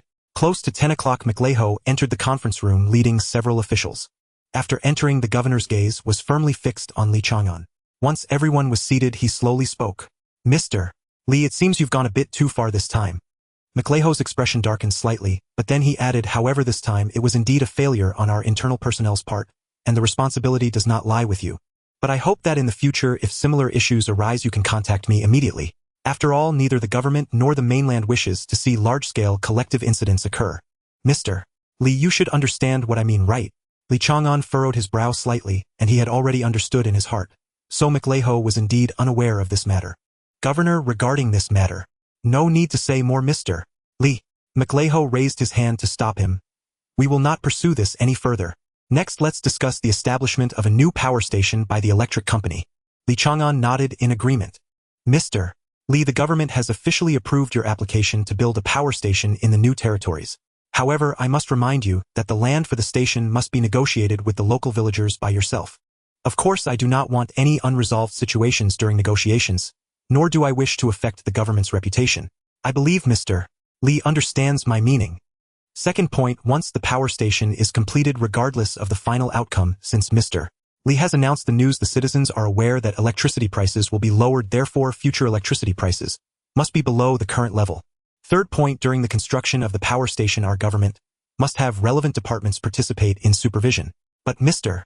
Li, you can rest assured, as long as there are no violations, I guarantee that government personnel will never deliberately make things difficult for you. Fourth point, and the most critical point, all data regarding the power station must be open and transparent, and sanitation and safety measures must be fully supervised by the government with no oversights at any step. Li Chang'an nodded. He understood McLeho's concerns. The potential radiation risks and safety hazards posed by the power station were indeed not to be taken lightly, and he could fully empathize with this caution. Governor, we can accept the above conditions you proposed. But I also have one request. I hope there will be no situations where government supervisory personnel take the opportunity to create difficulties to avoid affecting the progress of the project. Mr. Li, please rest assured, I solemnly promise you that such things will not happen. That's good. Thank you, Governor, for your support. Mr. Li, I also appreciate your strong support for the development of Shangjiang. The two stood up and shook hands in greeting. After this matter was resolved smoothly, Li Chang'an felt completely relieved. Next Monday, the listing of his electric company would face no hindrance. He firmly believed that once listed, it was only a matter of time before this company became the #1 listed company in all of Hong Kong. Within a year and a half, the leading position of old trading firms like Jardine Group in the stock market would undoubtedly be surpassed by his electric company firmly sitting atop the throne of Xiangjiang's blue-chip stocks. Upon returning to the company, Li Chang'an immediately summoned Zhuang Shiqiang and instructed him to swiftly contact a professional team to survey the terrain of the new territories. At the same time, he needed to formulate a compensation plan for the villagers. Whether it would be cash compensation or the provision of resettlement housing had to be clarified as soon as possible. Chairman Mr. Bao Yugong, Mr. Shun by Mr. Li Chang'an, as well as Mr. Li Zhaoji and Mr. Guodeshing have all called looking for you. As soon as he entered the office, the secretary approached to report. All right, I understand. Please notify General Manager Zhuang and Deputy General Manager Zhang to come over. Understood. Li Chang'an returned to his seat and immediately dialed the numbers of several business tycoons. He was acutely aware that these individuals reached out to him, either to inquire about the progress of the electric company's IPO, or to probe the truth behind the rumors of his acquisition of the 3 major trading houses. He first called Bao Yugong. Hello, Uncle Bao. Xiao and I saw your message this morning. Is something wrong? It's nothing, Uncle Bao. Just a few reckless foreign devils trying to stir up trouble. Fortunately, we responded promptly and have already handled it. Everything is normal. That's good to hear. If you encounter any difficulties, feel free to reach out to Uncle Bao. Go ahead and do your thing. We're here to support you. Thank you, Uncle Bao. However, others are also waiting for my return call. I need to attend to them one by one. Li Chang'an said with a bitter smile. Haha, go ahead. All right, let's chat another day. He then contacted Shin Bai and, as expected, the latter immediately inquired about the acquisition of the trading house. Li Chang'an downplayed it, saying it was just a joke, and after a few pleasantries they ended the call. He then responded to calls from several senior executives of Xian Hongji, and after learning there were no changes they chatted a bit before ending the conversation. Finally, it was Li Chang'an's turn. Li Chang'an initially thought he was just like the others, worried about the IPO of the electric company and concerned about his own interests. However, once the call connected, Li Chang'an's words left him utterly shocked. Li Shang, I'm serious. I need your assistance. If possible, please continue to exert pressure so that the Jardine Group is preoccupied giving me the chance to take down the land and development company. When Li Chang'an realized that Li Chang'an was already plotting to acquire the land and development company under Jardine, he was genuinely astounded. Indeed, it was Li Chang'an. Even if he couldn't achieve diversification, he would never give up easily. Upon reflection, this made perfect sense. Opportunities that originally belonged to him, such as Hutchison Whampoa, had already been captured by himself, and Kowloon Warehouse had also not benefited. Thinking of this, Li Chang'an even felt a tinge of sympathy for the veteran businessman. Both Bao Yugong and himself had powerful parent companies backing them, while Changsha still primarily focused on real estate. No wonder he was so eager to seek a breakthrough. Xiao Li Shang. Xiao Li Shang. Are you listening? I am Li Shang. To be honest, I didn't want to get involved in this matter, but I understand that only by ensuring those trading houses completely disappear from Shangjiang can we move forward without worries. So this time I choose to support you. Li Shang, do you trust me? If you trust me, wait for my notification before taking action. After Li Chang'an shared his comprehensive plan with Li Chang'an, the latter couldn't help but develop a profound sense of trepidation towards this young businessman. Such meticulous planning was indeed hard to guard against. Xiao Li Shang, I sincerely thank you for your strong support. I will be waiting for your further news at any time, Li Chang'an said earnestly.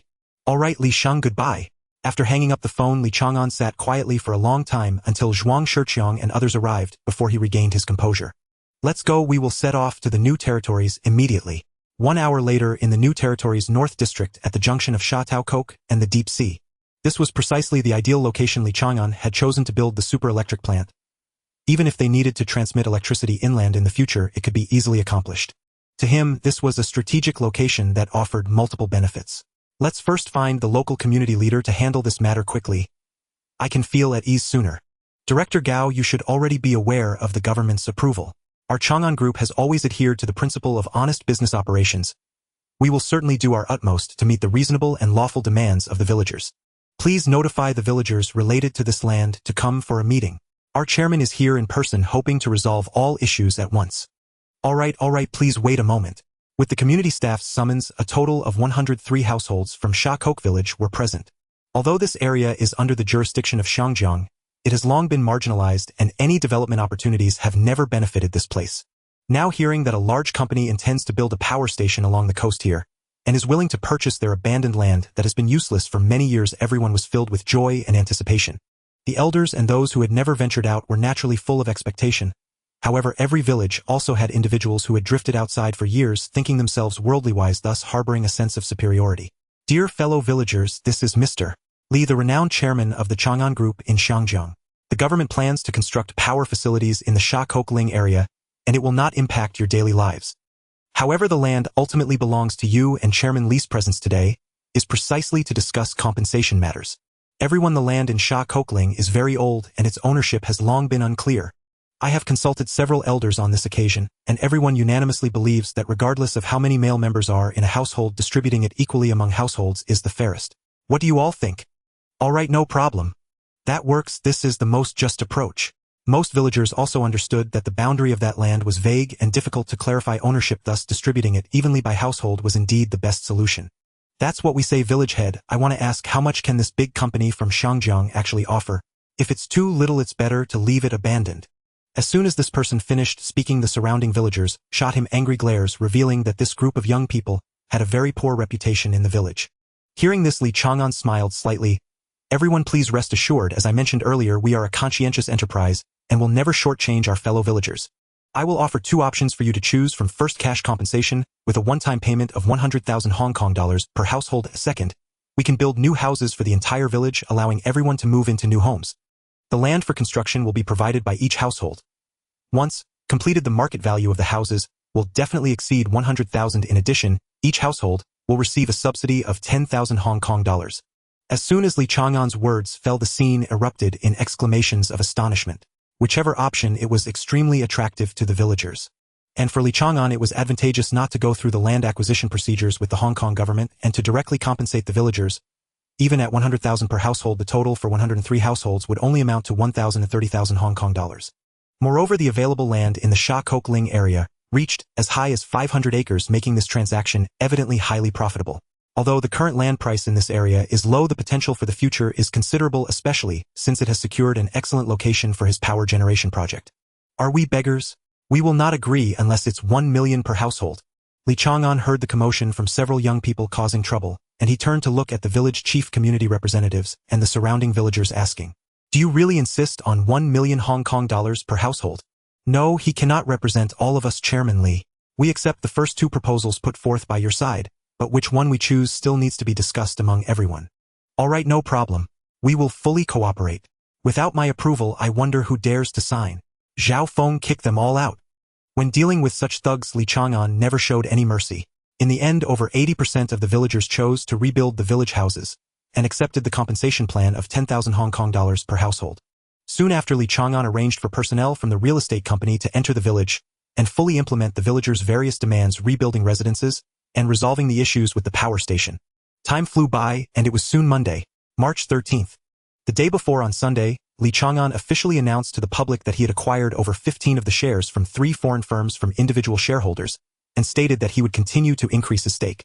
At the same time, Chang'an Group also publicly declared that it had prepared $10 billion in cash and successfully borrowed $10 billion from HSBC, totaling $20 billion, with a clear goal to secure more than 51% controlling stake in each of the 3 foreign firms. At 8 o'clock that morning, as soon as the news was published in the newspapers, it immediately caused a huge uproar. Not only were the ordinary people shocked, but many tycoons in Hong Kong, including a few top executives, were also utterly confused, completely unable to grasp Li Chang'an's true intentions behind this move. They had tried to contact Li Chang'an on Saturday, but were only told that it was just to scare the foreign firms. Now he suddenly revealed such a massive financial strategy, catching them off guard. Then at 8:30, major media outlets once again broke the news. HSBC's head Shin by personally confirmed that the $10 billion loan had indeed been issued to Chang'an Group. Even more astonishingly, Shen Bai stated on the spot if Chang'an Group still required funding, based on its corporate credibility, HSBC could additionally provide $5 billion in support. This series of messages spread rapidly, shaking the entire financial circle. Such a move was unprecedented, even beyond the realm of imagination. Challenging a single foreign firm was already a shocking feat, yet now he was launching a comprehensive acquisition of 3 at once. How could this not excite the hearts of many? The morale of the entire Hong Kong Chinese capital camp was soaring. For a long time they had been suppressed by foreign firms, but now someone had finally stepped up, facing them heathen without mercy, and starting with 3 at that. It was truly a moment of pride. "I think this kid is serious. Shareholding cannot be faked, and HSBC's head wouldn't play along to deceive him. We'll know for sure if he officially announces the shareholding ratio later. Li Xiaoji said solemnly. The few of them still maintained their old habits. Even though they had long parted ways, whenever a major unexpected event occurred they would gather together to discuss it face to face. But I really don't understand. If this kid really wants to deal with the foreign firms according to his usual style, shouldn't he operate in secret and quietly acquire shares? Perhaps he was short on cash before. Now that he can easily bring out $10 billion and also borrow the same amount from HSBC with abundant funds, he naturally does not need to hide. No matter what, this kid has truly brought us glory. Even if he ultimately fails, this courage is enough to become a role model admired by Hong Kong businessmen. Li Xiaoji sighed. Ha ha ha, old Li, are you saying that the three of us, having lived half our lives, are not as bold as a young man in his 20s? Is that what you mean? Feng Jingxi joked with a smile. It really is true. Guo Desheng also whispered his admiration. Soon the senior executives of several foreign firms were completely panicked. They never expected that Li Chang'an was indeed serious and intended to simultaneously swallow their groups, which was simply unbelievable. If it weren't for HSBC's Shin by personally admitting to the loan, they would never believe that this was real. But at this moment they dared not gamble anymore. If Li Chang'an truly possessed $20 billion in funds, then any single foreign firm could instantly change hands without any warning. Damn it! Notify finance to immediately gather all available funds, while closely monitoring Chang'an Group's movements. If there is any sign of a disturbance, report immediately. New Bijin did not dare to take risks. $20 billion was enough to fully acquire 51 of the shares in Jardine Matheson. He feared that Li Chang'an would take a desperate gamble, and if that happened the consequences would be unimaginable. Given their ulterior motives, believing that Li Chang'an's actions were indeed a form of revenge against them, they quickly mobilized funds to prepare for a potential market counterattack from Li Chang'an. At this point the time was already 8:50. There were only 10 minutes left until the stock market officially opened. The Far East Exchange where they were at would merge with 3 other exchanges after this month's operations concluded and formally establish the Hong Kong Stock Exchange. In 3 VIP rooms 3 tycoons were each in position. Li Superhuman in one, Bao Yugong in another, and Li Chang'an in the last. Li Chang'an picked up the phone and dialed Bao Yugong. Uncle Bao, remember, take action amidst the chaos and absorb any chips you see. I believe in this chaotic situation they might not notice. All right, I understand. After hanging up with Bao Yugong, he dialed Li Superhuman's line. Li Shang, once you see any trading signs for Jardine Matheson, act immediately, and be quick about it. Understood, little Li Shang, I will remember this favor. Since Li Superhuman proactively contacted Li Chang'an the day before Li Chang'an changed his original strategy. He continued to act as the visible attacker, utilizing the shares he held in the 3 foreign firms to engage in cross-trades in the market, selling with one hand and buying with the other, creating the illusion of frequent trading. The goal was to confuse New Bijin of Jardine Matheson, making him mistakenly believe that the market fluctuations were due to a genuine acquisition, thus forcing him to use massive funds to repurchase his own shares. In this way, Bao Yugong and Li Superhuman could take the opportunity to quietly acquire land development shares, as well as the retail segment shares of Swire Group that Bao Yugong had long coveted. The greatest cost for Li Chang'an in such operations was merely a bit of extra transaction fees. But he didn't care at all. Even if there were real losses, he would definitely reclaim it from them in the future. The time reached 9:00 a.m. The stock market appeared calm on the surface without any ripples. At 9:10, a thunderous roar erupted. Chang'an Group officially announced through the exchange it had purchased 24 million shares of Jardine Matheson at a price of 82 Hong Kong dollars per share, accounting for 12 of the total shares, totaling 1.968 billion Hong Kong dollars. Currently, Jardine Matheson's stock price is about 45 Hong Kong dollars, with the original issued number of shares being 200 million, and the overall market value approximately 9 billion Hong Kong dollars, firmly holding the position of the first listed enterprise in Hong Kong. Now Li Chang'an spent nearly 2 billion yuan to acquire 12 of the shares at a price exceeding 80 yuan, a price that is double the market rate. Following this news, emerged that the Chang'an Group simultaneously held shares in 2 other foreign firms. Upon the release of this news, the representatives from Jardine Matheson, including Nyuk Kwan Henry Shum and John Maiden from Swire, immediately fell into a state of panic. The initially stable situation collapsed in an instant, causing the stock market to tremble violently. Li Chang'an promptly instructed He Dafu to sell the shares of the 3 major foreign firms he previously held in the market, which were then secretly acquired by He Guodong through other accounts. This move created a false atmosphere of a rush to purchase, drawing the attention of the entire market. After the low-priced orders from Jardine Matheson were completely cleared, Li Chang'an decisively ordered a price increase. Dafu raised the price to 65 yuan. Guodong, slow down the pace on your end. We are just putting on a show for them. The other 2 foreign firms should do the same, increase the selling pressure and gradually push the price up. I don't believe they can remain calm any longer. Li Chang'an's lips curled slightly as he smiled indifferently. As he expected, the three from Jardine Matheson were enduring immense psychological torment. Their respective groups' stock prices were experiencing unusual fluctuations and market sentiment was escalating to a point where it was hard to contain. At this moment, the only thing they were waiting for was to send personnel to verify whether Li Chang'an had indeed acquired actual controlling stakes in the three foreign firms. This intelligence was crucial and needed to be confirmed. If it was confirmed that Li Chang'an was indeed making large-scale acquisitions, they would not hesitate to rush into the market and initiate a frenzied buyback. Time quickly advanced to 1003. Knock, knock, knock. A knock sounded at the door. Come in. Mr. Nyuk Kwan, Mr. John, Mr. Henry, it has been confirmed that Chang'an Group indeed holds shares in our company. The information is accurate. Damn it. Nyuk Kwan suddenly stood up, his face turning ashen as he lost control completely. Initiate the buyback immediately. Don't consider the price, buy back everything. Yes, you all act immediately and buy back with full force. Henry also roared over the phone. John Maiden of Swire did not dare to delay and immediately called the company's headquarters. After all, Swire was not solely owned by him. There was a silent major shareholder behind it. Back in the early 1970s, Swire faced a financial crisis and was forced to sell part of its shares to a reclusive billionaire family in Hong Kong. Although the Maiden brothers still managed the operations, the true major shareholder was Zhang Yuliang, who had never interfered in the business for many years. However, this time involving the buyback of shares was a significant matter, and they needed to obtain the consent of major shareholder Zhang Yuliang. Currently, the Maiden brothers only held 20 of Swire's shares. Zhang Yuliang held 25. And even if the buyback plan was initiated, they would definitely require Zhang Yuliang to arrange corresponding funds. Warren, what did Mr. Zhang say? John dialed the phone to ask his brother Warren Maiden. No, Mr. Zhang clearly stated that he would not interfere in any affairs. Who controls Swire is of no concern to him, as he is only interested in investment profits. He even mentioned that if someone offers a higher price, he wouldn't mind transferring the shares. Bang! John Maiden slammed his palm on the table after hearing his brother's report, unable to contain his anger. Immediately mobilize all available funds from the group and notify all branches to urgently gather funds. You personally go to HSBC to apply for an equipment loan. We need to secure at least a 1 billion yuan limit. Understood, I'll handle it right away. In the Far East Stock Exchange, Li Chang'an sensed that the foreign firms had begun to take action. Jardine Matheson, at a price of 70 yuan per share, unhesitatingly accepted a significant amount of sell orders. Swire, led by Henry, rapidly absorbed shares at a price of 60 yuan. However, what puzzled Li Chang'an was, what on earth was Swire doing? There was a complete lack of team coherence. The other two foreign firms were actively cooperating in the buyback, so why was Swire completely unresponsive? This unusual silence left him feeling perplexed. Increase the selling pressure on Swire. Alright, the game is almost over. Clear all holdings of Jardine Matheson and Swire. 85 yuan is the peak, and if it goes any higher, those two won't have the capacity to continue buying back. Li Chang'an decisively ordered. Understood, boss. Time flew by. It was around 1050 a.m.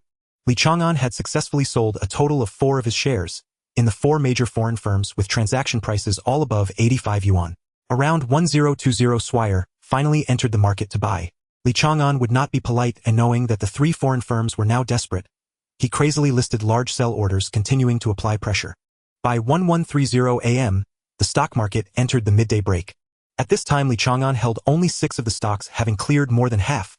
Another 2 of shares, related to the 3 foreign firms, required confirmation of information at the registration office after frequent transactions that day before they could complete the delivery the next day. After the afternoon session opened, Li Chang'an once again launched a fierce selling mode. Meanwhile, the 3 foreign firms still did not perceive anything unusual and continued to spend heavily to buy back their own shares. This spectacular financial game quickly attracted attention from all over Hong Kong, with countless people holding their breath to watch and speculators taking the opportunity to secretly lay out their plans, hoping to share in the profits. By the close of trading, Li Chang'an had completely cleared his holdings in the 3 major foreign firms, retaining only 2 from each for the delivery planned for the next day. He couldn't stop smiling. Just this 10-stake liquidation had made him a fortune, not only reaping significant profits, but also giving his opponents a severe lesson, making him feel light as a feather. The next morning, as the 3 major foreign firms were still fighting fiercely for the shares, the mastermind behind the scenes, Li Chang'an, calmly appeared in the listing hall of the Kowloon Stock Exchange, waiting for the clock to strike 9, marking the official listing moment. Just yesterday, on Monday, he had submitted all the documents to the Hong Kong Securities Center and the exchange for review. Today, after passing the review, the company officially entered the secondary market with the stock code XXX, and the initial public offering shares accounting for only 9 or 9 million shares entering the market. The remaining 91 of shares had already been pre-subscribed by major capital tycoons before the listing. Chang'an Group cleverly arranged for its 2 affiliated companies in the United States to each subscribe to 5 of the equity in the power company. This move ensured that Chang'an Group still held 51 of the controlling stake while also winning the respect of local tycoons, preventing them from collaborating to target this listing process. Imagine if Li Chang'an had not announced the implementation of the share subscription mechanism beforehand. The conspiracy of the 3 major foreign firms would probably have been exposed long ago. At that time, it would have caused serious disruption to the listing of the power company. Even if it barely proceeded in the end, it would have been indefinitely delayed, resulting in a significant loss for him. It was precisely because he announced the share subscription plan in advance that he forced the 3 major foreign firms to refrain from releasing negative reports against the power company, which bought him valuable time to respond and successfully build a defense. By getting a better grasp of the foreign firms' calculations ahead of time, he held a press conference that evening, allowing the media to expose his layout and the foreign firms' schemes to the public in advance. This led to him being able to stand here calmly and without burden to ring the bell. Time's up. Please welcome Chang'an Group's chairman Li Chang'an along with General Manager Zhuang Shiqiang and Deputy General Manager Zhang Lan to the stage to jointly strike the Changhong bell. Li Chang'an, flanked by Zhuang Shiqiang and Zhang Lan, strode steadily onto the platform. The bell rang on cue, and simultaneously, the power company's stock data appeared on the trading screens. This initial offering comprised 100 million original shares priced at 10 yuan apiece, giving a total valuation of 1 billion yuan. Of these, 9 million shares were snapped up the instant they went public. Thereafter, the share price climbed swiftly. With each refresh, the quotation leapt markedly. In barely 10 minutes, the price had surged from 10 yuan to 13.68 yuan. At that pace, it was expected to at least double by the close. Yet no one was surprised. The power company was an indispensable core industry in Shangjiang. As an essential resource for the city's populace, its uniqueness and monopolistic position made such a price spike perfectly rational. Soon it was 1030 m. The hour when one can begin to form a preliminary judgment about a new stock's likely closing range for the day. The current stock price stood at 16.87 yuan ear to professionals, including estimators in Li Chang'an's team. The power company's expected closing price today was projected between 25 and 30 yuan, a rise of roughly 150 to 200, entirely within market expectations. No sooner had Li Chang'an and his 2 executives left the exchange than dozens of reporters swarmed them. Mr. Li, please wait. Mr. Li, could you answer a few questions? Hearing the plea, Li Chang'an smirked inwardly. With them boxed in like this, how could he claim inconvenience? All right, I have only 10 minutes. Please be concise with your questions. Thank you, Mr. Li. May I ask how much equity Chang'an Group currently holds in the 3 major trading houses? Given the enormous sums at stake, if you ultimately fail to acquire any of them, would it inflict serious damage on the group? Even trigger a financial crisis? Li Chang'an glanced at the reporter's press card. You're from Mingbao, aren't you? A sharp question. Clearly talent wasted on mere reporting. He added, let me make something clear. Did you actually believe I was serious about acquiring all 3 trading houses at once? The reporters were instantly baffled. At his words, the entire press corps fell into confusion. Mr. Li, do you mean? The Mingbao reporter demanded, incredulous. My meaning is straightforward. I only let that remark escape because I was enraged at the 3 trading houses' petty maneuvers. A spuro-vehement outburst, nothing more. Consider calmly. Heir Group's market value exceeds 9 billion taigu, no less than 7 billion huaidfeng, is worth 5 to 6 billion. Together, they total some 20 billion. Where would I obtain such sums? Besides, I once boasted about doubling down. I'm not a madman who would make such an absurd decision. As Li Chang'an's words settled, the reporters exchanged perplexed looks, their thoughts in knots. One moment he seemed a lunatic. The next he spoke with uncanny reason. Mr. Li, if you had no intention of acquiring them, then why did you indeed hold between 12 and 15 stakes in each of the 3 trading houses on Monday? Unwilling to relent, the journalists pressed on. That is simple. I had held those shares for some time. My purchase prices originally ranged from 20 to 40 yuan. But yesterday some fool, for reasons unknown, bought your stock at the lofty price of 85 yuan. Of course, I seized the chance to sell everything and pocket a fat profit. I had intended merely to spend a little over 3 billion to hold the trading house shares long-term and live off the dividends. Never did I imagine that a single turn would effectively gift me 4 billion. Fortune is fickle, Li Chang'an said with feigned innocence. The reporters knew full well he was taking a jab at the trading house's foolish pride. Yet one point remained puzzling. At the opening bell yesterday there had been massive trades, and they had verified those were not initiated by the trading houses. The firms only stepped in later to take positions. So according to Li Chang'an, who were the buyers sweeping the market in the early stages? That question sent the reporters into renewed contemplation. Mr.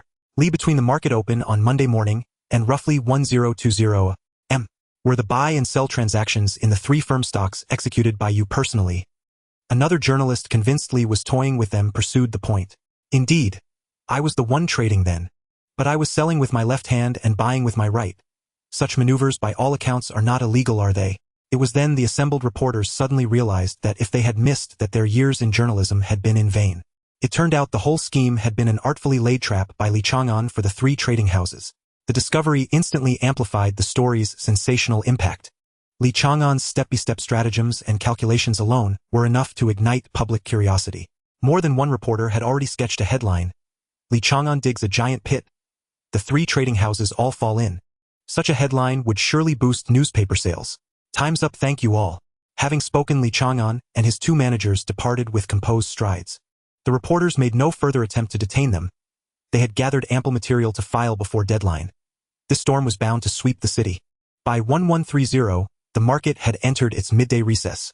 Inside the Shangjiang Exchange, Iha Group's senior partner Niu Bijian asked in a grave tone, "Have our repurchases brought our stake up to the required level? Chairman, we now hold 51.67 of the equity sufficient to secure control of the group." Niu Bijian nodded slightly at the report. Though the outlay had been vast, he had finally preserved Iha. If control had truly fallen into Chang'an Group's hands, Iha would have completely changed owners. An outcome he could not countenance. How much capital did this operation use in total? To repurchase 21.67 of the shares, we invested about 3.5 billion. Our remaining liquid funds on the books stand at only 500 million. The finance chief reported candidly. Very well. I will find other means to resolve the funding. For now, the priority is to safeguard the company. At the same time, Tycoon Group and Huidfeng Group were in similar straits. Even Huidfeng, which spent the least, disbursed nearly 2.5 billion. Tycoon Group expended close to 3 billion. Just as the senior executives of the 3 trading houses allowed themselves a momentary sigh of relief, a sudden news report nearly caused them to erupt with fury. The elderly Yuehan maiden glanced at the report and went pale, nearly fainting. "Chairman, look at this article at once." The 3 senior partners took the newspapers from their aides one after another. Minutes later, crash. In the exchange's VIP room, Yi's senior partner Niu Bijian lost control and frantically smashed nearby objects in a fury. No one stopped him. After all, the exchange was an enterprise jointly controlled by the 3 trading houses. The broken items were their own property and outsiders had no standing to intervene. "You damned bastard, I will never let you go." Niu Bijian raged, bereft of reason. Anyone who read the report yet still failed to see they had been outmaneuvered was without doubt a fool. They had needlessly spent tens of billions to repurchase their own stock. The most ironic twist was that their rival had seized the chance to reap a massive profit. In contrast, the performance of the Tycoon Group's senior executives appeared somewhat restrained. Although their faces were as grim as iron, they did not throw tantrums like Niu Bijian. "I will remember this debt," said Henry, the senior executive of Tycoon, as he glared at the newspaper, gritting his teeth. On the other hand, there was complete silence at the Kowloon Group, as if nothing had happened. John Madden had fortuitously fainted after reading the report, temporarily spared from the heart-wrenching pain. Just as the reporters had anticipated, the moment this report hit the streets, it immediately triggered a buying frenzy. Even at noon, the newsstand was still crowded with sales far surpassing those in the morning. Many people simply paid for an entire stack just to know the details at the first opportunity. Within just an hour, the entire Shangjiang was abuzz with discussions, with chatter filling the streets and alleys.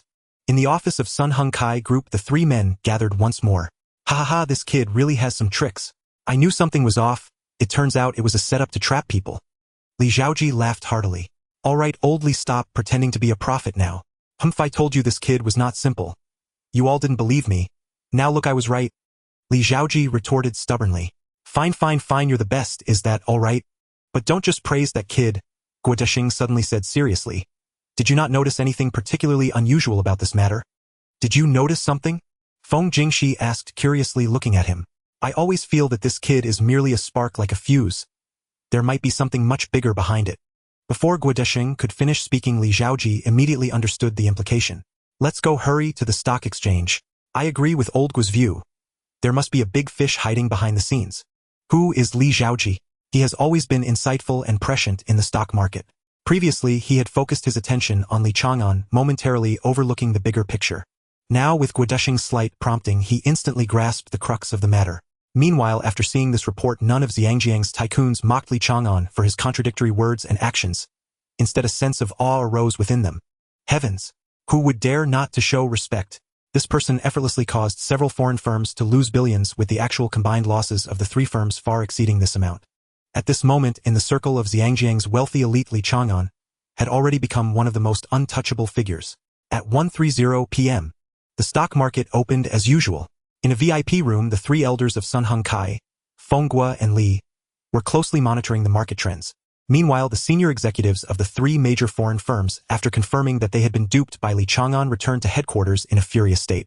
Niu Bijiang of Jardine Matheson immediately convened a meeting to prepare to restructure the equity of its subsidiaries in response to the crisis. Currently, the group's funds were nearly depleted, and if another Chinese-funded enterprise initiated a hostile takeover, it would surely fall into a dire situation. At the headquarters of Jardine Matheson, heads of dozens of subsidiaries gathered together. Gentlemen, you must all be aware of the difficulties the group is facing today. To prevent further impacts from Chinese-funded forces, I have decided to promote cross-shareholding among the major subsidiaries. Effective immediately, the financial and administrative departments of each company must quickly assess their shareholding status and reasonably transfer idle shares to other affiliated enterprises. In this way, even if the group is currently facing financial strain, it will not collapse instantly due to external attacks. At the same time, immediately urge the collection of all receivables to ensure the group's cash flow remains at a safe level, stabilizing the situation as quickly as possible. Just as Niu Bijiang was speaking, there was a sudden urgent knock on the door, causing him to frown. Come in. Mr. Niu Bijiang, this is urgent data just transmitted from the stock exchange. They found that the trading of the Land Development Group stocks is unusually active, with transaction volumes far exceeding normal levels, and today's complete data has yet to be released. Niu Bijiang took the document, and his expression changed dramatically. Continuous increases of 1 to 2 daily for over 10 days. If someone is secretly accumulating shares, that party's holdings could very well have exceeded 20. He suddenly exclaimed, Martha, what is our current shareholding in the Land Development Group? 35. But the 10 previously mortgaged to HSBC has yet to be redeemed. The secretary responded quietly, Oh no, immediately come with me to HSBC. Today's meeting is adjourned. All companies must immediately implement the instructions I just gave. The sooner the better. Niu Bijiang, looking alarmed, hurriedly left the conference room, with the secretary heading straight for the neighboring HSBC. At the same time, inside the Tycoon group, Henry was like Niu Bijiang, deploying the group's defensive measures, when suddenly a secretary burst in holding a document. After quickly scanning the content, his expression changed dramatically. What is our current equity ratio in the retail company? Henry asked, his voice trembling, completely losing his composure, shocking the management present. They had never seen the chairman so flustered, as if he had been dealt a heavy blow which raised suspicions among them. Boss, we hold a 30% stake in the retail sector, of which 10 has been pledged to HSBC and has not yet been redeemed. The secretary answered cautiously. Henry fell silent for a moment, as if suddenly realizing a possibility, and then his face showed renewed fear. Go, follow me to HSBC immediately. You all disperse, immediately implement my previous arrangements. All debts must be urgently reclaimed. As soon as Henry finished speaking, he quickly ran towards the elevator. The Tycoon Group headquarters was just a street away from the HSBC building, easily reachable on foot, just like Niu Bijiang. Meanwhile, in the trading hall, several giants of the old Sun Hongkai were still fixated on the electronic screen, occasionally pulling up the recent transaction data of various foreign firms for comparison. No doubt there must be a big fish operating behind the scenes. Come over and take a look at the Land Development Group under Jardine Matheson. Its trading volume has been clearly abnormal over the past half-month, completely disproportionate. And today, did you notice? The retail company under Tycoon hasn't had a single transaction in the market. After the other two checked the data and combined it with Li Zhaoji's words, they immediately nodded in agreement. Who do you speculate is behind this? It's either that young man or old Bao, or they are working together. Call Li Fuzhou, I'll try to probe their positions. All right. Shortly after, a frail bald elder walked in. He was a descendant of Li Shipeng, founder of the Far East Exchange, and a member of a prominent family in Shangjiang. From the 1920s to the 1950s, the prestige of the Li Shipeng family was far beyond that of today's Li Chang'an family. At that time, the Li family was one of the earliest 4 major families, highlighting their illustrious status. Fourth brother Shanggu Shigo. They were figures from the same era with a very close personal relationship, all coming from prestigious backgrounds, usually referring to each other as brothers, and calling each other brother or younger brother according to their ages. Fuzhou, tell me the truth, which private room is Bao Yugong in now? Li Zhaoji asked directly. This? Fourth brother, aren't you making it difficult for me? How can the rules be broken? If one day you are inside, should I also speak out? Li Fuzhou showed a troubled expression, but Li Zhaoji had already gleaned the answer from his words. He did not deny that Bao Yugong was present, which in itself was a response. There was no need for further questioning. He knew this person would never speak. The rules were such, not due to insufficient friendship. Indeed, it is him quite a big appetite. While restraining the land and suppressing the ancient powers, it turned out the earlier moves were merely feints, with the real killing blow yet to come. What a clever tactic of feigning one's intentions. Old Li, I'm afraid you might be mistaken. Have you ever seen someone use drawing fire to mobilize tens of billions in funds? The whole affair was evidently premeditated. If that's the case, then their plot is truly terrifying. With a single strike, they severely wounded several foreign firms, not only earning a fortune but also seizing assets and consequently gained prestige in the Chinese finance circle. Truly a three birds with a nest on scenario. So what should we do now? We can't just wait here without finding old Bao, can we? Guodesheng spoke. What do we need to find him for? Now we need to enter the market as well. We have to act quickly. By the time these foreign firms recover, there won't even be scraps left for us. Li Xiaoji was indeed a person with keen foresight in the stock market, having already discerned the key point. The foreign firms would inevitably face funding difficulties, and even if there was no crisis yet, their cash on hand was dwindling. This was precisely their opportunity. Are we to participate in acquiring the foreign firms? Feng Jingxi asked incredulously. Guodesheng on the side fell into thought, seemingly grasping the crux but hesitant to confirm. Exactly, inform and mobilize funds immediately and clarify which foreign firms' assets are suitable for us to take over. Li Xiaoji replied decisively. Old Li, what are you? Feng Jingxi still did not understand why the sudden decision. Old Feng, usually so astute, why are you hesitating now? 3 foreign firms repurchased their own stocks all at double the price. Do you think they actually have that much cash on hand? At this point, everyone understood.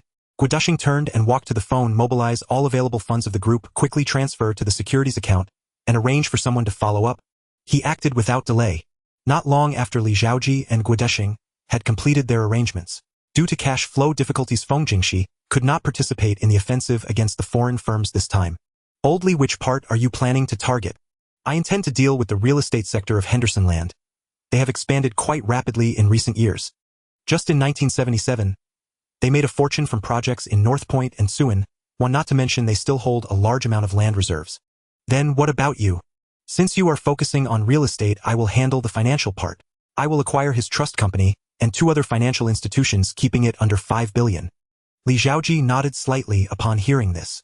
The financial trust and investment platform under Henderson Land were indeed top-notch, and if they could acquire it for 5 billion, it would be quite a bargain. He briefly considered whether he should team up with Guodesheng to swallow the entire Henderson Land, but upon reflection he decided against it. His cash flow was not ample, and moreover several major projects were in progress. Such a high-risk operation was indeed difficult to bear. Just to acquire the real estate company under Henderson Land without 10 billion, it would be impossible to obtain a controlling stake of 51. If they were to launch a full-scale attack on Henderson Land, they would need at least 30 to 40 billion or otherwise, if their shareholding reached the critical point. But they lacked the follow-up strength, the situation would become extremely passive. Let's act quickly, seizing this opportunity to make a good profit. Li Xiaoji and Guodesheng exchanged smiles, their excitement evident in their eyes. Behind the scenes, the 4 giants had quietly laid their plans in the stock market. Despite their cautious approach, such a massive influx of funds was still stirring great waves in the market. More and more people began to pay attention to the unusual activities in the stock market, sending out personnel to gather information. What exactly was happening?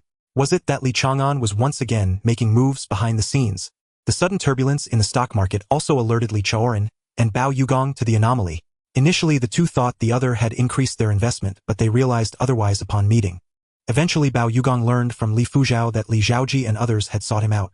He immediately instructed his subordinates to closely monitor the stock exchange, soon discovering the large-scale secret operations of Li Xiaoji and Guodesheng.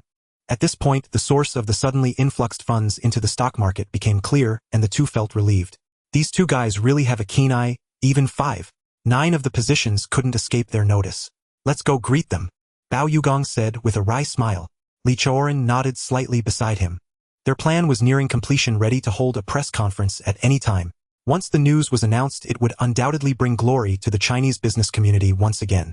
After repeatedly slapping the 3 major foreign firms in the face, and successfully completing all acquisitions, it would greatly boost the confidence of Hong Kong's Chinese businessmen, who said foreign capital could not be shaken. Haven't we taken them all down one by one? Knock, knock, knock. Suddenly there was a knock on the door outside the VIP room where Li Xiaoji was. The 4 exchanged glances, a tacit smile appearing on their lips as they had a good idea of who the visitor was. After opening the door, Sure enough, Bao Yugong had arrived, and surprisingly Li Chang'an accompanied him, which intrigued them further. After a round of pleasantries, this young man is exceptionally bold. Ha ha ha. After hearing about Li Chang'an's exploits, Li Zhaoji and the others couldn't help but express their admiration. Subsequently, the group fell back into their scheming. They had now concluded that the major British-operated foreign firms were nothing but paper tigers, utterly powerless to retaliate. If they did not seize this opportunity to reap a substantial profit, it would be a shame to waste such a divine opportunity. The next morning, Bao Yugong, Li Chang'an, Li Zhaoji, and Guodesheng, 4 giants of Hong Kong, were brewing further moves against the 3 major foreign firms. However, the other party quickly mobilized huge amounts of funds from headquarters to support them, causing their plans to be instantly thwarted. At the Far East Exchange, who is crazily absorbing shares of Henderson Land's real estate and retail sectors, Guodesheng and Li Zhaoji stared at the screen, their expressions changing drastically. Since the market opened yesterday afternoon, they had quietly acquired 8 to 9 of these 2 companies' shares. But now a sudden force appeared in the market, ignoring the prices, swallowing everything, leaving them in a dilemma. "I'll check right away, you stay here and keep an eye on things," Li Zhaoji said in a deep voice. Meanwhile, Li Chang'an and Bao Yugong were facing the same situation. Exposed.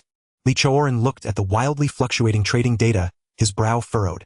In fact, they had already been noticed by the foreign firms. However, at that time, the opposing side had no money available and did not want to alarm the snakes, so they remained still, allowing them to heavily acquire shares of their subsidiaries. "How many shares do we currently hold in the Land Group?" Li Chang'an turned his head to ask the manager beside him. "Boss, we are nearing 40. Li Chang'an nodded slightly at the words. "Let's fully ramp up our acquisition and quickly secure 51 controlling interest." "Understood, boss." Meanwhile, Bao Yugong was also pushing forward simultaneously. Shares of the retail company under the Taiji Group were being rapidly absorbed in the market. "How much further until we reach 51? We still need 12. The manager quickly responded. "All right, let's go all out, no need to hide any longer." Bao Yugong decisively issued the order. They all judged that the foreign firm must be in a financial predicament at this moment. The original plan was to steadily push to 21, even preparing to inject more funds for a larger-scale operation. However, the situation had suddenly changed, and they were unable to determine for a moment was the foreign firm repurchasing shares, or had the news leaked, drawing in other Chinese capital forces. Soon the answer was revealed. It turned out the foreign firm was indeed repurchasing. Upon receiving the confirmed news, Bao Yugong and Li Chang'an immediately no longer held back their strength. With victory in sight and control of the situation just a step away, they would never back down at this moment. In contrast, Li Zhaoji and Guodesheng found themselves in a difficult position. They held less than 10 of the shares. If they truly wanted to join this competition, the outcome would likely replay the scene of Bao Yugong at the Kowloon warehouse years ago. Massive funds needed to be prepared, and once invested, the consequences were unpredictable. After all, the real estate and financial assets under the Widefeng Group, if acquired at too high a price, may not match their actual value. Sigh. Old Guo, forget it, this opportunity is not ours. The foreign firm has backing. It's different. They can raise funds so quickly. Give me a day or 2 more and I could have pulled it off. Li Zhaoji's tone was filled with regret. Guodesheng shook his head helplessly. Let's go. While they're still crazily accumulating shares, we should take the chance to unload. Li Zhaoji nodded in agreement. Subsequently, the two quickly sold off the small amount of Widefeng real estate and financial shares they held. Faced with such a situation, they could only choose to withdraw. Unlike Bao Yugong and others who urgently needed to achieve industrial advancement through mergers and acquisitions, willing to spend heavily to seize the core assets of the foreign firm, for them acquiring these assets would merely be icing on the cake. Therefore, it was not worth paying a huge price to clash with their opponents. One must be able to take up but also let go. For Li Zhaoji and the other two, as long as they could smoothly unload this operation, would not only be risk-free but perhaps even yield a small profit. The unusual movements in the stock market quickly attracted attention. Major exchanges noted the anomaly. Shares of the Land Group were being rapidly consumed, and once market orders appeared, they were immediately cleared, visibly disappearing. This scene felt familiar, as if one had returned to the battles of the Kowloon warehouse years ago. Whenever a sell order was placed, it was immediately devoured. This situation thrilled stockholders, especially investors holding Land Group shares, all eagerly anticipating subsequent developments. Time passed second by second. The entire morning went by. Investors in the exchange had basically grasped the situation. Not only was the Land Group under the control of EHI facing large-scale accumulation, but the retail company under Swire Group also experienced a complete buyout of its stocks. At exactly 12 noon, the stock market closed. A large number of reporters had already been waiting at the exchange entrance. It turned out that Li Chang'an and Bao Yugong had notified their assistants to arrange for the media to be present, preparing to hold an impromptu press conference. As the two stepped out of the trading hall, they saw a crowd of reporters waiting. "Dear media friends, hello. I apologize for meeting you at this tense moment, but the situation is urgent. Only this action can clarify the market. On behalf of Chang'an Group, I announce two things. First, following our recent strategy, Chang'an has now acquired 45 of shares in the Land Group, officially becoming its largest shareholder. Of course, this acquisition has not yet reached the final goal. We still need to acquire another 6 of shares to achieve the controlling requirement. Second, we formally propose to publicly acquire shares of the Land Group under EHI at a price of 36 yuan per share, with an acquisition limit of 51. This will cease once reached. Anyone holding shares in the Land Group, please contact us promptly to complete the transaction. Once we take over, the stock price will surely return to a reasonable level. Please do not miss this opportunity. This was a major event, another sensational incident in the industry. The reporters on site were all in high spirits, as within just 2 days there was again significant news of Chinese capital acquiring foreign capital. It must be noted that this incident also involved EHI Group. Its Land Group, much like the Kowloon warehouse of yesteryear, is an extremely critical asset within the EHI system. If EHI Group were to lose the Land Group this time, it would undoubtedly suffer a devastating blow. When it lost the Kowloon warehouse before, it at least had Land Group as support, preventing it from falling into absolute despair. But now, if it were to lose Land Group as well, EHI Group would truly be in crisis. The entire listed company would no longer possess a real estate sector, akin to a fierce tiger that had its claws severed. Not only would its own value plummet, but it would also lose its deterrent power against other conglomerates. For this reason, the reporters were particularly eager for this scene. One could even say that the entire business community of Shangjiang welcomed this development. Once EHI lost its real estate business, it would find it hard to pose a threat to other consortiums. Real estate is one of the core industries of Shangjiang, and now that the landscape is changing, it is unknown how many people are closely watching the situation's progression. Thank you all. My speech ends here, and now Mr. Bao will explain further. Clap, clap, clap. Upon hearing Li Chang'an's words, the reporters became even more excited, as if the main event was just beginning. Li Chang'an had thrown out a heavy piece of news. Now, was it the time for the richest man Bao Yugong to take the stage? The crowd held their breath, unable to contain their excitement. Friends, I and Mr. Li are very grateful for everyone's impromptu attendance at this press conference.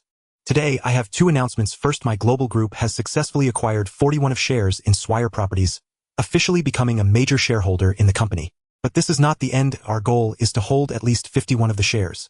Second, I announced that we will publicly acquire an additional 10 of Swire Properties shares at a price higher than the market rate. Once achieved, we will cease the acquisition. Investors holding relevant stocks should contact us as soon as possible. Thank you all. Although reporters had long speculated that Bao Yugong would take action, hearing it firsthand was still shocking. Once this news enters the market tomorrow, it will undoubtedly attract public attention, and the bonuses for this report are assured. After the market opened in the afternoon, the foreign firm Bao Yugong and Li Chang'an's side continued to clash fiercely in the stock market, closely monitoring every share of Land Group and Swire Properties that flowed out, racing against time to purchase. Stockholders had also become astute. Throughout the afternoon, hardly anyone sold off large amounts of stocks from these 2 companies. The situation seemed to have reverted to the days of contention over the 9 Dragons warehouse. A fierce battle for dominance was inevitable. Now that Li Chang'an and others had reached this point, they were fully prepared, ready to invest multiples of their resources to seize the core industries of the foreign trading house. As for how they would engage in their fierce battles, Li Chang'an had no intention of getting involved. His utmost concern at the moment was the commercial plaza set to officially open this Saturday. After a period of attracting business, the plaza had successfully introduced several international luxury brands, complemented by their own range of electrical products, as well as large retail chains, such as Watson's Mannings and Parkinshop. These diverse consumer formats were very much in line with the overall operational needs of the mall. Additionally, Li Chang'an planned to introduce a Walmart supermarket.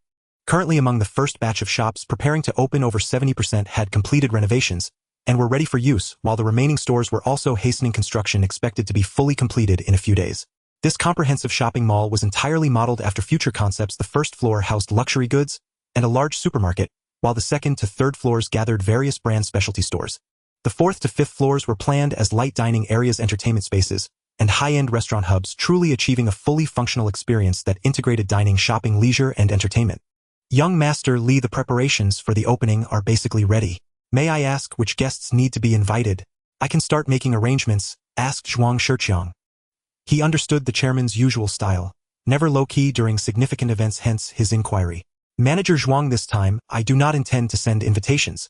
It is natural to be high-profile when necessary, but now the Chang'an Group no longer needs to rely on fame to enhance its reputation. It is time to return to a low profile. Li Chang'an wore a faint smile, his tone relaxed yet inscrutable.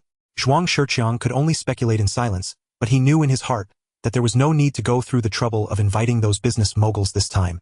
Alright, since that's the case, I'll handle other matters first. Zhuang Shiqiang was about to turn and leave when Li Chang'an called out to him. Manager Zhuang, wait a moment. I haven't finished speaking, Li Chang'an said with a hint of helplessness.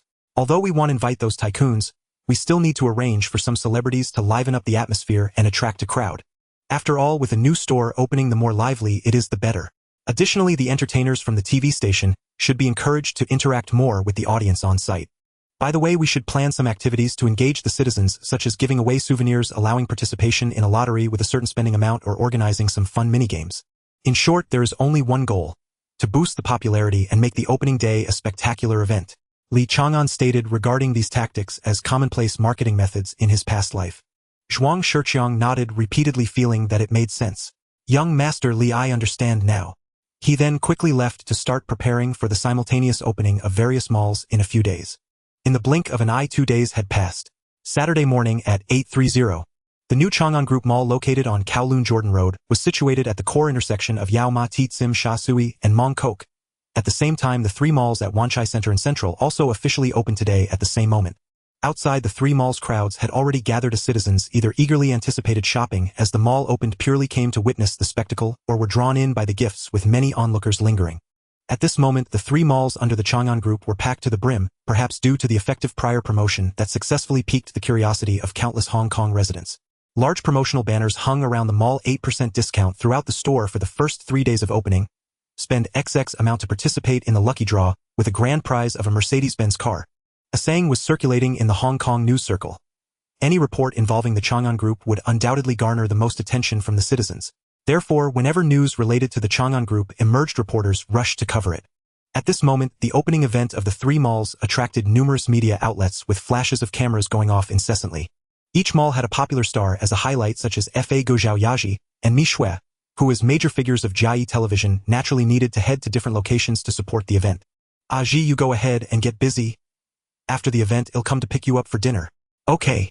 Li Chang'an arrived early at the Kowloon Mall to inspect the situation, where Zhao Yaji happened to be in charge of hosting the event, making it the most prominent stop. Having not seen each other intimately for many days, he naturally wanted to spend more time with her now. Watching Zhao Yazi's silhouette gradually fade away, Li Chang'an suddenly felt a pang of longing. He hadn't been in contact with Ran in America for a long time and wondered how her studies were progressing and whether she was doing well. Time quickly reached 9 o'clock. The mall doors opened on time and the crowd surged in like a tide. This modern commercial entity that integrated shopping and leisure indeed sparked great interest among the citizens. Although there were already many malls in Hong Kong, most were only 1 or 2 stories high, with products placed haphazardly. Essentially, they were just large markets. In contrast, the mall before him was entirely different. Exquisitely decorated, spaciously laid out, and clearly distinguished in quality, with well-defined product categories on each floor and stylish, innovative shop designs that were refreshing. Seeing this scene, Li Chang'an felt reassured, confirming that everything was smooth and that there were no signs of a sparse crowd. Future operational matters would be handled by the management team. Taking advantage of the current lull, Li Chang'an instructed Zhao Feng to drive to the Lantian Research Center. After so many days, they should have basically completed the research and development of the LCD television. If they still hadn't made a breakthrough, Li Chang'an would indeed have to personally question Qin Ming. He had guided them multiple times.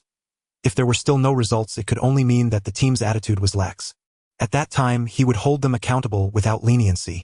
Qin Ming, I have arrived. Chairman, you are here. Upon seeing Li Chang'an, Qin Ming and the team members quickly stood to welcome him. You all continue with your work.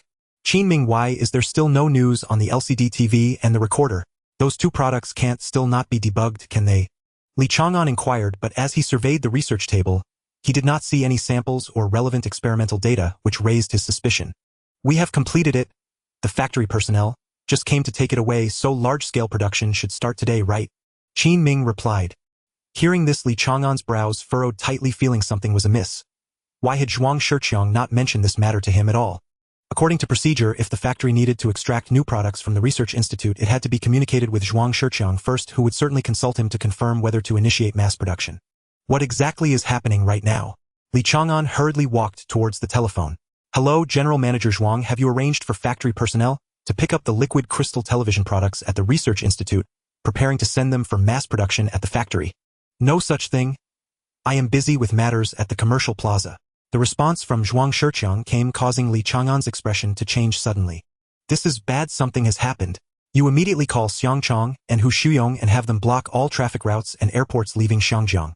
At the same time inform He Longma to lead the investigation and ensure that we find the person. Understood, I will take care of it right away. After hanging up the phone, Li Chang'an immediately turned to Qin Ming. Do you know the factory personnel who came to collect the materials? Qin Ming awkwardly shook his head. Li Chang'an glared at him fiercely. When did they take the data? About half an hour ago, around 9:30. Qin Ming answered with a trembling voice. At that moment, all members of the Research and Development Department lowered their heads, not daring to speak. With such a significant oversight occurring, no one could work at ease. Qin Ming felt even more ashamed, constantly blaming himself internally. He had been so negligent as to not personally call the general manager to verify the situation. I really don't understand how you do things. You handed over such critical research results to a complete stranger. What were you thinking? Li Chang'an was furious. Such a basic mistake occurred within his core team. Chairman, he held a work permit from our management, so I thought. Work permit from management. Li Chang'an suddenly realized that the problem likely lay within the management itself. Which department does he belong to? What's his name? It seems to be the deputy manager of the marketing department, Yang Kaidi. He said he was sent by the general manager to collect the results for delivery to the factory.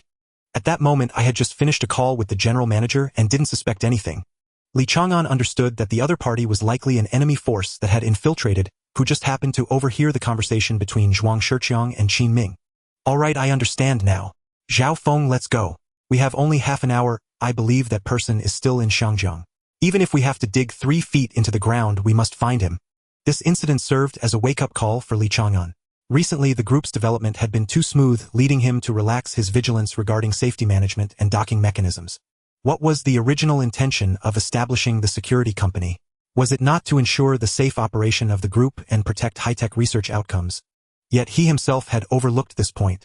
Although the leaked information was only the technical data of the liquid crystal television, even if it were to leak, it would not lead to an irretrievable situation for Chang'an Group.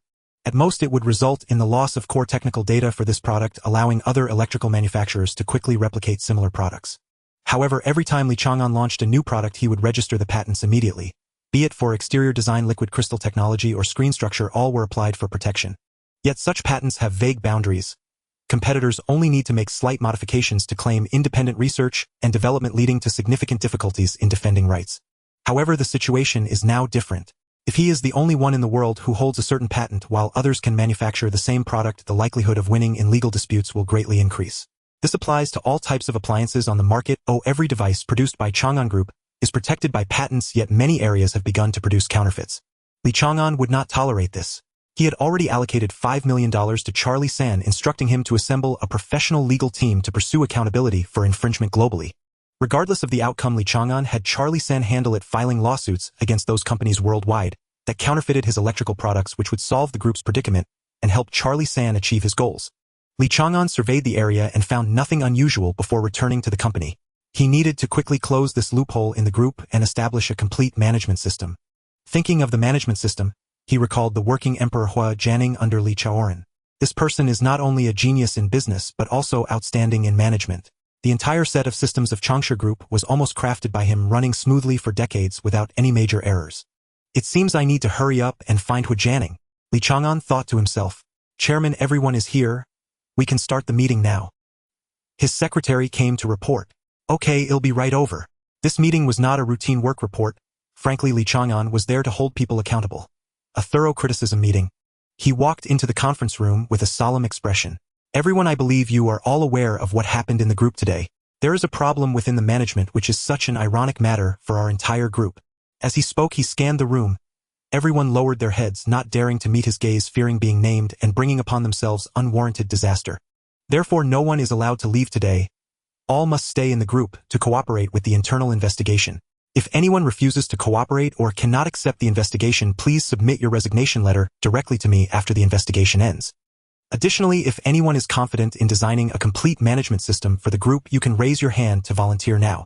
Once the proposal is adopted, in addition to a generous reward, the group will guarantee your promotion and even send you abroad for further studies. As soon as he finished speaking, several people in the conference room immediately displayed excitement in their eyes. This was undoubtedly an excellent opportunity for their promotion. At this moment, a manager sitting in the back row stood up to ask, Chairman, what specific requirements do you have for Chang'an Group's management system? From which aspects should we start? Or which few directions should we focus on? Li Chang'an looked at the questioner feeling the face was familiar, but momentarily couldn't recall who the person was. What is your name? Chairman, he is the Hui Jianing you asked me to bring back. He officially joined our group 2 days ago and I forgot to report to you. The HR manager spoke cautiously. 2 days ago was the peak of business at the mall. As the HR supervisor, she had a lot on her plate and had neglected to report this significant matter. At that time, she arranged for Hui Jianing to serve as the deputy manager of the accounting department, based on his professional background planning to report after finishing her tasks but ended up forgetting. If he hadn't spoken up at this moment, she probably wouldn't have remembered. You are Hui Jianing. Li Chang'an was taken aback. Unexpectedly, this person appeared right in front of him. Yes, Chairman. Very good. Regarding your earlier question, I will answer you now. Just think of yourself as the general manager of the group or even the chairman when formulating this system. If there are matters that need coordination, please consult General Manager Zhuang or General Manager Zhang. Now the internal investigation officially begins. Seeing that Zhao Feng and He Long had arrived, Li Chang'an handed over subsequent matters to these professionals. Half an hour passed. An hour had passed and time flowed slowly. All management levels below General Manager in Chang'an Group underwent surface inquiries. Although no substantial issues were found, Li Chang'an's intention was not to dig deep. It was merely a warning. If a thorough investigation were conducted, the company's operations would undoubtedly be hindered and the management would develop resistance, even causing unrest. A superficial process was sufficient. Of course, this did not mean that Li Chang'an would give up. On the surface, he would only scratch the surface, but secretly, he had already instructed Xiao Luo's newly established intelligence department to conduct a covert investigation. This matter was extremely serious. If internal troubles were not resolved, it would be like a lurking tumor. How could Li Chang'an feel at ease? Remaining in the office, Li Chang'an felt restless. Without receiving any news for a long time, he immediately dialed Xiang Yan's number again. How is it? Haven't you found the person yet? Li Shang, there is still no news. The other party evidently has someone to assist them and their actions are very professional. Each time we are about to lock them down, they immediately change locations. But please rest assured they will definitely not escape from Shangjiang. Suddenly, an idea struck Li Chang'an. He decided to use the influence of all Shangjiang to blockade the target. He wanted to make those people have no place to hide. You go spread the word, whoever can help me find these people, and bring back the items. I will give that gang a 10 million bonus, and a personal reward of 1 million for those who provide clues or directly capture them. Go do it immediately. Upon hearing this, Xiang Yan was taken aback. No wonder he was the boss. His offer was in the tens of millions. He felt a surge of joy inside. Such a matter could both earn merit and profit. Why not do it? Understood, Li Shang. Li Chang'an knew well that there would be brave men under heavy rewards. The technical data of that batch of LCD televisions was worth far more than 10 million. If it fell into the hands of other electronic companies, the losses could reach billions of dollars. What he wanted to know most now was who dared to target his group. He could almost conclude that it was not the doing of local electronic companies in Shangjiang, but likely from external forces. His suspicions quickly focused on several large electronic groups in Shaowan and Jiaopenji regions. An hour later, something unusual happened in Shangjiang. Major gangs seemed to have received a unified order, with over 70% of their members quietly gathering, all heading towards Yuanlong. It turned out that a piece of news had spread throughout the underground world. Anyone who could find the person in the photo and retrieve the lost items would receive a 10 million reward for their gang and an individual reward of 1 million. Such a huge bounty was almost irresistible. In an instant, all the dark forces in Shangjiang surged forth, and their actions naturally alarmed the Hong Kong government. With such a large-scale collective mobilization, the Hong Kong government could not possibly be unaware. Initially, they thought a major conflict or rebellion had occurred, but after much investigation they learned that it all stemmed from the internal leakage of Chang'an Group's secrets. Upon learning that Li Chang'an had taken extraordinary measures due to the theft of business secrets, the officials of the Hong Kong government felt somewhat relieved. They had initially thought this business magnate was about to stir up a storm. Ring. The phone in the office suddenly rang. Li Chang'an thought it was a lead and immediately answered. This is Li Chang'an. Tell me, have you found the person? Li Shang, I am Li Hao. On behalf of the Hong Kong government, I sincerely apologize for the experience your company has encountered. However, I hope that in the future for similar incidents Li Shang can trust the Hong Kong government and we will handle it properly. The tone of the governor was not gentle. Upon hearing this, Li Chang'an immediately understood his dissatisfaction. He understood why the other party was concerned, but at this moment he could not afford to worry about that much. Although the Hong Kong government had power, it was far less flexible and efficient than gangs when it came to investigating such covert actions. If he only relied on official procedures, the person who stole the data might have already left the country long ago. Mr. Li Hao, I can clearly tell you that the data lost by Chang'an Group in terms of seriousness will exceed $1 billion. Tell me, how can I not take this seriously?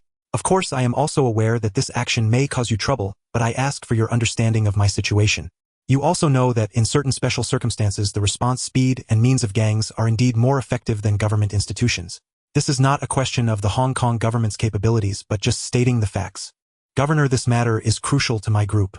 If there is any offense, I hope you will forgive me. I promise that there will not be a similar situation in the future. After all, the other party was the governor, and Li Chang'an did not wish for relations to deteriorate. Upon hearing the figure of $1 billion, my Li Hao immediately extinguished his intention to reprimand. Such a staggering potential loss would make anyone lose control. He chose to understand. Thank you, Mr. Li, for your trust and support of the Hong Kong government.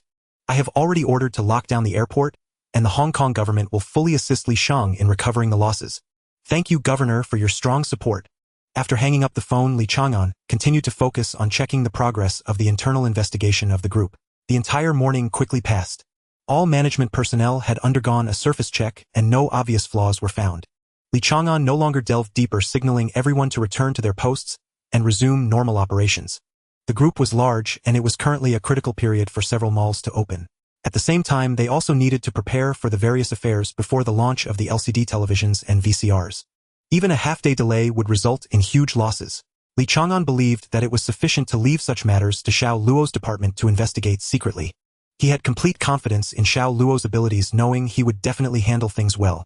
Time slowly passed, and soon it was already past 2 in the afternoon. Li Chang'an could no longer afford to accompany Zhao Ye for a meal. At this moment he was discussing important matters with Zhuang Shiqiang and Zhao Lan in the office. I thought young Master Li might feel that we are getting too old and should retire. Zhuang Shiqiang couldn't help but sigh. You two shouldn't overthink it. You are the pillars of my Chang'an group, and no one can do without each other. Alright, go ahead and get busy. You'll see if there's any clue about that person. 6 hours had passed since the incident, yet no news had come through. He couldn't help but worry. Had the person carrying the television data already escaped from Xiangjiang? But the likelihood of that was extremely low. The individual had been discovered within half an hour of the incident, and Li Chang'an was certain that person could not have left Xiangjiang so quickly. Now he had secretly mobilized Sun Yian and 14K to completely seal off all exit routes from the islands. Although the airport was beyond direct control, the government had made arrangements and his people were keeping watch. Moreover, with He Chang and others present, they were not just for show. If such a significant event happened and they still couldn't find a trace, that would be truly disappointing. This is Li Chang'an. Have you found the person yet? He dialed Xiang Yan's number. Li Shang, we just received news that the person fled towards Saikeng, and our people are rushing over to search. Make sure to find him as soon as possible. Seal off all possible escape routes. Whoever dares to obstruct you need not hold back. He'll take responsibility if anything happens. Understood, Li Shang. Given the scale of today's actions in Xiangjiang, it was impossible to keep it from the media. Keen journalists quickly traced the source and swarmed to the Chang'an Group headquarters. Chairman, many reporters have come downstairs and are requesting an interview with you. The secretary walked into the office to report. Li Chang'an initially wanted to send her away directly, but then thought, why not take this opportunity for some free publicity? Even if the data could not be retrieved in the end, he could have Qin Ming's team recreate it. The real challenge was the public relations crisis caused by the leak of confidential information. He smiled slightly and said to the secretary, let's go, come down with me to meet them. Me? Yes, as my secretary you need to learn to represent me in such situations. This will be good practice, Li Chang'an said casually. In truth, he had another thought. This secretary had a stunning figure and alluring looks paired with an irresistibly charming demeanor which had already made his heart race. All right, Chairman. Subsequently, Li Chang'an entered the reception room where Zhuang Shiqiang had already arrived. Young Master Li, let me handle this. No need. I have some words I want to say directly to the reporters. You can just stand by. Okay. Li Chang'an appeared before the reporters, and the scene instantly erupted in excitement. Everyone thought he would avoid the public, but unexpectedly, he showed up in person. Li Shang, can you confirm whether Chang'an Group encountered a theft of new product secrets this morning? If they cannot be retrieved, how much loss will the group face? A reporter immediately posed the question. Li Shang, it is said that the theft of Chang'an Group's latest products was carried out by members of your company's management. Are you considering a restructuring of the group regarding this matter? If so, will it lead to unrest among other senior executives? Everyone, let's take one question at a time. I have time now and I will do my best to respond to your inquiries. Indeed, this morning our group did experience a theft of core research and development materials. As for the losses, if this data falls into the hands of our competitors, Chang'an Group could face economic losses exceeding $1 billion. Wow! The reporters present were shocked at this figure, almost unable to believe it. Li Chang'an, what kind of product could potentially cause such massive losses? A reporter pressed for more information. Afterward, Li Chang'an gestured for his assistant to open the relevant materials on the LCD TV and personally explain them to everyone. His actions were, in fact, leveraging the media to create momentum for the new product. It wasn't until after 3 in the afternoon that the reporters left the Chang'an Group headquarters satisfied. At that moment, his secretary hurried over, leaning close to whisper in his ear. Upon hearing, Li Chang'an's face lit up with joy and he quickly jogged back to the office. Immediately send them all to my factory in Kuntong. I'll arrange for someone to meet them. Understood, Li Chang'an. Who caught them?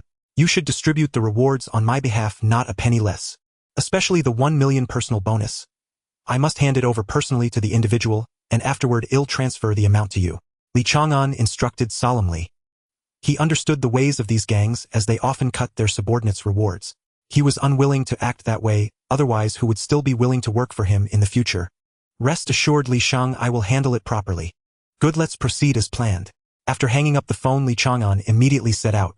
It turned out that not long ago someone had discovered that group by the Tycoon River. 6 individuals suspected of planning to wait until nightfall to escape with the aid of their contacts. Fortunately, a local fisherman inadvertently witnessed it and informed his son, who was involved in the Underworld. Upon hearing the news, the son immediately brought people to capture the group. Meanwhile, in the conference room of one of the 3 major trading companies, Jardine Matheson. Have the people been captured? Jardine Matheson's boss, Nyo Bijian, had a gloomy expression, his face full of flesh, making him look more menacing. Sitting beside him were the bosses of the other 2 trading companies. Additionally, there were 3 unfamiliar faces whom even Li Chang'an had never met. This whole incident originated from their hands.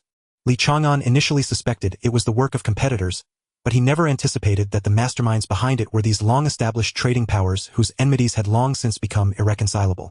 Chairman Nyo Bijian, on your turf, you couldn't even manage to send a few people out smoothly, which is truly disappointing for us. A middle-aged man with a goatee spoke coldly.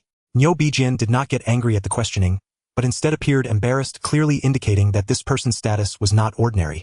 President Takahashi, this was indeed a misjudgment on my part. I initially thought that Chang'an Group would seek the government's intervention immediately, but unexpectedly they swiftly initiated action through underground forces. I thought the plan was foolproof, but now it has all fallen apart. Nyo Bijian sighed. So what should we do now? Will those few disclose our information? John Madden asked nervously from the side. Don't worry, I trust my people. They will not leak any information. It's just a pity that we couldn't obtain Chang'an's new product data this time.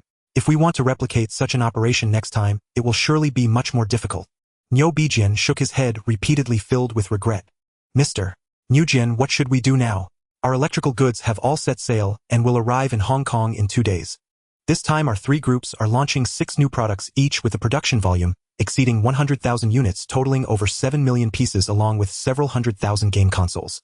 Coupled with the new products that Sony is about to release, we must seize the Hong Kong market decisively. If this batch of goods fails to sell, it will be a devastating blow for our 3 companies. I hope you can truly understand the seriousness of the situation. The man with the goatee spoke gravely. This person's identity is significant. Oh, he is the behind-the-scenes power of the 3 giants from the East, representing Panasonic, Sony, and Nintendo. They had long planned this layout, only delaying its implementation until now. However, upon learning that the Chang'an Group also has new products about to hit the market, and that Li Chang'an places great importance on this, they eagerly dispatched people to steal the opportunity. The plan seemed meticulous, yet ultimately it fell short. For these 3, the current situation is extremely unfavorable. Among the 3 companies they represent, only Sony is minimally impacted by the Chang'an Group, whereas Panasonic and Nintendo have already been driven to the brink. Particularly for Panasonic, its electrical products in the domestic market have been completely suppressed by Chang'an's offerings. Now launching new models, their only hope lies in breaking through in Hong Kong to counterattack the Chang'an Group. Only in this way can they stabilize their footing, gradually reclaiming market share in other regions, and continue to sit atop the global electrical empire. This time, the 3 major groups are indeed putting forth their utmost effort. Panasonic alone invested a massive amount of funds in the development of this new product, producing 7 million units, with costs exceeding 100 million USD, not including transportation, labor, taxes, and other additional expenses. As for Nintendo, the manufacturing cost of each arcade machine reaches $500, with the first batch producing 300,000 units for shipment to Hong Kong, totaling a staggering $150 million, a true gamble. Rest assured, we have prepared the exhibition venue and will commence large-scale promotions tomorrow. Once the goods arrive, we will swiftly occupy the Hong Kong market. Mr. Nguyen from Jardine is confident in his words. However, nearby Henry, she the head of Swire Group wore a grave expression unnoticed by anyone. At this moment, the Swire leader almost wanted to interrupt Mr. Nguyen's speech. He knew full well that Swire's retail business was under fierce attack from Pak Yukong, who already held 41 of the shares. He was deeply worried that by the coming Monday Pak Yukong would seize 51 of the controlling shares. At that time, Swire's retail industry would be completely taken over, leaving him no power to allocate department stores or other shops for these foreign enterprises to sell electrical products. He felt anxious but couldn't voice his concerns, silently praying that Pak Yukong would act more slowly, giving him a chance to repurchase the shares and defuse this crisis. That would be fine. I will trust Mr. Nguyen once more. I hope you ensure that those who were captured do not implicate us. We do not wish to come under the Chang'an Group's scrutiny. If we alert the Chang'an Group now, it would be disastrous, only making them more vigilant, complicating future dealings with them. Takahashi from Panasonic said solemnly. Mr. Nguyen nodded in response. I am very certain of this. Please rest assured, President Takahashi. Thank you all. We will take our leave now. The goods will arrive in 2 days, and we will discuss further then. After the three corporate heads from the east left, Mr. Nguyen's face immediately revealed a disdainful expression. These Easterners are truly arrogant. If it weren't for the need to rely on them to counter the Chang'an Group, I would have already kicked them out. How dare they act so high and mighty in front of me, humph. He continuously cursed the three who had just left, but deep down he knew he was merely using these three groups as pawns. You two should prepare as well. We need to arrange everything in advance to assist them in launching their products in Hong Kong in 2 days. Meanwhile, the three high-ranking members from the East were also quietly conversing. Takahashi, I feel these foreigners are highly unreliable and not to be trusted at all. One of the three who had just left the Jardine headquarters could not help but speak up. Once in the car, they began discussing Mr. Nguyen and others, each with their own thoughts. Can such an alliance truly endure long-term? Shanghai Hurricane, you need not worry. My cooperation with them is merely to utilize their channels to sell products. In Hong Kong, we have already lost our distribution network. Without teaming up with them, our products simply cannot enter. In the end, it's just mutual exploitation. Takahashi responded calmly. He had long seen through it all, but everyone tacitly agreed not to expose it. As long as you understand, Takahashi-kun, this time we must absolutely crush the Chang'an Group. The chairman of Sony, sitting beside them, had not spoken a word throughout. His electronic products market had yet to be significantly impacted by the Chang'an Group. However, after the Chang'an Group launched their portable music player, Sony also began to feel vigilant. If they could produce a portable music player, then surely radios and other audiovisual electronic devices, even televisions, would soon follow. For this reason, they decided to participate in this joint action against the Chang'an Group. Li Chang'an arrived at the newly built factory in Kwun Tong. At this moment, He Long had already arrived with his men to guard the site, which was heavily fortified, and no one was allowed to enter or exit at will. Boss. As soon as Li Chang'an got out of the car, He Long quickly approached. Where are the people? Inside, they are locked up. Have you found out who is behind this? Li Chang'an's greatest concern was who the mastermind was behind it all. He Long awkwardly shook his head. Seeing this, Li Chang'an did not blame him and walked straight inside. When he saw that all 6 of the captured individuals were of Chinese descent, he was even more certain this must be the work of the electrical company from Shaowan. Zhao Feng, go investigate these people's identities and take control of all their family members. I believe they will be willing to cooperate. If they still refuse to speak, then handle it yourselves. I do not want to waste any more time on such trivial matters. Li Chang'an gave the 6 individuals a cold glance. These people were covered in wounds but still had not uttered a single word. He knew that even if he personally interrogated them, the outcome would likely not change. What he just said was merely to pressure them, using the safety of their families to intimidate them into speaking. Understood, boss. After Li Chang'an finished speaking, he turned to leave. At this moment, the 6 individuals suddenly panicked. They had originally intended to remain silent to the death, not expecting to implicate their families. But now, with the threat to their loved ones, they could no longer stay calm. Even if they were uncertain whether the other party would truly take action, no one dared to gamble with their families' lives. Wait, they'll talk. Just please don't harm my family. One of them finally broke down and spoke. The others weakly nodded, their expressions dejected. This scene left He Long and the others dumbfounded, unable to believe it. In the past half an hour, every means had been exhausted, yet not a single truth could be pried out. However, as soon as the boss arrived, without asking a word, everyone immediately confessed. He Long couldn't help but admire. Indeed, the boss is the boss. Speak. You are not qualified to negotiate with me. I only care about the final result. Li Chang'an turned around and sat down, while Zhao Feng quickly brought a chair for him to take a seat. I am from the Yi Group. I am also from the Yi Group. I am sent by the Matsushita Group of country, are responsible for liaising with them. Matsushita Group, Li Chang'an suddenly realized. Behind everything, the mastermind was actually a collaboration between the three major trading companies and the Matsushita Group of country are. No wonder. At this moment he finally saw through the whole affair. Explain their plans and next actions clearly. If I am satisfied, I will give each of you 10,000 yuan as a severance fee. Rest assured, I am a businessman who abides by the rules. After another half hour, Li Chang'an obtained all the intel and, true to his promise, paid each of them 10,000 in cash and let them leave. This move left He Long completely stunned. Boss, what is this? What is this? Call the police immediately. Let the Hong Kong government take credit for this achievement. Do you want us to be the target of everyone's ire? Li Chang'an reprimanded sternly. Upon hearing this, He Long immediately realized, Boss, you are too shrewd. Li Chang'an shot him a fierce glare, scaring He Long into running away. His move was actually to win favor with the governor of Hong Kong and avoid worsening relations with the authorities. After retrieving the technical data and samples for the LCD TV, Li Chang'an immediately ordered the factory to commence mass production. After this incident, he placed even greater emphasis on the group's safety management.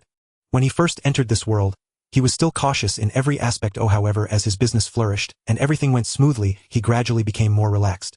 Fortunately, this time the loss was not significant and he managed to recover in time, which also made him realize there were still moles lurking within the company.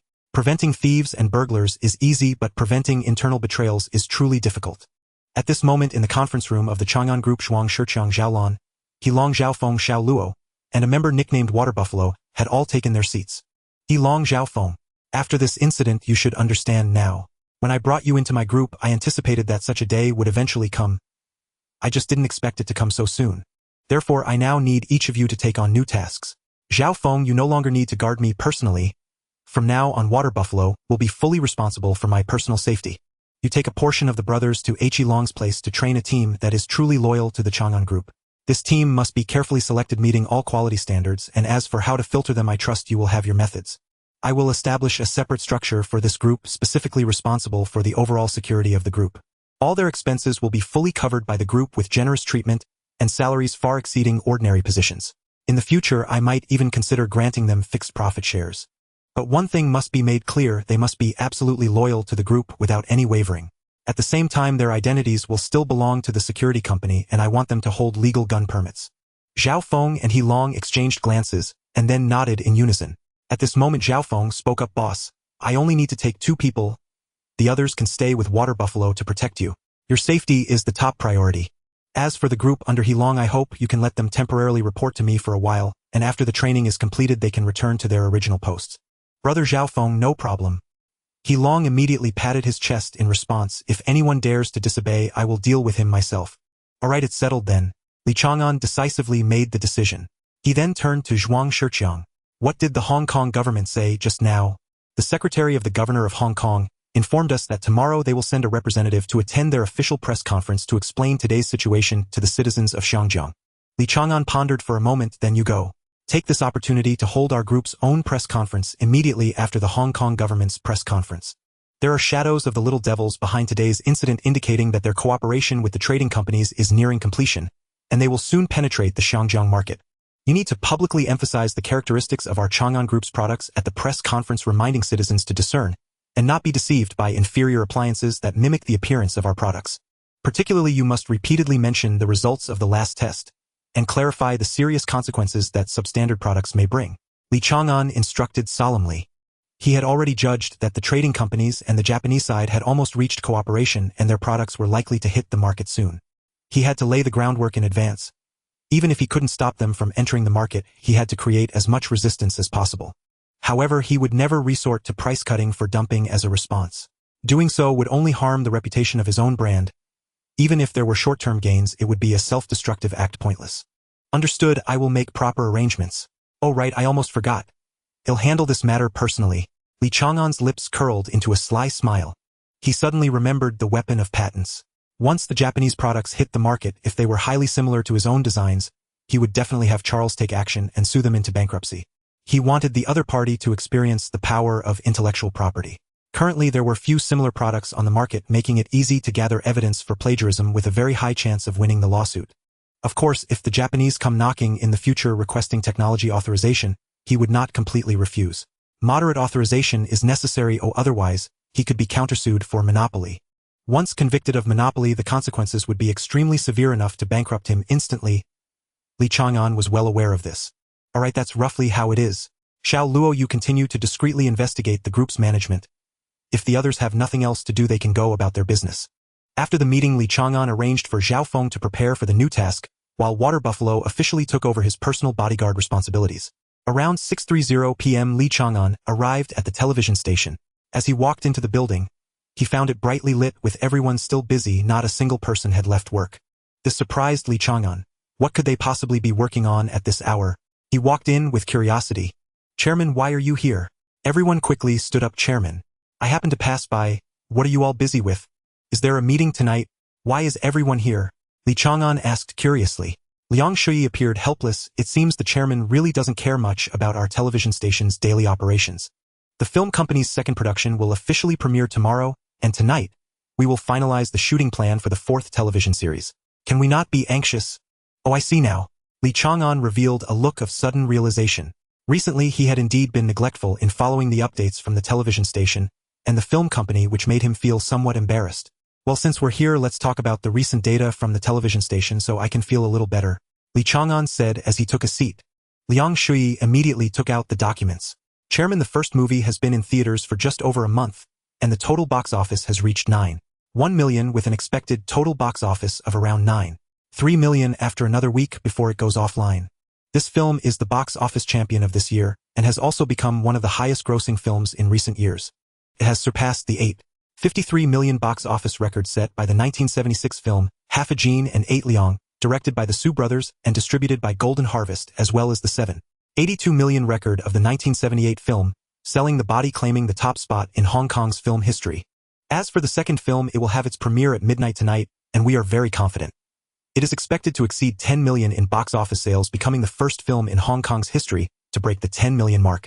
Li Chang'an nodded slightly. Very good. A film including star salaries costs less than 3 million yet achieves nearly double the revenue. No wonder in the 1980s in Hong Kong saw a surge of small film companies. This industry is indeed quite lucrative. Not bad. What about television programs and variety shows? Can we maintain our ratings? As for television dramas, the ratings for the last series stabilized at 58. And we are very confident about the upcoming new drama, expecting ratings to return to above 65.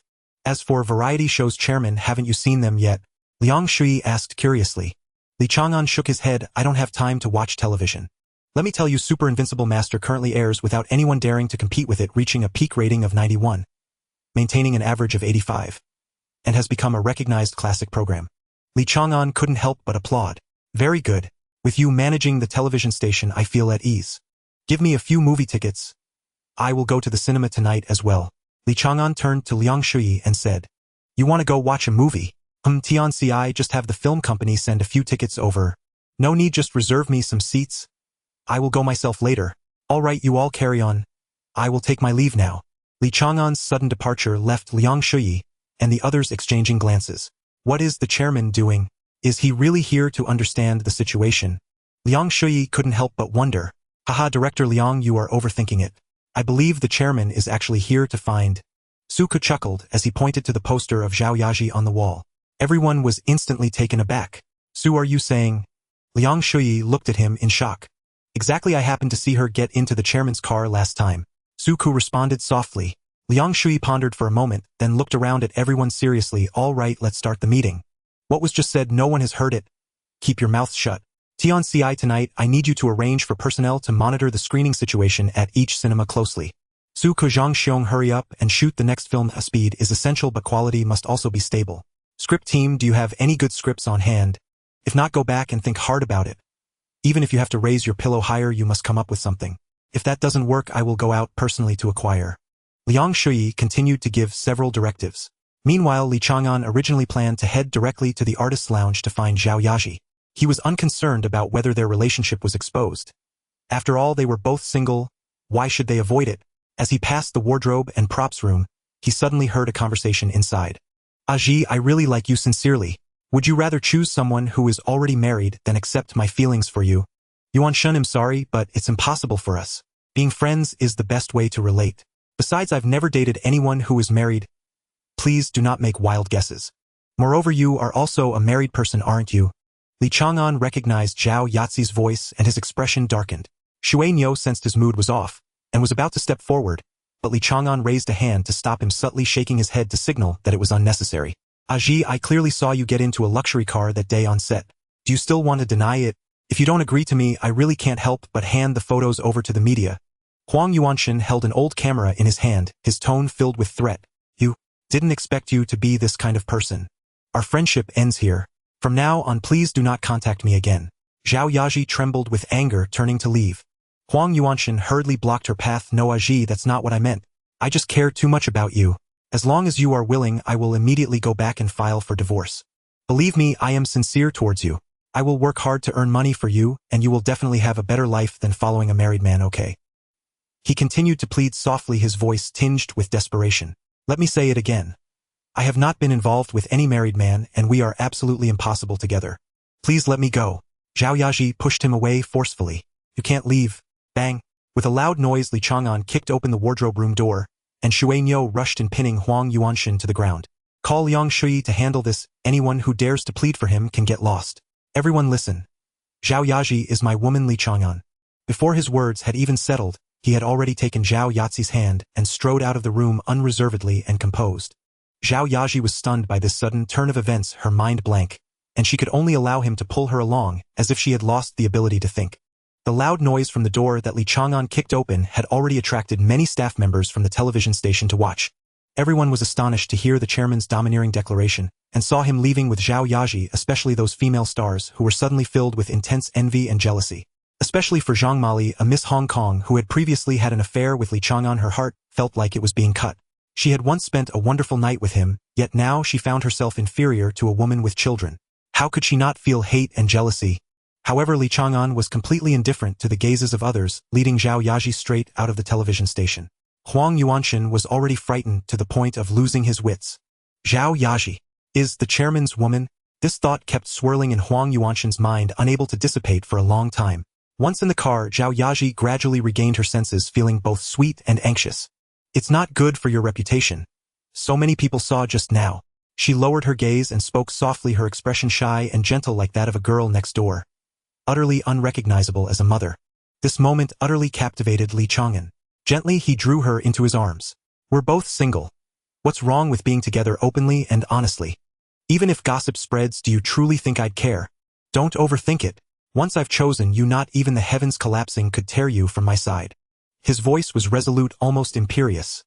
Already hopelessly ensnared by her mature, tender grace. Let's go. We'll have dinner. He murmured, his tone soft and affectionate. I need to go home to take care of the children. Zhao Yaji said, a faint trace of disappointment clouding her voice. Li Chang'an smiled. Then let's go together. I want to meet them. Let me get an early taste of fatherhood. He gazed at her with a tender smile in his eyes. Before she could respond, he had already instructed Shui Niu to start the car. Zhao Yaji looked at him, and found herself unable to utter a word of refusal. She lived in Mongkok, Kowloon. As they passed a shopping mall, Li Chang'an caught sight of children's toys displayed outside, and suddenly halted. Shui Niu stopped the car. What is it, Brother N? She asked quietly. That title, Brother N, was one Li Chang'an had boldly insisted she use. In truth, she was 26, he 24. She was 2 years his senior, yet addressed him so, a gesture both audacious and endearing. Wait here for me. He stepped out himself and entered the mall. Moments later, his bodyguard emerged carrying a colorful mountain of toys, and Zhao Yaji's smile grew ever sweeter. She didn't value how much money Li Chang'an could offer her. What truly mattered was the sincerity of his heart. Gifts for the children might seem trivial, but it is precisely in such details that genuine devotion reveals itself. At least for now, his actions warmed her deeply, and brought quiet reassurance to her heart. Brother N, I'm truly sorry you spent so much. Let's go.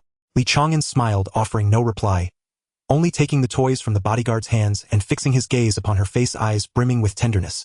At the next intersection, Li Chang'an stepped out once more, this time entering a Chow Tai Fook jewelry store. Shortly after, he reappeared holding several elegantly wrapped gift boxes. Brother and you. Let's go. Li Chang'an gently cut her off. Here, Aji. I'll put it on for you. One day I'll give you a necklace unmatched in all the world, so you may shine brighter than any woman alive.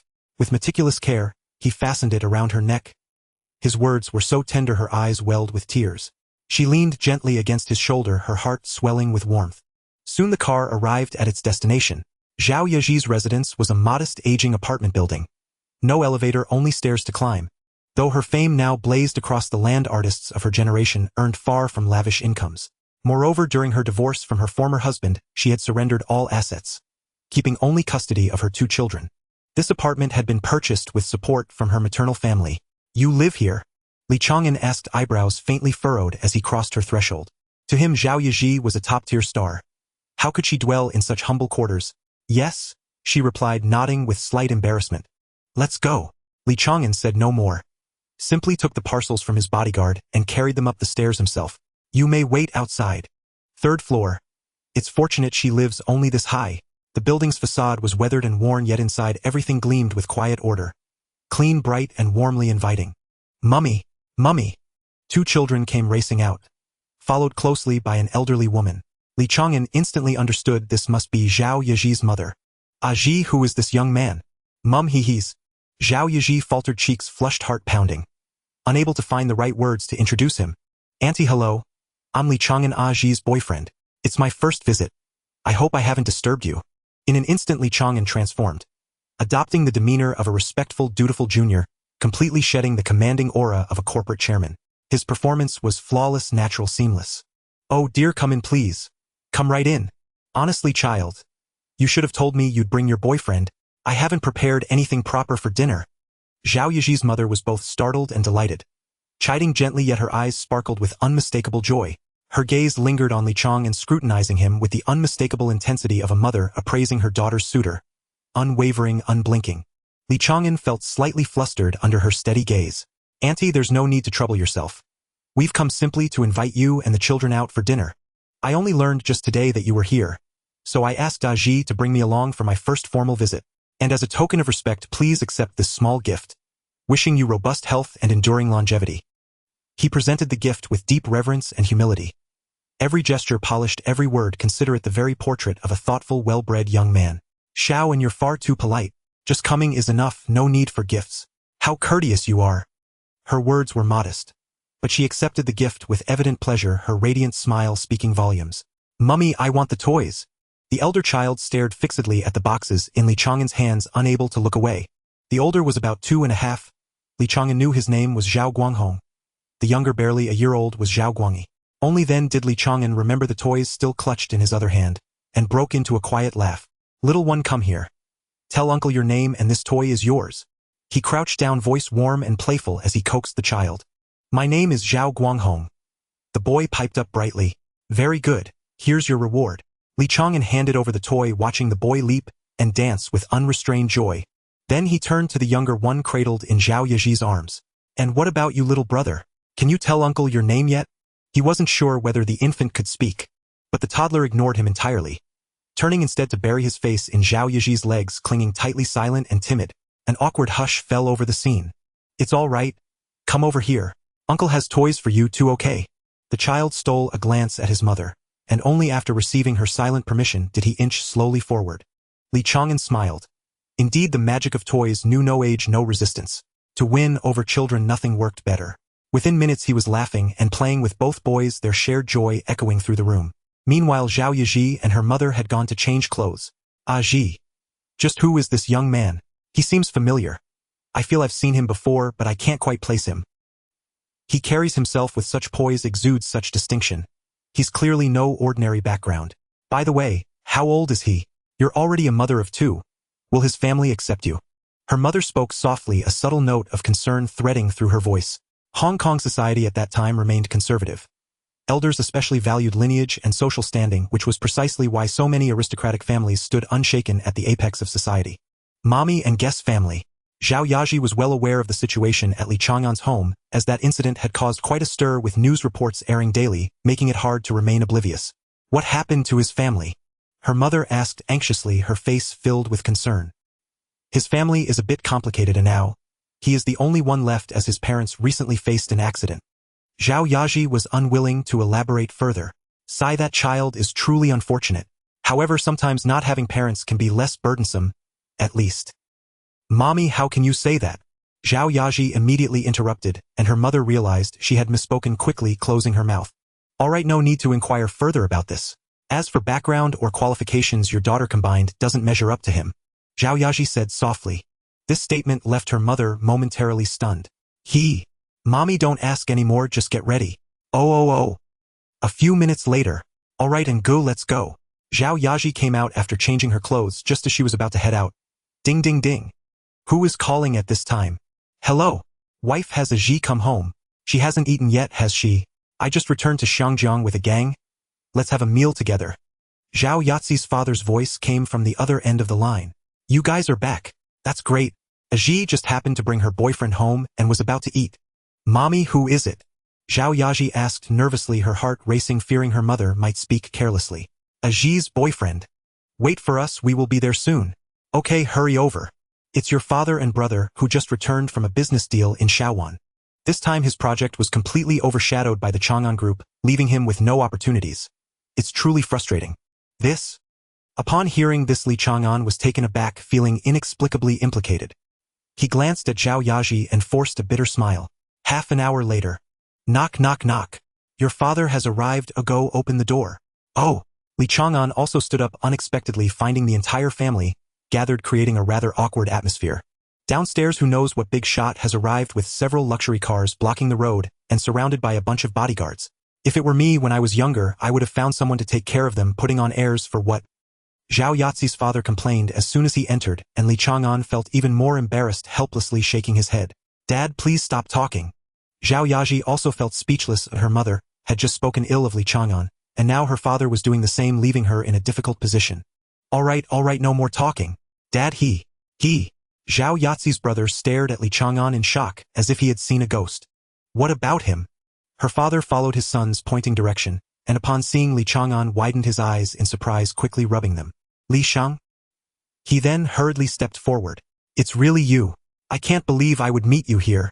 Zhao's father was so excited he forgot he was in his own living room. Hello, uncle. Li Chang'an greeted politely. Uncle.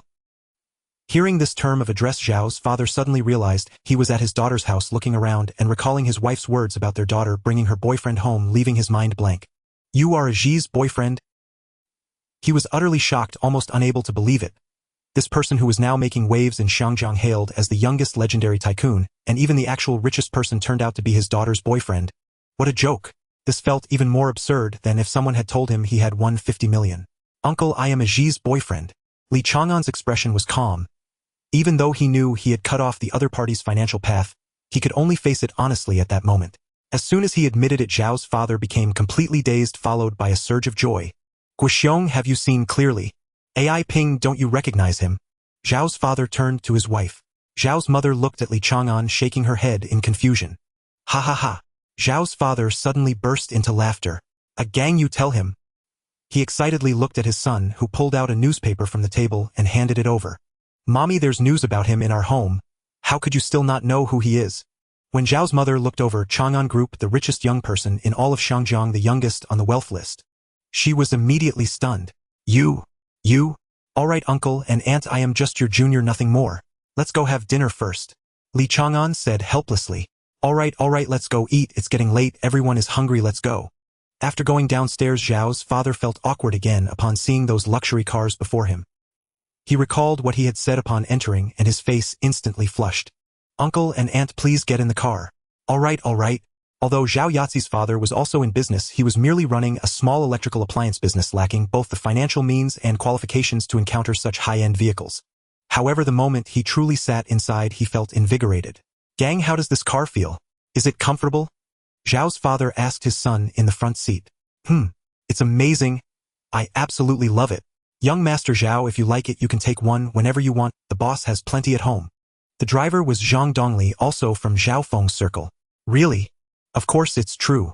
I can take the liberty to gift you one on behalf of the boss. Rest assured, I will report to the boss later, it's absolutely fine. Zhang Dongli said with a smile. Zhao's father and son felt exhilarated, but Zhao's mother gently nudged her husband, urging him to calm down, even though she too was eager. She knew that accepting such an expensive gift just like that would only cause difficulty for her daughter in the future. Thus, she could only suppress her inner longing and politely declined Zhang Dongli's kindness. 10 minutes later, Li Chang'an Hotel. Chairman, the private room is ready. The lobby manager had already received Li Chang'an's instructions. Thank you. Upon entering the resplendent private room, the Zhao family was once again struck speechless by the luxury before them. Zhao's father had seen some grand occasions, but this level of extravagance was unprecedented. Uncle, aunt, a gang, what do you want to eat? Li Chang'an handed over the menu. Oh, just order whatever is fine. Li Chang, you decide, we are all easygoing. Zhao's father still felt a bit reserved in front of Li Chang'an, but he smoothly called him Li Shang. Uncle, just call me Shaoan. Li Chang'an shook his head. All right, Shaoan, I got it. Zhao's father felt secretly pleased that the richest young man in Xiangjiang was calling him uncle, and even in the future. Just thinking about it made his heart race, and he couldn't help but reflect, having a daughter is truly a blessing. In the end, it was Zhao Yaji who ordered the dishes, concluding this lengthy battle of ordering. Li Chang'an felt that even having a meal was so laborious. By the way, uncle, I heard auntie mention that you're also in the electrical appliances business. Li Chang'an suddenly recalled this matter. Since he had indirectly affected the man's business, and taken away his daughter, he felt obliged to offer some form of recompense. Ah well. Yes, that's correct, but... Uncle Zhao stammered at a loss for words. How could he possibly say outright that Li Chang'an's Chang'an Group had completely eclipsed his own enterprise? Has my Chang'an Group adversely affected your business? I sincerely apologize. Here's my proposal: renovate your storefront, and I'll grant you exclusive agency rights for our group's electrical products. Henceforth, you'll specialize solely in distributing our company's offerings. Alternatively, if you have other ventures in mind, I'm open to joint investment and collaboration. We can build something together. Li Chang'an offered a choice. After all, such an arrangement was far more dignified and meaningful than a mere cash handout. Really? No, not at all, Mr. Li. I don't mean to question your sincerity. It's simply that this has all come so suddenly. I'm momentarily overwhelmed. Uncle Zhao hastily corrected himself. The tone of his earlier remark had unmistakably sounded like doubt toward Li Chang'an's sincerity. Dad, with Mr. Li's investment, we can finally launch our own construction company. That's been your lifelong dream. His son Zhao Yigang exclaimed, brimming with excitement. Upon hearing those words, Uncle Zhao gazed at Li Chang'an, eyes alight with fervent hope. A construction company? An excellent idea. Hong Kong is currently undergoing rapid development. This industry truly holds immense promise. Uncle, please begin consolidating resources, whether through acquiring an existing firm or launching a new one. Then draft a comprehensive plan for my review. Once approved, I'll immediately arrange capital injection. But let me be clear, in business, kinship bears no weight. Accounts must remain impeccably transparent. Only then can an enterprise truly thrive and expand. Therefore, I expect you to commit yourself fully. Don't disappoint this investor. Li Chang'an spoke earnestly, though in truth, he cared little for the success or failure of this modest venture. His words were merely meant to inspire Uncle Zhao's dedicated stewardship. Hearing this, Uncle Zhao replied, voice thick with gratitude. You have my word, Mr. Li. I'll devote myself entirely to managing this properly. Thank you for your trust. Then I'm at ease. By the way, this investment must not be stingy. You know my nature well. Were we to launch an inconspicuous little firm, outsiders would surely mock us. Let's set the initial funding at no less than 10 million Hong Kong dollars, with further injections as needed. Moreover, I'd like my equity stake registered under Yaji's name, so that, no matter what the future holds, I may leave her something truly ours. This, if Uncle Zhao still failed to grasp the profound sentiment behind Li Chang'an's words, he would be utterly obtuse. Such thoughtful, tactful support for his family stirred a deep, burning warmth within him, an emotion too overwhelming for words. Excellent. Yaji's meeting you is a blessing our Zhao family could only earn after 10 lifetimes of accumulated virtue. His voice trembled slightly, tears glistening in his eyes as he spoke. Then it's settled, Li Chang'an replied with a smile, his mood light and content. After all, spending a modest sum to secure the Zhao family's peace of mind was a gesture he gladly made. At that very moment, Zhao Yaji's heart overflowed with tender affection for Li Chang'an. She was no fortune hunter, nor did she scheme or manipulate. Yet everything Li Chang'an did filled her with profound security and happiness, evoking an indescribable sweetness deep within her soul. Before long, every dish was served. The family, or rather half-family, enjoyed their dinner together in warm, harmonious conviviality. At parting, Zhang Dongli quietly mentioned the incident in the car to Li Chang'an. With a faint smile, Li Chang'an approached Uncle Zhao and said calmly, Uncle, now that we're business partners, appearances must be duly maintained. I'll arrange a vehicle for the company first. You may use it for business meetings. It'll lend you proper prestige. Once the company turns a profit, the cost can be deducted from the corporate account. Upon hearing this, even the most oblivious person would have understood its meaning. Li Chang'an was clearly gifting him a car, yet phrased it so elegantly that refusal was impossible, leaving only silent, heartfelt acknowledgement. Shaoan, your thoughtfulness is deeply appreciated. Uncle accepts it wholeheartedly.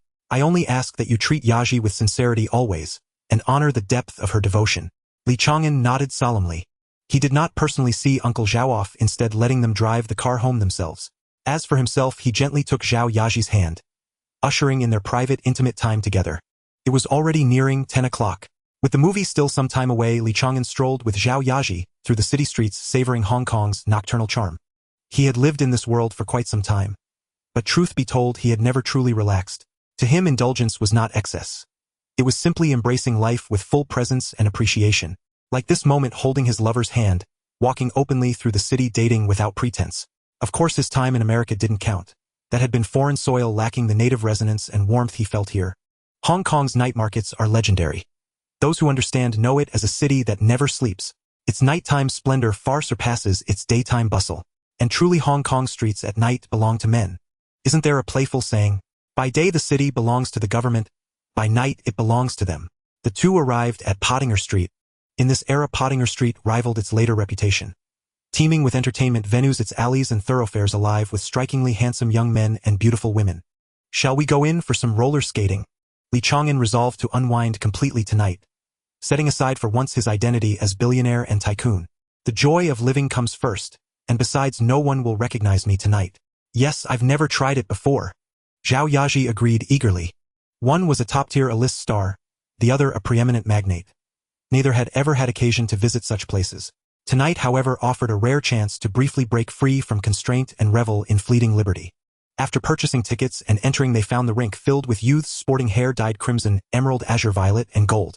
Li Chang'an could only shake his head wryly. It was already the early 1980s. The roller skating craze had long taken hold. As a vanguard of global trends, Hong Kong naturally embraced such venues with fervor among its youth. Though both wore masks, Li Chang'an's impeccably tailored suit, upright bearing, and distinguished aura were impossible to conceal, even behind fabric. And Zhao Yaji, naturally exquisite, ethereally graceful with a figure of exceptional poise, remained radiant despite her deliberately understated attire. Their entrance instantly drew every gaze in the rink. Boss, look over there. At that beauty. A gang of hooligans inside the rink immediately noticed them, or rather fixed their predatory attention on Zhao Yaji. Such places inevitably attracted idle, reckless types. Where? The gang leader followed his subordinate's pointing finger. And there she was. His expression twisted into a lecherous leer so grotesque even Zhu Beiji would have blushed with shame. An absolute vision. Big Boss B will surely want her. Lads, move in. Before the words had fully left his mouth, over a dozen thugs surged forward, encircling Li Chang'an and his group. Xuanyo and the others instantly assessed the situation, and from all sides over 10 black-clad men darted forward with lightning speed. Bang, bang, bang. In less than a few seconds, the group of thugs had all fallen to the ground, unable to even take a single step closer to Li Chang'an. The skating rink lit up with warning lights due to the sudden situation, and Li Chang'an felt a wave of disappointment. They were having a great time now, glaring at the group of gangsters. Do you have a problem with me? The thugs who had been knocked down struggled to get up, intimidated by the trained black-clad men, realizing that their opponents were not ordinary figures. Though unwilling, they secretly planned to call for reinforcements for revenge. But in the next moment, this thought was completely dispelled. Look, isn't that Li Chang inside? What Li Chang? Don't joke around. It's Li Chang'an from the Chang'an group. Damn it, it really is him. Go protect him. Another group of gangsters playing nearby, upon seeing Li Chang'an's face, immediately rushed over. Seeing this, water buffalo thought it was enemy reinforcements and was about to make a move, but heard the other side shout, "Brothers, we are from the New Yayan, here to protect Li Chang." This caused Water Buffalo and his group to stop fighting. Hello Li Chang, my boss is Zhu Yoja, affiliated with Changgo. Well, handle these people. Li Chang'an nodded slightly, then left the scene with Zhao Yaji. If he were photographed by reporters, his name would inevitably be in tomorrow's headlines. After leaving the skating rink, Li Chang'an continued to accompany Zhao Yaji around for fun. As for the fate of those little thugs, he had no interest in inquiring. But he knew very well that these people would probably not have a good outcome. Even if he did not pursue the matter once it reached Xiang Yan's ears, he would undoubtedly be unforgiving. For Zhao Yaji, this day might be the happiest day of her life. She had never indulged herself like this before, especially with a man worth billions. The sense of unreality made it almost hard to believe. The movie ended around 1:30 in the morning. Since coming to this world, it was Li Chang'an's first time staying up so late without sleeping. The all-night revelry was naturally unavoidable, and Zhao Yaji cooperated tenderly throughout. In short, both sides were extremely satisfied. The next day, Li Chang'an unexpectedly skipped his morning exercise, immersed in a world of tenderness and unwilling to get up. Sunday was originally a day without urgent matters. The only important thing was that the mall had officially opened yesterday, and he just needed to go back to check the operational data. But these matters had long been arranged. It made no difference whether he looked early or late. He spent the entire day without going anywhere, and even called Liang Shui to excuse Zhao Yaji from her filming. Entwined day and night for a whole day, the stamina was astonishing, truly a state of chaos. It wasn't until the evening that he went out to dinner with Zhao Yaji, sending her home afterward. Before parting, Li Chang'an did not forget an important matter: to change Zhao Yazi's residence. Since their relationship had been established and he had a very good impression of her, he naturally would not let her continue living in that kind of place. He personally called Li Zhaoji and learned that the other party had a new villa project in Huangpu, so he asked him to reserve a unit and sent Water Buffalo to pick up the keys. Without even paying, the keys were taken back, simply based on the 3 words Li Chang'an. Li Zhaoji would not dare to ask for money. When the keys were handed to Zhao Yaji, she accepted them naturally. She understood that refusing would only displease Li Chang'an. Given his wealth, gifting a building was merely a trivial matter, so she accepted it calmly and gracefully. In the blink of an eye, it was Monday morning. Li Chang'an still got up early, as morning exercise was an unwavering habit of his, except for the day before. On this day, he only returned home at 7:30. After taking a shower and changing into a suit, he hurried to the company. Today was Monday with many affairs. He needed to personally visit the 2 tycoons to understand the progress. After all, this matter was initiated by him, and he had to inquire. Additionally, his LCD TV project was expected to be launched soon, with all specific matters entrusted to Zhuang Shiqiang. As for the new territory's power station project, construction had already begun, and he also had to keep a close watch on the progress. He naturally needed to pay close attention to the data released the day after the power company went public. Whether there were signs of infiltration from other enterprises within the group, and similar issues all needed to be addressed one by one. Fortunately, the group was currently in a stable integration phase, requiring no large-scale expansion, otherwise it would indeed be difficult for him to manage everything. At 8:30 a.m., he arrived at the company on time, and Zhuang Shiqiang happened to return. "Good morning, young Master Li." "Good morning, General Manager Zhuang. How was the operation of the mall yesterday? Did the performance go well?" Li Chang'an asked. "Wait a moment, I'll get the data and report to you right away," Zhuang Shiqiang replied with a smile. In fact, without him finishing, Li Chang'an had already sensed from his expression that the results were quite ideal, and nodded slightly before heading to his office. He put down his briefcase and opened a newspaper to browse. The 3 major trading companies have joined forces with our country's Panasonic Group, Sony Group, and Nintendo Group to jointly launch a new type of appliance, a multifunctional game console and the latest video equipment. Upon seeing this news, Li Chang'an did not show any signs of worry. Instead, the corners of his mouth lifted. "They certainly came quickly. Let me see how impressive your new gadget is. I hope you can open up the market in Xiangjiang, or otherwise this game will be quite boring." His smile deepened. He picked up the phone. "Secretary Jean, as soon as Charles returns, have him come see me." "Understood, Chairman. Make sure your products do not infringe on any patents, otherwise let you experience the power of intellectual property firsthand," he muttered to himself. Then he continued flipping through other news. Ming Pao. Chang'an Group stirs up a frenzy again, with 3 major commercial plazas opening simultaneously, drawing a steady stream of people from morning till night. Have you ever seen a super complex that integrates dining, entertainment, and shopping? Let me tell you, Chang'an Commercial Plaza is just such a place. Once you come, you don't want to leave. Even more astonishing is that a single mall's daily sales have surpassed $18 million. Of course, this does not all belong to Chang'an, and even the group's direct revenue share is limited. But please note, this figure is equivalent to the total daily sales of 10 department stores in Xiangjiang today. Indeed, the industries under the richest man are beyond what ordinary people can reach. Li Chang'an couldn't help but laugh out loud. This report made him chuckle. He hadn't expected that today's reporters could write so humorously and vividly. He continued reading. The content of other newspapers was largely similar, also mentioning that Bao Yugong and Li Chang'an were about to complete the acquisition of 51 equity in a certain enterprise. Li Chang'an was happy to see this happen. Resources in Xiangjiang were limited, and he had never thought of monopolizing everything. The world is so vast, or his goals extend far beyond this. Leaving some share of this land for others is not unacceptable. At least in the future, when facing external consortiums, he would not have to fight alone. Just the 3 major financial groups from the East, Mitsui, Mitsubishi, and Sumitomo, along with giants like Panasonic, Sony, and Nintendo, would be enough to make it difficult for him, not to mention the colossal entities from the United States and Western Europe. Thus, he required allies, and a formidable team, to jointly expand their territory outward. The 10 richest tycoons of Hong Kong were precisely the ideal candidates to assemble such a force. Wealth and opportunity in this world stretched as boundlessly as the ocean. Even with knowledge from the future, no single man could seize it all alone. Rather than waste energy in internal rivalry, cooperation offered the wiser path forward. His grandfather had once said within the family disagreement may arise, but when external threats loom unity is non-negotiable. Only by discerning what matters most can prosperity endure. Li Chang'an now embraced those words with profound conviction, just as he now stood face-to-face with Japan's three industrial titans Mitsui, Mitsubishi, and Sumitomo.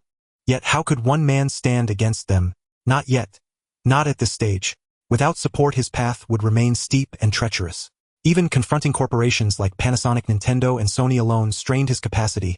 Opposing the colossal financial empires behind them was unthinkable. Cultivating the rise of local Hong Kong magnates was therefore imperative.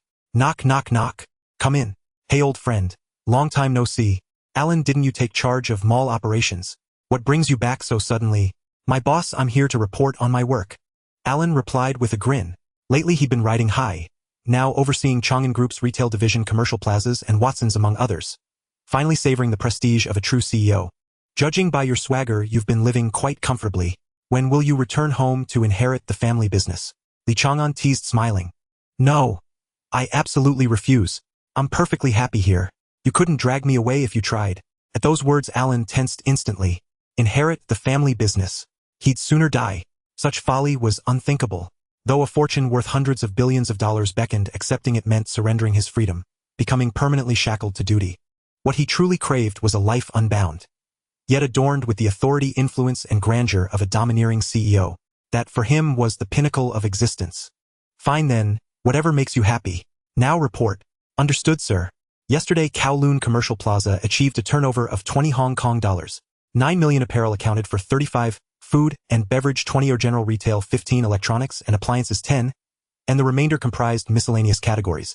Foot traffic exceeded 1,000,000 visitors throughout the day with a conversion rate surpassing 80. An exceptionally strong performance. Customer satisfaction surveys registered a remarkable 99 approval rating. The remaining one cited relatively high pricing as their chief concern, and recommended establishing more accessible mass-market malls.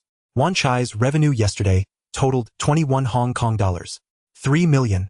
Meanwhile, Central saw slightly lower footfall, generating 18 Hong Kong dollars. 56 million. Having heard Alan's report, Li Chang'an felt deeply gratified.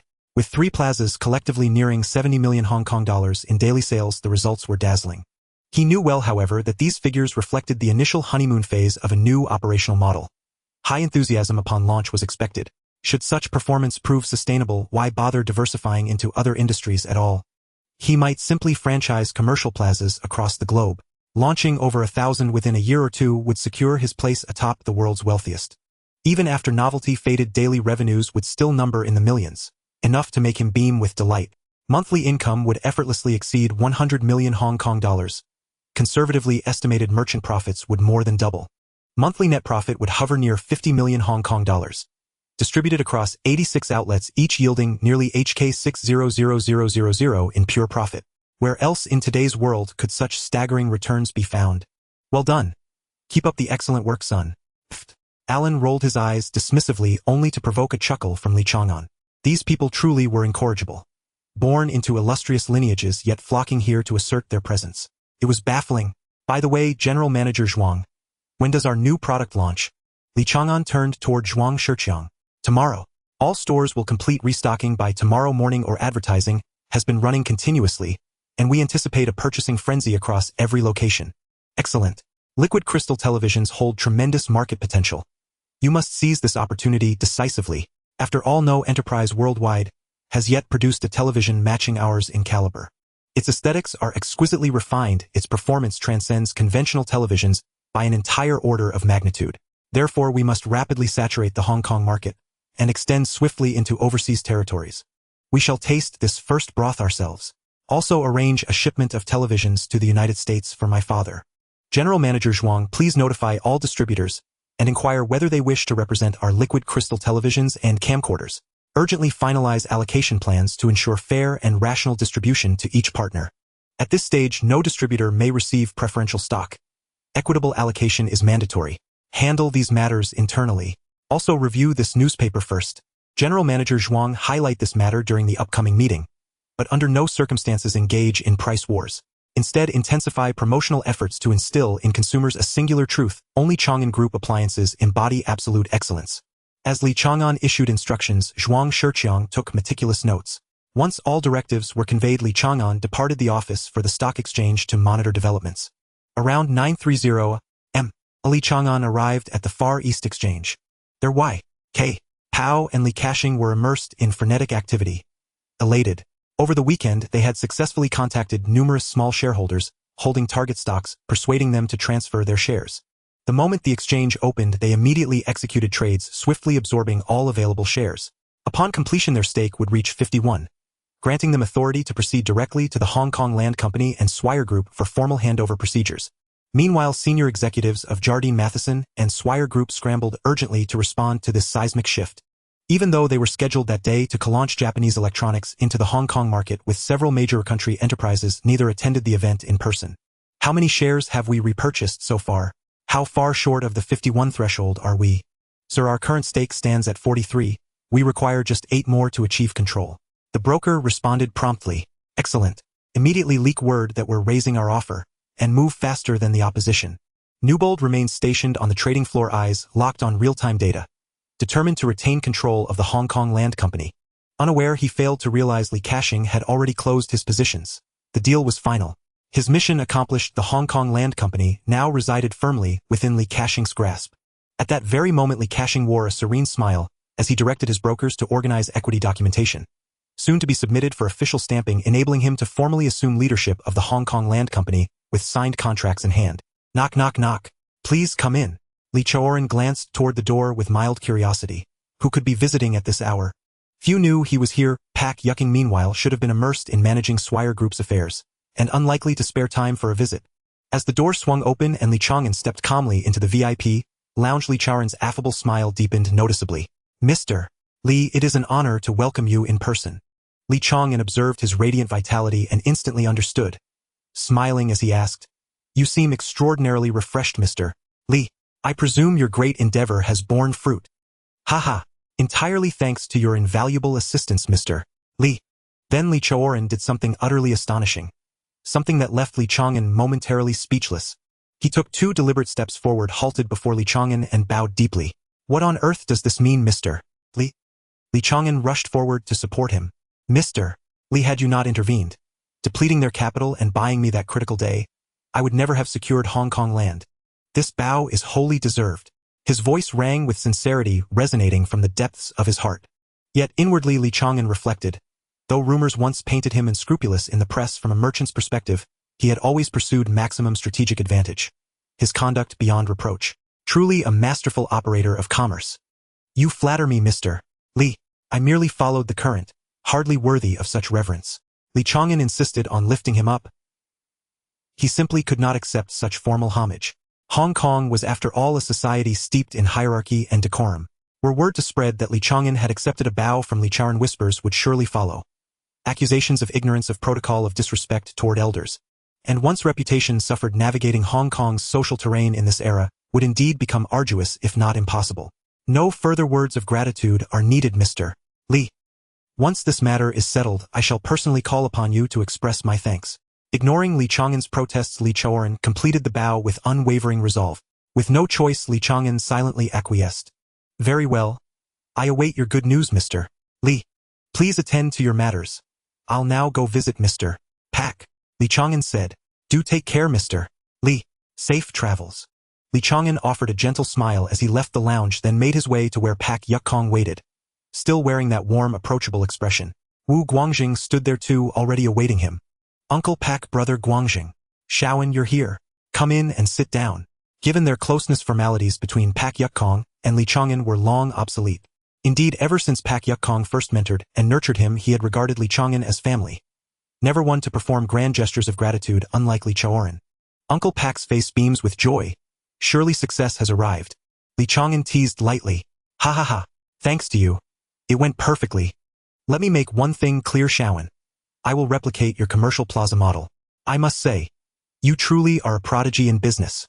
That plaza model has set every merchant in Hong Kong ablaze with envy, each desperate to seize your golden goose. Pak Yucking genuinely coveted Li Chang'an's commercial plaza. Its rock-solid returns, its daily cash flow, its status as the ideal income-generating asset. Such a reliably profitable venture stirred desire across Hong Kong's entire retail landscape. Soon imitations would bloom like wildflowers. Uncle Pak, please don't overestimate me. These are modest undertakings. The plaza belongs to others. I merely manage operations. Most profits go to the owners. I collect only rent. Li Chang'an sighed helplessly. Pak Yuk Kong shot him a sidelong glare. You cheeky brat. Accepting rewards while pretending humility. Enough excuses. Hand over your real estate development blueprint and architectural drawings. I'll consider it a personal debt owed by old Pak. I've just assumed control of Swire Group's retail supply chain. 26 major department stores under my purview, not counting smaller outlets. I plan to renovate and upgrade all 26, keeping costs as low as possible. Li Chang'an blinked stunned. Uncle Pak, do you realize how much a single commercial property renovation costs? How much? Seeing Li Chang'an's shock, Pak Yuk Kong froze. Could it be tens of millions? If so, 26 would total nearly 260 million Hong Kong dollars. A sum he could still shoulder. Let me put it plainly, my 3 existing commercial properties cost 86 million Hong Kong dollars altogether. Judge for yourself. I'll have the master plan delivered to you, but I strongly recommend starting with flagship locations in core districts, rolling out renovations in phases. Attempting wholesale transformation would cripple cash flow and sever vital revenue streams. Nearly 30 million Hong Kong dollars per property. Phew. At that figure, Pak Yuk Kong drew a sharp breath. 230 million Hong Kong dollars. He could grit his teeth and raise it, but nearly 700 million Hong Kong dollars all at once. Even he would strain under such weight. Very well, Guangjing. You go personally to retrieve the master plan. Immediately select 3 locations suitable for the initial 300 million Hong Kong dollars investment. Go now without delay, otherwise this young man will pocket every cent. And other tycoons are surely already plotting the same move. We must strike first. Pak Yuk Kong spoke gravely. Understood, father. Brotherly. I'll fetch the documents right away. Kindly arrange access in advance. No problem. I'll contact them immediately. Wu Guangjing nodded and departed without hesitation. After hanging up, Li Chang'an approached Pak Yuk Kong. Uncle Pak, would you like to pull off something truly monumental? Li Chang'an winked slyly. Pak Yuk Kong's interest ignited instantly. How? A subtle smile curved Li Chang'an's lips. The celestial mechanism remains veiled. But prepare 2 billion Hong Kong dollars within 1 month. I'll lead you in toppling the foreign trading houses. His tone held quiet mystery. Not idle bravado, but the first step of a plan long set in motion. Elevate Pak Yuk Kong first. This most trusted elder deserved priority. And since those foreign houses had repeatedly targeted him, ancient wisdom, applied reciprocity, defined proper conduct. If they kept delivering gifts, it was only fitting he return the courtesy, though this counterstroke demanded patience, precision, and perfect timing. He must wait. For now they still held substantial equity. Acting prematurely would be reckless. The ideal moment would arrive only when they began selling shares to secure liquidity. You enigmatic boy. I trust you. 2 billion Hong Kong dollars. I'll wager it all with you. Pak Yuk Kong believed in Li Chang'an's judgment without hesitation. His faith in certain of Li Chang'an's instincts bordered on absolute. His greater fear was not failure, but that Li Chang'an might launch a grand scheme and forget to invite him. Hearing now that he'd be included, Pak Yuk Kong could barely contain his elation. Uncle Bao, please keep this matter strictly confidential. For now, only you and I know of it. My plan is not yet fully formed. When the time is ripe, I shall explain everything to you in person. You go ahead. I must return at once to monitor developments at the trading firm. Being watched by them day in and day out is truly exhausting. Li Chang'an sighed helplessly. Ha ha ha. You young man, off you go. As Li Chang'an hurried away, Bao Yugong gazed after him, heart swelling with admiration. How fortunate the Li family was to produce such a prodigy. Were his own Bao family blessed with even one scion of comparable caliber, he would depart this world without regret, even ascending to heaven on the spot. After leaving the exchange, Li Chang'an specifically instructed Xuanyo to drive toward Kowloon to inspect a department store owned by the Jardine Matheson Group. What on earth has happened? Li Chang'an glanced down at his wristwatch. 1058 am. 2 minutes shy of 11. This should have been the busiest hour for the department store. Wasn't today the grand opening for Jardine's new line of electrical appliances, jointly launched with a Japanese enterprise? Then why did the entrance stand utterly deserted? Not a soul in sight. He frowned inwardly. Even if his recent report had stirred some unease, and even granting that Hong Kong's appliance market was indeed nearing saturation, surely it hadn't collapsed to this degree. Logically curious neighbors and passers-by should have flocked here for the novelty. Yet though red ribbons and festive decorations still adorned the main entrance, an eerie silence reigned. Stranger still, several official seals were affixed to the doors, as if some grave incident had occurred. Xuanyo, go down and ask the shopkeeper next door what exactly has befallen Jardine's store. Has it been possessed by a ghost? Li Chang'an commanded, voice low and grave. Understood, sir. Xuanyo approached a nearby fruit stall where the vendor, a woman, was arranging her wares. He greeted her politely. Ma'am, excuse me. Wasn't this electronics emporium scheduled to open today? Don't even mention it. Their antics have dragged down every business along this entire street. She snapped, her expression grim. What precisely transpired? Could you tell me? Xuanyo pressed. Go ask someone else. We can barely afford rice. Why would I waste breath chatting with you? She waved him off irritably. Xuanyo scratched his head awkwardly. Then suddenly brightened. Mom, your grapes look fresh and those mangoes smell divine. Please pack me several bags. The vendor blinked in disbelief. You actually want to buy them? Absolutely. All of them. Moments later, Xuanyo returned laden with bulging fruit parcels and crucial intelligence. Did you go scouting for news? Or stocking up for a wholesale run? Li Chang'an chuckled, eyeing his laden arms. Ah, the common folk these days. Xuanyo shook his head with a sigh. No more riddles. What did happen? So he recounted word for word how Jardine's grand appliance launch had devolved into calamity, leaving Li Chang'an nearly spitting out his tea. It was sheer self-sabotage, courting humiliation and then blaming fate. Li Chang'an hadn't intended to strike again, but his rivals had just detonated themselves onto the front page. Smiling faintly, Li Chang'an walked away, certain that those Japanese-branded appliances would henceforth be synonymous with scandal across all of Hong Kong. Back at the office, his face still lit with quiet mirth. Just then Zhuang Shiqiang passed by and teased, Master Li, what's brought you such delight? What do you think? Surely you've heard about the trading firm's appliance launch. Li Chang'an retorted, eyes alight with mischief. Ha ha ha. Zhuang Shiqiang burst into laughter too. I simply cannot fathom it. Why on earth did they insist on replicating our live rice cooker demonstration? They lack the backbone for it. That's asking for trouble. And now, disaster struck mid-demonstration. Staff injured, 7 civilians caught in the blast. Such liability is unbearable. Zhuang Shiqiang's tone dripped with schadenfreude. That morning the firm had lured crowds with steep discounts and free gifts. A spectator boldly demanded, if your products are truly safe and reliable, prove it. Cook rice right here before our very eyes.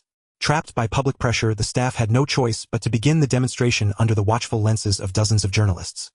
Yet within 5 minutes of powering on, a deafening boom shattered the air. The explosion instantly wounded multiple bystanders and employees alike. That single blast didn't just shatter customer trust. It catapulted Jardine's partner appliance brands into infamy overnight, their names echoing across Hong Kong, not as pioneers but as pariahs. No wonder the storefront now stood abandoned. Meanwhile, in Jardine Matheson's headquarters reception room, Bakayaro, fools. Takahashi Ranjun stormed, roaring with unbridled fury. Across from him, Yamanaka Hiroshi sat stone-faced. Takahashi-san, your team caused this catastrophe. Resolve it immediately. Even my arcade is suffering fallout. Since opening this morning, guests flee the moment they hear my venue is linked to Jardine, convinced that if their appliances aren't safe, neither are my games. This mess is entirely your doing. You must fix it at once. Yamanaka-san, how dare you pin this on me? And where, pray tell, are Messrs. New Bigging and his colleagues? Their absence at today's opening was already inexplicable. Now amid crisis do they refuse to appear and assume responsibility? Humph. I warned you long ago, these foreigners are unreliable. Look at them now. Vanished without trace.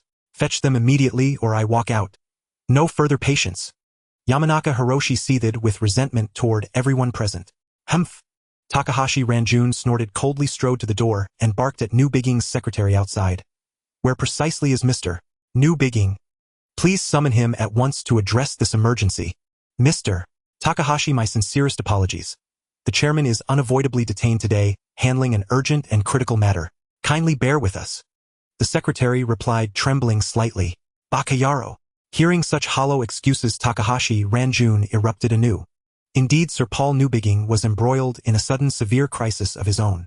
That very dawn, while scanning the stock market, they discovered something deeply unsettling. Their anticipated fierce rivalry over the equity stakes in the Landmark and Swire Pacific Retail had failed to materialize. Their adversaries remained eerily silent. Though they'd learned earlier that the Japanese partners' electronics venture had faltered, they dismissed it as trivial, pale beside the existential stakes of the Landmark and Swire Pacific Retail. Who had time for petty appliance mishaps? Why no word yet? Newbigging paced restlessly in his office, awaiting urgent updates. These Chinese capital forces grow ever bolder, daring to trample upon us. Do they truly believe we're toothless tigers, feeble and spent? Henry of Swire fumed. Humph. This is all orchestrated by Shin Bai of HSBC. Without his covert backing, could these upstarts possibly challenge us? John Marden of Wheelock Co. ground his teeth. Now is no time for blame. It's imperative we first defuse this immediate crisis. Only then may we methodically dismantle these Chinese capital forces one by one. Newbigging's face darkened, a flash of ruthless resolve gleamed in his eyes. Meanwhile, the little devils outside could no longer contain themselves. What urgent matter could be more important than the situation we are facing right now? Takahashi-kun, you must give a response immediately or I will terminate the cooperation and return all goods to country R. Yamauchi Hiroshi listened clearly from the side, having reached his limit of patience. Yamauchi-kun, please calm down. I will handle this matter immediately. Seeing the other party's resolute attitude, Takahashi was suddenly flustered. He ignored the secretary chasing after him and walked briskly towards Nubijian's office. Hey, Mr. Takahashi, you cannot go in. Please stop, the secretary shouted anxiously from behind. However, in his furious state, Takahashi would not heed the obstruction. Without hesitation, he burst into Nubijian's office. Bang! The door was kicked open forcefully and Takahashi ran and his group stormed in, startling everyone inside who suddenly looked up. Mr. Nubijian, Mr. Henry, you seem quite leisurely. You say you're handling urgent matters, but in reality you're just calculating how to distance yourselves from us, aren't you? Upon seeing Nubijian and others sitting calmly and conversing, Takahashi-ran's anger completely erupted. Such a significant incident was right before them, and they not only ignored it but even avoided it. In Takahashi-ran's view, this was clearly an attempt to shirk responsibility and intentionally evade. President Takahashi, your bold intrusion is quite rude, isn't it? Nubijian stared at the damaged door panel, his face dark, as he struggled to conceal his anger. Mr. Nubijian, you know very well why we are being so rude. I will ask again. Are you going to address the issues with the electrical products or not?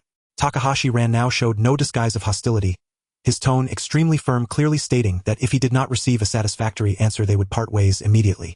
Nubijian was already troubled by the crisis facing the land group. Upon hearing this, he frowned tightly, taking a deep breath to suppress his inner anger. His mind was filled with how to cope with this sudden attack, and he had no spare energy to deal with these so-called minor troubles. To be honest, even if all these electrical shops went bankrupt, it would be a trivial loss to them, naturally not worthy of his attention. Had it not been for this sudden assault on the land group, he might have personally intervened to calm things down, but now with his mind in chaos, how could he have the patience or goodwill to treat them kindly? Mr. Takahashi, I have already said that I will have my subordinates follow up on this matter. Please be patient. I have important business to attend to, so I cannot see you out. Takahashi ran, and the others' expressions turned dark in an instant. Nubijian's obvious dismissive attitude was not something they could overlook. As the chairman of a large group, he naturally had the ability to read the room. Ha ha ha, very well, Ihara Group, Mr. Nubijian, you are truly impressive. In anger, they laughed. Their hatred had already taken root. This was the true reflection of Takahashi and his companions' feelings at that moment. Bang! With a loud noise, Takahashi and his group left in anger. Meanwhile, at the Chang'an Hotel in Wanchai, over 100 reporters and television staff had gathered waiting for the joint press conference held by Pak Yukong and Li Chang'an. Dear media friends, I apologize for the inconvenience caused by the last-minute gathering. Today, the Chang'an Group only announces one piece of news. As of 9:15 this morning, the Chang'an Group has successfully completed the acquisition of the Land Group. We now hold 51 of the shares of the Land Group, officially obtaining controlling rights. This acquisition was made at an average price of 28 Hong Kong dollars per share, totaling 14.4 billion Hong Kong dollars. Thank you, everyone. Clap, clap, clap. The applause erupted, but it did not create much of a stir. After all, prior to this, Li Chang'an and Pak Yukong had already hinted at this, as most people had anticipated the content of this press conference. Thus, when the news was officially announced, although everyone felt excited, there was not too much surprise. They merely applauded in approval. Everyone, the Universal Group also has one thing to announce. This morning before 9:15, we also completed the full acquisition of the retail company originally under the Swire Group. This acquisition was made at an average price of 14 Hong Kong dollars per share, totaling 7.2 billion Hong Kong dollars. Thank you for your attention. Clap, clap, clap. The audience erupted in enthusiastic applause again. They then entered the QA session. The two business moguls were in good spirits, answering all kinds of questions calmly and without reservation. Even when it came to some more private or sensitive topics, they did not shy away, responding one by one, making all the reporters present excited. Li Chang'an and Pak Yukong once again teamed up successfully to acquire the core assets under the three major foreign firms in Hong Kong. This news quickly spread throughout the city. There was no need to wait for the newspapers to publish. Almost anyone of some standing learned of this matter almost immediately. The senior executives of Sun Hung Kai gathered again. Sigh, it's really envy-inducing. If this continues, the gap between us and them will only widen. We need to think of a way out. What can we do? Guodusheng replied with a bitter smile. They have HSBC backing them, and have the advantages of time and location. What do we have? Nothing at all. His question made the other two shake their heads and sigh. Meanwhile, Zhang Yutong from New World was even more unsettled. Since Pak Yukong successfully took control of the wharf, its strength has greatly surged, its assets, if not doubled, have at least increased by over 50. Not to mention that the Chang'an Group not only acquired Hutchison Whampoa, but also integrated the two major power companies in Hong Kong, becoming the only giant in the city. Which of these industries was not a goal Zhang Yutong yearned for? Yet each one had been seized by others. Now news has come that Li Chang'an has swallowed the Land Group, and Pak Yukong has taken control of the retail business known as the Cash Cow. Originally ranked among the top 3 wealthy individuals in Hong Kong, he could now barely secure a position in the top 5. How could he not be extremely anxious? Envious. I am almost jealous. Zhang Yutong lamented helplessly to his partner in the office. Watching others rise while he fell behind left him feeling incredibly unwilling. Everyone in Hong Kong referred to him as Sha Dantong, yet he never dared to act against the foreign firms. Now that others were seizing territories one after another, how could he swallow this anger? Boss Hua also quickly received the news. Ha ha ha. Well done. That was fantastic. Truly a proud moment for our Chinese enterprises. Boss Hua has always had a broad vision and would not harbor jealousy because of the achievements of others. With his reputation and strength in Hong Kong, had he not firmly stood on a specific stance back then and chosen to confront the Hong Kong government, the title of Hong Kong's richest would not have been up for grabs by anyone else, including Li Chang'an. Mr. Hua has almost monopolized the construction materials market in Shangjiang, including sand, gravel, and steel, and these resources alone have already brought him astonishing wealth, not to mention his other industries. Are you saying their success this time relies entirely on Li Chang'an's assistance from behind the scenes? Mr. Hua looked at his son and asked in a deep voice. Quickly tell me what has been happening lately. How come I just went to the mainland and Xinjiang has changed so drastically? Mr. Hua's tone carried a hint of curiosity and concern. During this period, he frequently shuttled between the mainland and Xinjiang. The old man had a heavy workload, and arranging for the father and son to travel back and forth had long become the norm. All right, Dad. Our people have sent back news that Li is actually already laying out plans for real estate, but he has been acting cautiously, quietly absorbing shares without daring to make any rash moves. Recently, however, Li's power company went public, but it faced smear campaigns from several factions. He may have been angered and suddenly made a high-profile announcement claiming he would acquire 3 foreign firms at double the price. Right. At that time, public opinion was in an uproar, and the next day Li actually revealed partial equity of the 3 foreign firms, while HSBC's top executive Shin Bai personally came forward to confirm that they had provided him with a $1 billion loan, which instantly intimidated several major foreign firms. It was then that Li Chang'an sought help from Li. Li agreed to assist, buying a day's time to find a way to exhaust the opponent's cash flow. Subsequently, he staged a facade of fully acquiring the 3 major foreign firms. The 3 foreign firms were thrown into a panic, urgently mobilizing huge funds to repurchase shares. The stock price soared from 42 to 85, repurchasing nearly 16 of the equity at a doubled price, costing a staggering $3.5 billion.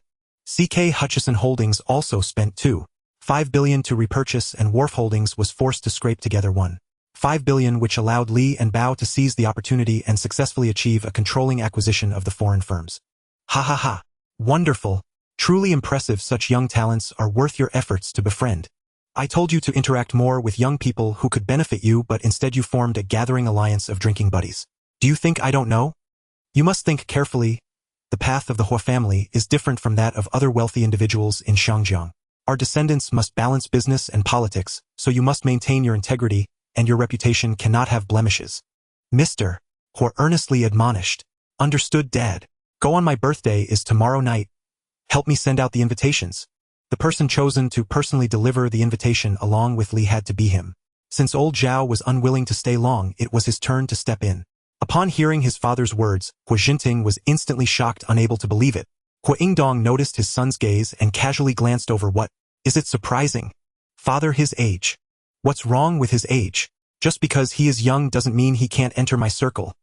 He has strength and financial resources. Age has never been an issue.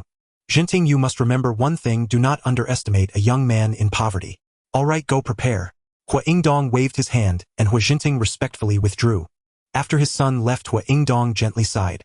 Outsiders say that I, Hua Ingdong, have a worthy successor, but who can truly understand my son? Jinting can manage the family business, but his ambition to expand is ultimately lacking. He murmured softly. In fact, he still had many things he hadn't shared with his son, especially regarding the various intricacies of Li Chang'an. As a key figure connecting the mainland and Xiangjiang, he knew far more than others. For example, the true identities of Li Chang'an's friends from Yangqing, and how much capital he harvested in the United States, as well as the number of secret industries he owned on the other side, he knew all too well. The richest man in Xiangjiang. In his eyes, those people's assets are not even half of Li Chang'an's. Hua Ingdong was well aware that the true richest person in Xiangjiang today is none other than Li Chang'an. Time flew by. It was already 3 o'clock in the afternoon. Li Chang'an and Bao Yugong went to the Chungkong Group and Swire Properties respectively to handle the equity transfer procedures. At the headquarters of Chungkong Group, Niu Bijin waited with a grim face for Li Chang'an's arrival. He had already learned the outcome when the other side held the press conference. The office decor had been nearly smashed to pieces by him. He had reluctantly endured the loss of Chungkong, but now even Swire had fallen into others' hands. The 2 core pillars of Jardine Matheson had been stripped away, severely injuring its vitality. Despite losing the 2 key assets of Chungkong and Swire, Jardine Matheson was not yet in danger of bankruptcy. After all, it has countless quality subsidiaries, many of which can rival Chungkong and Swire. For example, Docks Piers, other real estate companies, hotels, retail networks, financial services, insurance sectors, automobile agencies, as well as heavy and light industries, manufacturing and telecommunications all have deep layouts. Its industrial map is vast and difficult to enumerate. Since the 19th century, Jardine has long controlled various lifeline industries in Xiangjiang. The saying goes, a skinny camel is bigger than a horse. This phrase describes today's Jardine perfectly. The same is true for Swire Group. Although it painfully lost the retail cash cow business, which affected its short-term cash flow, its fundamental business remains solid. Shipping, aviation, real estate development, railway, and road construction, port operations, hotel management, steel production, as well as various light and heavy industries and manufacturing systems are still its mainstays. As a century-old financial conglomerate, losing a retail sector does not shake its foundation. It merely serves as a public slap in the face, causing considerable embarrassment. Mr. Li, welcome. Li Chang'an personally led the team to the headquarters of Swire Properties, where Niu Bijin had been waiting in the lobby for a long time. He had expected a sharp confrontation when they met. However, as soon as he stepped through the door, Niu Bijin unexpectedly displayed ample courtesy. However, the Li family is known for its cunning, always adept at speaking appropriately. Mr. Niu, thank you for personally welcoming me. I am here today, as you surely understand the purpose. I hope you can arrange for someone to complete the transfer with me.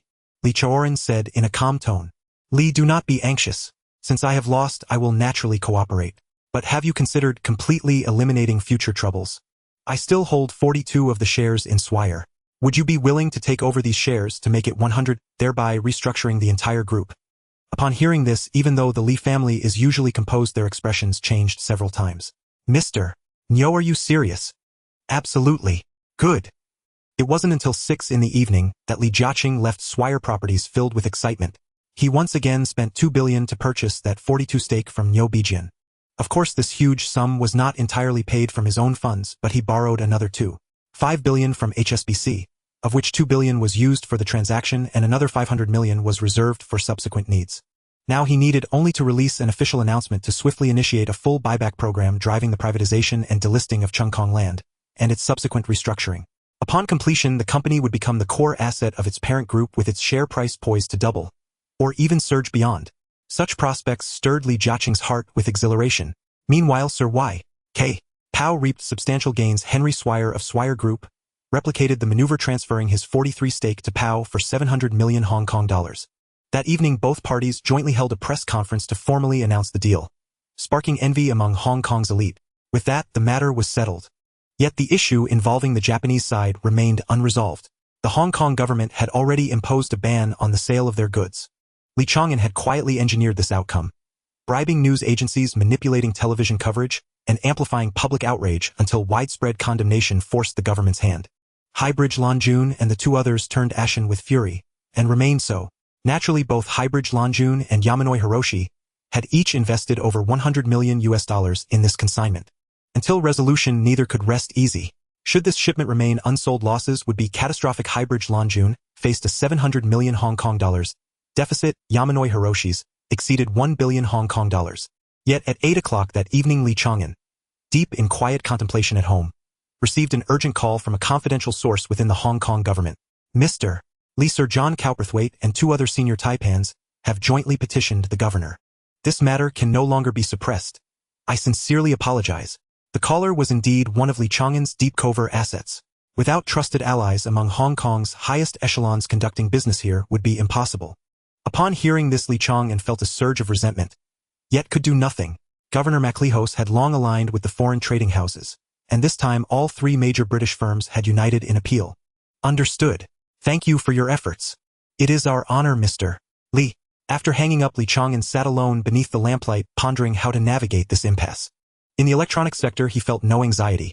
Even if the governor later lifted the ban, public trust in those brands had been shattered by the explosion and consumers would not readily repurchase their products. But what of Nintendo's gaming consoles and Sony's videocassette recorders? Minutes later, a cold smile curled Li Chang'an's lips. I found a way. He strode to the telephone. Hello, this is Li Chang'an. Is Xiang Yan available? Please hold, Mr. Li. Moments later, Xiang Yan picked up. Good evening, Mr. Li. Xiang Yan. So many video arcades have sprung up across Hong Kong, yet your department has raised no objection. Li Chang'an's voice was icy. Mr. Li, those are foreign enterprises. I worry. Xiang Yan did not finish before Li Chang'an cut him off. Worry about what? Do foreigners possess 10 heads? Or are you afraid you'll lack funds to send your men abroad for a little vacation after the fact? This. Enough. Fetch Xiang Chong to the line. Oh yes, immediately. Xiang Yan exhaled in relief.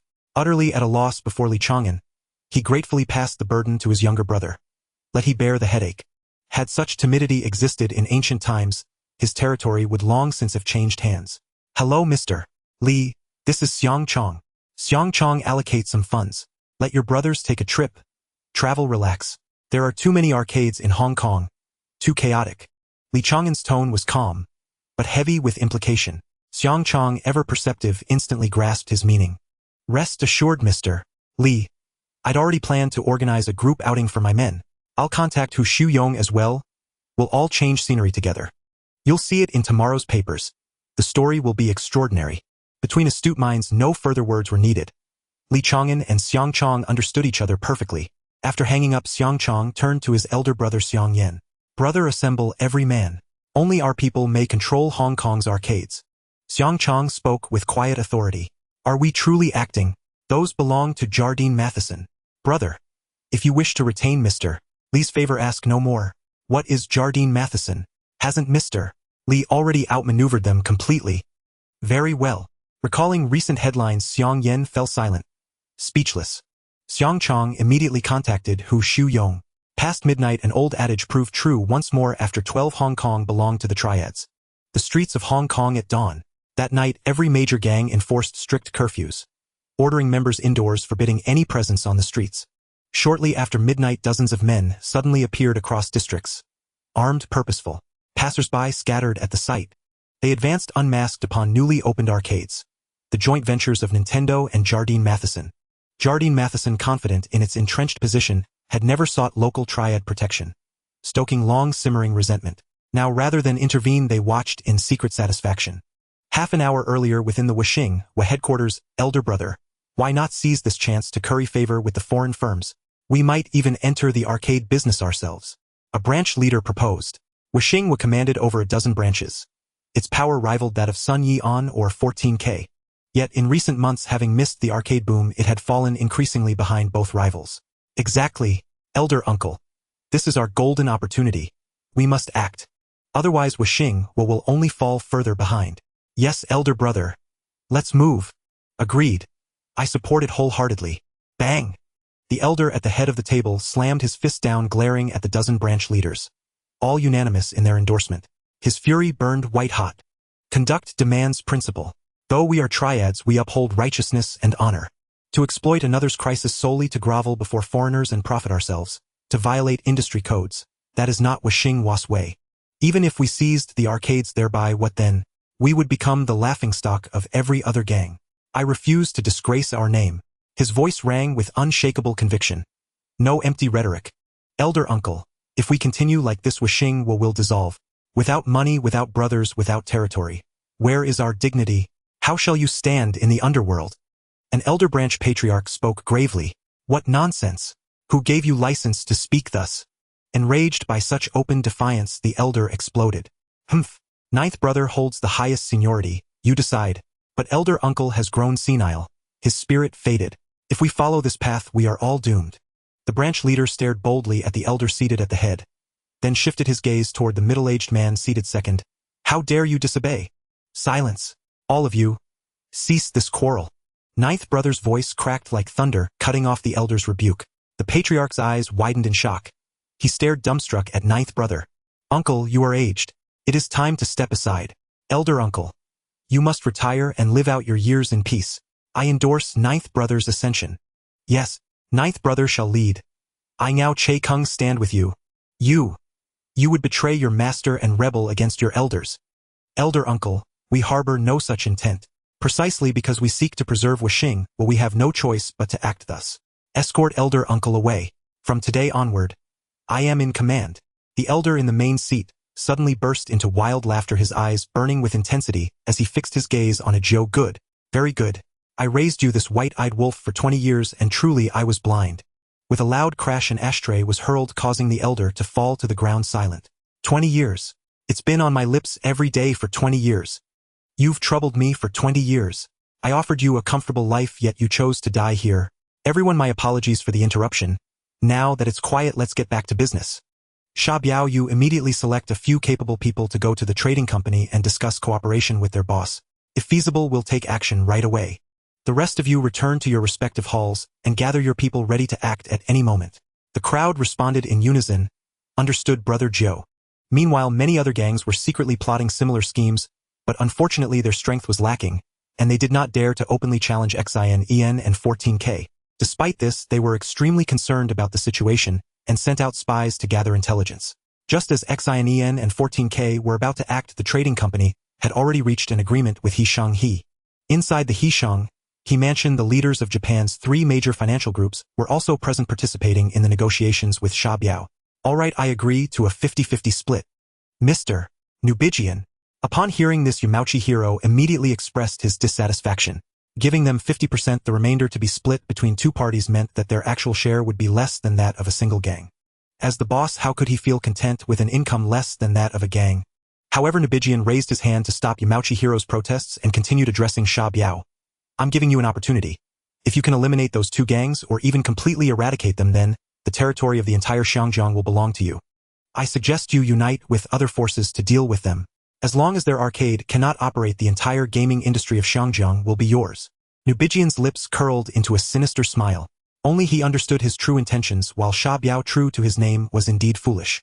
Upon hearing Nubidian's words, he actually believed it to be true, thinking they had reached a significant cooperation. Great, let's do this. I'll call the bosses right away to take immediate action. Please do. Nubidian continued to smile as he nodded, allowing Sha Biao to leave and make the call. Sha Biao hurriedly finished his call and returned to give a brief update to Nubidian and the others before swiftly leaving. Nubidian, you must give me an explanation. Why agree to such ridiculous terms? Once Sha Biao left, Yamauchi hero immediately pressed his tone furious. He had already decided that once this batch of gaming machines was secured, he would immediately transport them back home. Here he not only suffered grievances but also had to live in constant fear. This batch of machines was worth 1 billion Hong Kong dollars and he could not afford to lose.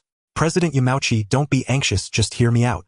My promise was merely to use them to eliminate each other, let them destroy themselves. Don't worry, I'm not a fool. How could I really hand over such substantial interests? We must have them assist in protecting our gaming equipment. Rest assured, I will contact the Hong Kong government right away to have all these troublemakers arrested. After saying this, Nubidian stood up. After hearing this, Yamauchi hero finally felt relieved, and upon further reflection he understood Nubidian's intentions. Meanwhile, at the He stronghold, Sha Biao has replied, the trading company agrees to a 50-50 split, but the condition is that we must unite with other gangs to eliminate Xin and 14K first. This is an opportunity for us. For future development, I support this proposal. Now you all contact other gangs immediately, while the rest will be led by each hallmaster to stop their actions first. Brother Joe, wait a moment. The trading company agreed so easily. Could it be a trap to use us? An elder frowned and questioned. Although the foreigners are despicable, they have always kept their promises. And we are not to be trifled with. Do they really dare to play tricks? Stop overthinking, time waits for no one, act immediately. The newly appointed Brother Joe decisively issued the order. The members of He were invigorated and quickly dispersed to execute their tasks. Meanwhile, on the side of Xin and 14K, they had arrived at the arcade of the trading company and wasted no time launching an attack immediately. At this moment, the trading company's arcade was still brightly lit with few customers, but it was operating normally. The arcade machines at the trading company were indeed more varied than those at Li Chang'an's, as they had been in business for many years. However, in terms of entertainment value and popularity, the trading company could not compare to Li Chang'an's arcade. Moreover, Li Chang'an had slot machines which the trading company could not compete with. Get out! The people from Xin rushed into the trading company's arcade, forcibly driving out customers and then starting to smash everything. Who are you? Stop immediately! The trading company's arcade did have security, but their numbers were limited and could not hold back the onslaught. At the same time, the trading company arcades in various districts of Xiangjiang were being attacked one after another as a group of thugs barged in and wreaked havoc. The members of he also rushed to the scene, but unfortunately it was too late. Over half of the machines had already been destroyed. Upon encountering each other, a conflict immediately broke out, and the news quickly reached the ears of the Xiang family brothers, and Hu Shuyong of Xin. These big shots had to get up in the middle of the night to deal with it. What angered them more than the destruction of the machines was the feeling of being openly provoked. At around 1 in the morning, Hu Shuyong was on the phone with Xiang Yentong. Hu Shuyong, I've confirmed that he has united with multiple gangs against us. We cannot hold back this time. Let's take action. No problem, anyone who dares to touch us must not be spared. Xiang Dalao, have your men handle those small gangs. I will deal with he. Hu Shuyong replied. Are you looking down on Xin? Upon hearing this, Xiang Yan was immediately displeased. What are you talking about at a time like this? You give the orders and I will follow your plans. Just resolve this quickly. Hu Shuyong responded casually. That's more like it. You handle the small gangs and Xin will take care of he. It's settled. Good. Wait a moment. Suddenly Xiang Chong interjected. Hu Shuyong, first have everyone close the arcade. Don't operate tonight to avoid damage to the equipment. That's the key. Xiang Chong sensed that he must have been prepared in advance and would never sit idly by. They might very well counterattack. No, big brother. Hu Shuyong changed the plan. Send people to ambush at every arcade. I believe he will definitely come. This? All right, I'll deploy right away. Hu Shuyong on the other end of the phone agreed after a moment's thought. He also understood that the arcade was the lifeblood. Preserving these revenue-generating tools was of utmost importance. Before long, it was past 2 o'clock. Smash everything. Bang, bang, bang. As Xiang Chong had anticipated, Ho Sing had indeed sent men to destroy their arcade machines. Ambush teams concealed along both sides of the street stood poised and ready, awaiting only the signal from their leader. Although all arcades under the Xiang family had already shut down, Ho Sing men still attempted to force their way in. Damn their ancestors. Kill them all. Similar confrontations erupted across the city one after another. Ho Sing members were ambushed repeatedly and soon fled in disarray. The severity of the crisis was unprecedented. The Hong Kong government responded swiftly. That very night it mobilized multiple departments, arresting over 1,000 gang members. Police stations across the territory were instantly overwhelmed. The following morning, headquarters of the Jardine Matheson Group. Mr. Newbigging, I do not care how you do it. Identify immediately who smashed my arcade machines and demand full compensation. Yamana Hiroshi's eyes burned crimson. His voice trembled with barely contained fury. He had not slept all night, personally inspecting each arcade at midnight. What he saw pierced his heart like a blade. Damage at every outlet exceeded 80%, nearly shattering him on the spot. By dawn, loss reports began flooding in from districts across Hong Kong. Except for a handful of remote locations spared by chance, every single arcade had been ransacked. Overall equipment losses reached 75%. That figure tore through him with visceral agony, pushing him to the brink of collapse. Mr. Yamana, I sincerely regret this incident, but frankly recovering the losses is virtually impossible. At best, we might imprison those who carried out the attacks. They are merely desperate criminals. How can a few years behind bars possibly offset losses amounting to hundreds of millions? As for the mastermind, don't even entertain the notion. He remains untouchable, for we possess no evidence whatsoever. Mr. Newbigging replied coolly. Having operated in Hong Kong for decades, he knew the underworld's inner workings intimately. If such figures could be so easily exposed, organized gangs would have vanished from this city long ago. Yamana recoiled. Was he truly to absorb hundreds of millions in losses with no recourse? Mr. Newbigging, this is utterly unacceptable. With losses of such magnitude, what meaning lies in jailing a few men? You must urgently raise this matter with the governor. I demand full restitution. Otherwise, I will not rest until justice is served, through every legal avenue available. Yamana's tone brooked no compromise. Watching his agitation, knew persuasion would be futile, and could only shake his head in resignation. Takahashi Ranjun interjected, Mr. Newbigging, this act must have been orchestrated by the Chang'an group. Could the governor not order a thorough investigation? Evidence. Where is your evidence? Without proof, how can anyone be arrested, let alone held liable for compensation? Newbigging retorted, exasperated. So we simply let this stand? Absolutely not, Mr. Newbigging. Even if accountability proves unattainable as our partner, shouldn't you shoulder half of these losses? Ha! Ha! Ha! Newbigging laughed. Not in mirth but in furious disbelief. Mr. Yamana, our contract states explicitly we provide only the premises. All operational risks and consequences fall entirely upon you. If anything, our arrangement is one of mutual benefit, not liability. Your losses, I regret to say, I bear neither capacity nor responsibility for them. Faced with Newbigging's unwavering stance, representatives of the three major Japanese conglomerates fell silent. Negotiations collapsed and ended in acrimonious disarray. Meanwhile, Li Chang'an had just returned to his office when fresh intelligence arrived. 75%. Pity. He still retains 25% to catch his breath. Still, Xiang Yan and his team performed exceptionally well. This operation was executed flawlessly. We must reciprocate, issue 1 million each to every brother required to lie low for a time. Understood, boss. Though last night's ambush, led by Hu Shuyong and Xiang Yan, had severely crippled Ho Sing, with a gang remained intact. Xiang Yan once again joining forces with Hu Suyong assembled fresh manpower, preparing for a full-scale assault on all Ho Sing, with strongholds today driven by vengeance. Very well. Proceed as planned. First, eliminate Ho Sing entirely. As for minor gangs, if they show wisdom and surrender voluntarily, they may be spared. But resistance, eradicate without mercy. Also prepare vessels. Tonight, evacuate brothers implicated most heavily. I'll allocate 5 million from the company account to sustain them during exile. With this sum, they'll live comfortably. Those who shoulder burdens for us must never feel abandoned or cold-hearted. Hu Shuyong declared. Agreed. Let it be done. Brother Yen. Brother Yen. Mr. Li's men have arrived. A junior member burst in, breathless with excitement. Mr. Li's men. Let's go greet them. Just as the group rose to depart, Shui Nyo strode in. Hu Suyong, Xiang Yen. This is from Mr. Li, delivered by me. He relayed Li's instructions. This money is designated solely for brothers going into temporary exile. Divide it equally among them. If there's surplus, keep it. If short, make up the difference yourselves. Under no circumstances must any brother suffer. Shui Nyo placed 2 checks on the table. Message delivered. I'll take my leave now. Brother Nyo, safe travels. After Shui Nyo departed, Hu Shuyong and Xiang Yan stepped forward and examined the checks. Truly prodigious wealth. Their eyes met, both awestruck. Indeed. Hu Shuyong then turned to address the gathered men. Brothers, fortune has arrived. Mr. Li has sent a substantial sum specifically for those departing for exile. You heard it yourself, surplus is shared equally, shortfall we cover. Mr. Li allocated 2 million, clearly indicating fewer than 80 brothers will depart.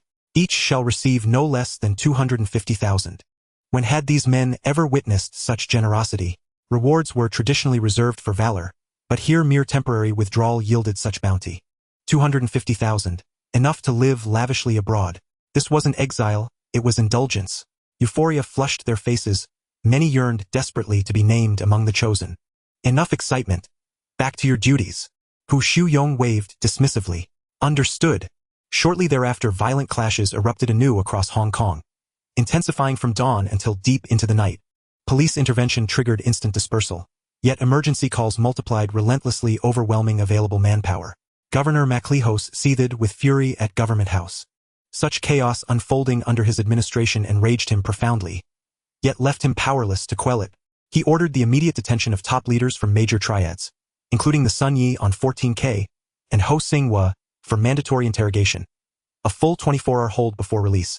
Yet even this measure failed to stem the tide.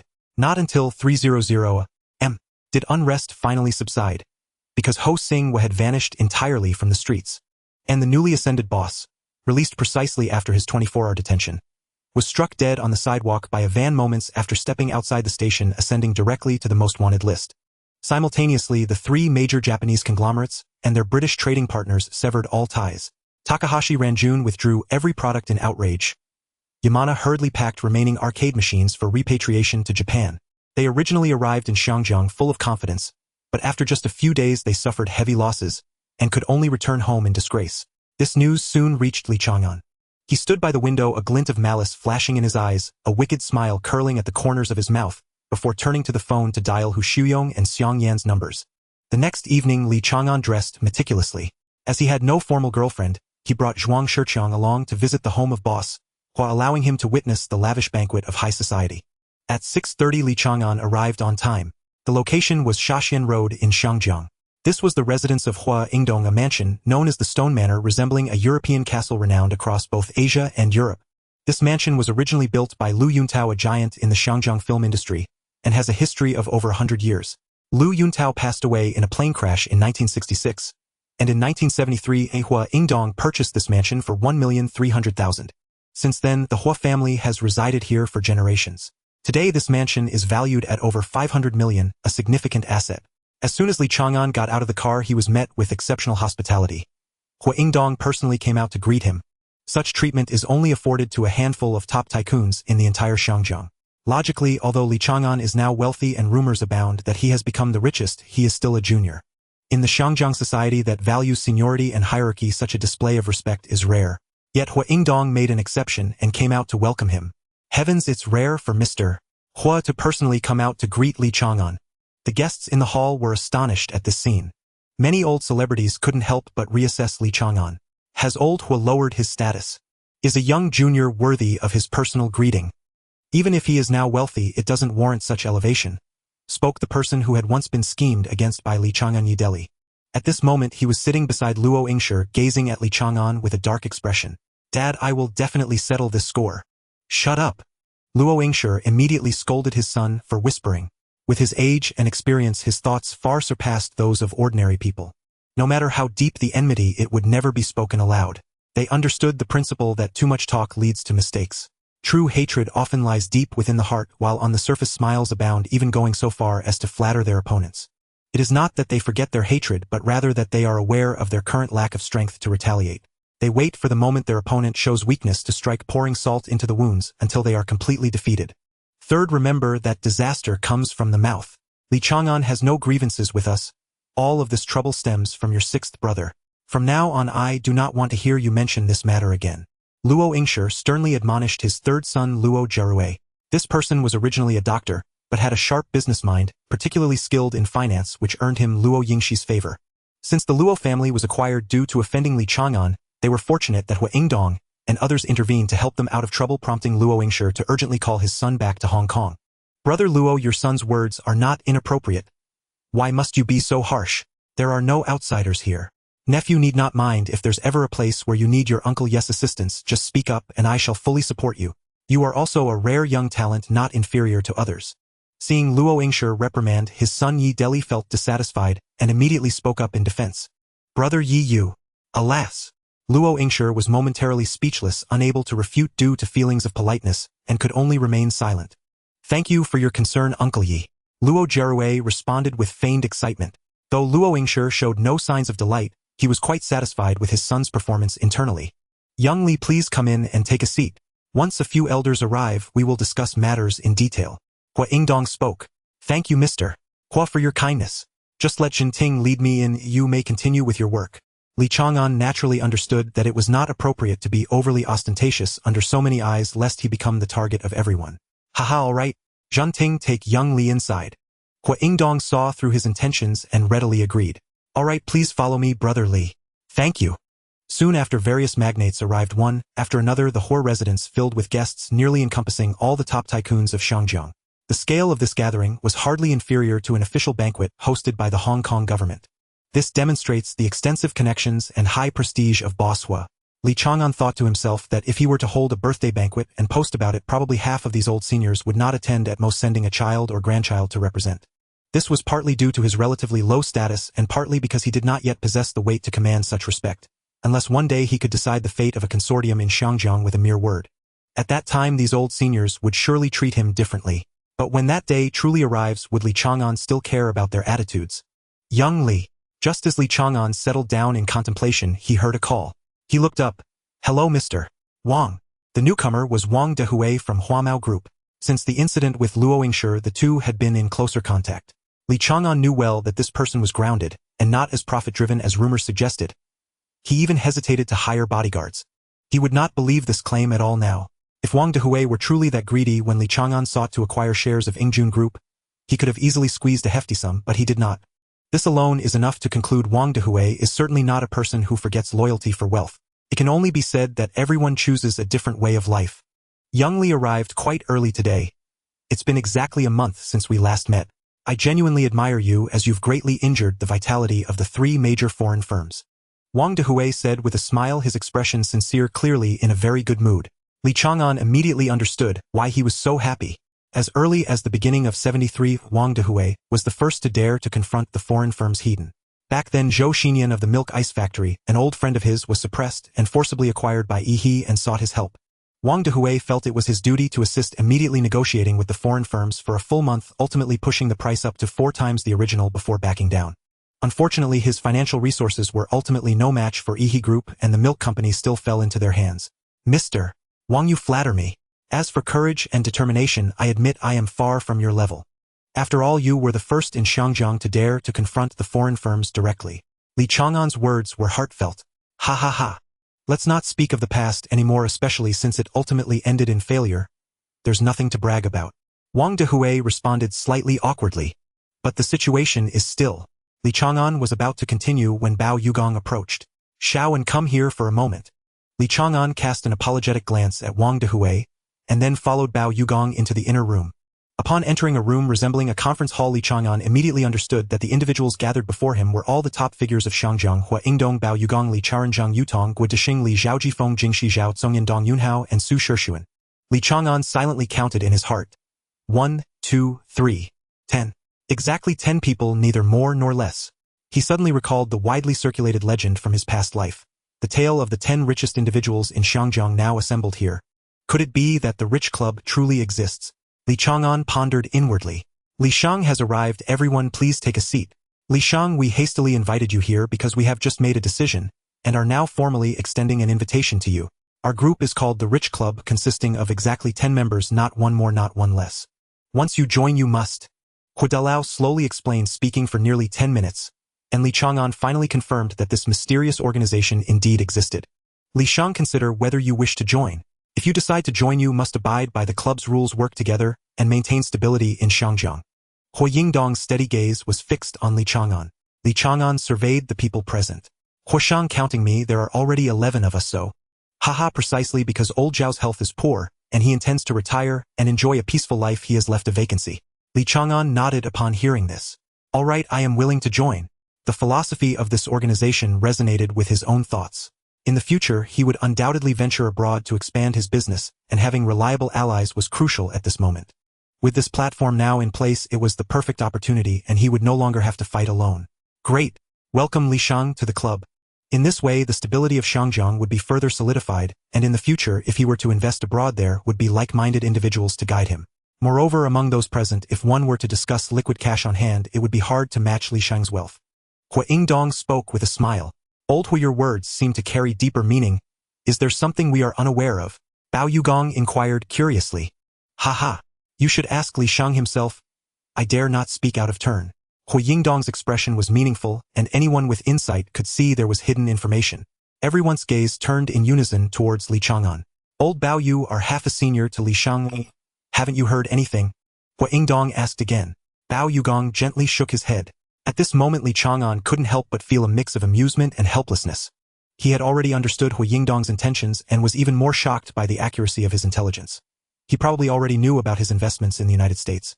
Young man, since we are all sitting together, we are all part of the same family. Is there anything you cannot speak candidly about? Bao Yugong looked at him, sincerely asking. Li Chang'an could only smile wryly and shake his head. Uncle Bao, it's about the matter in the United States.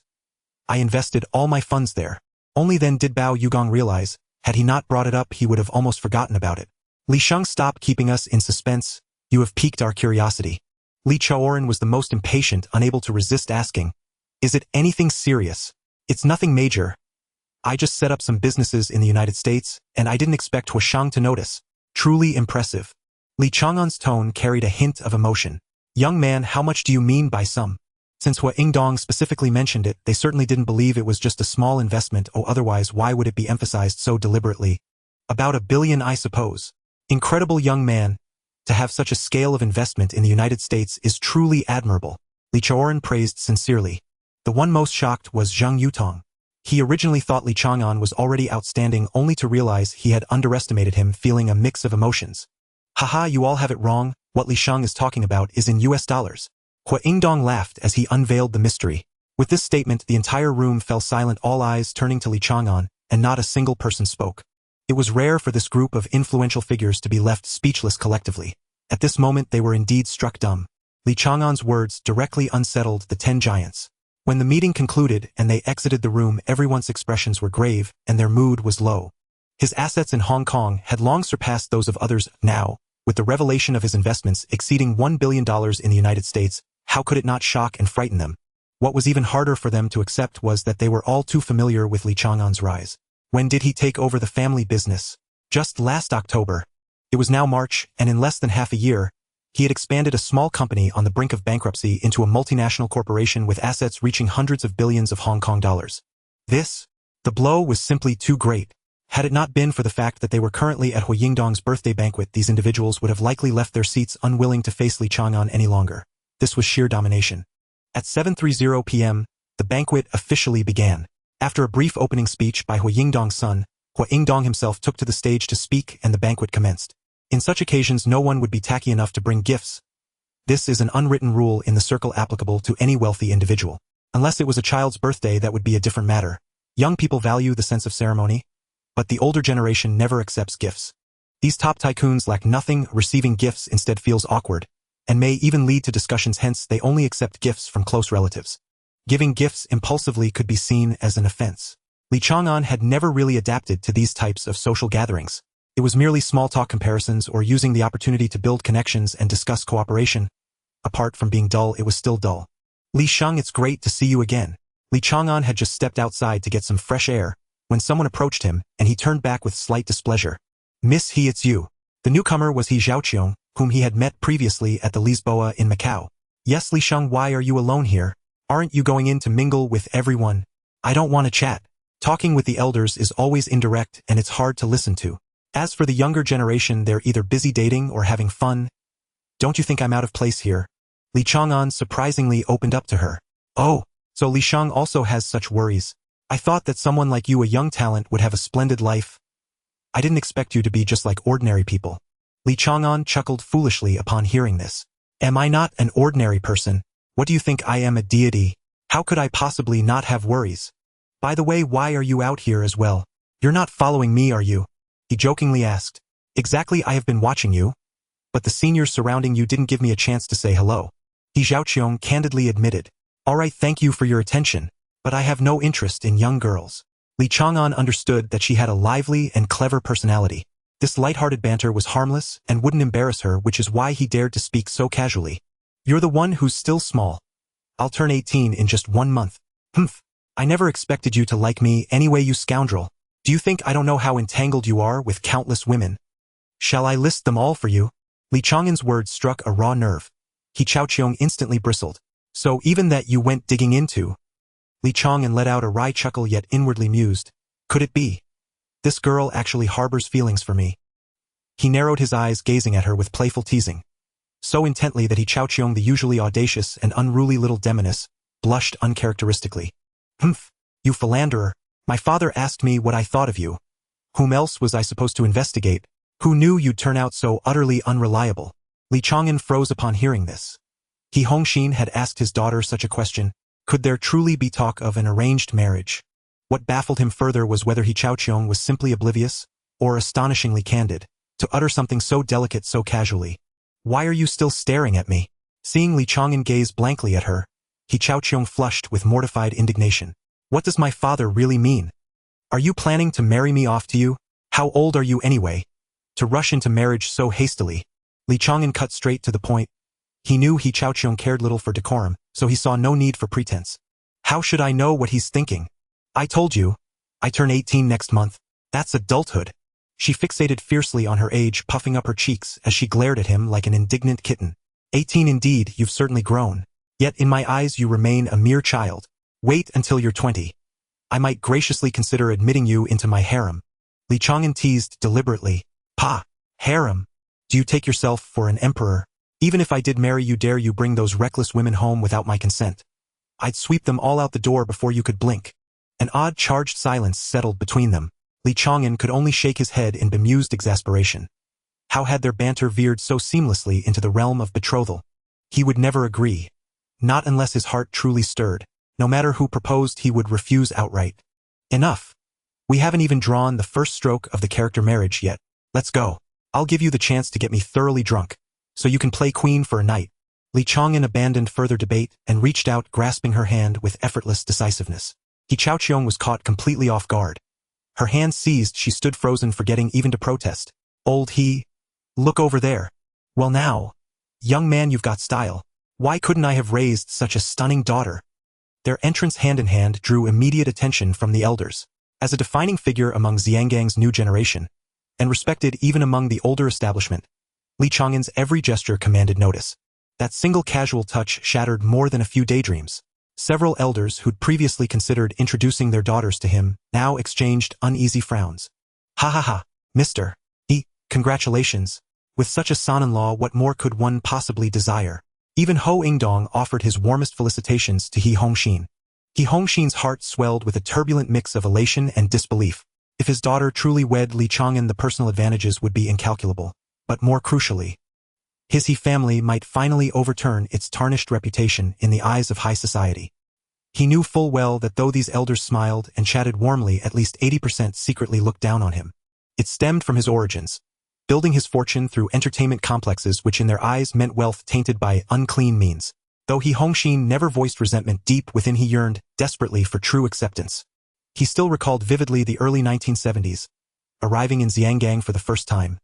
Barred at the door, dismissed with cold disdain. That sting had never faded. Now if Li Chang'an truly became his son-in-law, He Hongxin might at last cleanse himself of prejudice and reclaim his rightful place in Xiangang's elite. A dream he'd cherished for decades. Gentlemen, you've misunderstood.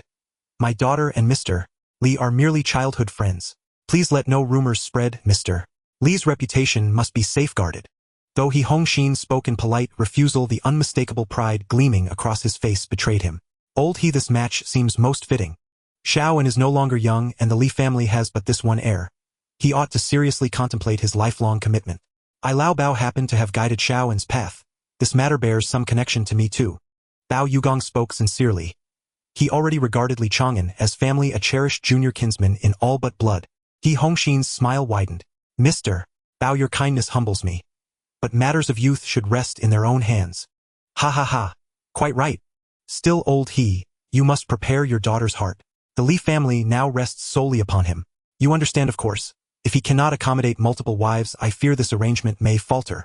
Bao Yugong's implication hung clear in the air. Li Chang'an stood alone as heir to a vast legacy. An aristocratic dynasty in the making. Yet dynasties withered without heirs. A single unbroken lineage demanded more than one wife. The Li family's ancestral line ran perilously thin. To sustain prestige and authority, one principal wife was essential. But without secondary consorts, legitimacy itself would be questioned and influence inevitably eroded. What Bao Yugong truly conveyed was this: should He Hongxin and his daughter reject Li Chang'an's future concubinage, the match would dissolve. Effectively null and void. Even if Li Chang'an himself chose celibacy, the elders would never consent. And Bao Yugong, as elder and steward, would withhold his blessing without reservation. We'll discuss such matters later. It's far too premature now. He Hongxin smoothly shifted the subject. Meanwhile, Li Chang'an sat opposite He Chaoqiong, raising his glass in spirited camaraderie. With someone as refreshingly forthright as He Chaoqiong, he felt no need for masks or subterfuge. Truth and candor flowed effortlessly. Their rapport was genuine, invigorating, infinitely more satisfying than the exhausting dance of social maneuvering. Chaoqiong, it's time to go. Young Master Li, please do visit our home anytime. Chaoqiong has few close friends. She's genuinely enjoyed speaking with you. We hope you'll stay in touch. Li Chang'an paused, startled. He Hongxin's words carried unmistakable weight. Was he truly considering offering his daughter's hand? His gaze lingered on He Chaoqiong, graceful in bearing, delicately lovely in feature. The very portrait of auspicious fortune for a husband. True, he'd glimpsed her decades later. Plump, aged, unrecognizable. But that held no bearing here. What mattered was her unwavering loyalty, her formidable competence. qualities that rendered her objectively an ideal spouse. Yet, at the thought of marriage sealing away his freedom forever, the fleeting spark of impulse vanished like mist. Let things unfold as they will. At least for these next few years, I will not entertain marriage, he resolved silently within. All right, He Sheng, thank you for your invitation. Great, I look forward to your visit, Xiao Li Shang. Chao Qiong say goodbye to Li Shang. Goodbye, Li Shang. Goodbye. After He Hongxin took his daughter away, Bao Yugong immediately approached. Li Chang'an smiled upon hearing this. I haven't planned to give up the whole forest for a single tree yet. As he spoke, he filled a cup of wine for Bao Yugong and pushed it over. Ha ha ha. I knew you would think that. Don't worry, even if you truly become He family's son-in-law, you will have the opportunity to marry other women openly. Bao Yugong said with a smile. Li Chang'an was momentarily puzzled. Uncle Bao, what do you mean by that? He asked in confusion. It's nothing special. I just mentioned to He Hongxin earlier that even if you marry his daughter, he must be mentally prepared in advance. After all, the Li family relies on you to hold things up. Without several wives, how can you branch out and revitalize the family? He understands this logic. Bao Yugong spoke with certainty, as if he were a child bragging about his achievements in front of Li Chang'an. These words left Li Chang'an dumbfounded, nearly unable to believe. Uncle Bao, you truly are impressive. Li Chang'an admired sincerely. If it could truly be this way, why would he need to fear marrying He Chao Qiong? As long as the red flag at home remains upright, he could still enjoy life outside. This is a life that countless men dream of. Xiao, and to speak frankly, since I count as your elder, I should say this. Your Li family has few descendants, and with such a vast estate, resolving the issue of heirs should be your priority. Uncle Bao isn't forcing you to settle down immediately. If you truly want offspring, you can achieve that without marriage, so think of more ways in this regard.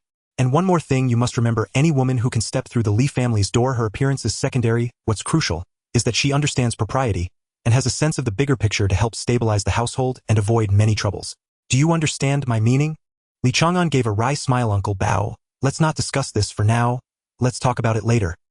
He truly did not want to continue this topic, as if he were in such a hurry to get married. All right, you're a kid who never needs anyone to worry. I know that well. Now drink slowly, and I should get back to rest with this old body of mine. As Bao Yugong turned to leave with Wu Guang, Li Chang'an also intended to finish his drink and leave, but unexpectedly someone approached. Hello, Mr. Li, may I sit down and chat? Who are you?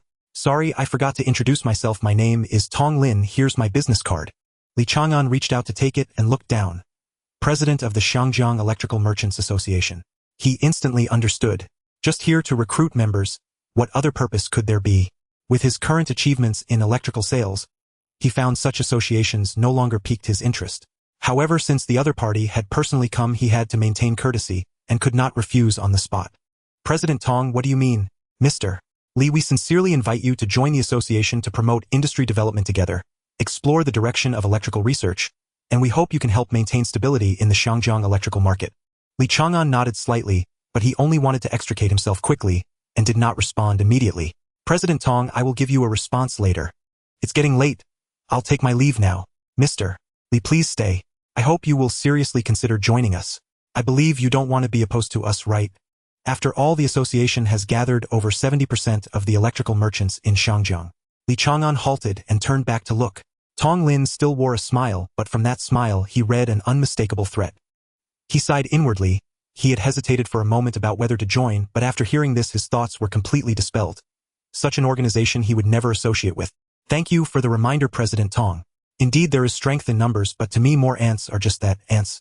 President Tong, I must take my leave. Goodbye. As he said this, he turned to leave. What a broken association, what a broken president, daring to pressure him to his face. Did they really think he was easy to bully? If he truly expanded his electrical business comprehensively, he could bring them down in an instant. How could they threaten him? And Tong Lin's anger flared when he heard Li Chang'an compare his group to ants. Humph, arrogant and ignorant. One day you will regret today's words. He stared fiercely at Li Chang'an's departing figure, secretly swearing. That night all was calm. Li Chang'an took no action. Although many ladies at Boss Hu's home conveyed various ambiguous hints, he had no mind to respond. To be precise, he could never find someone he could truly share his heart with. After all, who would refuse the fusion of emotions and body? The next morning, Li Chang'an returned to the company. In the past 2 days, his power company was on a strong upward trajectory with stock prices hitting new highs. The commercial plaza was bustling with daily foot traffic exceeding 100,000, a lively scene. Today marked the official launch of his new products, the LCD television and video recorder. The market for video recorders was limited. Li Chang'an knew it would be difficult to create a sensation in the short term. But the LCD television was different. With a brand new visual experience and revolutionary design, it was enough to entice countless consumers, not to mention its picture quality. Having grown accustomed to the blurry and jumping images of old CRT televisions, encountering an LCD television was akin to witnessing a miracle. Not only does it possess ultra-high definition, but it also presents a myriad of colors with every detail of the show visible, as if one were on site. In this age of scarce entertainment options, movies and television are undoubtedly the primary means of leisure for the masses. Who could resist such an epic-making product? Unless one was financially constrained, no one would easily miss out. Li Chang'an's pricing for the LCD television was not exactly affordable. The smallest 24-inch model was priced at 6888 Hong Kong dollars. The 36-inch model was listed at 8,888 Hong Kong dollars. At this price point, it was quite astonishing for the time. To put it bluntly, according to the current salary levels in Shanghai, a regular employee at a large enterprise only makes just over 2,000 Hong Kong dollars a month. In other words, the average person would need to spend over 3 months' salary to afford an LCD television, which undoubtedly placed it in the category of high-end consumer goods, but its quality truly justified the price. The largest LCD television currently available was only 52 inches, with a total production of just 1,000 units. Due to the limited capacity of Li Chang'an's factory, a large-scale assembly line for manufacturing large-screen LCD televisions had not been established. Thus, he decided to use these 1,000 machines to create market momentum, emulating some international brands from later generations by launching a limited edition concept. He specially customized unique shell materials for these 1,000 units of 52-inch televisions, giving them a more distinguished and grand appearance, highly recognizable. The price is set at 188,888 Hong Kong dollars. Of course, Li Chang'an was well aware that this pricing far exceeded the practical value of the product itself, and he did not expect to make a profit from this batch of televisions. The purpose of this move was purely to elevate the brand stature of the LCD television, throwing out a jaw-dropping price to spark heated public discussion and amazement, to ensure that this name remains etched in the public memory. As long as there are no major issues with product quality, his LCD television brand is bound to become a benchmark in the industry, standing tall at the pinnacle of the market. Good morning, young Master Li. Manager Zhuang, your timing is perfect. Come in, and let's discuss the company's current situation. All right. After they took their seats, Li Chang'an realized he had not inquired about company affairs for several days. Please report on the operational status of the power company, the business situation of the shopping mall, and the progress of today's market launch of the LCD televisions and video recorders. Understood. The power company's performance in the stock market has been stable, and we have basically achieved our original target of 4 to 5 times growth. Our initial share price was 10 Hong Kong dollars per share, and after several days of continuous rise, the increase has reached 800, with the current price at 5.65 Hong Kong dollars, and it is expected to break 60 Hong Kong dollars today. Once it reaches 60 Hong Kong dollars, we will have achieved our expected target, and the stock price will stabilize. After that, it will only rise slowly unless a large influx of capital pushes it, or otherwise there will be no significant fluctuations. Li Chang'an could not help but gasp in surprise.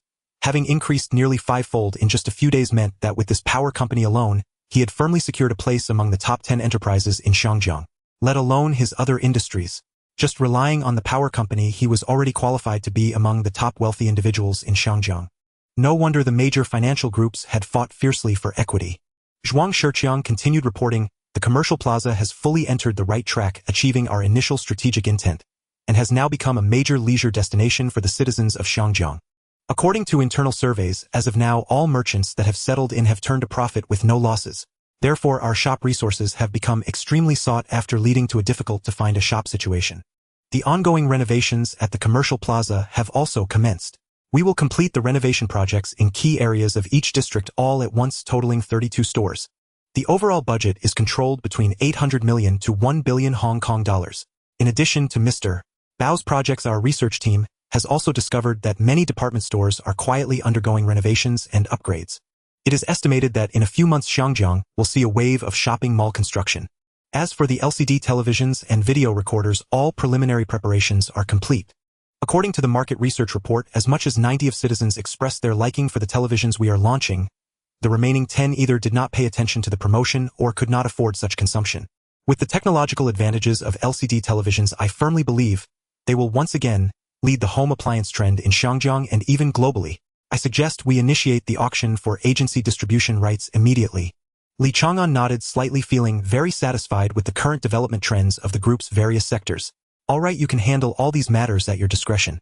You may go about your business now. Li Chang'an said.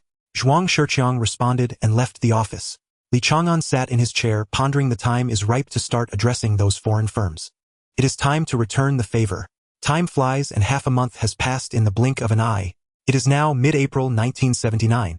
Li Chang'an has been in this world for exactly 6 months. From a once down-and-out young man to now being recognized as the wealthiest individual in the circle, his rise to prominence has already taken shape. Although his legend has yet to be widely spread in the streets and alleys of Xiangjiang, all the business tycoons have already reached a conclusion in their hearts. Xiangjiang has without a doubt become Li Chang'an's domain. What forced those top tycoons to bow down in submission was, ever since Hu Yingdong revealed Li Chang'an's asset status in the United States half a month ago, they swiftly dispatched personnel to conduct investigations. The results shocked them. The so-called $1 billion was already an outdated statement. Just the Walmart group they investigated alone, after the complete upgrade of the commercial plaza, saw its market value skyrocketing far beyond the initial estimates. Today's Walmart has become one of the few retail giants in the United States. Over 10 large-scale comprehensive shopping plazas are scattered throughout the core urban areas of the United States, making these Xiangjiang tycoons covetous. However, they were unaware that Li Chang'an's enterprises in the United States have not yet begun to generate returns. Instead, he continues to invest heavily in renovating the shopping malls.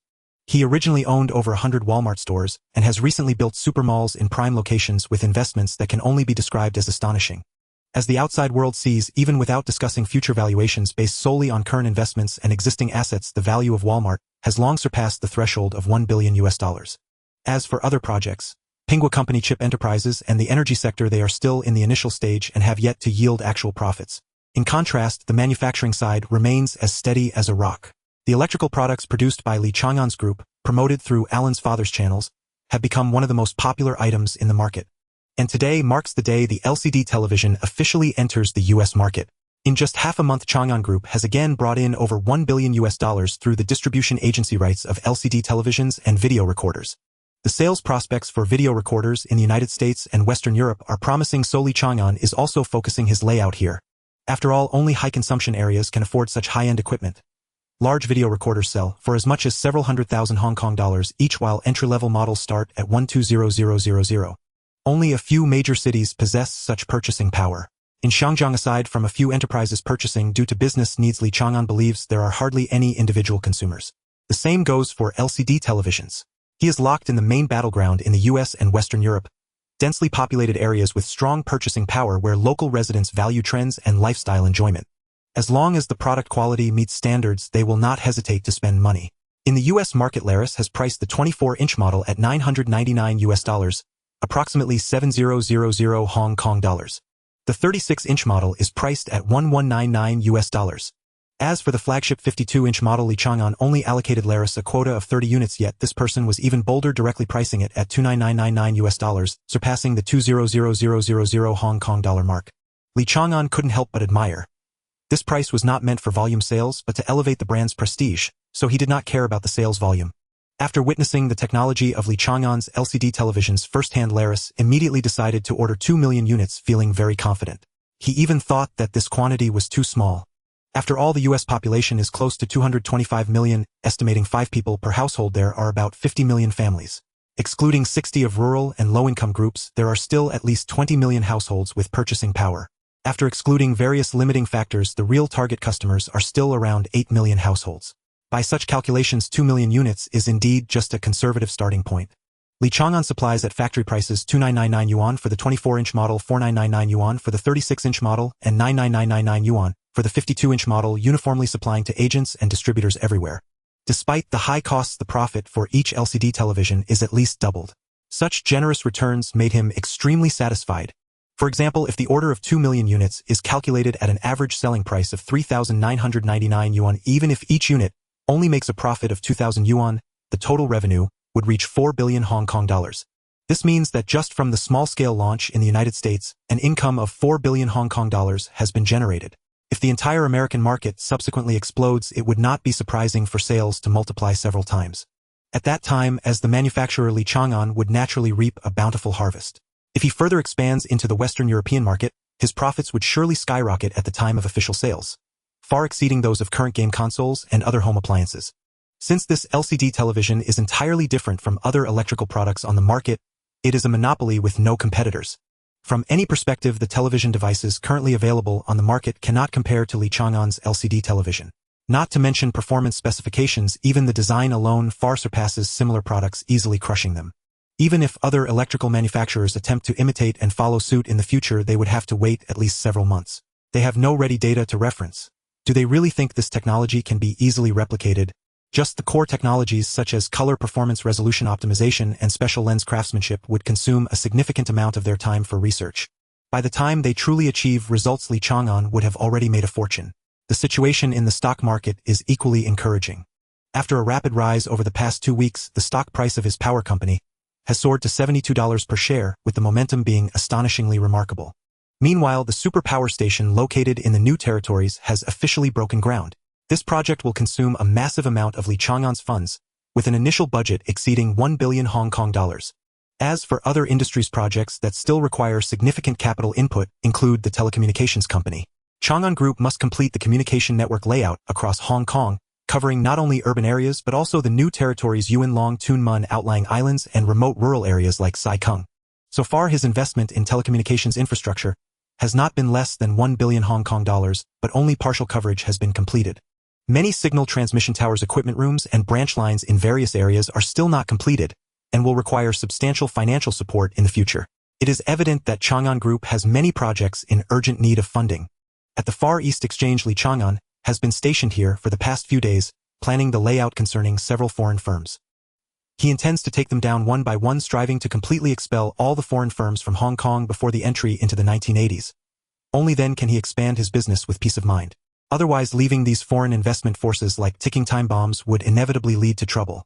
Those hawkish capitalists are all treacherous. Knock, knock, knock. Come in. Boss, I'm back. He Guodong entered the office with 2 people, and Li Chang'an smiled upon seeing them. Did you find out? Yes, we found out. Zhang Yuliang is still in Singapore, but we have obtained his contact information. Among the shares held by the K. Wa Brothers 21 is pledged to HSBC. Zhang Yuliang personally holds 30. While the Ma brothers only hold 28. 28. That means they together own 48 of the shares. Yet they still dare to pledge their shares to HSBC. They truly have some guts. Learning that the shareholding structure of K. Wa is so fragmented, Li Chang'an's mood instantly lifted. In that case, we don't need to take action in the stock market. We can negotiate directly with Zhang Yuliang. As for HSBC, Shin Bai will surely give me some face. Li Chang'an said cheerfully. However, He Guodong's next words left him momentarily stunned. Boss, I'm afraid we cannot obtain that portion of K. Wa's shares from HSBC for the time being. This is because when the Ma brothers pledged their shares to HSBC, they established an agreement. Within the agreed period, HSBC cannot sell the shares to others, and the Ma brothers retain the right to repurchase at any time. Of course, the premise is that the Ma brothers still hold the position of chairman of K. Wa Group. Otherwise, even if Shin Bai intends to transfer, it cannot be executed. Xiao Luo added an explanation. I understand. What about the situation with Jardine and Swire Group? The situation with Jardine Group might be more troublesome. Last week, its parent company relocated its registered office to Bermuda and implemented cross-holding through its subsidiaries. In other words, the Jardine parent company controls Company A, then holds shares in Company B, while Company B holds shares in the parent company, forming a tightly interlinked shareholding structure. To completely dismantle Jardine Group, one must first acquire at least 51 of the shares of a subsidiary, and then gradually advance, taking them out one by one. So what is their cross-holding ratio? Li Chang'an inquired. Overall, it maintains between 30 and 40. The highest is the Jardine parent company itself, which currently retains 51. Jardine Matheson Holdings has 11. Jardine Telecommunications holds 15, and the remaining 26 is held by the parent company, recovering about 500 million Hong Kong dollars. 51. This complicates things. Who has the remaining shares? Any clues? Li Chang'an asked reluctantly. 20 of the funds are at Waki Bank with a loan of about 2 billion, while the rest has been sold off in the stock market, cashing out around 500 million. That's how this money came about. Li Chang'an nodded slightly.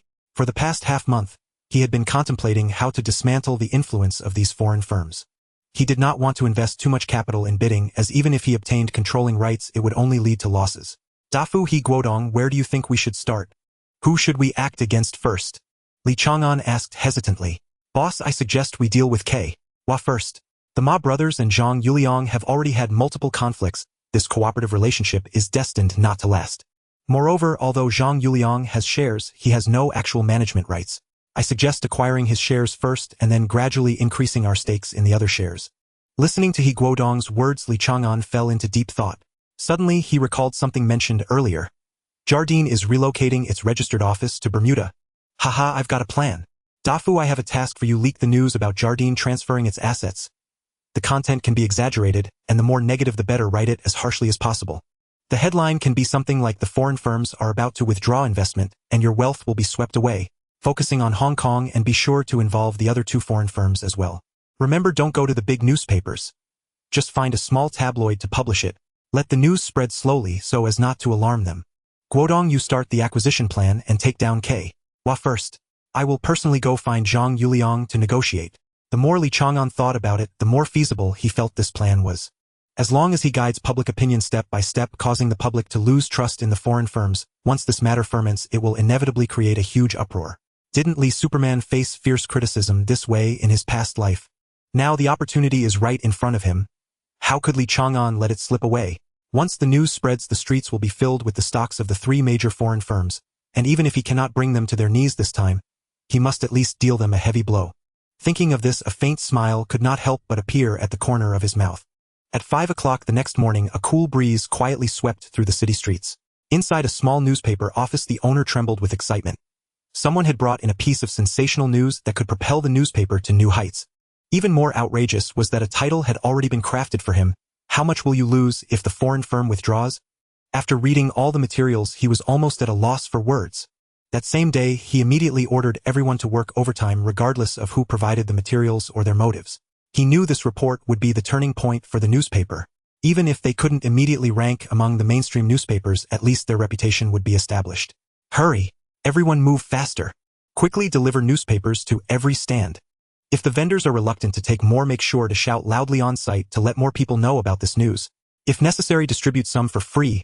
At this stage, the priority is to expand influence, but we must also recover costs. Understood, boss. We know what to do. Dozens of delivery workers immediately began their new day's work, each tasked with delivering newspapers to dozens of stands within an hour. After all, it was just a small newspaper with limited coverage, unlike large newspapers that span the entire city. Their earnings were also tied to the volume picked up from the stands they were responsible for, with commissions directly related to performance. Thus, without needing the boss to say much, everyone exerted their utmost effort. This was related to their own interests. Soon it was 6:30 in the morning. Extra. Exclusive inside story. The foreign firm is about to flee. Come take a look. The foreign firm is secretly transferring assets. Everyone be careful of your wallets. Passers-by who initially had no intention of buying a paper immediately gathered upon hearing this. Where's the newspaper? Give me a copy. I want one too. In less than a moment, every stand they supplied was packed with people, and the rush to buy was astonishing. Old he. Print more now. Add. Another 500 copies, no 1,000. The stand owner shouted excitedly. All right. They had already prepared with rickshaws piled high with newspapers, the total already exceeding 10,000. After completing one batch of deliveries, they hurried to the next stop. In less than half an hour, tens of thousands of newspapers were sold out instantly, and they had to rush back and forth to deliver new stock, yet supply could not meet demand. This unusual activity quickly alerted their competitors. Inside the editorial office of the Tycoon Pao, what's going on?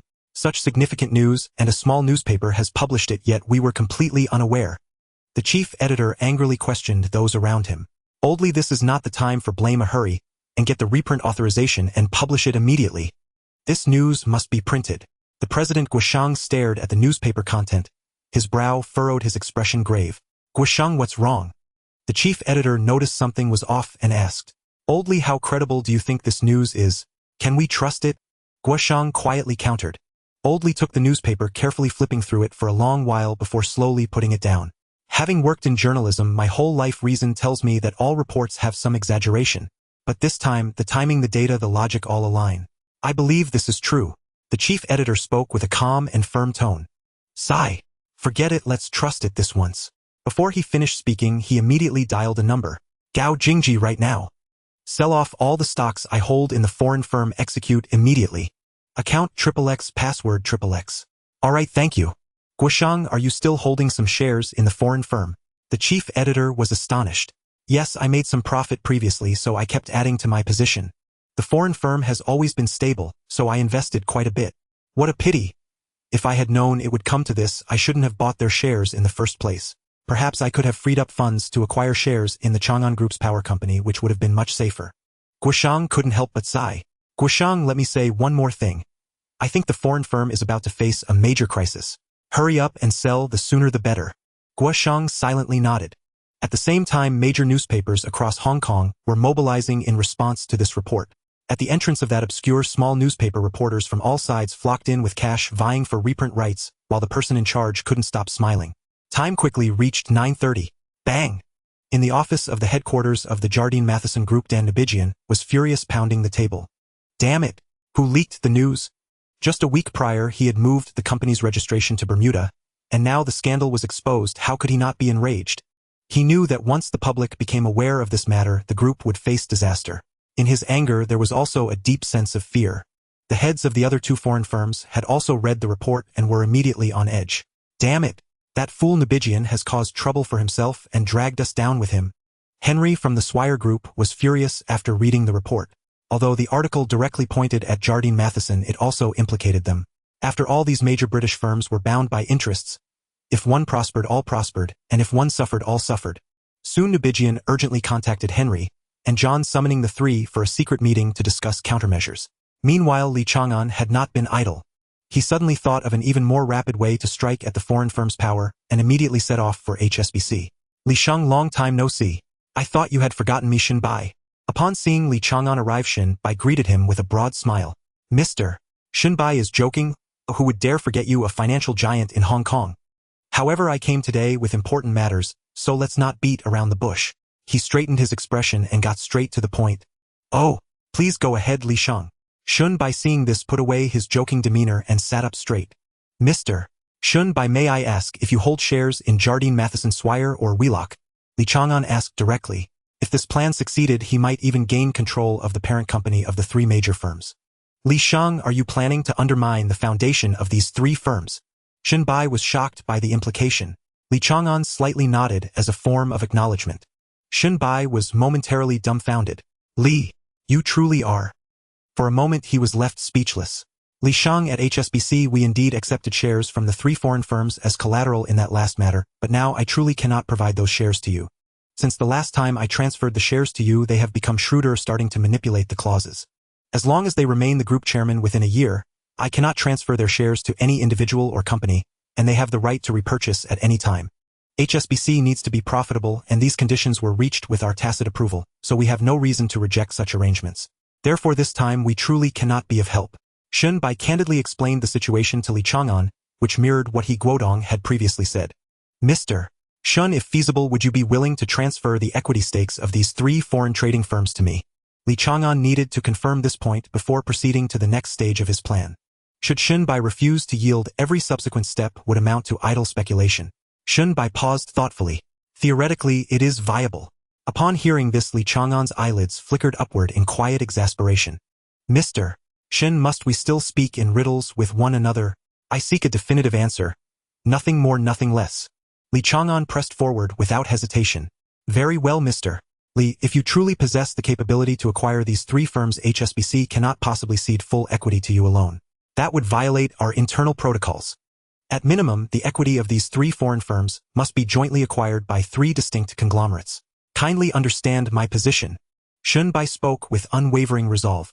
Li Chang'an inwardly cursed HSBC and Shen Bai for their consummate cunning. This stipulation was clearly designed to prevent any single entity from amassing overwhelming power lest it evolve into a threat to their own dominance. Though disappointed, he had no recourse. After all, the equity remained firmly in the other party's hands. He could only abide by their rules. To insist on acting unilaterally, forcing a purchase of just one firm, would inevitably alert the others. The remaining two would instantly grow wary. Not only would the operation collapse, but all foreign firms would thereafter heighten their vigilance, sealing off any future opportunity. Such an outcome would squander a once-in-a-lifetime chance to eradicate them entirely, a loss far outweighing any gain. Very well. In truth, collaboration with allies has always been part of the plan. I had already intended to allocate a share to Sir Y.K. Pao. Bringing in one additional partner changes little. Li Chang'an reflected inwardly. He then considered Shen Bai's extensive network among Hong Kong's elite tycoons, and concluded that aside from himself, the two most likely candidates were Sir Y.K. Pao and Li Chang'an. He was virtually certain that should the matter move forward, Shin Bai's chosen triad would be himself, Sir Y. K. Pao and Li Chang'an. It seems that though I have seized this karmic opportunity, fate still bestows its favor upon Li Chang'an, in another form. His destiny proves remarkably tenacious. Li Chang'an mused inwardly. Fine. Let him have this advantage just this once. Mr. Shin, may I review the contract you signed? I trust it would be convenient. I merely wish to verify a single detail, nothing more. Li Chang'an gazed at Shin Bai with sincere, unwavering eyes. Mr. Li. Shin Bai's expression tightened with visible discomfort. That contract was an HSBC classified document. Were anyone else to make such a request, he would have summoned security without hesitation. Yet this was Li Chang'an, making refusal extraordinarily difficult. Mr. Shin, please trust me. I harbor no ulterior motive. Once I extract the precise information I require from the contract, I shall possess absolute confidence in acquiring these 3 firms. Li Chang'an spoke with unshakable conviction. Shin Bai lowered his head, immersed in silent deliberation, weighing every potential consequence, assessing each latent risk with meticulous caution. After a brief pause, he lifted his gaze. Very well, Mr. Li. I shall place my trust in you this one time. With that, he rose and personally retrieved the contract from the archives. Yet, even as he did so, Li Chang'an silently lamented having to grant Li Chang'an a share of the spoils. Once the contract was in hand, he read it line by line, dissecting every clause, searching for exploitable ambiguities or pivotal details. Half an hour passed. Ha ha ha, excellent. Many thanks, Mr. Shen. Li Chang'an returned the contract, his face radiant with unrestrained elation. Mr. Li, judging by your expression, you've evidently found what you sought. Shin Bai could no longer contain his curiosity. He longed to know precisely how Li Chang'an intended to wield the contractual provisions, legally ingeniously, to effect the equity transfer. Indeed, Mr. Shen, I have reached my decision. This time I shall expel them utterly, ensuring Hong Kong truly becomes a domain governed by the Chinese people. Hearing these words, Shin Bai's expression stiffened, subtly yet unmistakably, tinged with awkwardness. He sensed faintly yet acutely that Li Chang'an seemed to overlook his own origins within the foreign trading establishment. Strictly speaking, HSBC stood as the paramount financial titan commanding the lifeline of foreign capital. Mr. Li, may I ask, have you seen this morning's news regarding the collective withdrawal of foreign firms? Shin Bai asked slowly. I have, but how does this concern us? In Shin Bai's view, where those firms relocated or operated was beyond their jurisdiction. So long as loan obligations were met punctually, all else remained external affairs. It concerns us profoundly. Mr. Shen, have you forgotten a particular clause in your contract? Li Chang'an smiled faintly, his gaze calm and penetrating as it held Shin Bai's. Clause 6, subsection 2, should the group suffer a major public crisis, marked by severe adverse incidents significantly impairing overall operations, HSBC reserves the right to reassess its risk rating based on prevailing circumstances. Should the reassessment conclude that the group poses excessive risk, sufficient to trigger violent stock volatility, HSBC may unilaterally dispose of its equity to safeguard financial integrity. As Li Chang'an recited the clause word for word, Shin Bai's pupils contracted sharply. He grasped its implication instantly. Is Mr. Li intending to leverage this current upheaval among foreign firms, prompting HSBC to enforce unilateral equity disposition under contractual authority? Yet while rumors stir, no actual crisis has yet materialized. HSBC lacks legitimate grounds to initiate unilateral action. Shin Bai replied gravely. Li Chang'an responded with another subtle smile. Mr. Shen, it soon will. Gazing upon that self-assured, unruffled smile, Shin Bai felt an instinctive chill ripple through him. His foresight is formidable. He has unearthed even this obscure contractual loophole. In that moment, Shin Bai's wariness deepened into something far more profound, a visceral sense of threat. Not personal but strategic, foreseeing Li Chang'an as HSBC's future rival, one capable of reshaping the entire financial landscape. The thought sent cold sweat trickling down his spine. His earlier willingness to cooperate dissolved, entirely replaced by fierce resistance. He felt as though he were kindling a wildfire. Continuing to empower Li Chang'an would be tantamount to cultivating a foe strong enough to upend HSBC's very foundations. No! The word erupted unbidden into his mind. His resolve now irrevocably transformed. Mr. Li, I regret to inform you. This course is inadmissible. It would undermine HSBC's bedrock credibility. I cannot consent. His tone brooked no compromise. Li Chang'an's brow furrowed slightly. He struggled to comprehend how Shin Bai, so cooperative moments before, had abruptly shifted, radiating near hostile detachment. Mr. Shen, what is this? Did we not negotiate smoothly just now? Why this sudden reversal? Li Chang'an was utterly bewildered. Shun Bai's abrupt transformation, his steely certainty, left Li Chang'an baffled beyond measure. My apologies, Mr. Li. HSBC is powerless in this matter. I have pressing matters to attend to. If there is nothing further, I shall take my leave. Before the final syllable faded, Shun Bai turned and strode away, decisive, unyielding, leaving no room for appeal. Li Chang'an stood frozen in place, stunned into silence. His mind went blank, as if after helping someone unbutton their coat in anticipation of a grand alliance, the other had suddenly stepped back, abandoning the pact mid-embrace, leaving only absurdity in its wake. This feeling, since Sheng has concerns I shall not disturb further. Sheng, we shall meet again. Li Chang'an, after all, is a person who has weathered many storms, and in this life his mindset is even more open and transparent, understanding the way of gaining and giving up. Though regretful to be rejected, he did not persist in entangling himself, nor did he attempt to persuade or salvage the situation. Those foreign enterprises, while beneficial to acquire, would not harm the overall situation if lost. For his current business layout, it is merely a matter of asset quantity. What truly drives him to act is not the greed for profit, but the self-awareness of a reborn individual. He feels a responsibility to eliminate colonial remnants, and vows to let Xinjiang truly return to a world dominated by Chinese capital. It is not that he must seize foreign enterprises, but rather that the time has come for change. With his current control over several top-tier groups, he no longer regards any foreign enterprise as an unshakable existence. Though he currently lacks the ability to shake the foundations of HSBC, he firmly believes that in terms of asset scale and overall strength, the gap is no longer significant. As time passes, Li Chang'an becomes increasingly certain truly surpassing HSBC is not an unattainable dream but an inevitable occurrence. After returning to the car, he continued to ponder why Shun Bai had suddenly changed her attitude. Could it be that he had said something wrong or inadvertently done something to anger her without realizing it? He slowly recalled every detail of his conversation with Shun Bai. A few minutes later, Li Chang'an's eyes suddenly widened. Could it be? Shun Bai has sensed that I possess the ability to threaten HSBC. At that moment, he finally grasped the key. He continued to delve deeper into his thoughts, growing more convinced that this was indeed the case. She was clearly wary of his rapid expansion, hence her caution. Sigh. It seems that we are destined to become rivals. Li Chang'an understood in his heart. If Shun Bai truly considered this, then there was no longer any need to continue their cooperation with HSBC. In the future, their relationship would likely be reduced to one of opposition. Upon realizing this, a thought immediately surfaced in his mind. He must begin to plan his own financial system. Once he loses the bank as a backing for capital deployment, future operations would become extremely inconvenient. If he were to sever ties with HSBC, the flow of funds would inevitably be obstructed. Citibank could serve as a temporary substitute, but its system is strict with many hurdles, and its security is far from satisfactory. In comparison, Citibank has obvious loopholes in client information confidentiality, with frequent data leaks creating an impression of unreliability. Thus, Li Chang'an is determined at this moment, if today's incident truly leads to a break with Shun, by then entering the banking industry will become his inevitable next step. However, Li Chang'an is unaware that at this moment, far away at HSBC, Shun Bai is also secretly evaluating his every move, and has quietly ordered an investigation into him, implementing some form of surveillance. Li Chang'an returned to the company feeling heavy-hearted, and with a chaotic mind. He temporarily set aside his speculations about Shun Bai, and began to consider how would operations proceed without her support.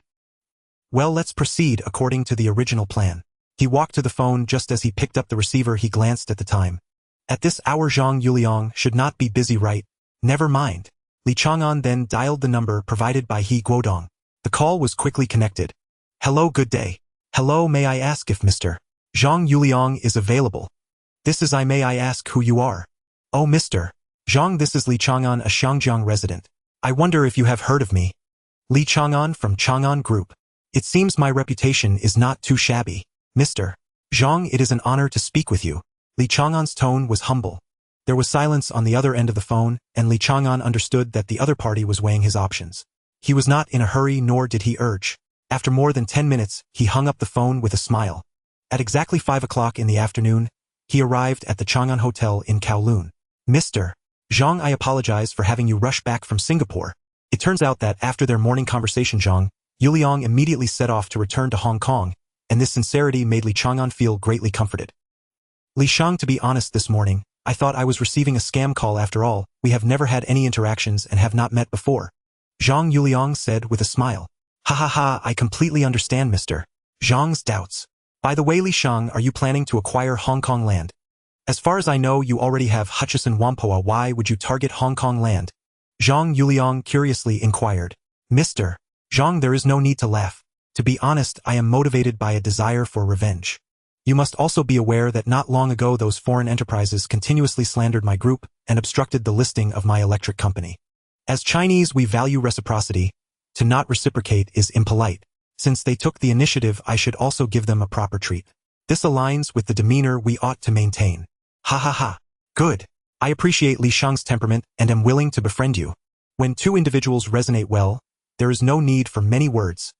They understand each other's intentions. As it approached 8 o'clock, Zhang Yuliang bid farewell to Li Chang'an. From their expressions, it was apparent that they had reached a consensus.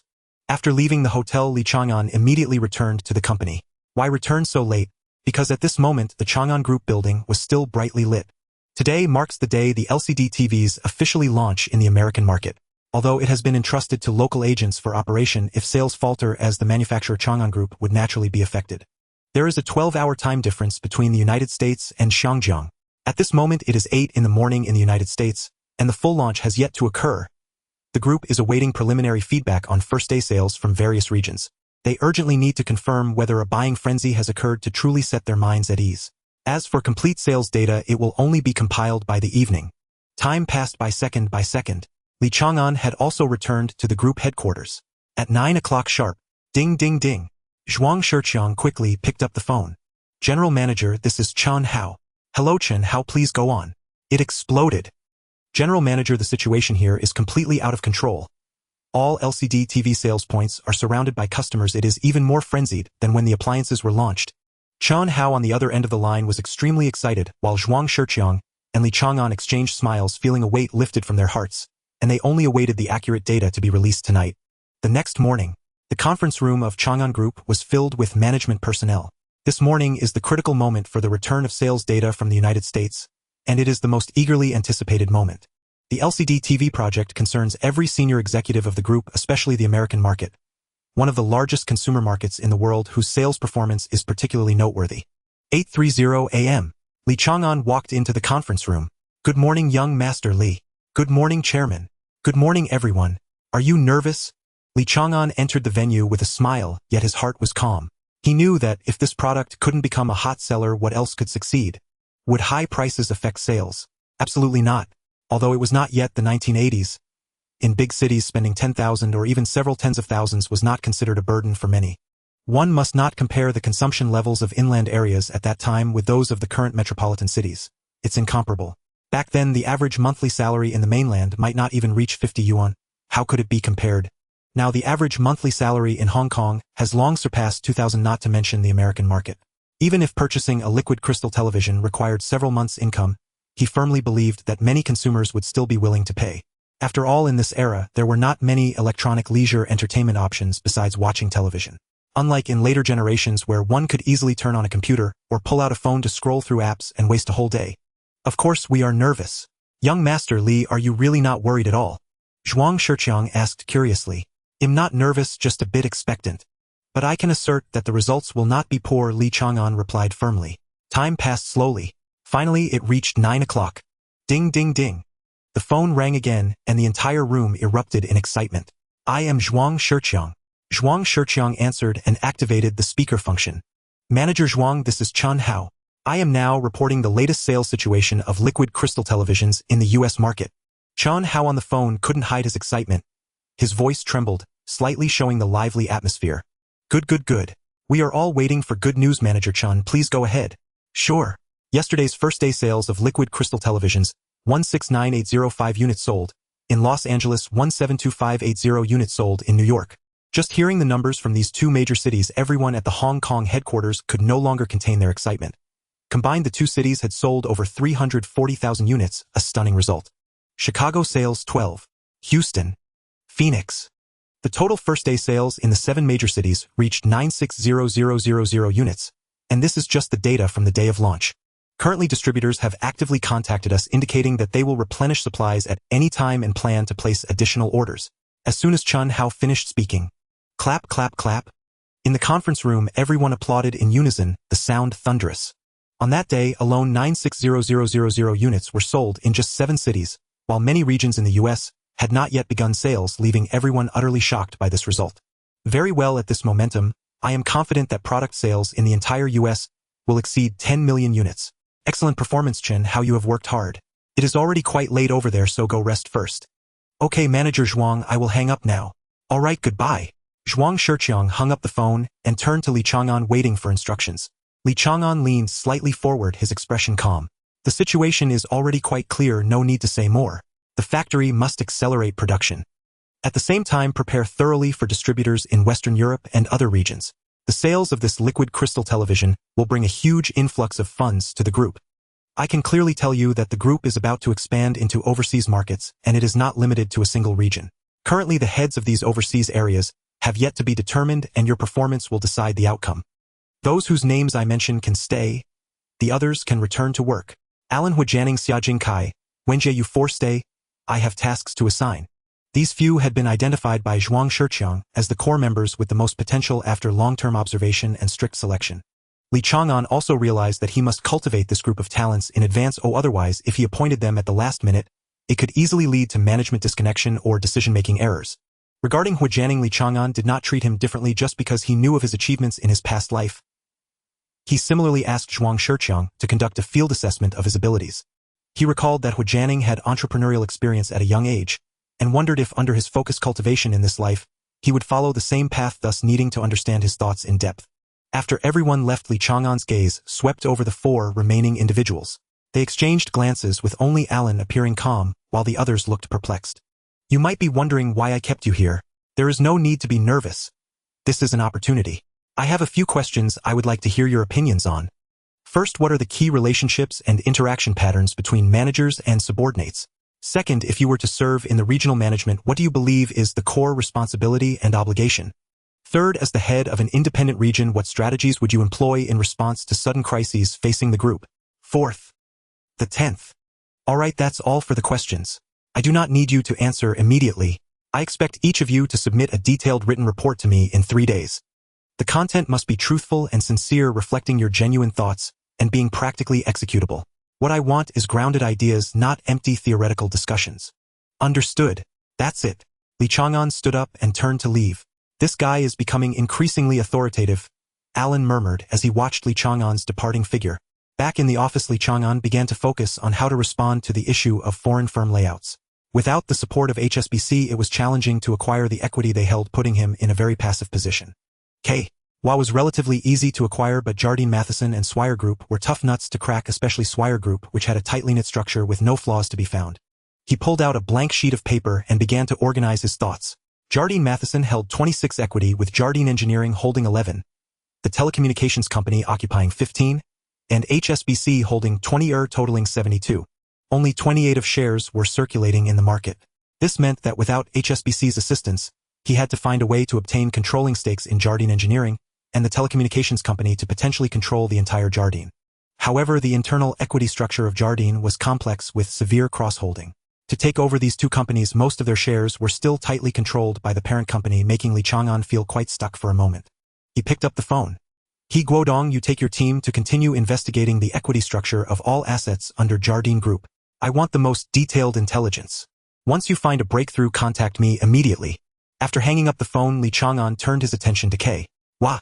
This foreign firm was the easiest target to breach, and he had already assigned He Dafu to begin acquisition actions. The Ma Dan brothers and HSBC together held only 40 of Wa's shares, while he now held 30 equity. Acquiring their company would not be difficult. Since he had lost the support of HSBC, he would start from the weakest link and proceed step by step. Even if the action stirred Wa and alerted them, it couldn't be helped. Around 3 in the afternoon, He Guodong finally made contact with him. He promptly left the office. Li Chang'an re-entered the trading hall. Guodong, what's the situation? Boss, you can see for yourself. He Guodong handed over the collected information to Li Chang'an. Li Chang'an quickly took the documents and flipped through them. After a dozen minutes, he had a rough grasp of the overall situation. According to this analysis, there was still a possibility of him controlling the IHA group. Guodong Dafu, it's time for you to be tested. From now on, secretly initiate the acquisition of IHA Telecom. This company holds only 32 of the shares itself, presenting a breakthrough opportunity. I will personally handle the 20 stake held by Citibank. However, the 15 stake held by the Kadori family posed a challenge for him. Previously, when acquiring the power assets, he had already included China Light and Power under his control. Now would they still be willing to transfer the 15 stake of Iha Telecom? Li Chang'an felt the likelihood was extremely low, which troubled him. Once he secured the telecom company, subsequent progress would be easier. Once he became the chairman, the shares of the Iha Group and its subsidiary construction company would naturally flow into his hands. By then, even if Iha set up layers of cross-shareholding defenses, it would be futile. There's no need to get entangled right now. You should first discreetly acquire the shares of Iha's parent company, while keeping a close eye on the telecom and construction companies. The acquisition on the wharf side must also progress simultaneously. As for funding, I will allocate it to you immediately. Li Chang'an decisively issued the command. His classmate Jack pondered for a long time, and seeing that Li Chang'an had finished his deployment, quietly spoke up. Li, do you think it would be smoother if you send a representative from the American company to negotiate with the Iha Group and the families holding key shares? For instance, Iha is currently under pressure due to the asset transfer incident, and will surely need to sell part of its shares to replenish cash flow. We could take advantage of this opportunity. Even if negotiations at 5-9 fail, at least it won't expose us as the puppeteers. Li Chang'an listened quickly, weighing the pros and cons in his mind. After a moment of silence, a sly smile appeared on his lips as he looked at Jack. Jack, you've matured. I'll leave this matter to you to assist. Have someone from your family step forward to negotiate on behalf of your family. If successful, that would be ideal. If it doesn't work, I will think of another way. But operating as you suggested will indeed make it easier to acquire more shares. Li Chang'an quickly grasped the key.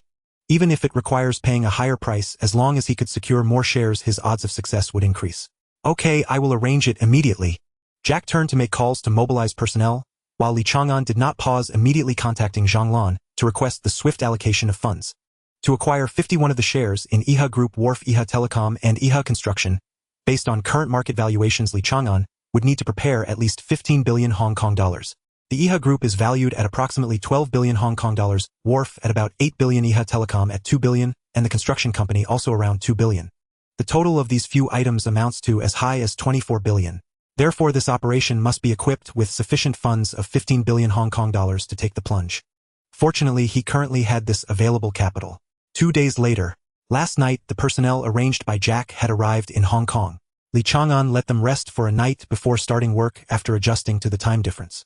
During these 3 days, Li Chang'an continuously amplified the public opinion effect of foreign firms withdrawing capital through newspapers and television. The people of Hong Kong were particularly sensitive to this, already harboring dissatisfaction towards the foreign devils. Now seeing foreign firms withdrawing their investments, the public was even more enraged. In these few days, over 80 of the investors holding foreign firm stocks had begun to sell their shares. Initially, Iha's New World believed it was a scheme set by competitors, and even suspected it was Li Chang'an's group manipulating behind the scenes. However, Li Chang'an was extremely perceptive. After instructing Hidafu and others to gradually absorb foreign firm shares in the stock market, he immediately set off to visit Citibank to meet with its responsible person. He was received by Liang Jinsong, who would later become renowned, following Shin, by the new generation of financial magnate in Hong Kong. When Liang Jinsong learned that Li Chang'an intended to acquire foreign firm shares, he immediately sensed something was amiss. He pursued the matter, even pressing the condition that, if the true intent is not disclosed, the shares of the foreign firm held by Citibank would not be transferred. Seeing Liang Jinsong's cautious but trustworthy attitude, Li Chang'an had no choice but to reveal part of his plan. Of course, he only mentioned targeting the Iha Group and did not mention simultaneously laying plans for Wharf. Fortunately, Li Chang'an's gamble paid off. Liang Jinsong decisively promised to assist Li Chang'an in acquiring the foreign firm shares held by Citibank, and additionally suggested advising Li Chang'an to use Citibank's name to acquire foreign firm shares to reduce the other's vigilance. Li Chang'an pondered for a long time, believing this plan to be feasible, and thus reached an agreement with Liang Jinsong, the vice president of Citibank. He then immediately ordered Hidafu and others to suspend operations. Because of this, the Iha Group side did not realize that there was an adversary secretly laying plans behind the scenes. Just yesterday, Li Chang'an had excellent luck. The Hong Kong government did not wish to see the Hong Kong stock market fall into turmoil, and specially met with the Iha Group's leader New World, urging him to repurchase shares of his company to stabilize market fluctuations. However, at this time New World was unwilling to invest funds for repurchase. If stock prices continued to decline, he would also fall into a dire situation and naturally would not act hastily. Unless it was confirmed that there were indeed hostile forces manipulating. Otherwise, from his perspective, there was nothing unusual, so why would he use cash to repurchase at this moment? Instead, he secretly arranged to reduce some holdings, retaining his status as a major shareholder, and planned to gradually replenish it after the storm passed. New World and the governor of Hong Kong discussed for a long time until around 3 in the afternoon. The governor summoned the leaders of 3 major foreign banks in Hong Kong. Citibank, DBS Bank, and HSBC, for discussions.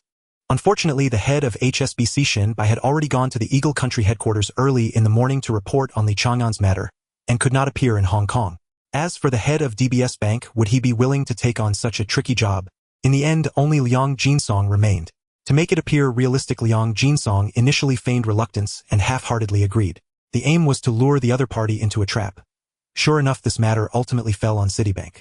After leaving the Hong Kong government, Liang Jinsong immediately contacted Li Chang'an, unable to contain his excitement, as if destiny was aiding him. Today, he still needed to go to the Hong Kong government again to meet with the governor and the IHA leaders to finalize the specific details. Moreover, Liang Jinsong was already calculating in his heart whether he could take the opportunity to acquire more shares from IHA. On April 20th, Friday, at exactly 9 a.m., Liang Jinsong entered the government conference room, once more only to discover two familiar faces present, executives from Tycoon Group and Widefeng Group. Mr. Macroho, Mr. Nyobijin, good day to you all. Time is of the essence, so let us begin directly. Liang Jinsong, who had hurriedly arrived, wasted no time on pleasantries and went straight to the point. Okay, Mr. Liang, the situation has changed somewhat. I hope Huaki Bank can assist in acquiring the shares of the 3 foreign banks. 3 banks. Liang Jinsong was taken aback, his gaze scanning the other two, finally understanding why they were present here. Mr. Governor, to my knowledge, only the Jardine Matheson Group is currently facing the most severe impact. Why must we intervene in the share acquisitions of all 3 foreign banks? At this moment, Liang Jinsong was filled with confusion, unable to fathom the other party's intentions. Had he known the full plan of Li Chang'an, he would surely have been overjoyed. It's a pity. Truly a pity. Mr. Liang, this is a last-minute decision. Due to the chain reaction caused by the Jardine incident, the other 2 foreign banks have also suffered heavy losses. Currently, a large number of retail investors are selling the stocks of these 3 foreign banks, and the Hang Seng Index has dropped by 0.65 in 3 days. I do not wish to see the recovering economy of Hong Kong slip back into crisis. Once the HSBC executives return, I will communicate this matter with them. But for now, we can only rely on Huaki Bank. Macroho said earnestly. Liang Jinsong pondered for a moment before slowly responding to Macroho. Mr. Governor, I came here today only with the approval of the general manager to handle the matter regarding the Jardine Matheson Group. As for the other 2 foreign banks, while a plan could be drafted simultaneously, I cannot ensure that Huaki Bank can undertake this. You are also aware that the total market value of these 3 foreign banks has exceeded 30 billion Hong Kong dollars. Given the current situation, if Huaki Bank agrees to act as an agent for the acquisition, each bank must hold at least 30 of the shares. In other words, Huaki Bank must prepare at least 10 billion Hong Kong dollars to handle this matter, which poses a risk that is indeed too high for our bank. Mr. Governor, my authorization is limited to 4 billion Hong Kong dollars. Thus, I need time to consider and cannot provide a definite answer immediately. Macroho exchanged glances with the 3 executives from the foreign banks, all displaying expressions of helplessness. Nyo Bijian, the executive from Jardine Matheson, was already dissatisfied with the sudden intervention of the other 2 foreign banks, disrupting their original plans, and now upon hearing Huaki Bank's cautious stance, he became even more restless.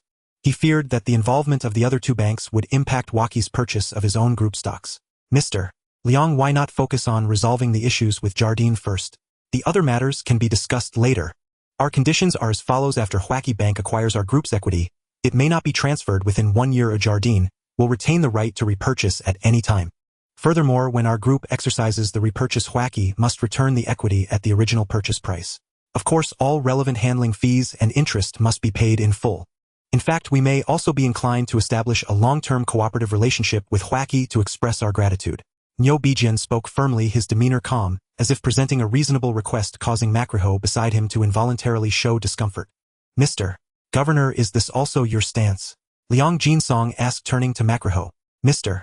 Liang has misunderstood. The government only facilitates negotiations among the parties and does not intervene in specific terms and pricing. You may reach a consensus on your own. Macroho quickly explained. Very well, if that is the case, I ask Mr. Nyo Bijian to seek cooperation with other banks. Huaki Bank cannot accept such conditions. I apologize, but I have many matters to attend to and must take my leave. Before his words had faded, Liang Jinsong had already gathered the documents on the table and stood up to leave, completely ignoring Nyo Bijian's presence. What is this? Is this truly the attitude one should have when seeking assistance? At this moment it was clear that they were the ones seeking Huaki's help, yet they were putting on airs as if they were bestowing a favor. To make demands is one thing, but to include restrictions and veiled threats. How could Liang Jinsong swallow this? If not to help Li Chang'an through a difficult situation, why would he take on this troublesome task? He was certainly not a fool to be manipulated. Mr. Liang, are you going to? Seeing Liang Jinsong's determination to leave Niu Bijian's expression tightened, and he felt a rush of panic. Mr. Liang, please hold on. If there are any disagreements we can continue discussing. Why leave just because of a difference in words? This time his tone had softened significantly, no longer as aggressive as before. Mr. Niu Bijian, your conditions leave no room for negotiation. Additionally, I must emphasize that Huaki Bank is here to assist you all in overcoming difficulties, not to humbly request equity from you. To put it bluntly, the stocks of your 3 foreign banks are now like hot potatoes. I do not understand what mindset you all have to sit at this negotiation table. I'm sorry, but I have no time to waste here. By the way, Huaki Bank is never short of business, and certainly not lacking in cooperation invitations from large groups. Having said that, Liang Jinsong turned to leave, causing Niu Bijian and others to change their expressions dramatically, while the executives from the other 2 foreign banks were also left in a state of panic. Mr. Liang, please wait. All conditions can be discussed again. Niu Bijian hurriedly stepped forward to block him, fully aware of his own predicament. Beyond Huaki Bank, no other financial institution would likely offer assistance. As for HSBC, they had long since given up hope. After all, Shun Bai was simply not in Hong Kong. It was merely an excuse. Mr. Liang, please stay. If there is something we can discuss, I hope you will give us another chance for the sake of the government. Governor Macraho also urged. Only then did Liang Jinsong slowly nod. He returned to his seat and took out a document. The situation was now under his control. There was no need for negotiation, but rather to present demands directly. Mr. Niu Bijian of Jardine, these are the conditions drafted by the general manager of Huaki Bank. There is no room for bargaining. Please take a look first. If you can accept, we will proceed with the subsequent details. If not, there is no need to waste each other's time. Liang Jinsong's tone was calm yet firm. Niu Bijian hurriedly took the document and read through it carefully. A few minutes later, a look of helplessness appeared on his face. Mr. Liang, is there truly no possibility for flexibility from your bank? Niu Bijian asked in a low voice. The conditions proposed by Huaki Bank were not excessively harsh, but one clause made him extremely uneasy. The document clearly stated that if the bank assessed potential risks existed for its group, it could sell the held equity at any time. This clause made him feel as if he were sitting on pins and needles. The earlier incident with HSBC was still fresh in his mind, and they were already feeling apprehensive, which was why they had fallen into their current predicament. I'm sorry, but these terms cannot be changed. Liang Jinsong did not relent. Not long after, Liang Jinsong left the port government with a smile on his face, tightly holding the documents that were the crucial evidence urgently needed by Li Chang'an. He immediately took the contract to the general manager's office. The general manager of Huichi Bank, named David Grant, an American, had been deeply rooted in Shangjiang for over a decade. David nodded in satisfaction after reading the contract. Are there any objections from the port government? He asked. Yes. They request us to also acquire the shares of Swire Group and Wheelock Group. I have not agreed to this matter and have come to seek your instructions. David pondered for a moment. No need to worry about that. We will only follow Mr. Li's request to acquire the Jardine Group. Knock, knock, knock. A knocking sound came from the office, and David immediately stood up and walked towards the inner room. Manager Liang, please wait a moment. Liang Jinsong nodded in response, curious who exactly was the person inside. From David's attitude, it was clear he was very respectful. Moments later, David walked out of the room. Manager Liang, proceed as planned. Make every effort to acquire the full shares of the 3 foreign firms with conditions unchanged. Liang Jinsong hesitated and nodded, his gaze unconsciously drifting back to that closed door. David continued. You handled this exceptionally well, bringing a heavyweight client to our bank. He spoke with praise. However, Liang Jinsong did not show any joy, but rather a heart full of doubts. General Manager, I don't understand why we should act this way.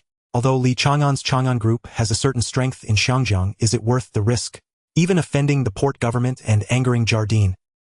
He did not know that the reason for the smooth negotiation this time was due to the early arrangements made by this general manager, which had little to do with him. If Li Chang'an knew the truth, he would probably laugh in astonishment.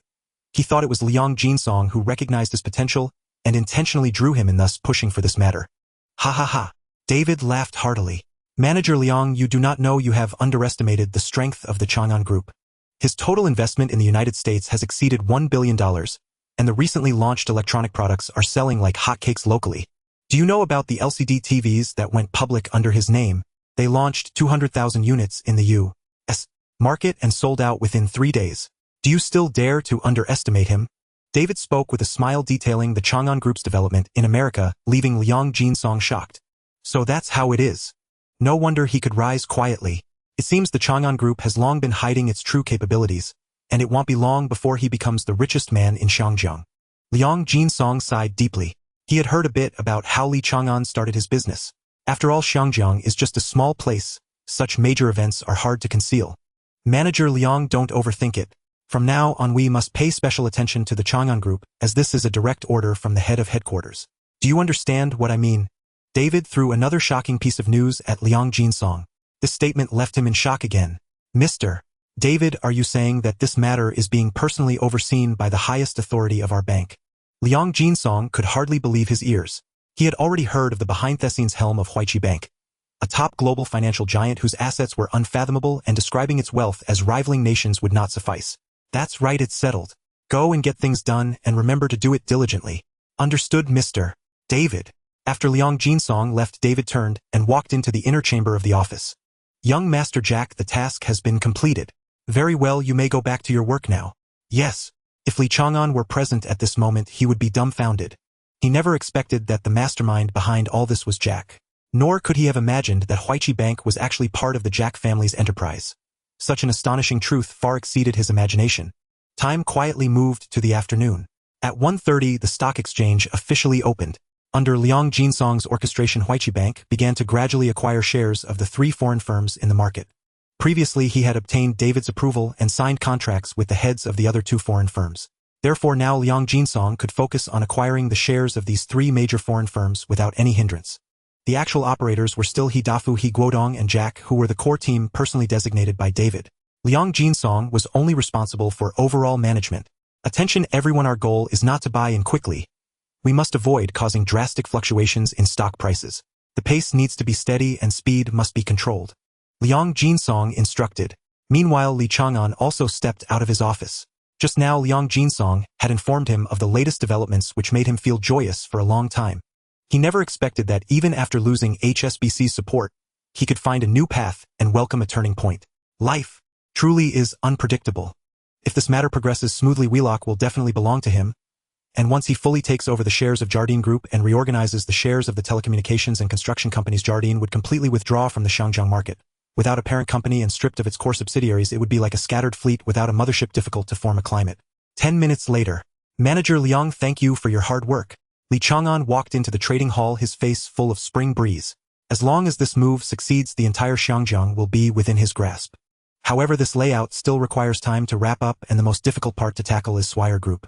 This foreign firm has always been known for its conservative and steady approach, and Li Chang'an cannot predict whether those small and medium shareholders would be willing to sell their shares. Swire's shares are extremely fragmented, with many companies in Shangjiang holding 2 to 5 of its shares, with over a dozen such shareholders. He hopes that Huichi Bank can take the lead in negotiations to unify discussions and consolidate these fragmented shares, which would be a one-time solution. Otherwise, he would have to worry about this matter every day. I don't deserve it, Mr. Li, you are too polite. Mr. Li, please come this way. I will first report to you on the upcoming arrangements. Liang Jinsong guided Li Chang'an to sit on a nearby sofa. My plan is to first take control of the construction and telecommunications companies, and then you will continue to release unfavorable news about the foreign firms. Huichi Bank will then conduct a risk assessment on Jardine Group and transfer the shares it holds to you. After that, we will increase our market acquisition efforts, and once our holdings exceed 51, they will have no chance of turning the tide. No problem. I have already sent someone to contact the small shareholders of the telecommunications and construction companies. If negotiations encounter obstacles, I hope Manager Liang can assist in communicating on behalf of Huichi Bank. Li Chang'an sincerely requested. Normally, Liang Jinsong would have wanted to decline. Such matters are usually not the bank's concern to avoid creating enemies that could affect business operations. But recalling the general manager's instructions from today, he surprisingly nodded. No problem, Mr. Li, you can rest assured. Hearing Liang Jinsong's promise, Li Chang'an's face showed a smile.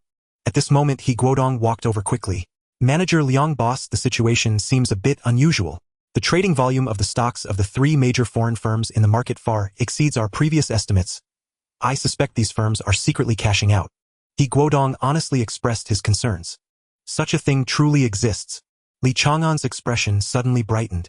If the foreign firms were indeed initiating a voluntary cash-out, was this not a golden opportunity delivered straight into his hands? A faint knowing smile curved at the corner of his lips, and a flash of sharp intelligence flickered across his eyes. Guodong, investigate the origin of these stocks. Li Chang'an commanded in a low, steady voice. Understood. Shortly thereafter Li Chang'an left the stock exchange. He could not linger there long. Should the foreign firms detect his presence, all subsequent operations would surely be obstructed. Upon exiting the exchange, he headed directly for Global Group. He intended to bring Bao Yugong into this venture. Though acquiring all three foreign firms single-handedly was not impossible, it would inevitably arouse suspicion and resentment. Moreover, he would need capable allies moving forward, and Bao Yugong at this very moment was the most suitable candidate. As for Li Chang'an, he now possessed sufficient capability to manage everything independently and naturally. He would no longer seek a share of the spoils. Even if he chose to step back, he would only relinquish peripheral businesses, those irrelevant to his own strategic development. After all, a full acquisition of the three foreign firms would impose tremendous financial pressure, compelling him to liquidate certain assets to replenish cash flow. Assets useless to him would merely burden his balance sheet. Better to monetize them opportunistically. Knock, knock, knock. Please come in. Uncle Bao, why are you always so busy? Every time I visit, I find you immersed in work. Li Chang'an pushed open the door to find Bao Yugong bent over his desk, deeply absorbed in documents. Xiao, and what brings you here today? You're the one who should talk. I've heard General Manager Zhuang complain about you being a true absentee owner. Honestly, I truly admire you. How your late father's modest firm blossomed under your leadership into such an enterprise with a talent like him at its helm. I'm utterly envious. Uncle Bao, please don't be so modest. Everyone knows your three sons-in-law are extraordinary men coveted by countless others. Besides, Brother Guangjing is truly exceptional. With him at the helm, Uncle Bao, you could retire in peace and travel the world without a care. Ha ha ha. Bao Yugong burst into hearty laughter. You rascal. You've grown remarkably eloquent. Speak plainly. What matter warrants your personal visit? Bao Yugong set aside his mirth and asked seriously. Li Chang'an likewise shed his playful demeanor. Uncle Bao, do you recall my mentioning last time that you should prepare 2 billion Hong Kong dollars? He fixed Bao Yugong with a steady gaze, his tone grave and deliberate. Of course I remember. It's been foremost in my mind. Xiao, and are you about to launch your grand maneuver? What plan could possibly demand an entire month of preparation? Bao Yugong brimmed with curiosity. Li Chang'an paused briefly. Revealing the plan posed no risk. After all this time, he knew Bao Yugong well, a man of integrity, who never resorted to underhanded tactics. Uncle Bao, I intend to acquire all three foreign firms in one decisive move. Li Chang'an stated it with calm nonchalance. What? Bao Yugong shot to his feet, strode swiftly to the window, shut it tightly, and drew the curtains closed. Xiao, and tell me the details of your plan. He was genuinely stunned. Had the target been a single firm, he might not have reacted so strongly, but striking three simultaneously, this was nothing short of a paradigm-shifting gambit. Uncle Bao, my plan is as follows. Li Chang'an calmly laid out his current strategy in full. An hour later, Bao Yugong gazed at him, eyes blazing with fervent intensity, his exhilaration unmasked and unmistakable. While Li Chang'an was deep in confidential talks with Bao Yugong at Global Group, his appointed representative had already met with Newbigin at Jardine Matheson. Hello, Mr. Newbigin. It is a true honor to meet you. Pleasure. Newbigin replied coolly, his tone detached and his gaze appraising. Clearly skeptical of the visitor's credentials. Sir, you claim to represent Morgan Group of the United States, and have traveled expressly to Hong Kong to discuss collaboration. Precisely so. Absolutely authentic. Here is my business card. Should you wish to verify our background, feel free to do so at any time. Our delegation has come to Hong Kong to invest in several scientific research and real estate enterprises. Jardine Matheson stands unrivaled among Hong Kong's conglomerates, and as we remain unfamiliar with the local landscape, we deemed it essential to call upon you personally, Mr. Newbigin. Newbigin, the taipan of Jardine Matheson, accepted the card and pondered silently. He certainly knew of the Morgan financial empire, but he had never imagined such a colossal institution would take interest in Hong Kong. Yet Newbigin did not place blind faith in a mere card. Moments later, his assistant approached discreetly and whispered a few words into his ear. A smile then spread across Newbigin's face. He had confirmed the visitor's identity. Mr. Jabuk, please forgive me. Recently, imposters have become alarmingly common, necessitating rigorous verification. It is a profound honor to contemplate collaboration with Morgan Group. Since you have taken the initiative to seek partnership, I shall spare no effort in offering my fullest support. Mr. Jabuk, may I inquire which sectors your investment interests in Hong Kong encompass? I would be delighted to facilitate introductions. At that moment, Newbigin's heart swelled with quiet elation. Forging strong ties with the Morgan financial empire promised nothing but advantage, and crucially, he had already contemplated restructuring his Hong Kong holdings. If he could now divest select assets to Morgan, thereby cementing mutual trust, it would perfectly align with his immediate strategic aims. We require primarily a telecommunications company, a technology firm, and a mid-sized construction enterprise. Your esteemed assistance in this matter would be deeply appreciated. Moreover, should circumstances permit, we hope to acquire the telecommunications and networking divisions currently held by your 4 foreign firms. Should full acquisition prove impractical, even 1 or 2 would suffice. A telecommunications company. Newbegin was momentarily baffled. Why would a titan like Morgan show interest in such a sector? Indeed, our group has long operated across diverse industries. Today, we are expanding globally into telecommunications and technology. Not merely for profit, but to pioneer cutting-edge frontiers. Whether profitability accrues immediately is not our primary concern. Hearing this, Newbegin instantly grasped the intent, a display of immense capital power guided by long-term vision. Very well, Mr. Jabuk. Please wait a moment while I contact the heads of the other 2 foreign firms for consultation. Thank you. We await your favorable news. Soon afterward, the taipans of the other 2 foreign firms arrived in succession. Upon learning their visitor represented Morgan Group, the 3 tycoons immediately tempered their usual arrogance, adopting a markedly deferential bearing. They might retain confidence in Hong Kong or even in Britain, but before a global financial colossus like Morgan, humility became imperative. Gentlemen, thank you for making time. Morgan Group is constructing a global technology RD ecosystem, and we sincerely request your gracious consideration in transferring your telecommunications and networking subsidiaries to us. Should any of you aspire to enter the American market, we stand ready to provide comprehensive support. Additionally, we welcome equitable asset swaps. If any of Morgan's U.S.-based enterprises attract your interest, we are open to equity exchanges. The terms proposed by Mr. Jabuk sent a surge of exhilaration through Newbegin and his peers.